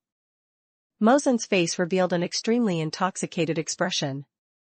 Have a drink, Matthew. He urged earnestly. Matthew took the warm cup but did not drink it. Instead, he looked at the other party's appearance with a gentle gaze. At a certain moment, he suddenly had an epiphany and blurted out. Dimesis? Mosen chuckled. I thought you'd forgotten my name. But now that I've been reborn, the name Mosen suits me better. I have to defend myself. Here's the thing. The original owner of this body, the poor Mr. Mosen, was caught between the double identity of the soul of nature and the vampire. He was in extreme pain, unable to live or die. Under immense pain. He agreed to let the Angel of Eternal Night, Freener, occupy his body. However, instead of helping him kill himself, Freener had taken over his body and humiliated his soul day and night. I saw that he was really too pitiful. After asking him about his feelings again and again, I helped him finish it. As for Freener, he wanted to live. He begged me to give him any living body so that he could enjoy human pleasure and the beauty of Colin's tobacco. In short, he did not want to commit suicide at all. So I could only help him end it. So now, the identity of the god of travelers has become a thing of the past. Now, I am a vampire who is passionate about nature protection and also the soul of nature who loves to bleed. I think we'll have a lot in common, Matthew. If you're free tonight, you can come to my room. He hadn't finished his sentence. The Dracolic Stephanie stood up with a gloomy expression. Her voice was so sharp that the whole hall echoed with her voice. Mosen Dash. Can I have a word with you? I have something to ask you. Mosen smiled warmly at Matthew, then left the hall with the Dracolic. They went to the corridor next door to chat privately. Matthew sat calmly in his seat. He could feel a lot of eyes looking at him, and the hottest one was from the opposite side of his right hand. There was a dignified middle-aged woman sitting. Her face was somewhat familiar to Matthew, but her aura was even more impressive. Beside the woman sat a bored spirit body. The spirit body seemed to have been temporarily fixed through some special ritual. Matthew could feel traces of necromancy. It seemed to be the work of the Dracolic Stephanie. Daisy and Linden? Although his appearance had changed, Matthew could still tell who he was. No. It wasn't Daisy. Matthew's pupils contracted slightly. The aura on the other party's body was so strong that he could almost tell that it was the smell of an evil spirit without thinking. At the same time, the data panel sensed the true identities of these two. Warning, you have encountered the doppelganger of the evil spirit Lord Omadochi and the reincarnation of the great elven King Nicholas. Matthew thought to himself. This hall was simply filled with the worst of the worst. He had just killed Omodochi's son, Hodges, and his favorite concubine, Gulixiati, in the sampan plain. The other party's hatred for him was even greater than that of Demon Lord Asner. As for the reincarnated Great Elven King, Matthew didn't know him that well. But with Lyndon's impressive performance, he found it hard to believe that the other party was a good person. Chapter 1526, Are You My Fan? Chapter 1526, Are You My Fan? Fortunately, Omodochi and Nicholas were rather restrained. They just stared at Matthew without saying a word, let alone doing anything else. Matthew shifted his gaze elsewhere. It could only be said that the hall was full of enemies. They sat together in twos and threes, obviously having their own small group. Shanair and Hayek were the most obvious, and their hostility towards him was also the lightest. There was no need to talk about Omodochi and Nicholas. The two of them, along with the dragon lich Stephanie, should be in the same group. Matthew had met them a few times in the Troll Underground Palace, but at that time, he had two fierce generals by his side. The three of them were probably not at their peak, so there was not much conflict. Demon Lord Asner had his own faction, sitting far away from everyone. Mosen, who was reborn from the Traveler God, seemed to have a good relationship with everyone. Matthew was new. Other than that, there was only a short-haired drow left. The drow had a good figure, but her eyes were quite cold. The feeling of being unapproachable reminded him of Lara. This drow was clearly much stronger than Lara. She did not exist in Matthew's initial perception. Matthew almost ignored her in the corner. It could be seen that the other party's concealment skills had already reached the realm of perfection. In terms of strength, Matthew's initial judgment was that most of the people here were only legends. Some people might have the strength of a superior legend in their original form, but they were limited by their clones or the constraints of entering the material world. At most, they could only display the strength of a legend. Evil Spirit Lord Omodochi and Demon Lord Asner were the representatives. Shanair and Stephanie might be at the level of a superior legend, while Hayek was at most an ordinary legend. Great Elven King Nicholas didn't even seem to be a legend. The strength of the Traveler God Mosen and the short-haired drow could not be determined. Matthew determined that they were in the position above legend. After a round of evaluation, Matthew's heart also calmed down a little. The threshold of the ancient God replicate plan is not as high as I thought. Among all of them, perhaps only Tyraste has the strength of a true captain at the peak of the legendary realm. Matthew gradually relaxed. He was under a lot of pressure just now. In order to resist this pressure and take advantage of the situation, he didn't hesitate to expose his identity as someone related to the Void. Of course, there was a limit to this kind of exposure. Matthew only showed them the Void aura on his body and did not expose his Void bloodline.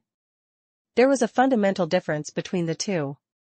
Right now, he was almost equivalent to an evil art master who was wearing tiger skin.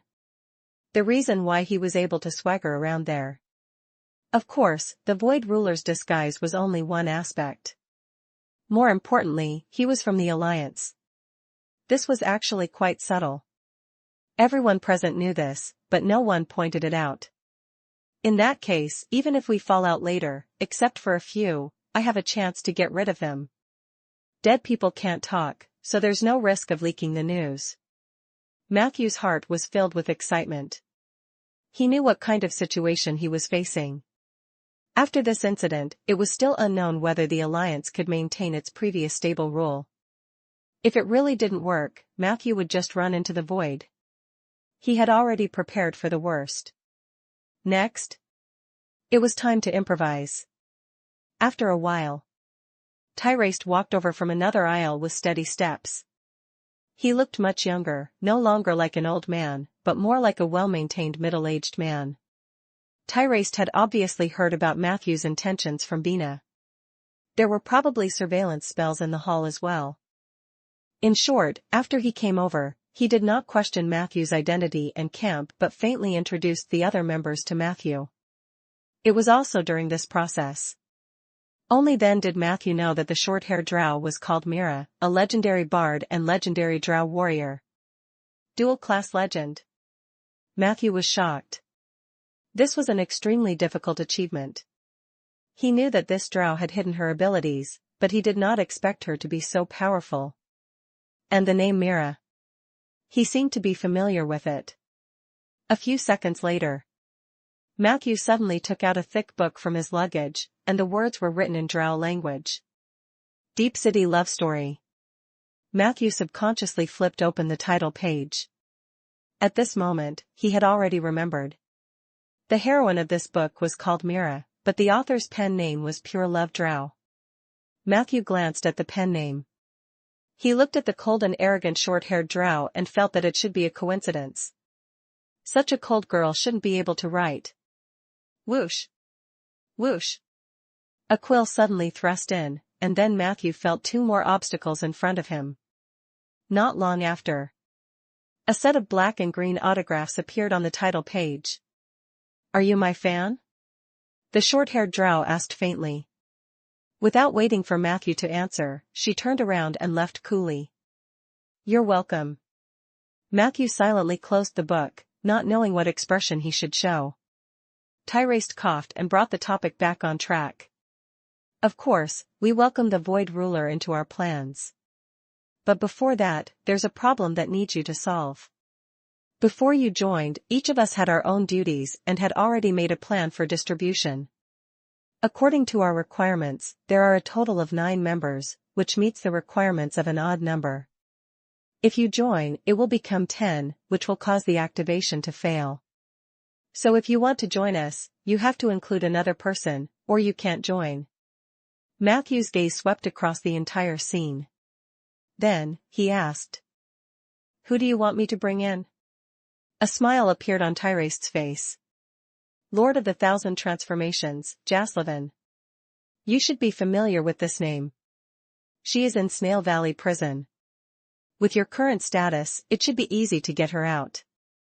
We believe in your sincerity if you bring Jaslavin here. You will be part of the Ancient God Replication Project. Think about it. Chapter 1527, Beside the Couch. Chapter 1527, Beside the Couch. There's no need to consider. I accept your conditions. Matthew agreed without hesitation. Then, he changed the topic. But before I bring Jaslavin here, you should show me some sincerity, shouldn't you? Matthew was full of confidence on the surface, and his speech was still the same. In his heart, he had already prepared many emergency escape routes. Jaslavin couldn't be released easily. Thus, he could only find someone else to fool. However, which of these guys in the hall could be easily fooled? Matthew was pessimistic about this. Therefore, he could only try his best to get information out of him. If he really couldn't, he could only withdraw from the plan. I wonder how much Chuka can imitate Jaslavin? The figure of the little white cat appeared in Matthew's mind. In theory, even if he rescued her from prison, most of the seals would not be removed. Hence, there was not much of a problem in terms of strength mimicry. The fact that Chuka had Jaslavin's blood was an important factor in passing her off the real thing as the real thing. But the troublesome thing was, Shanair was Setrunk's mentor, so his understanding of the 1,000 transformers was definitely above his. It was too difficult to hide from his eyes. However, this path was not completely without opportunities. Matthew was very clear. Even though Shanair was a very evil guy, he was also someone with whom he could communicate. As long as he could convince the other party. Perhaps he could even testify for Matthew.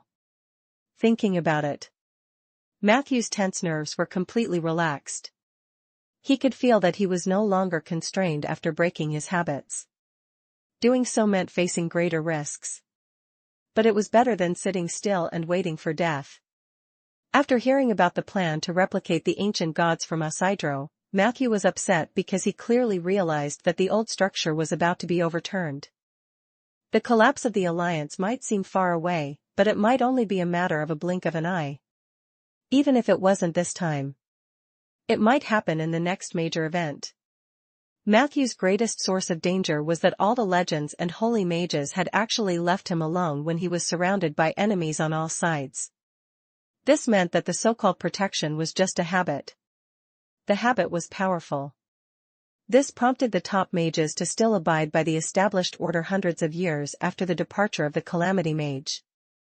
However, when this kind of order encountered an even stronger impact, habits would be broken. And once it was broken, it would be too difficult to recover. Matthew had realized this a long time ago. For legendary mages, the existence of the Alliance was not necessary. Most of the time, it was a top mage who supported many middle and lower-level mages. If they went out from the Alliance, they would gain more power and freedom, as well as more substantial benefits. Even at the level of a holy mage, it seemed to be the same. Under the situation where extraordinary power belonged to an individual, the holy mages did not need so many middle and lower-level mages to serve them at all. Once the instinct or inertia of a holy mage or a superior legend to maintain the existence of the Alliance disappeared, the Alliance would quickly crumble from within. This time, all the top-tier mages had gone to the disappeared historical world, which was a sign. The truth was just as Matthew had guessed. Legendary mages did not care about Ander at all. They only cared about themselves. Guarding was just to protect one's own interests. Under the effect of inertia, it was something that was done conveniently. The history of the Seven Saint Alliance was only a few hundred years. Nothing in this world was constant. And under such a turbulent change, maintaining a conservative strategy might not be wrong, but it would not help him or the continuation of Rolling Stone City. On the night of the intense exchange with Sif, Matthew figured out the crux of the matter, which led to this bold adventure. He had gambled on many things. The goal was very simple. It was to seek a way to survive in the future. His strength didn't seem strong enough. However, he had already accumulated a lot of opportunities. Perhaps it only needed one catalyst. And then, there was a possibility of a qualitative change. Of course, Tyrese didn't know about the changes in Matthew's mind. After Matthew spoke, he quickly sought the opinions of the others. Then, he replied, "Yes, come with me." The two of them walked towards the southwest side of the hall. There was a corridor filled with dark shadows. The entire corridor seemed to be filled with a black hole that was constantly spreading outwards. A little closer, Matthew felt a strong sense of danger. "Shadow plane?" he asked. Tyrese nodded. "This is the quiet corridor, and it is a part of the shadow world. If we talk here, the news will not leak. Come with me." As he spoke, he took down an antique copper lamp from a shelf on the wall. Tyrese lit the copper lamp. Wisps of warm orange light spread out. Wherever the light went, the shadow quickly dissipated, revealing a small area where one could move freely. Matthew followed Tyrese into the quiet corridor. The visitors from the material world had obviously alerted the monsters lurking in the shadow world. Matthew turned his head and looked sharply into the darkness. There were two shadowy creatures on the move. Matthew recognized these monsters. They were shadow creatures that fed on the color elements of living people. Chapter 1528, Beside the Bed. Chapter 1528, Beside the Bed. Once they were entangled by the shadow monsters, physical creatures would gradually lose all color and eventually become new shadow creatures. These two shadow creatures had obviously not eaten for many days. As soon as they saw Matthew and Tyrese, they rushed over. However, when they approached the light, the two monsters seemed to smell something. They immediately turned around and ran. Unfortunately, it was too late. A bamboo stick suddenly appeared in the shadows. Matthew couldn't see how the bamboo stick was used. A few seconds later, the two monsters were beaten black and blue. But they did not leave. Instead, they obediently guarded the shadowy area outside the circle of light. "Look at them." Tyrese probably ordered them to stand there and guard the secret conversation between the two. "Our voice is limited to the area where the light spreads, so you don't have to worry." Tyrese turned around and placed the copper lamp on the ground beside him. He looked at Matthew with admiration in his eyes. I underestimated your courage. I thought you wouldn't dare confront me face to face even if you found out about my plan. Facing Tyrese, Matthew's attitude became much more polite. He said very kindly, maybe you just missed my real identity? His tone was quite relaxed. However, immediately after, Matthew was slightly scorched by Tyraste's torchlight gaze. The old elf said firmly, no. You're not the Void Ruler's man. At least, you don't really want to work for him. Matthew didn't say anything. Tyraste said in a sonorous and forceful voice, I believe that if I kill you, the Void Ruler will never hate me. Perhaps he will reward me instead by getting me to become the general of the Void Army or some other position. Matthew's forehead was sweating slightly. But I won't do that. From the beginning to the end, I've never thought of joining the Void, nor have I thought of opposing the Seven Saint Alliance. You should understand this. Matthew nodded. Tyraste continued. I just hope that the elves can find a way forward and not suddenly disappear in the long river of history due to violent changes. We are an enviable species of longevity. However, compared to the continuation of the species, the longevity species cares more about their own lives. In this respect, I am different from most wood elves. I hope that my race can prosper and continue for a long time. For this, I can give up everything, even my life. Matthew couldn't tell if this was true or false. However, even if it was just words, he also took the opportunity to compliment him. However, Tyraste completely ignored his flattery. The old elf patiently explained to Matthew. I read many books and studied the rise and fall of many civilizations. I also secretly observed them for hundreds of years. In the end, I desperately found out that the only way to save my race was to let them regain their faith. They can only survive in this world under the guidance and protection of a voice that they can absolutely trust. Otherwise, they'll be like headless flies, no, perhaps even worse than headless flies. Headless flies don't have the troublesome drawbacks of long-lived species. Speaking of faith, since the elven god is already dead, and the ancient nature god has fallen long ago, then only by making myself the new elven god can this problem be fundamentally solved. Speaking of which, I want to ask you. Do you think the Alliance will allow me to become the new elven god? Tyraste's gaze was rather straightforward. Matthew could only shake his head. I don't know. Therefore, I don't think they will since I don't know. The old elf sighed. The Sioux people have a proverb, how can you allow others to sleep soundly beside your bed? For a holy mage, a weak wood elf that can continue to squeeze out value is the best wood elf. They don't care if the wood elves will cause trouble. They want us to be as chaotic as possible.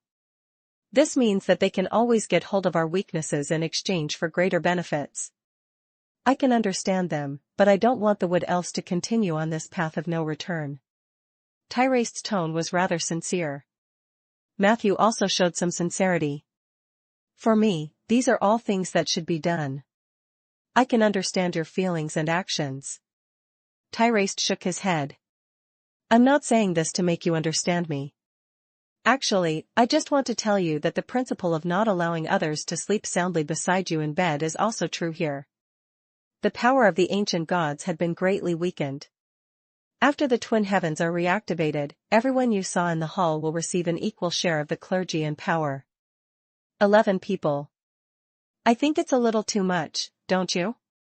Matthew's expression changed. At this moment, the old elf finally revealed his ferocious face, which was hidden under his harmless appearance. Even though the other party's malice was not directed at Matthew, Matthew also felt an unprecedented fear.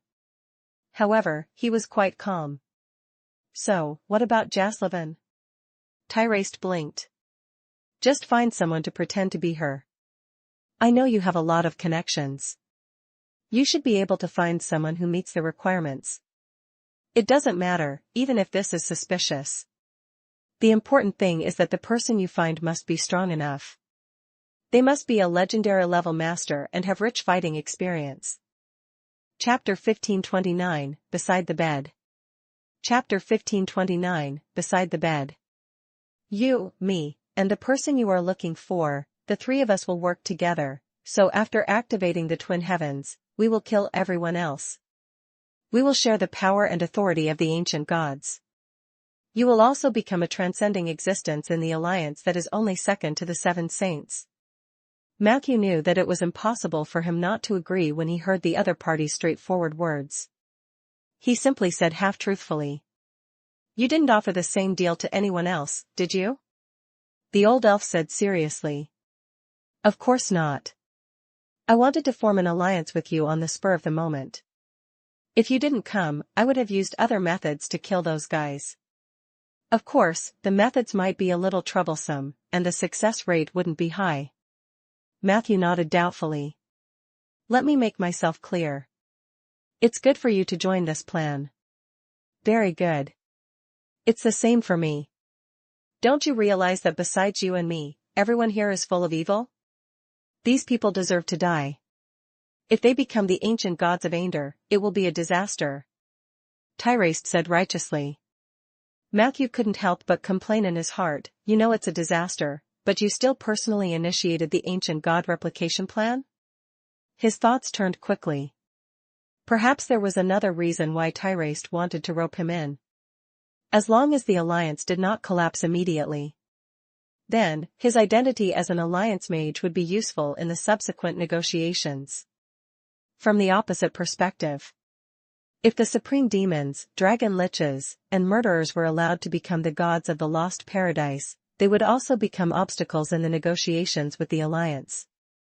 The premise of all of this was that Tyraste really wanted to coexist peacefully with the alliance. Matthew pondered and asked casually, "What about that drow?" Tyraste sneered. "Do you like her? Even in the Underdark, she's a first-class murderer. In terms of blood debts, her sins are no less than Shanair's. If it weren't for the fact that the activation of the twin heavens required their power, I wouldn't have cooperated with these villains." Before Matthew could speak, Tyraste said faintly, "Don't think I'm ruthless. Perhaps they are now brazenly discussing how to kill us after the matter is done." Coincidentally, at this moment, the god of travelers, Mosin, and the dragon lich, Stephanie, walked through the entrance of the quiet corridor. The former seemed to be able to see Matthew and Tyraste. He even smiled at Matthew. Matthew's face twitched slightly. Then, he said decisively, "Sure. I agree to cooperate with you. I hope you can keep your promise." Tyraste said leisurely, "As long as we succeed, you will be a friend of the elves forever. I promise you the greatest power and glory. How about the title of God of Humans?"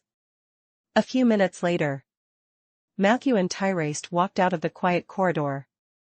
After a while, at Tyraste's prompt, the others also ended their conversations. They sat at the long, neat table with solemn expressions. Tyraste stood at the end of the long table. He looked around and finally said slowly, "All the preparations have been completed. I'll ask you one last time, does anyone want to quit? This is the last chance to leave peacefully." Dragon Lich Stephanie said coldly, "Let's get down to business, Tyraste.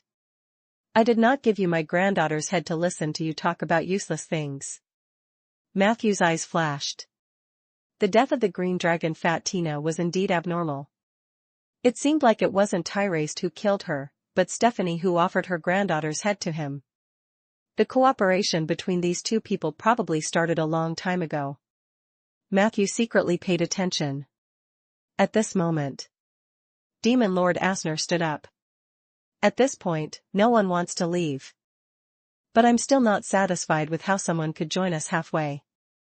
Even if he's the Void Ruler's messenger, once we become gods, would we still be afraid of the Void Ruler? And why do you want to find Jaslavin?" "I hate the 1,000 Transformers," Tyraste said calmly. "The power of the Void Ruler can help us resist the impact of the Twin Paradise ruins at the most critical moment. You should know very well that the remnants of the ancient gods are everywhere there. We are very weak when we become gods and need extra and powerful power to provide a barrier for us. The more preparations we have in this area, the better. As for Jaslavin, she once replaced the position of the god of murder. The position of the god of murder in the heavenly palace was quite special. At that time, her status was between the god of law and the god of faith. If Jaslavin could join us, it would be beneficial for our ascension. More people joining means that our new heaven realm will become stronger. This is obvious. Eisner groaned a few more times. Tyraste gave a nearly perfect answer. In the end, the demon lord sat down unhappily. Matthew watched coldly from the side, and he was already extremely impressed by Tyraste's mouth. In front of him, he said that there were too many people and the cake was not enough. That was similar to what Eisner said. Why didn't Matthew realize that Tyraste was so good at fooling people before? As expected of a core member of the Bamboo Stick Gang, or did the Mirage Dragon improve his ability to cheat and swindle? Unfortunately, no matter how Matthew sensed it, he did not find anyone else other than 10 people in the hall. Chapter 1530, Beside the Bed. Chapter 1530, Beside the Bed. There was a high chance that the Mirage Dragon was not here, nor was it on Tyraste. Seeing that no one else had any more opinions, Tyraste nodded slightly and began to talk about the main topic. At this point, our plan is not far from success. For the next official operation, we only have one goal, and that is to find the divine artifact Lost Paradise that was lost in the blood-drinking mountain. With the addition of Mr. Matthew, I made a temporary change to the original plan.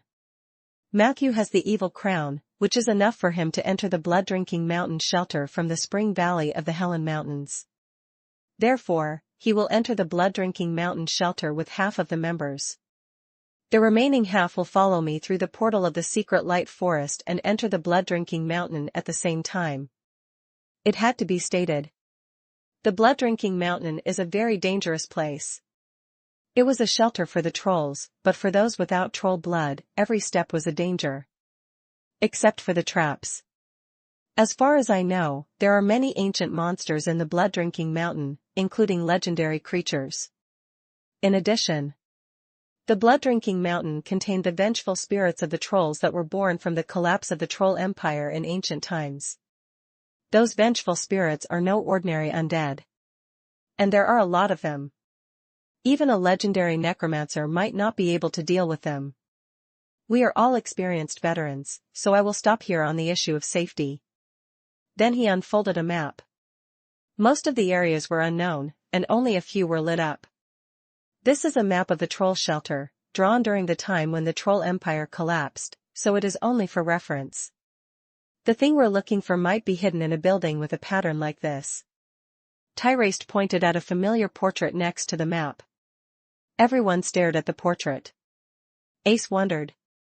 What is this drawing? A penis? Tyraste nodded. To be exact, the second son of troll god Pool. The traveler god, Mosin, smiled. Sure. It fits. Tyraste said very seriously. Remember, the lost paradise we are looking for is sealed in something similar. It could be a simple stone pillar or a huge mountain of similar shape. This is a time-consuming and laborious task because it is difficult for us to locate its location through spirituality or divination. We can only use the most stupid method to search. In the meantime, we have to avoid conflict with the guards of the blood-drinking mountain. We don't have much time, probably only about a month. The only good news is that the blood-drinking mountain shelter is not too vast. We are now divided into 2 groups, which can effectively increase efficiency. No matter which side finds the sealed divine artifact, we must warn the other side. Do we understand this? Everyone responded sparsely. Then, Tyraste dragged everyone to sign a joint contract. This contract was said to be made from the leftover bits and pieces of the Book of Faith, a divine artifact, and had considerable restrictions on the oath. The contract clearly stated that the participants were not allowed to harm each other, and they were not allowed to disclose information about each other. Matthew observed that almost everyone was very straightforward when signing. Therefore, when it was his turn, He casually wrote his name on it. Matthew Suki. As a contract specialist. He knew very well that the contract pointed to the name that was most recognized in the depths of the soul of the person who signed it. Therefore, there was no problem with Matthew's signature on the surface. At most, it was the difference in the strength of the directional power. But only he knew what his real name was. However, this contract was most likely just for show. Otherwise, how could Tyraste and the others sign it with a clear conscience? After finishing his business, Tyraste answered the questions of the others. Finally, he gave Matthew 12 hours. If you don't bring Jaslavin within 12 hours, we'll exclude you from the plan. I believe you know very well that in this situation, you won't be able to find anyone else who can compete with us regarding the benefits you can gain. Tyraste pretended to threaten Matthew with a few words. Then, Matthew planned to leave the hall. However, before that, he was stopped by Traveler God Mosin. Is it convenient to talk? Mosin was beaming with joy. Matthew nodded and followed Mosin. Soon, they arrived at the quiet corridor. Mosin lit another copper lamp. The two of them slowly stepped into the shadows. At this moment, two shadow monsters charged over aggressively. However, just as they approached the edge of the light circle, they suddenly braked and wanted to turn around. Unfortunately, it was too late. Mosin waved the long whip in his hand, and the two shadow monsters were struck unconscious.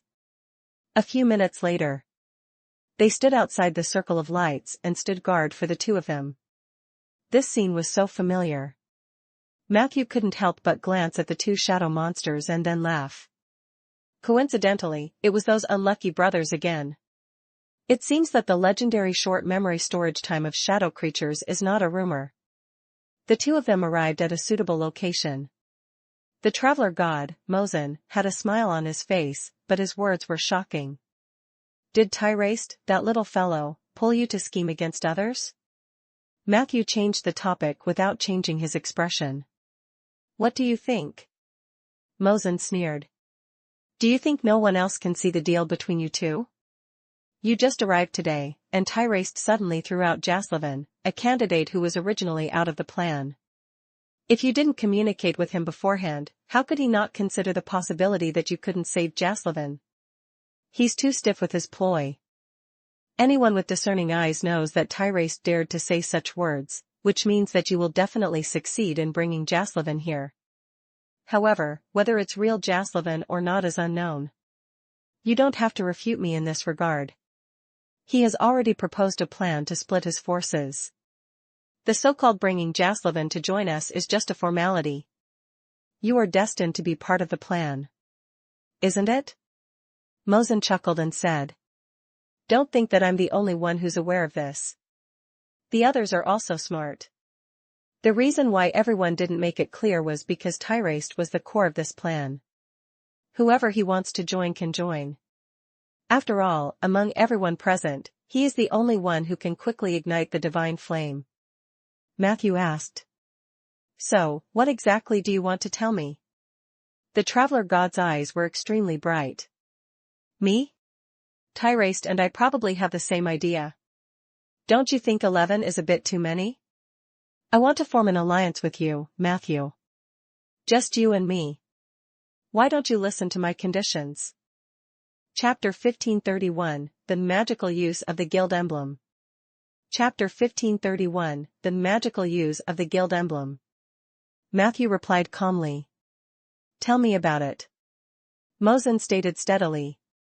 It's very simple. On the basis of not hurting each other, I hope that we can share information and help each other when exploring the blood-drinking mountain and dealing with other crises. Until I become a god. Since I took the initiative to ask for an alliance, I will give you a piece of information that will be quite helpful for the trip to the blood-drinking mountain after the alliance is formed. However, I can't tell you about it now. If our cooperation is very pleasant, I can even consider sharing the coordinates of the hidden treasure of death that I didn't reveal to you last time. Matthew was not tempted by Morrison's promise. He noticed the other party's words. Before becoming a god? The traveler god smiled. Yes, our alliance will only be fully effective before we become gods. After all, no one knows what will happen during the process of becoming a god. As for the aftermath, there are countless possibilities. Matthew, believe me, I'm the most sincere person you can work with. If someone is conspiring with you and only tells you how much benefits they can give you after the matter is done, then the other party must be painting a pie for you. No one knows if the people in the hall will turn against each other after becoming a god. The only reason why the probability of this happening is low is that they have to deal with the alliance. In fact, the reason why I chose you is also related to this. After all, you are still a mage of the alliance. If you can become the god of law, then you have the opportunity to become an important link between the alliance and the new heavenly palace. I think Tyraste also took a fancy to this point, so he wanted to rope you in so urgently that he revealed a logical flaw. Mosen's words were quite sincere. Matthew thought for a moment. So, is our alliance just a verbal promise? The smile on Mosen's face grew wider. Yes. But believe me, sometimes verbal promises are more useful than written contracts. Especially when dealing with laws and ancient gods. Don't underestimate verbal promises. The promise between you and me to help each other needs to be repeated after entering the blood-drinking mountain. At that time, you will understand how effective verbal promises are. Matthew's heart skipped a beat. There was a huge message hidden in Mosen's words. The other party seemed to have some understanding of the situation in the blood-drinking mountain. Could it be that verbal promises are very binding in the ancient refuge of the trolls? Once someone violated it, they would suffer an irresistible backlash. Matthew secretly speculated. He looked at the smiling Mosen and muttered. So, is this the little information you wanted to give me? Mosen shook his head. That's not the most important thing. But it is also a little sincerity from me. In the entire hall, I am the only one who will share this information with you. Don't count on Tyraste. That kid is very stingy, humph. Matthew felt a little strange. However, the traveler god had lived for nearly 1,000 years, so it was not a big problem for him to call Tyraste a kid. The seniority between long-lived species was often chaotic. Under the long time scale, everyone often had their own opinions. Even so, when Matthew was reminded of Mosen and Tyraste's age again, he still felt a strong sense of discomfort. Listen, Matthew, I have high hopes for you. You are very young and have great potential. You also have the courage that most people in this era lack. What you lack is a wealth of experience. You need a real veteran to escort you, and I am suitable to play such a role. Actually, you and I should have worked together long ago. You rejected me last time, but now we're together again. According to the Eastern continent, this is called fate, isn't it? The traveler god continued to talk. Matthew had to admit it. His words were very convincing. Matthew was not very willing to form an alliance with the traveler god. He always felt that this was a very dangerous thing. However, the truth was right in front of him. He did need another person to contend with Tyraste. At least among the people in the hall. The traveler god had the best attitude towards Matthew. Take 10,000 steps back. Matthew still had the blessing of the god of travelers, journey in all directions. It was this blessing that dispelled Matthew's remaining doubts. He has clearly been reincarnated, but the blessings he previously applied are still effective. This clearly has reached the level of the law. Mosen is only the temporary state of the traveler god. He might become a god faster than others. So his promise to form an alliance only lasted until he became a god. Thinking of this, Matthew silently increased the importance he attached to the god of travelers. Then, he slowly said, Sure. I'm willing to be your ally. As long as it doesn't affect other people, and as long as most external conditions do not change drastically, I will never take the initiative to harm you. I am also willing to share information with you and help each other until I become a god. Mosen couldn't help but roll his eyes. So many conditions. Matthew smiled faintly. It's only right to be cautious when dealing with the former gods of the Heavenly Palace. He had thought that he would need to say something to convince the other party. Who knew that Mosen actually said in relief, "Yes, I believe in your sincerity. The alliance between you and me is settled." Chapter 1532, The Magical Use of the Guild Badge. Chapter 1532, The Magical Use of the Guild Badge. Matthew's eyes revealed some surprise. The traveler god naturally caught this point. He smiled and took the initiative to explain. "Cautious means you've thought about it seriously, which means you really want to cooperate with me.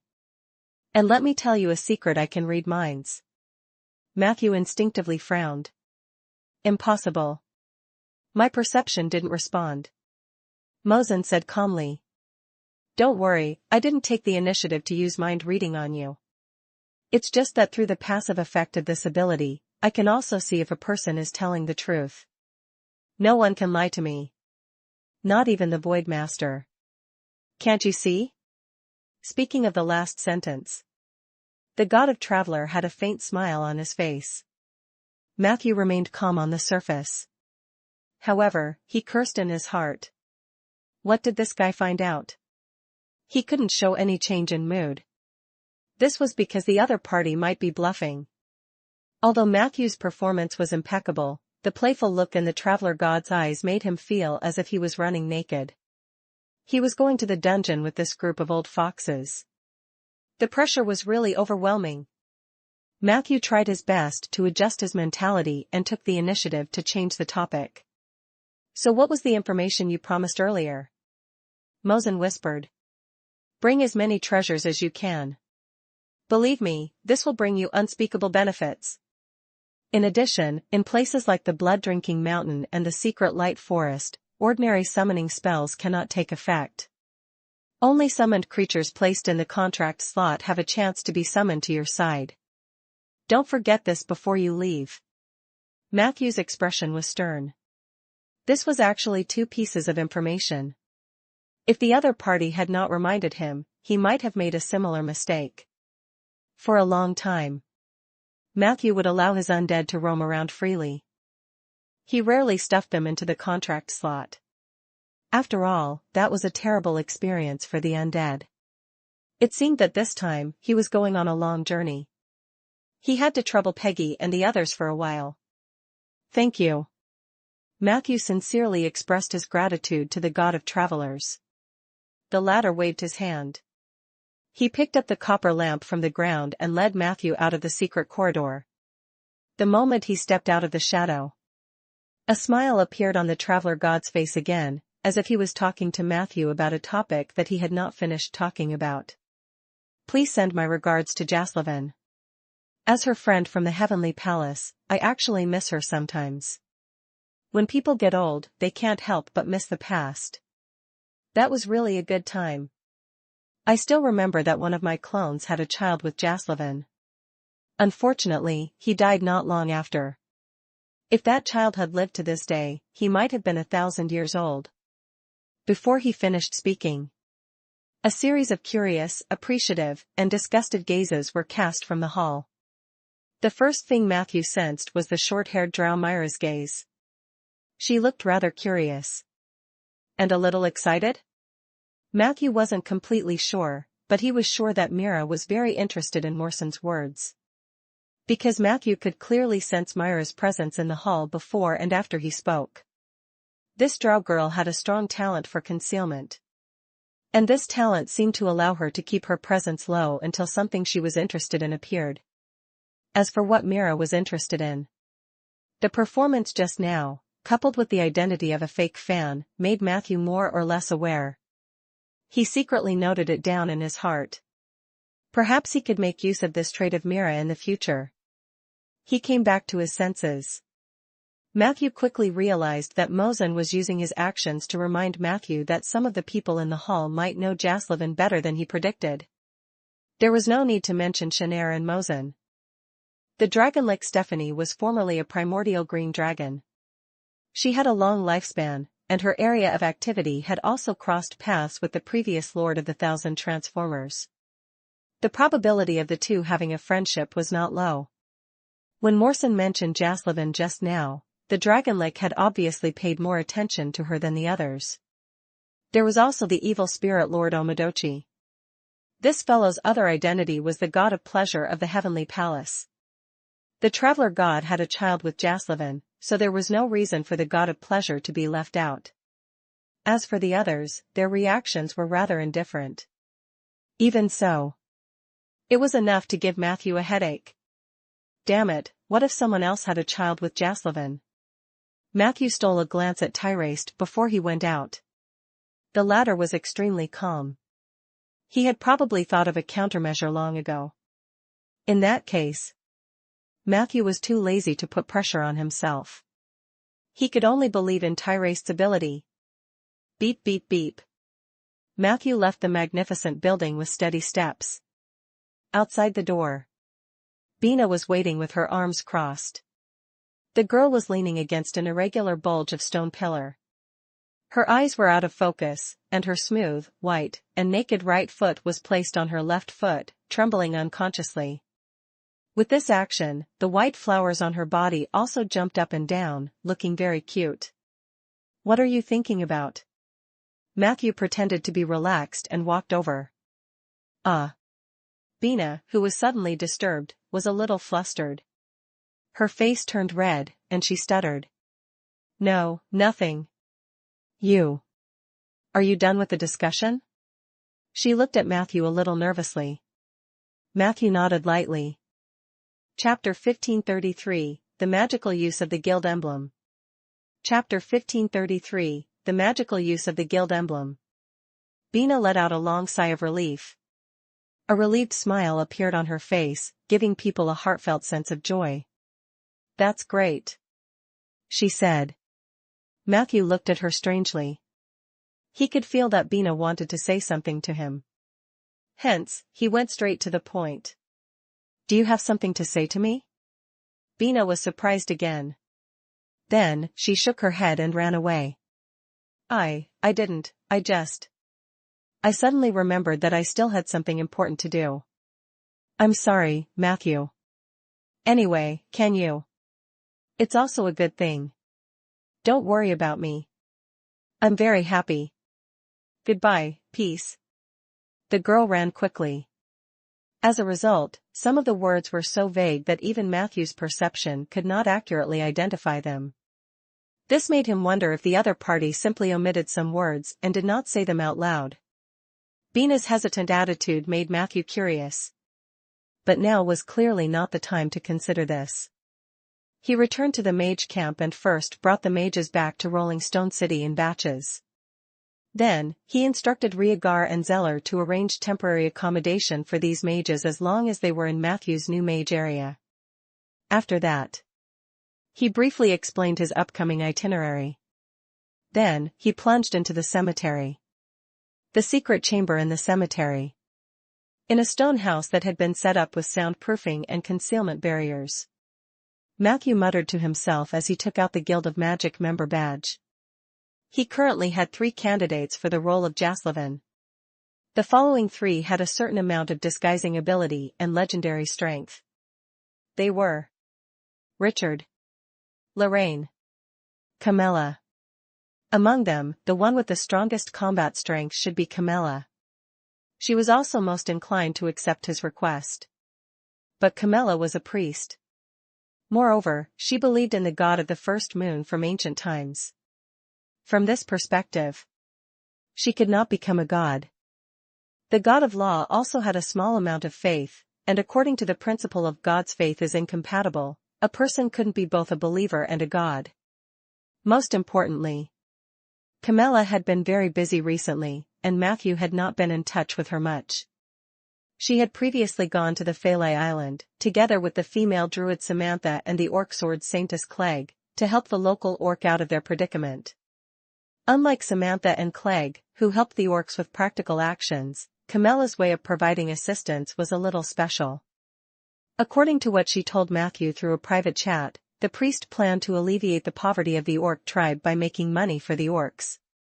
As for the specific means of making money, a large underwater tomb under Phalai Island had recently become a place that Camilla has frequently visited. She claimed that she had made an amazing discovery and invited Matthew to go with her. Unfortunately, Matthew was also very busy and could only reluctantly neglect his hobby of tomb raiding. Camilla's identity is still a big problem, and she may not reply to my messages immediately. Matthew sent her a message with the intention of giving it a try. A few minutes passed. As expected, it was like a stone sinking into the sea. He then turned his attention to the other two legends on the list of members. Logically speaking, Silver Snake Richard was actually the best candidate. He was a rogue, so his disguise skills were definitely better than other professions. His combat power was not bad, and his family seemed to be quite rich. Other than the dagger of equality that Matthew lent him, he probably had other hidden treasures. But thinking about it, Matthew still shook his head. Richard needs to stay in Rolling Stone. On the other hand, it is said that he has not fought with a master of the same level for many years. This is not surprising. He joined Rolling Stone Town and became a member of the 5-people committee. In essence, he retired. Dragging a semi-retired old comrade out to fight and kill, Matthew still felt a little guilty.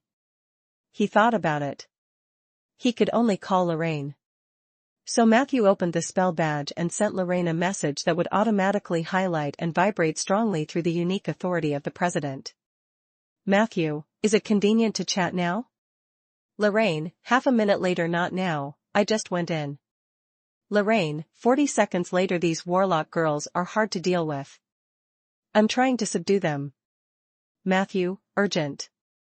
Lorraine, alright, give me 5 minutes. I'm only doing this for you. Lorraine, 5 minutes later. Pull me. This guy is really punctual. Matthew muttered and immediately used the president's exclusive member summoning skill. Whoosh! A white light flashed. A blonde man wearing a nightgown and revealing his chest appeared in front of Matthew. He took 2 steps forward and fastened his belt as he walked. Matthew, you should have come with us to Asadu. It's heaven on earth. I love the kingdom of thousands of lakes. Deep Blue Harbor is nothing compared to it. A smell mixed with all kinds of fragrances assaulted his senses. Matthew couldn't help but sniffle before he hugged the passionate Lorraine. Due to the constitution of the demon warlock, the ratio of men and women in the kingdom of thousands of lakes is seriously imbalanced. Asadu has way too many females compared to males. In order to stimulate reproduction, the demon warlocks are frighteningly open-minded. I, a bard, went over and was actually considered a conservative. You don't know, but my little girlfriends are so much more creative than I am. Chapter 1534, The Magical Use of the Guild Badge. Chapter 1534, The Magical Use of the Guild Badge. Lorraine smiled. Then, he reached out his palm to Matthew. Where's your exclusive badge? Lend it to me. I want to send them a message. Matthew handed the badge over and asked curiously. Is it necessary? Didn't you just split up from them? Lorraine smiled mysteriously. We just found out that when you send me messages, the spell badge will burn and vibrate. So we decided to play a little trick. Guess where I put my guild badge? Matthew was shocked. He wanted to stop him. The sharp-eyed and quick-witted Lorraine had already sent a message using Matthew's badge. I miss you. I'm in Jade Court. Fuck. Stop. Matthew suddenly began to wonder if calling Lorraine was a mistake. He bared his teeth and said, You are blaspheming our guild of spells. Lorraine could not help but shrug. Hey, don't be so old-fashioned. And I just let my little girlfriend put it under her tongue and feel the greetings from afar. What were you thinking? Huh? He eyed Matthew maliciously. Matthew rolled his eyes.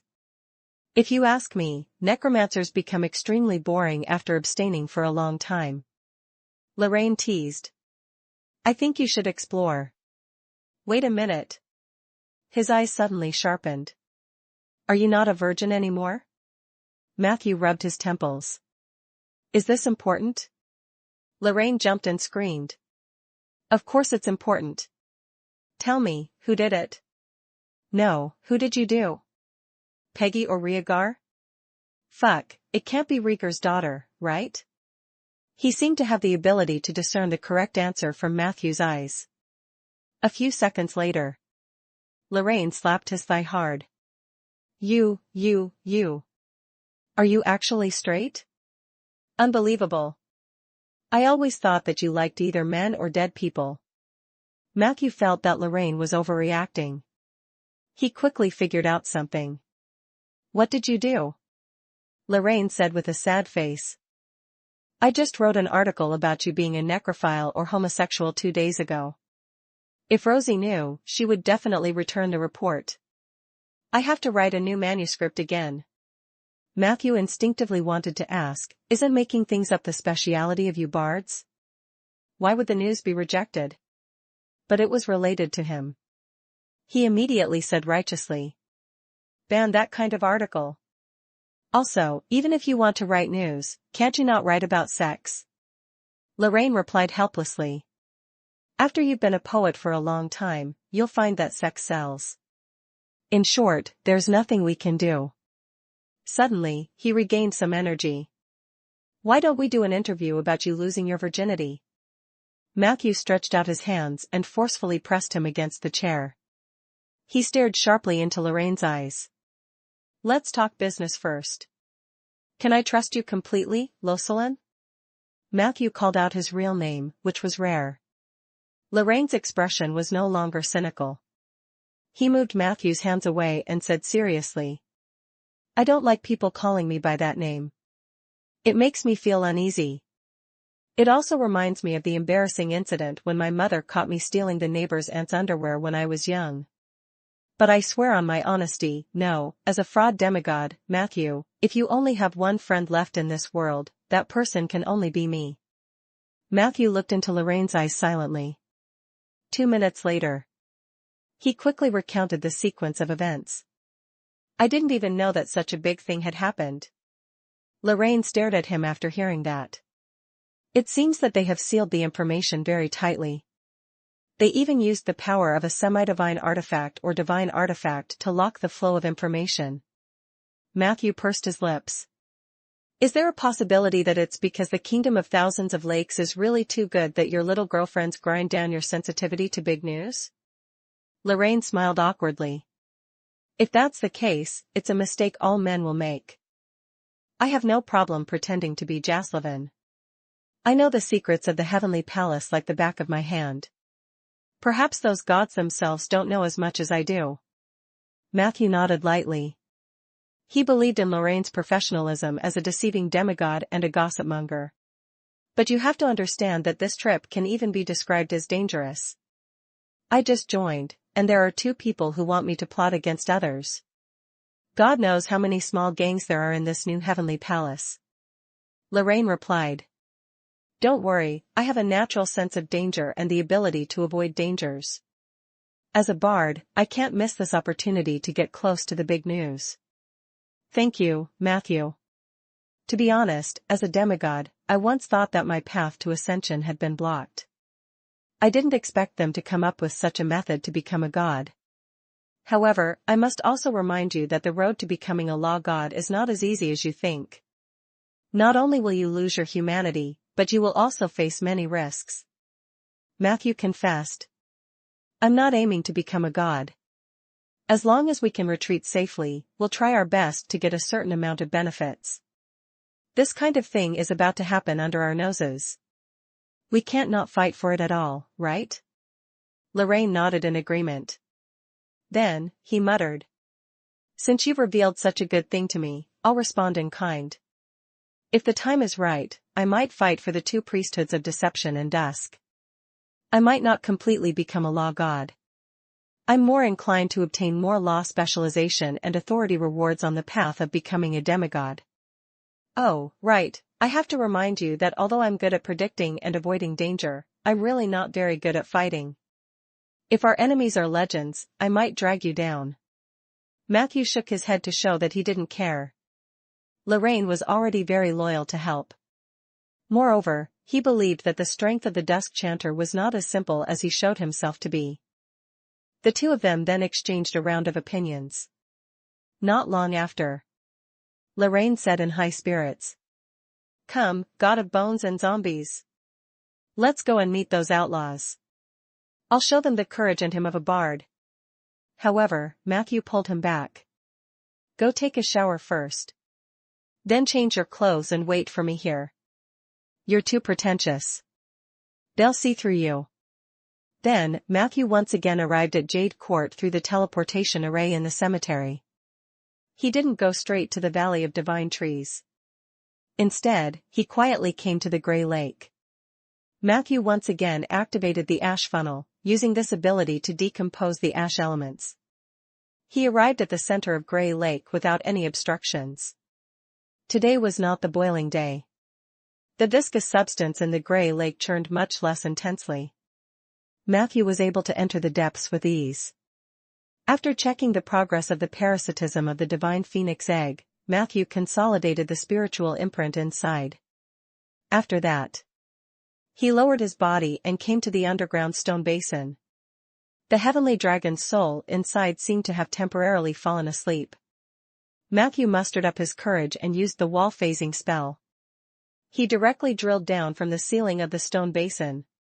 However, in the next second, he saw a huge dragon eye staring at him coldly. "Human! You lied to me." The loud roar seemed to pierce Matthew's eardrums. He felt his nostrils heat up. 2 streams of blood dripped down. It dripped onto the stone pillar supporting the ceiling. Chapter 1535, The Sword of Slaughter and the Rumors. Chapter 1535, The Sword of Slaughter and the Rumors. Fortunately, Matthew was prepared.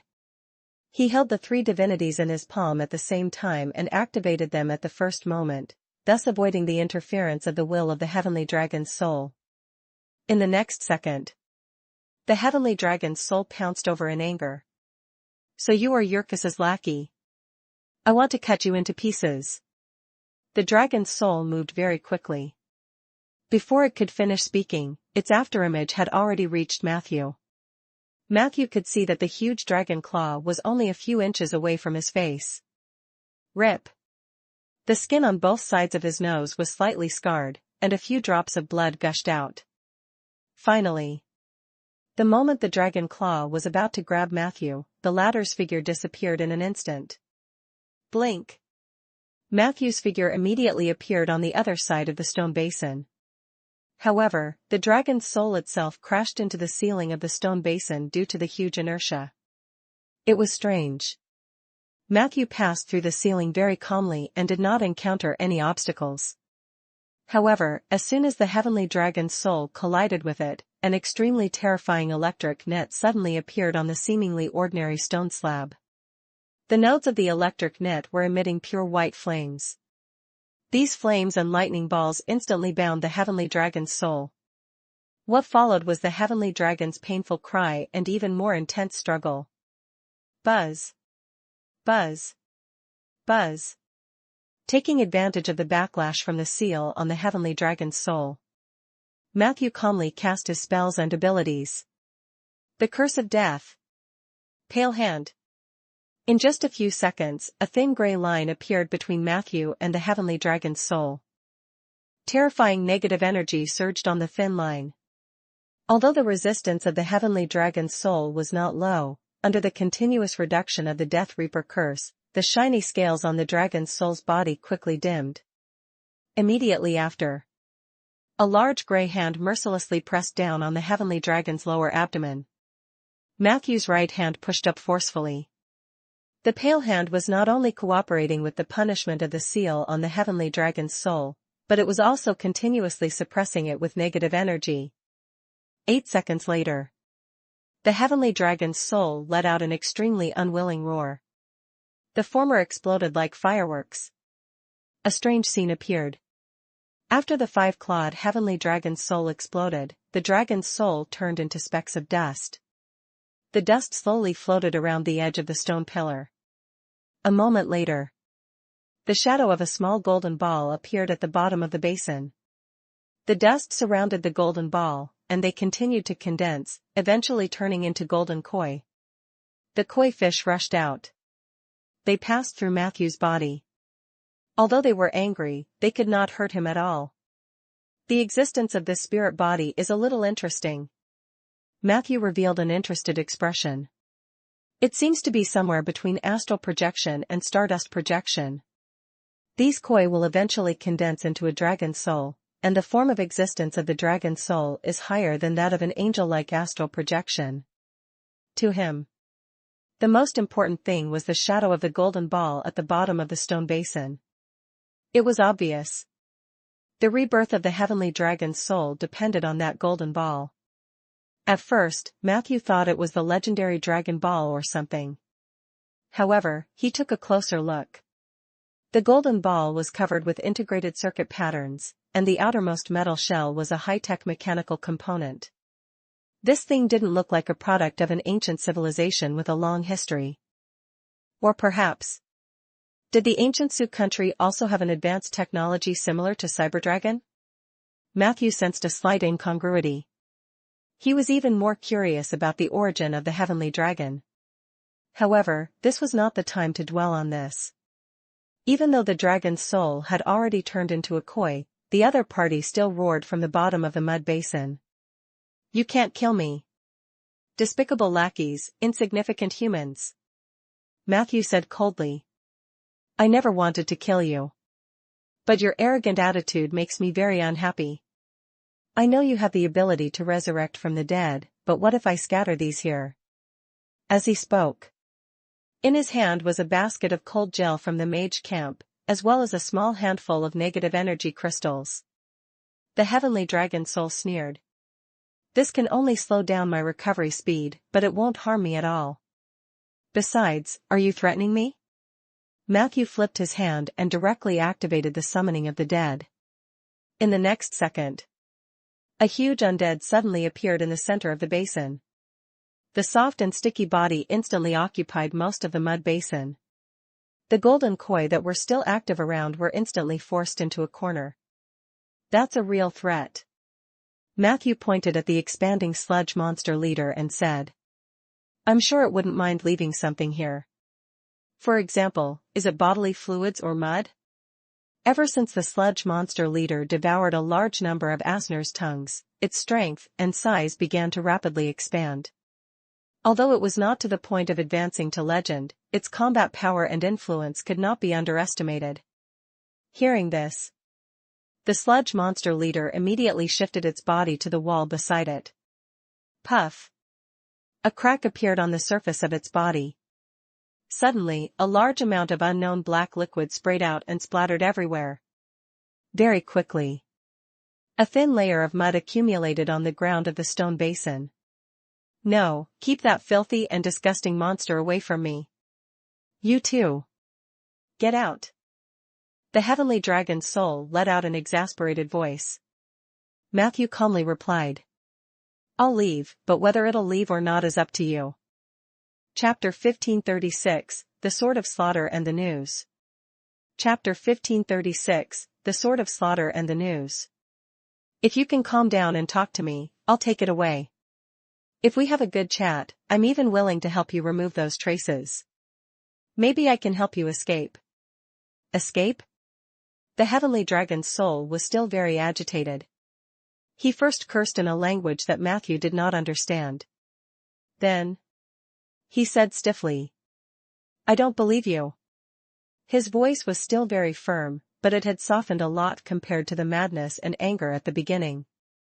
Seeing this, Matthew signaled the sludge monster leader to stop spraying. The latter obeyed. The heavenly dragon remained silent.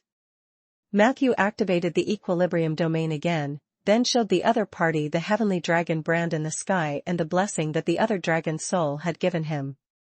"Do you have the blessings of other dragon souls?" The heavenly dragon's soul was extremely surprised. Matthew said mercilessly, "If your excellency still had some sense, you would have known about this earlier. I'm not anyone's lackey, and I have nothing to do with the person who lied to you. On the contrary, I've helped the other heavenly dragon souls escape." Matthew wasn't lying. The reason why the two dragon souls on the island were able to escape was because Matthew had triggered the aura of the Void Ruler. Although it was not the result of the latter's subjective will, passive help was also help, right? What do you want? The heavenly dragon soul's tone became a little gentler. But Matthew could feel it. He still didn't trust himself. Perhaps every dragon soul had its own personality. Violent and suspicious was the nature of this dragon's soul. Matthew immediately said, "I want to completely eradicate this tentacle of Yurkus." The heavenly dragon soul said, "It's not difficult. As long as you help me remove the seal, I can take the void source from the tentacle when I leave. That is the source of the void power. Without it, this tentacle will be assimilated by the material world sooner or later." Matthew raised his eyebrows. "Void source?" The dragon soul said. "Yes. No matter how poisonous the poison is, if there is no source, how can it last for a long time? You pour a cup of poisoned wine into the sea, is it still poisoned? So the power of ashes has a source. As long as we can solve the source, then the rest of the problems will be solved. I once achieved transcendence in the void. No one has more authority than me to answer this question." Matthew thought for a moment. "Then how should I remove the seal?" The dragon soul said. "Just destroy the basin that's trapping me. It has specific constraints for me. For you ordinary people, it's just a sturdier object. You don't have to destroy it completely. As long as you can poke a crack in the ceiling, I'll take care of the rest."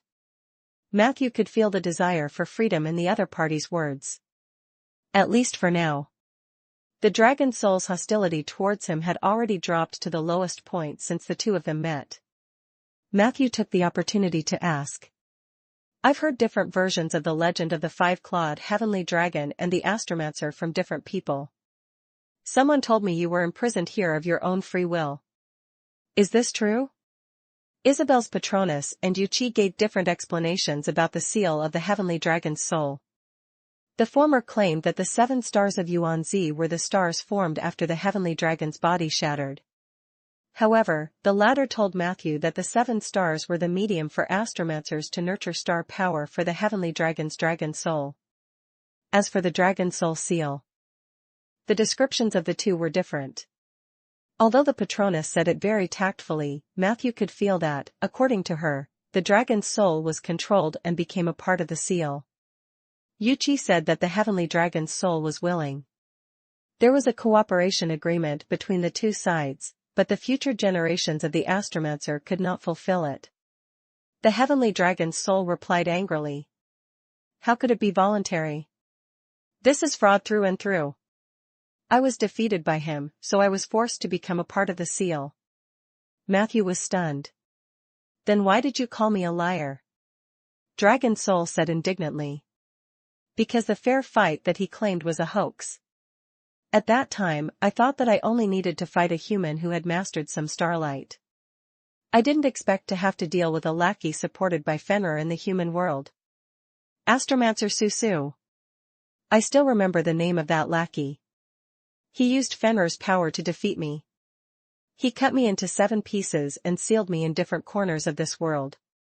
After that, he completely separated my body and soul, trying to make the 7 stars of the abyss into an independent world to stop my recovery. Not only is Susu a liar, but the Fenrir behind him, as well as Yurkus, are also liars. It was the two of them who instigated me to go to the material world.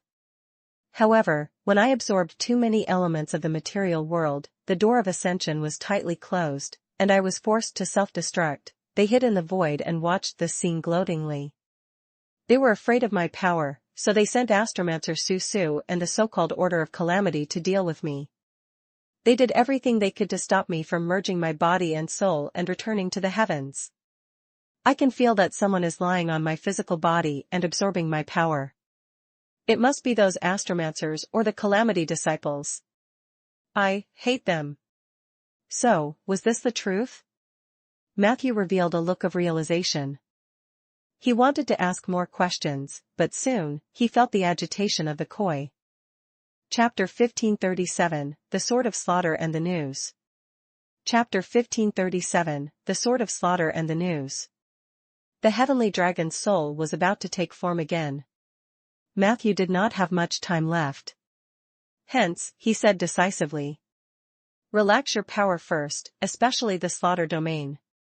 The existence of these domains suppresses the effects of my spells. I will blast open a door in the ceiling.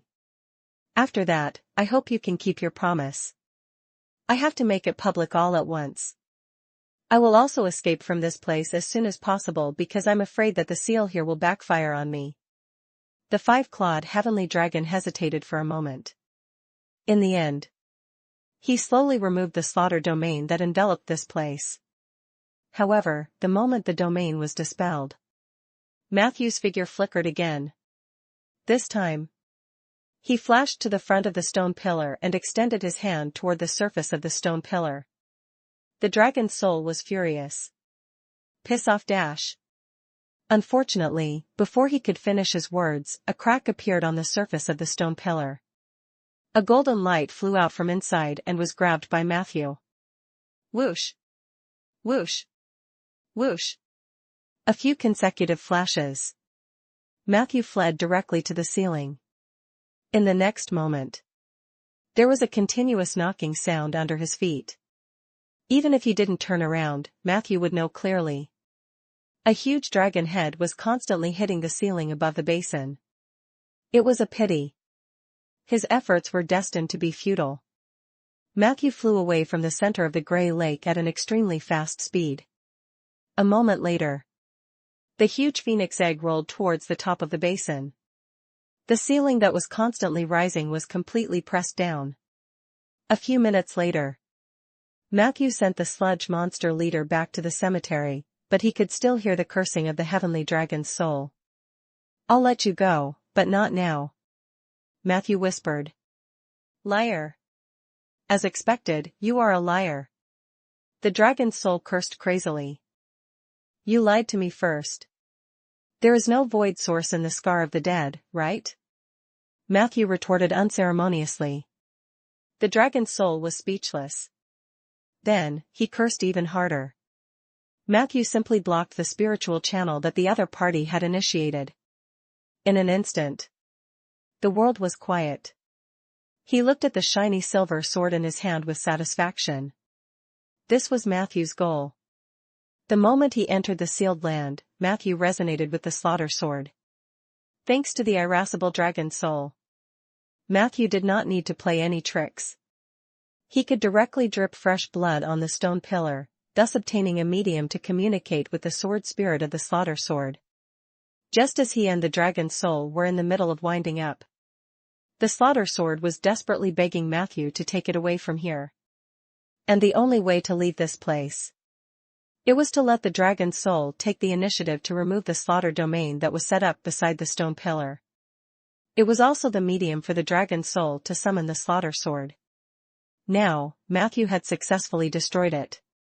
Everything went much smoother than he had imagined. As for the heavenly dragon's soul, Matthew did not intend to really breach the contract. He would release the dragon's soul eventually. Anyway, the old order was already on the verge of collapse. Then, he did not mind releasing the heavenly dragon's soul at a certain point in time. The premise was that the timing had to suit him. He lowered his head to check the attributes of the slaughter sword. With just one glance, Matthew's face revealed a surprised expression. This isn't a melee weapon? Slaughter sword, divine weapon. Original owner, Sun God Gerard. Type, magic sword / casting medium / cannot be used in close combat. Basic attributes, fire or sun domain spell strength increased by 100%. Normal attack, no consumption. Shoot a series of small fireballs in the direction pointed by the sword tip. Note that the small fireball will produce a large recoil at the same time. The wielder needed to pay attention to the posture of the sword to prevent wrist fractures or sprains. Characteristic 1 Slaughter Feast. Each successful kill will give the wielder a certain amount of souls and fragments. The slaughter soul can permanently enhance the sword wielder's all-round strength. The slaughter fragments can restore the wielder to a certain state. Characteristic 2 Slaughter Master. Those who hold the sword for more than 15 minutes will have a chance to comprehend the slaughter domain, but there is a certain chance to become a servant of the slaughter domain. Enchantment Legendary Fireball. You can cast a legendary fireball and have a chance to double cast, 3 times per day. Projection of the Sun God. You can summon a projection of the Sun God Gerard, which will appear in one of the 6 more common images of the Sun God once a week. Legendary Ancestor Soul. You can summon the souls of 3 elite Taurens at the same time to gain powerful physique and combatability. Legendary Seal Breaker. With this sword, you can break all barriers, seals, formations, cages, etc. that are legendary and below. Unknown effect? To be unlocked. The overall attributes were quite powerful. At the very least, it was worthy of the name of a divine artifact. Its style was also in line with Matthew's rigid impression of the sun god Gerard. Not to mention, the sword's true power had not been activated, and many functions were in a state of waiting to be unlocked. What puzzled Matthew the most was, why do I need to summon 3 Tauren spirits at the same time? Does the sun god also need the Tauren's soul to help him improve his abilities? Unfortunately, no one could answer him. Although Peggy had awakened her memories of her past life, she was very secretive about those contents. Matthew naturally did not ask too much. Considering the characteristics of the domain of slaughter, Matthew simply held his magic sword and waited silently. Who knew that in less than 5 minutes? A familiar feeling welled up in his heart. Matthew had successfully comprehended the slaughter domain. Hint: with the help of the slaughter sword, you have successfully comprehended the slaughter domain, and your exploration of it has reached the level of a veteran. You have obtained the following 3 domain abilities. 1. Lethal damage. All your attacks deal slight lethal damage and slightly increase the success rate of your lethal damage. The success rate of lethal damage can be added to the success rate of instant death. 2. Burning Wrath of Blood. Ignite your own health points, at least 1/3. When you charge at the enemy, you will gain 3 times the normal speed and receive a 300% damage increase in the next 5 attacks. The higher the percentage of health points ignited, the faster your charge speed and the stronger the damage increase effect. 3. 18 styles of martial arts can grow. You can choose up to 18 weapons as your familiar weapons, thus obtaining higher weapon proficiency and priority. Due to your close combat experience, you can currently choose up to 3 weapons as your familiar weapon. You can gain more familiar weapon choices by investing in Slaughter EXP or Battle EXP. Hint: you have selected new familiar weapons, Shovel, Scythe, and Magic Sword. There were 3 more abilities that looked pretty good. Lethal damage could stack the success rate of instant death judgment. Although the efficacy was not high, under the accumulation of various aspects, Matthew's probability of instant killing had already increased to a very scary level. Burning Blood Fury was a little useless, but it was a fierce melee skill while inside a magic nullification barrier. Matthew felt that the 18 styles of martial arts was the most practical ability. In the future, he would become more proficient in using the weapons on his body. This had actually silently increased his combat strength by quite a bit. The benefits brought by the slaughter sword are unexpectedly many. After digesting the harvest of the slaughter domain, Matthew could not help but look down at the sword in his hand. At this moment, the golden light emitted by the sword had dissipated, revealing the body of the sword made of mithril. This sword was very soft. Matthew felt that he could shape it into other shapes with one hand. He fiddled with it for a while. Then, he returned to the cemetery and stuffed Peggy and the others into the contract slot. At this moment, after taking a bath and changing his clothes, Lorraine, who had changed his appearance, looked for Matthew with a serious face. Something happened. Matthew thought he was joking. When you were taking a shower, your little girlfriends came to look for you again? Lorraine coughed. They did come for me. But that's not what I'm talking about. I just got a piece of news. I'll share it with you directly. In the next second, these words appeared in Matthew's data column. Ali Gossip, Lord of the 1,000 Transformers, Jaslavin, has escaped from Snail Valley Prison. Chapter 1538, Snail Valley Suspicion. Chapter 1538, Snail Valley Suspicion. Jaslovan really escaped from prison? Matthew couldn't help but look up at Lorraine. Generally speaking, how credible is this kind of gossip? Lorraine gestured. 70%. Matthew pursed his lips. Higher than I thought. Lorraine smiled and shook his head. 70% that it is false. In the remaining 30%, there are only a few cases where the truth is completely consistent with the news that has been circulated. Most of them are taken out of context and exaggerated. In fact, as long as you can get to know a certain number of bards, not too many, just enough to be popular and spread in a particular area, you can influence the gossip and groundless news stories in that area to a certain extent. You don't even need to put an extra effort. In the process of spreading, there will naturally be people who will add fuel to the fire for you and eventually derive a variety of versions. Matthew glared. It seemed that yellow news was the same in every world. So it could be a rumor? Matthew asked. Lorraine did not give a clear answer, which was rare. Not sure. Generally speaking, the probability of this level of the incident being a rumor is much lower than ordinary news. After all, it concerns a powerful character like the Lord of the Thousand Transformers. If the matter is completely a rumor, then it is easy to be falsified. But it's a bit too coincidental for such a rumor to suddenly appear at this point in time. Personally, I'm inclined to believe that Tyrace deliberately spread rumors to cooperate with you. This can increase your credibility in front of the other members after you successfully bring Jaslovan back. Matthew nodded lightly. Lorraine's analysis was reasonable. In fact, he also suspected that Tyrace had sent someone to do it. But no matter what, he had to go to Snail Valley with Lorraine to create a trail that he had been to Eversong Forest. However, going to the Eversong Forest was a very troublesome matter. During normal times, to enter the Night Elf territory, one had to be at least a core member of the Alliance of Seven. You must send a visit request to Midnight Flower, the Night Elf's diplomatic agency, through the Silver Council. 1 to 3 working days later. Only then would you receive an answer from the Eversong Forest. The Forest of Eversong usually did not reject the mage's requests, but they would send 1 or 2 Night Elf attendants to accompany them. They were tour guides in name. In fact, it was to restrict the range of human activities in the Eversong Forest. Compared to the Wood Elves' open-mindedness, Night Elves were almost completely isolated from other humanoid societies. Relying on the unique resources and vast territory of the Eversong Forest, they maintained the last dignity and pride of the elves. This was a group of intelligent life forms that were difficult to deal with.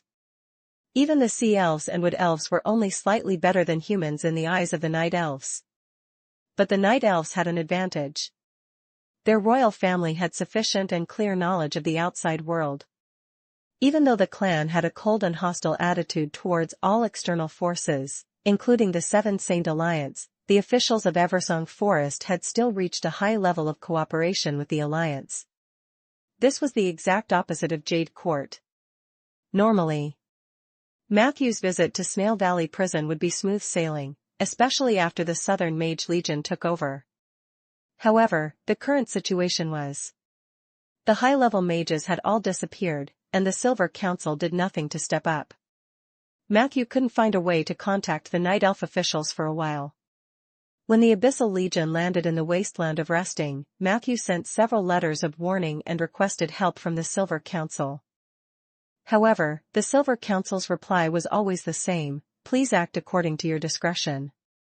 Later, it was Fandral who found time to reply to Matthew with a useful message. He told Matthew, most of the Silver Council's first-class members were busy dealing with the chaos in their own territory. The all-round invasion of the Abyss had left everyone in a terrible state. At the same time, it also exposed an extremely terrifying hidden danger of the Seven Saint Alliance. After losing the most powerful holy mage and superior legend, the so-called alliance was nothing but a mob. What was even more terrifying was, this situation was not completely impossible. Perhaps one day, the holy mages and legends would hate being a nanny for the weak. At that time, if a character similar to the Calamity Mage did not appear, then, the disintegration of the alliance was not an exaggeration. I'll go ask Yuchi first. If it really doesn't work, I can only force my way into the border of the Eversong forest and make some noise. Thinking of this, Matthew found the astrologer. After hearing Matthew's intention, Yuchi revealed a difficult expression. If it were before the Abyss invasion, then everything would be easy. But now the situation is tense.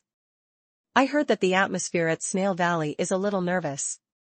Even if I lead the way, we might be rejected if we visit now. The current leader of the Southern Mage Army stationed in Snail Valley is the merciless and impartial Fire Mage Newbies. My rank is below him, and only Lady Vivian has the right to speak to him on equal terms. Matthew patted his chest after listening. We just heard there was an accident at Snail Valley and wanted to see if we could help. If Snail Valley doesn't welcome us, we'll leave. After Yuchi heard this, he no longer obstructed him. Then, he took Matthew to board a magic ship, and the three of them went to the bottom of the cabin. Chapter 1539, Snail Valley Mystery. Chapter 1539, Snail Valley Mystery. The floor of the cabin was carved with a giant beast in white-pink ink. The beast had 9 heads. The 9 heads were shining with different colors. A large number of arcane runes gathered here. It gave off a sense of mystery. According to Yuchi's introduction, these were the teleportation arrays that led to the 9 different locations of the heaven-seeking platform set up by the Southern Mage Army. The 3 of them stood on the 8th head. Yuchi took out an eraser and wiped the air. A faint flame flashed and disappeared. Puff. In the next second, the scenery in front of Matthew began to slowly change. The sound of the wind rang in his ears. He opened his eyes. The white clouds flew past him like galloping horses. Beneath his feet was a wooden platform above the clouds. The platform was surrounded by countless huge grayish-green feathers that looked like a peacock spreading its tail. Matthew could feel it. It was these feathers that provided great buoyancy, which allowed the entire platform to float in the sky. Is no one guarding the rooftop? It seems that Snail Valley, indeed, has a big problem. Yuchi looked left and right with a solemn expression. Under his guidance, Matthew and Lorraine both saw a heavy chain hanging down from the heaven-seeking platform. Without this chain pulling it, the heaven-seeking platform will continue to float up and eventually enter the starry sky. In an emergency, soldiers or mages wearing slip rings can quickly land on the ground through this chain. But I don't think we need it. Yuchi quickly shook off 3 feathers. In an instant, the 3 feathers turned into 3 cranes. Matthew and the other 2 rode on the crane and flew down the chain. About 2 minutes later, the vast Eversong forest appeared in their sights. Matthew had sharp eyes. He also saw the bright white spot in the south of the Eversong forest. That was the only mountain in the entire forest that was not covered by vegetation. That was Snail Valley. Looking down at Snail Valley from the sky, it was like a white sand beach in an endless green sea. If one looked from the south, the outline of the hill behind the entire Snail Valley was indeed similar to a snail's shell. This place was extremely narrow and dangerous. At certain times in history, it was an important barrier for the night elves to resist the invasion of the southern forest trolls. It was also because of the existence of Snail Valley. The Troll Empire's rule over the night elves was not as deep as the other races. The 2 sides only formed a nominal subordinate relationship. Therefore, in the hearts of many night elves, this Green Sea Danger Land, which was called Gauss in the Elven language, had a very special meaning. It was just that time had passed. Trolls and gods fell one after another. Eversong Forest lost its enemies in the south, and the meaning of the existence of the Snail Valley barrier changed several times, eventually becoming a prison for evil people. Now, it was taken over by the Southern Mage Army. It became the only special place in the forest of Eversong that was no longer under the control of the Night Elves. In Matthew's opinion, The shape of the entire Snail Valley seemed to be a little like a super mini version of the Scar of the Dead. It adorned the endless green sea of Eversong Forest. Undoubtedly, it was exceptionally abrupt. However, at this moment, what was more abrupt was not the topography of Snail Valley but the gray smoke and flames rising from the bottom of the valley. Someone's attacking Snail Valley Prison. Matthew was shocked. He looked down from the sky and saw that there were at least 4 places in the entire Snail Valley where fierce battles were taking place. One side of the battle was obviously Snail Valley's defenders who were wearing the uniform of the Southern Mage Army. The other party's background was very complicated. The intruders closest to Matthew's group were more than a dozen giant tempered spiders. These spiders seemed to have been enchanted with a spell that increased their magic resistance. They did not retreat in the face of the firepower of the Southern Mage Army and even took the opportunity to kill 2 low-level mages. It was obvious how terrifying their combat power was. The invaders in the other 3 places were a group of evil demons, 2 wild boar-men tribes, and a group of dragon bandits. How did these creatures cross the powerful enchantment of the Eversong Forest and suddenly appear in Snail Valley? While Matthew was puzzled, he also keenly realized. Not a single night elf was present. This didn't make sense. Although the garrison of Snail Valley was contracted by the Southern Mage Legion, Matthew remembered very clearly that the sovereignty of Snail Valley was still the Night Elves. The Eversong Forest also said that they would leave a portion of the Night Elf troops to assist in the defense. But now, where were the Night Elves responsible for defense? What do you mean? Yuchi was also a little worried when he saw this situation. He came up to ask Matthew about the battle movements. Matthew pointed at the mages who were fighting the tempered spiders not far away and said, "They can't hold on much longer. We should help them first." At the entrance of Snail Valley, a group of steel-armored spiders with silver-black radiance on their bodies was about to break through the Southern Mage Army's predetermined position. But at this moment, a thin figure suddenly descended from the sky. The mages in the camp looked at the man with a shovel in his left hand and a sickle in his right hand in surprise. He skillfully used the shovel to cut open the back of a tempered spider, then used the sickle to crazily chisel. The man's actions were crude. However, in the blink of an eye, the tempered spider that had made them miserable just now actually died. Immediately after, more and more tempered spiders surrounded him. The man was about to be drowned by the spiders. Chapter 1540, Snail Valley Mystery. Chapter 1540, Snail Valley Mystery. But in an instant, the 3 shadows condensed into a solid form behind him. Tauren Skeleton, Dual Blade Sage, the Chrome-Gold Nether Dragon. The 3 thugs appeared out of nowhere, and it did not take long for them to smash the group of tempered spiders into pieces. In midair, Yuchi silently put away the crystal ball. As early as Matthew summoned the 3 legendary undead, he interrupted his spell chanting. But even so, he did not expect Matthew to be so fast. What happened? When Yuchi slowly descended, Matthew was already talking to the mages in the camp. He asked everyone about the origin of the group of tempered spiders. A mage who looked like a small leader stood out and explained loudly. "We don't know what happened either. At 6 o'clock in the morning, we heard the alarm and then received the task of guarding the valley entrance. The colleagues of the previous 2 classes have already withdrawn to the valley to help.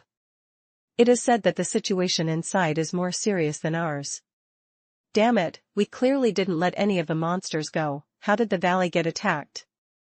Thank you for your help, sir. May I know your names and origins?" The leader was quite polite. But Matthew could also see the vigilance in his eyes. The Eversong Forest was indeed a semi-enclosed area. It was rare to see races other than the Night Elves here. Not to mention Matthew, who had 3 legendary undead with him. If he hadn't killed those spiders in a flash, many people would believe that Matthew was the mastermind behind the attack on Snail Valley. Yuchi immediately stepped forward and revealed his identity. Then, Matthew introduced himself. After learning the specific information of the 2 people, the eyes of the small leader suddenly became a lot friendlier. The mages beside him looked at Matthew with admiration, surprise, and envy. It couldn't be helped. When Matthew was talking to them, the legendary trio was posing next to them. Peggy looked average. However, the ink-painting double-bladed sage, and the colossal chrome-gold nether dragon were too cool. No mage could reject such a contract summon. Even a mage in the evocation domain was the same. We heard there was some trouble at Snail Valley, so we came to see what was going on. Yuchi explained the purpose of their visit. You might not know this, but there are even rumors that Lord of the Thousand Transformers, Jaslavin, has escaped from prison. Hearing this, the leader's expression changed. He immediately refuted. That's definitely a rumor. Although we did encounter some attacks, they were mostly under the control of the fire mage. Not a single prisoner escaped from the Snail Valley, let alone a big shot like Jaslavin. Seeing the other party's reaction, Matthew and Yuchi could not help but look at each other.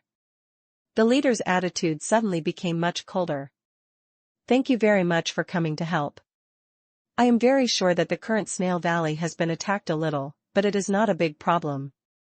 Originally, with your status, the fire mage would have personally come to receive you, but now that you have seen this situation, the superiors are temporarily unable to leave. If you want to visit, you may need to change the time. His words were clearly in order for them to leave. Yuchi negotiated with him a few times. The other party's attitude was still quite stubborn. Personally, I'm very grateful for your help. But Snail Valley has its own rules. Every visitor must go through a prior review. Otherwise, they will not be allowed to enter. Or you can wait outside the valley. I'll try to arrange the notice for you, but I'm not sure when I can see the Lord Fire Mage. Matthew shook his head and left. He could feel the inner struggle of the small leader, but it was not a bad thing for him to stick to the rules. Because Matthew did not want to get involved in the muddy water of Snail Valley. He and Yuchi pretended to walk around outside. Yuchi also explained to him what he knew about the situation in Snail Valley. The Night Elf's Golden Butterfly army seemed to have left this place after the Abyss invasion. It is said that a large number of demons have appeared near the capital of the Eversong Forest, Shanrue. The Golden Butterfly people evacuated to help the capital. Do you see the troops in the valley? They were the Swift Wind army under the Fire Mage newbies. Every high-grade Swift Wind mage had the mobility and unparalleled hunting abilities of legendary rogues. They could absorb the dimensional power of the void to enhance their spells, making them even more effective. They seemed to be chasing something. The two of them walked around the forest around Snail Valley.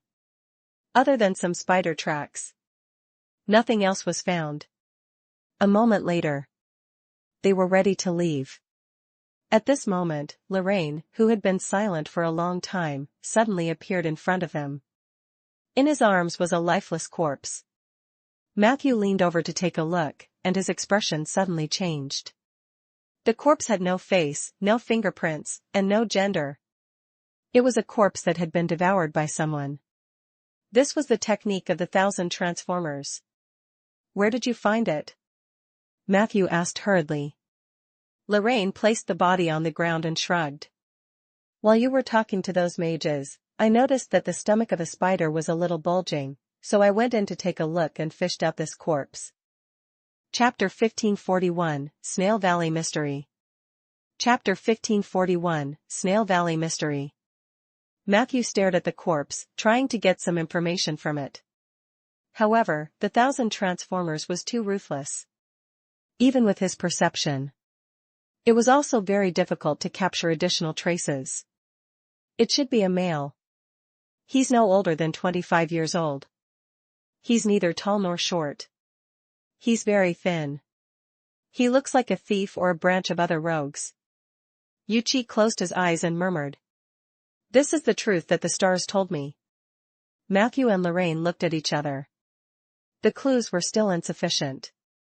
From the information given by Yuchi, it was impossible to determine the identity of the deceased. At this moment, Matthew noticed an item that the deceased had tucked under his armpit. It was an open scroll. The scroll was made of sheepskin, and there were rough marks on its surface. This meant that this empty scroll had been written by someone, but the marks on it had been erased. It's also possible that it wasn't erased, but that after the scroll took effect, the original spell runes were cracked.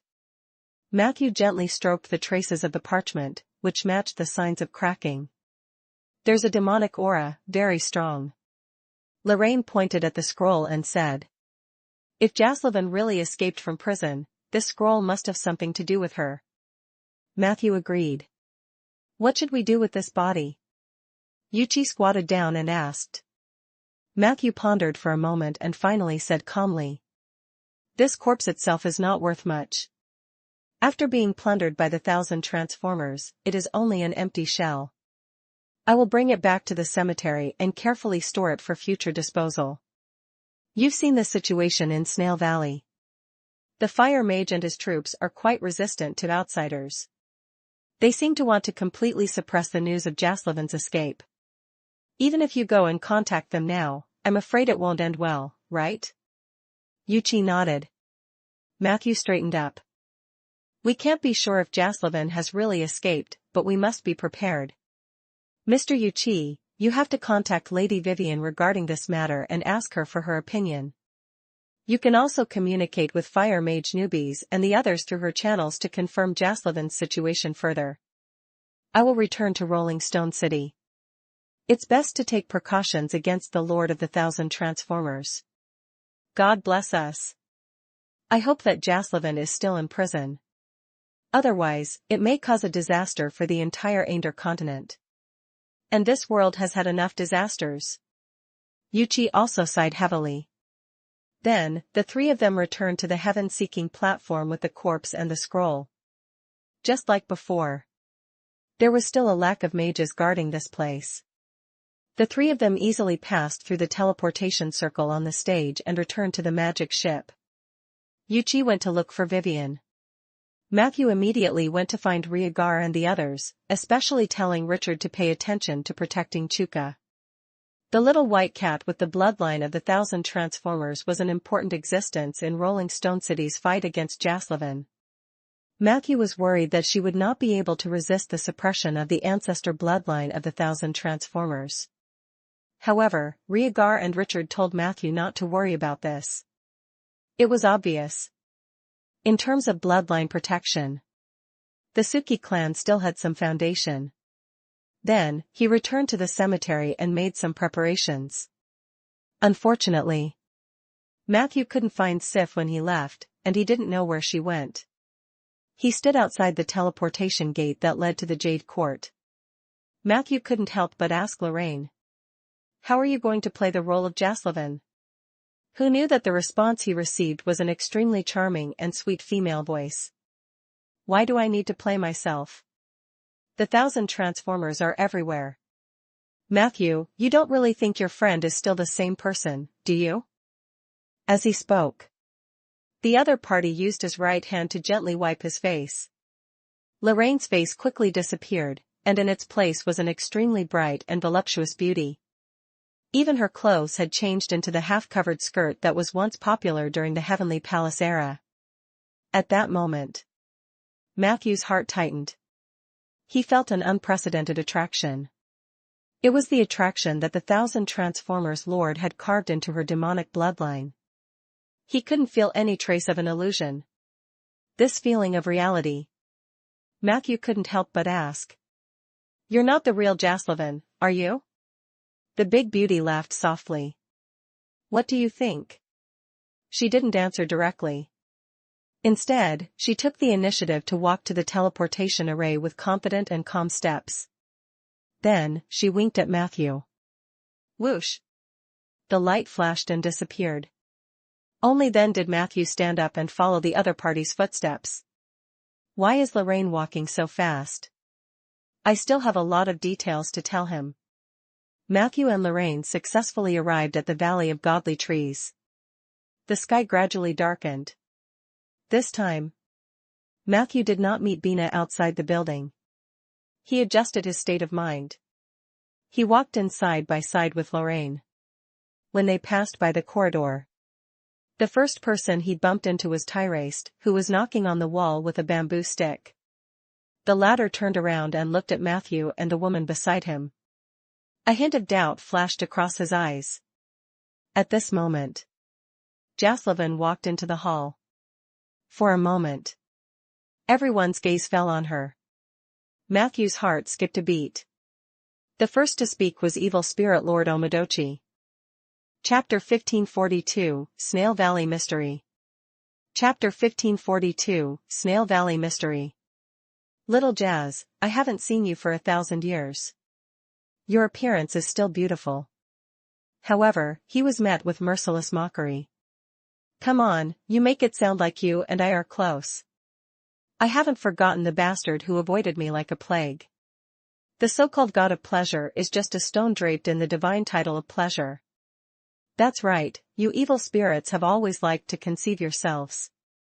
It's normal for you to refuse to explore the true meaning of life with me. As soon as she said this, a look of surprise appeared on Omodochi's face. The traveler god Mozen smiled lightly. You're still so mean. However, Jaslovan did not speak nicely to him because of this. Everyone will become like me when they have been in that damned prison for too long. Don't tell me you didn't contribute to the seal back then. Dimesis, I remember that you were the youngest among the gods in the heaven realm. I wonder if that has changed. The traveler god's face was slightly ashen. He couldn't help but glance at Matthew, his eyes also filled with surprise and inquiry. After that, a few other people started to strike up a conversation. However, Lorraine could always fight back lightly. Not only that, but he also revealed many secrets that belonged to the gods. It was these seemingly unglamorous little secrets that greatly enhanced her credibility. Even Tyraste couldn't help but quietly pull Matthew to the side. Why did you bring out the real Jaslovan? Matthew just smiled and said nothing. With the god of fraud in the trenches, Lorraine, the demigod, was the leader of the fraud domain. It was not surprising that the other party knew so many secrets of the heavenly palace. After all, this was what bards did for a living. Lorraine handled the first encounter with everyone with ease. Seeing that he didn't need to do anything, Tyraste was even more happy to see it. However, at this moment, the silent great elven king Nicholas' spirit body suddenly stood up. Jaslovan is sealed in Gauss prison. Even if you go to rescue her, it will take at least 7 days to break the seal. I don't believe she's Jaslovan. I request a divination. It was as if she were cooperating with him. Dragon Lich Stephanie also stood up. I can provide all the medium needed for divination. I've long heard that the great elven king's divination spells are the strongest in the material world. Why don't you show it to us? Tyraste rolled his eyes and wanted to stop them. However, Lorraine had already replied with a sweet smile. Knock yourself out. Nicholas looked at her deeply. Then, the Dracolich placed all the materials needed for divination in front of Nicholas. However, the former Night Elf King did not touch the other media on the table. He grabbed a crystal ball and smashed it on the ground. In an instant, Nicholas chanted in a strange tone. Shattered crystal, answer me the truth. Is the crafty lord of the 1,000 transformers, Jaslovan, among us? Dozens of seconds later, all the crystal shards trembled as they floated in the air and reassembled. They formed a crude word. Yes. At that moment, Nicholas was stunned. Matthew couldn't help but glance at Lorraine. Coincidentally, the other party was also looking at him at this moment. However, the corners of his mouth seemed to reveal a faint smile. In Matthew's heart, suddenly, there was a slight waver. Chapter 1543, The Vampire's Physical Problem. Chapter 1543, The Vampire's Physical Problem. Matthew could not help but look at the data panel. However, even with the help of the data panel, he could not tell if this was an extension of Lorraine's fraud domain. He couldn't even find a detailed record of Lorraine's transformation into Jaslovan in the data bar. This discovery made Matthew's hair stand on end. But he had to remain calm. No matter what happened, he knew that he had to treat her as the real Jaslovan. Even if the other party's true identity was still Lorraine. Wasn't it also a compliment to his acting skills? Matthew could only console himself in his heart. It's true. It's actually true. Nicholas' spirit body muttered in disbelief. The eyes of the others in the hall gradually became filled with suspicion and fear as they looked at Matthew. Compared to before, there were more elements of fear. At first, they only accepted Matthew temporarily because of the Void Ruler's aura and Tyrest's insistence. If it wasn't for the fact that the Void Ruler's aura couldn't be faked, their suspicion of Matthew would only become more obvious. Until this moment. The initial skepticism turned into more worries and fears. In their hearts, Matthew had become a truly ruthless person. Of course, some people secretly suspected that this was the cooperation between Matthew and Tyrest. Perhaps they had rescued Jaslovan a long time ago. In the hall, there were many people who had such thoughts. But even so, everyone silently raised their evaluation of Matthew in their hearts. This necromancer might not be that strong in terms of level and strength. But in this world, level wasn't everything. To mortals, legends are the prerequisite to be on equal footing with high-level experts. This kind of rigid mindset was already deeply rooted. But in fact, this world was full of people who couldn't be measured by common sense. In the eyes of this group of old foxes, Matthew was obviously one of them. Facing all kinds of gazes. Although Matthew's heart was battered by the wind and rain, he was still calm on the surface. Jaslovan seemed even more like a fish in water. She ignored Nicholas, who had succeeded in divination and flirted with the others. For a moment, the atmosphere in the hall was livelier than before several times. Many people had smiles on their faces. However, whether these smiles were real or fake, and how much of them were sincere, perhaps only they themselves knew. A moment later, Tyrest, who was playing with the bamboo stick, stood in the center of the crowd again. The old man's back was straight, and his tone was as meticulous as ever. Let's save the reminiscence for the past. The time has come. Everyone here, no matter what you want to get from the blood-drinking mountain before the Twin Heavens' divine fire is ignited, we have a highly consistent interest. I think the two new members are the same. He deliberately cast his gaze at Matthew and Jaslovan. Matthew naturally said a few words. Meanwhile, Jaslovan chuckled. I have no interest in becoming a law god, but I owe Matthew a favor.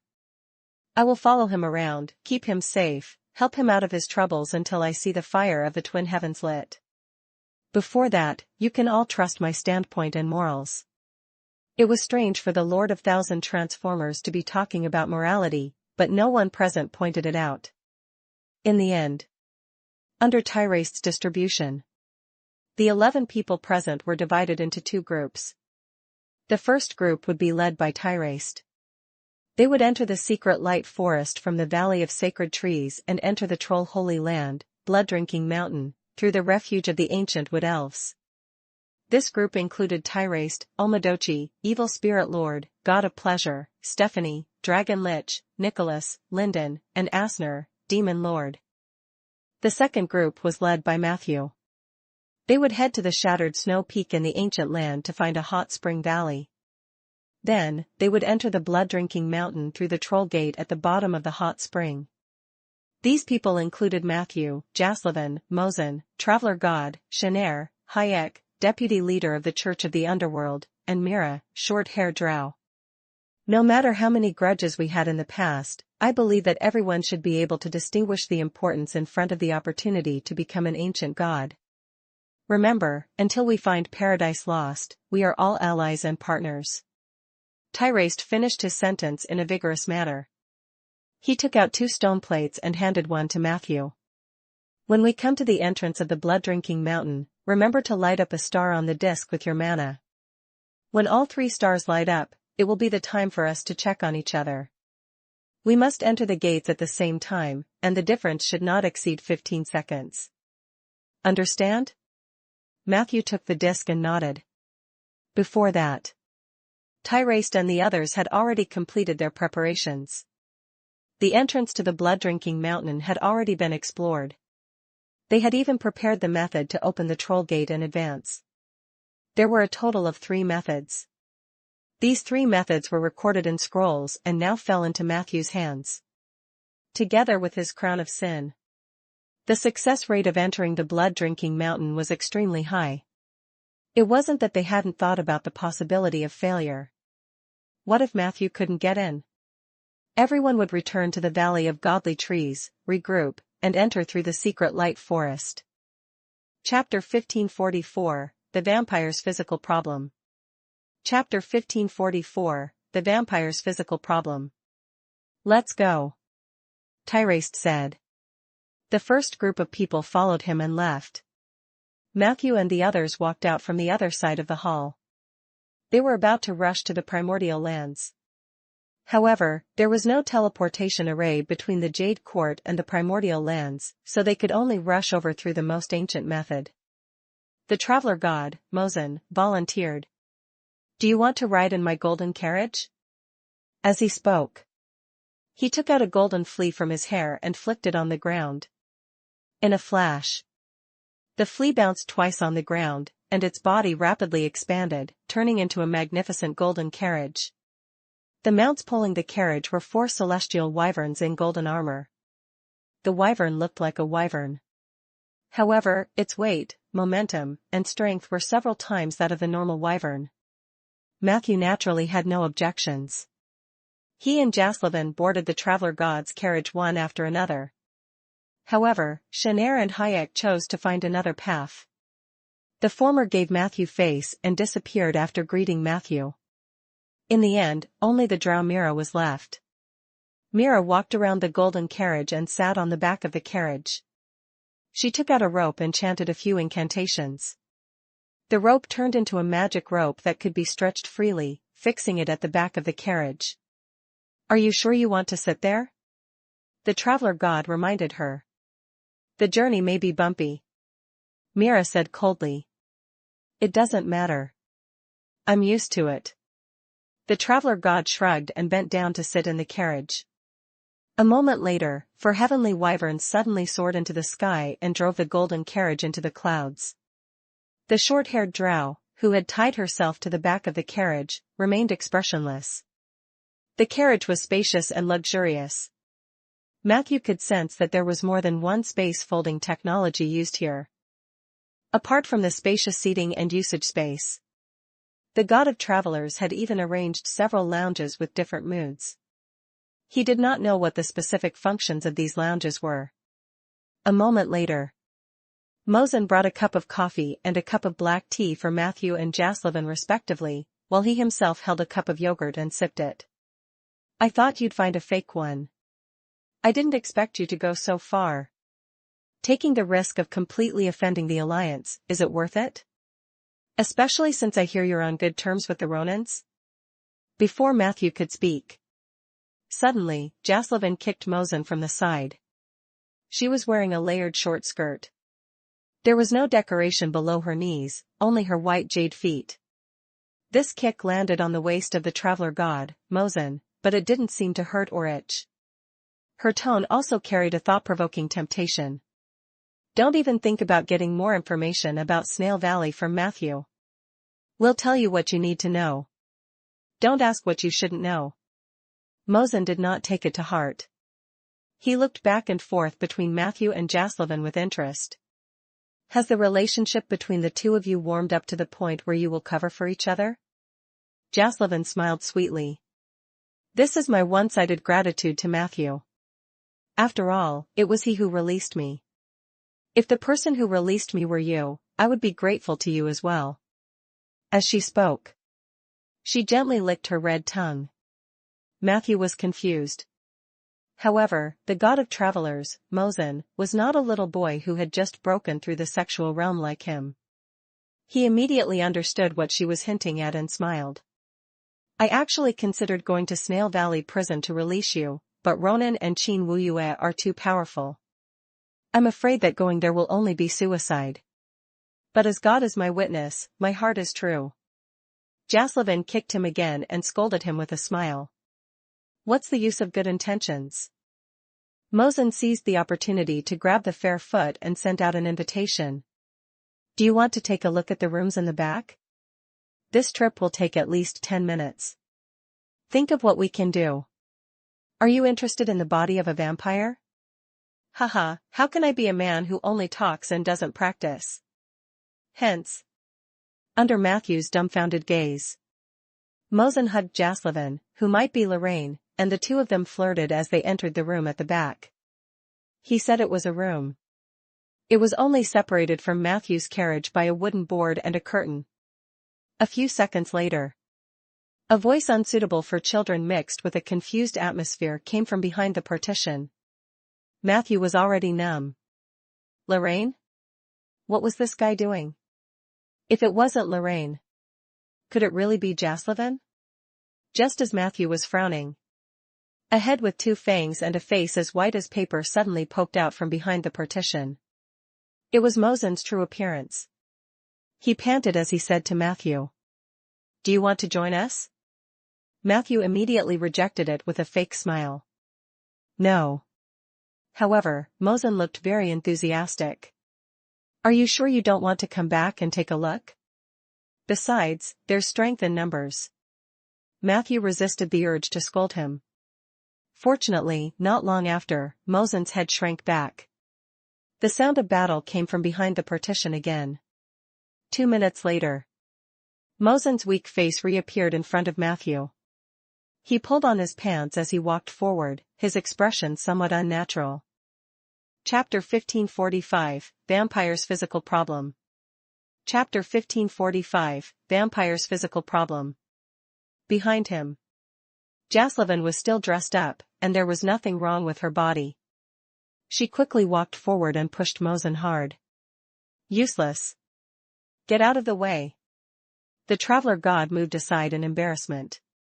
Jaslavin lay down on the sofa in the carriage lounge area again.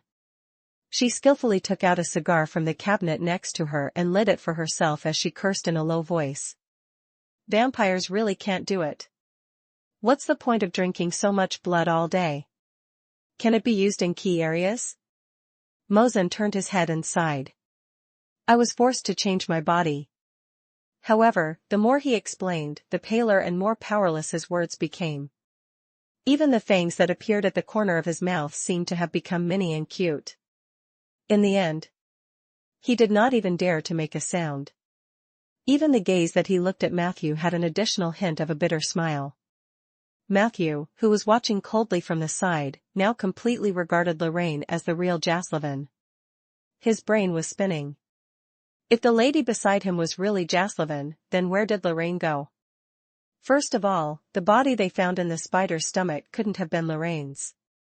The age didn't match at all. Plus, Matthew still believed in Yuchi's astrology. Secondly, Matthew didn't believe that the deception demigod would be possessed so silently. Lorraine was a dusk chanter. From a professional point of view, he was the only one who would be scamming others. It was not easy for others to send him away, let alone quietly. Even if Jaslavin had escaped, she would most likely be in an extremely weak state. So when did the switch happen? Matthew was puzzled. Is it possible for the legendary bard who is best at deception to be replaced by the 1,000 transformers? Wait. Deception? Replaced? A thought suddenly flashed through Matthew's mind.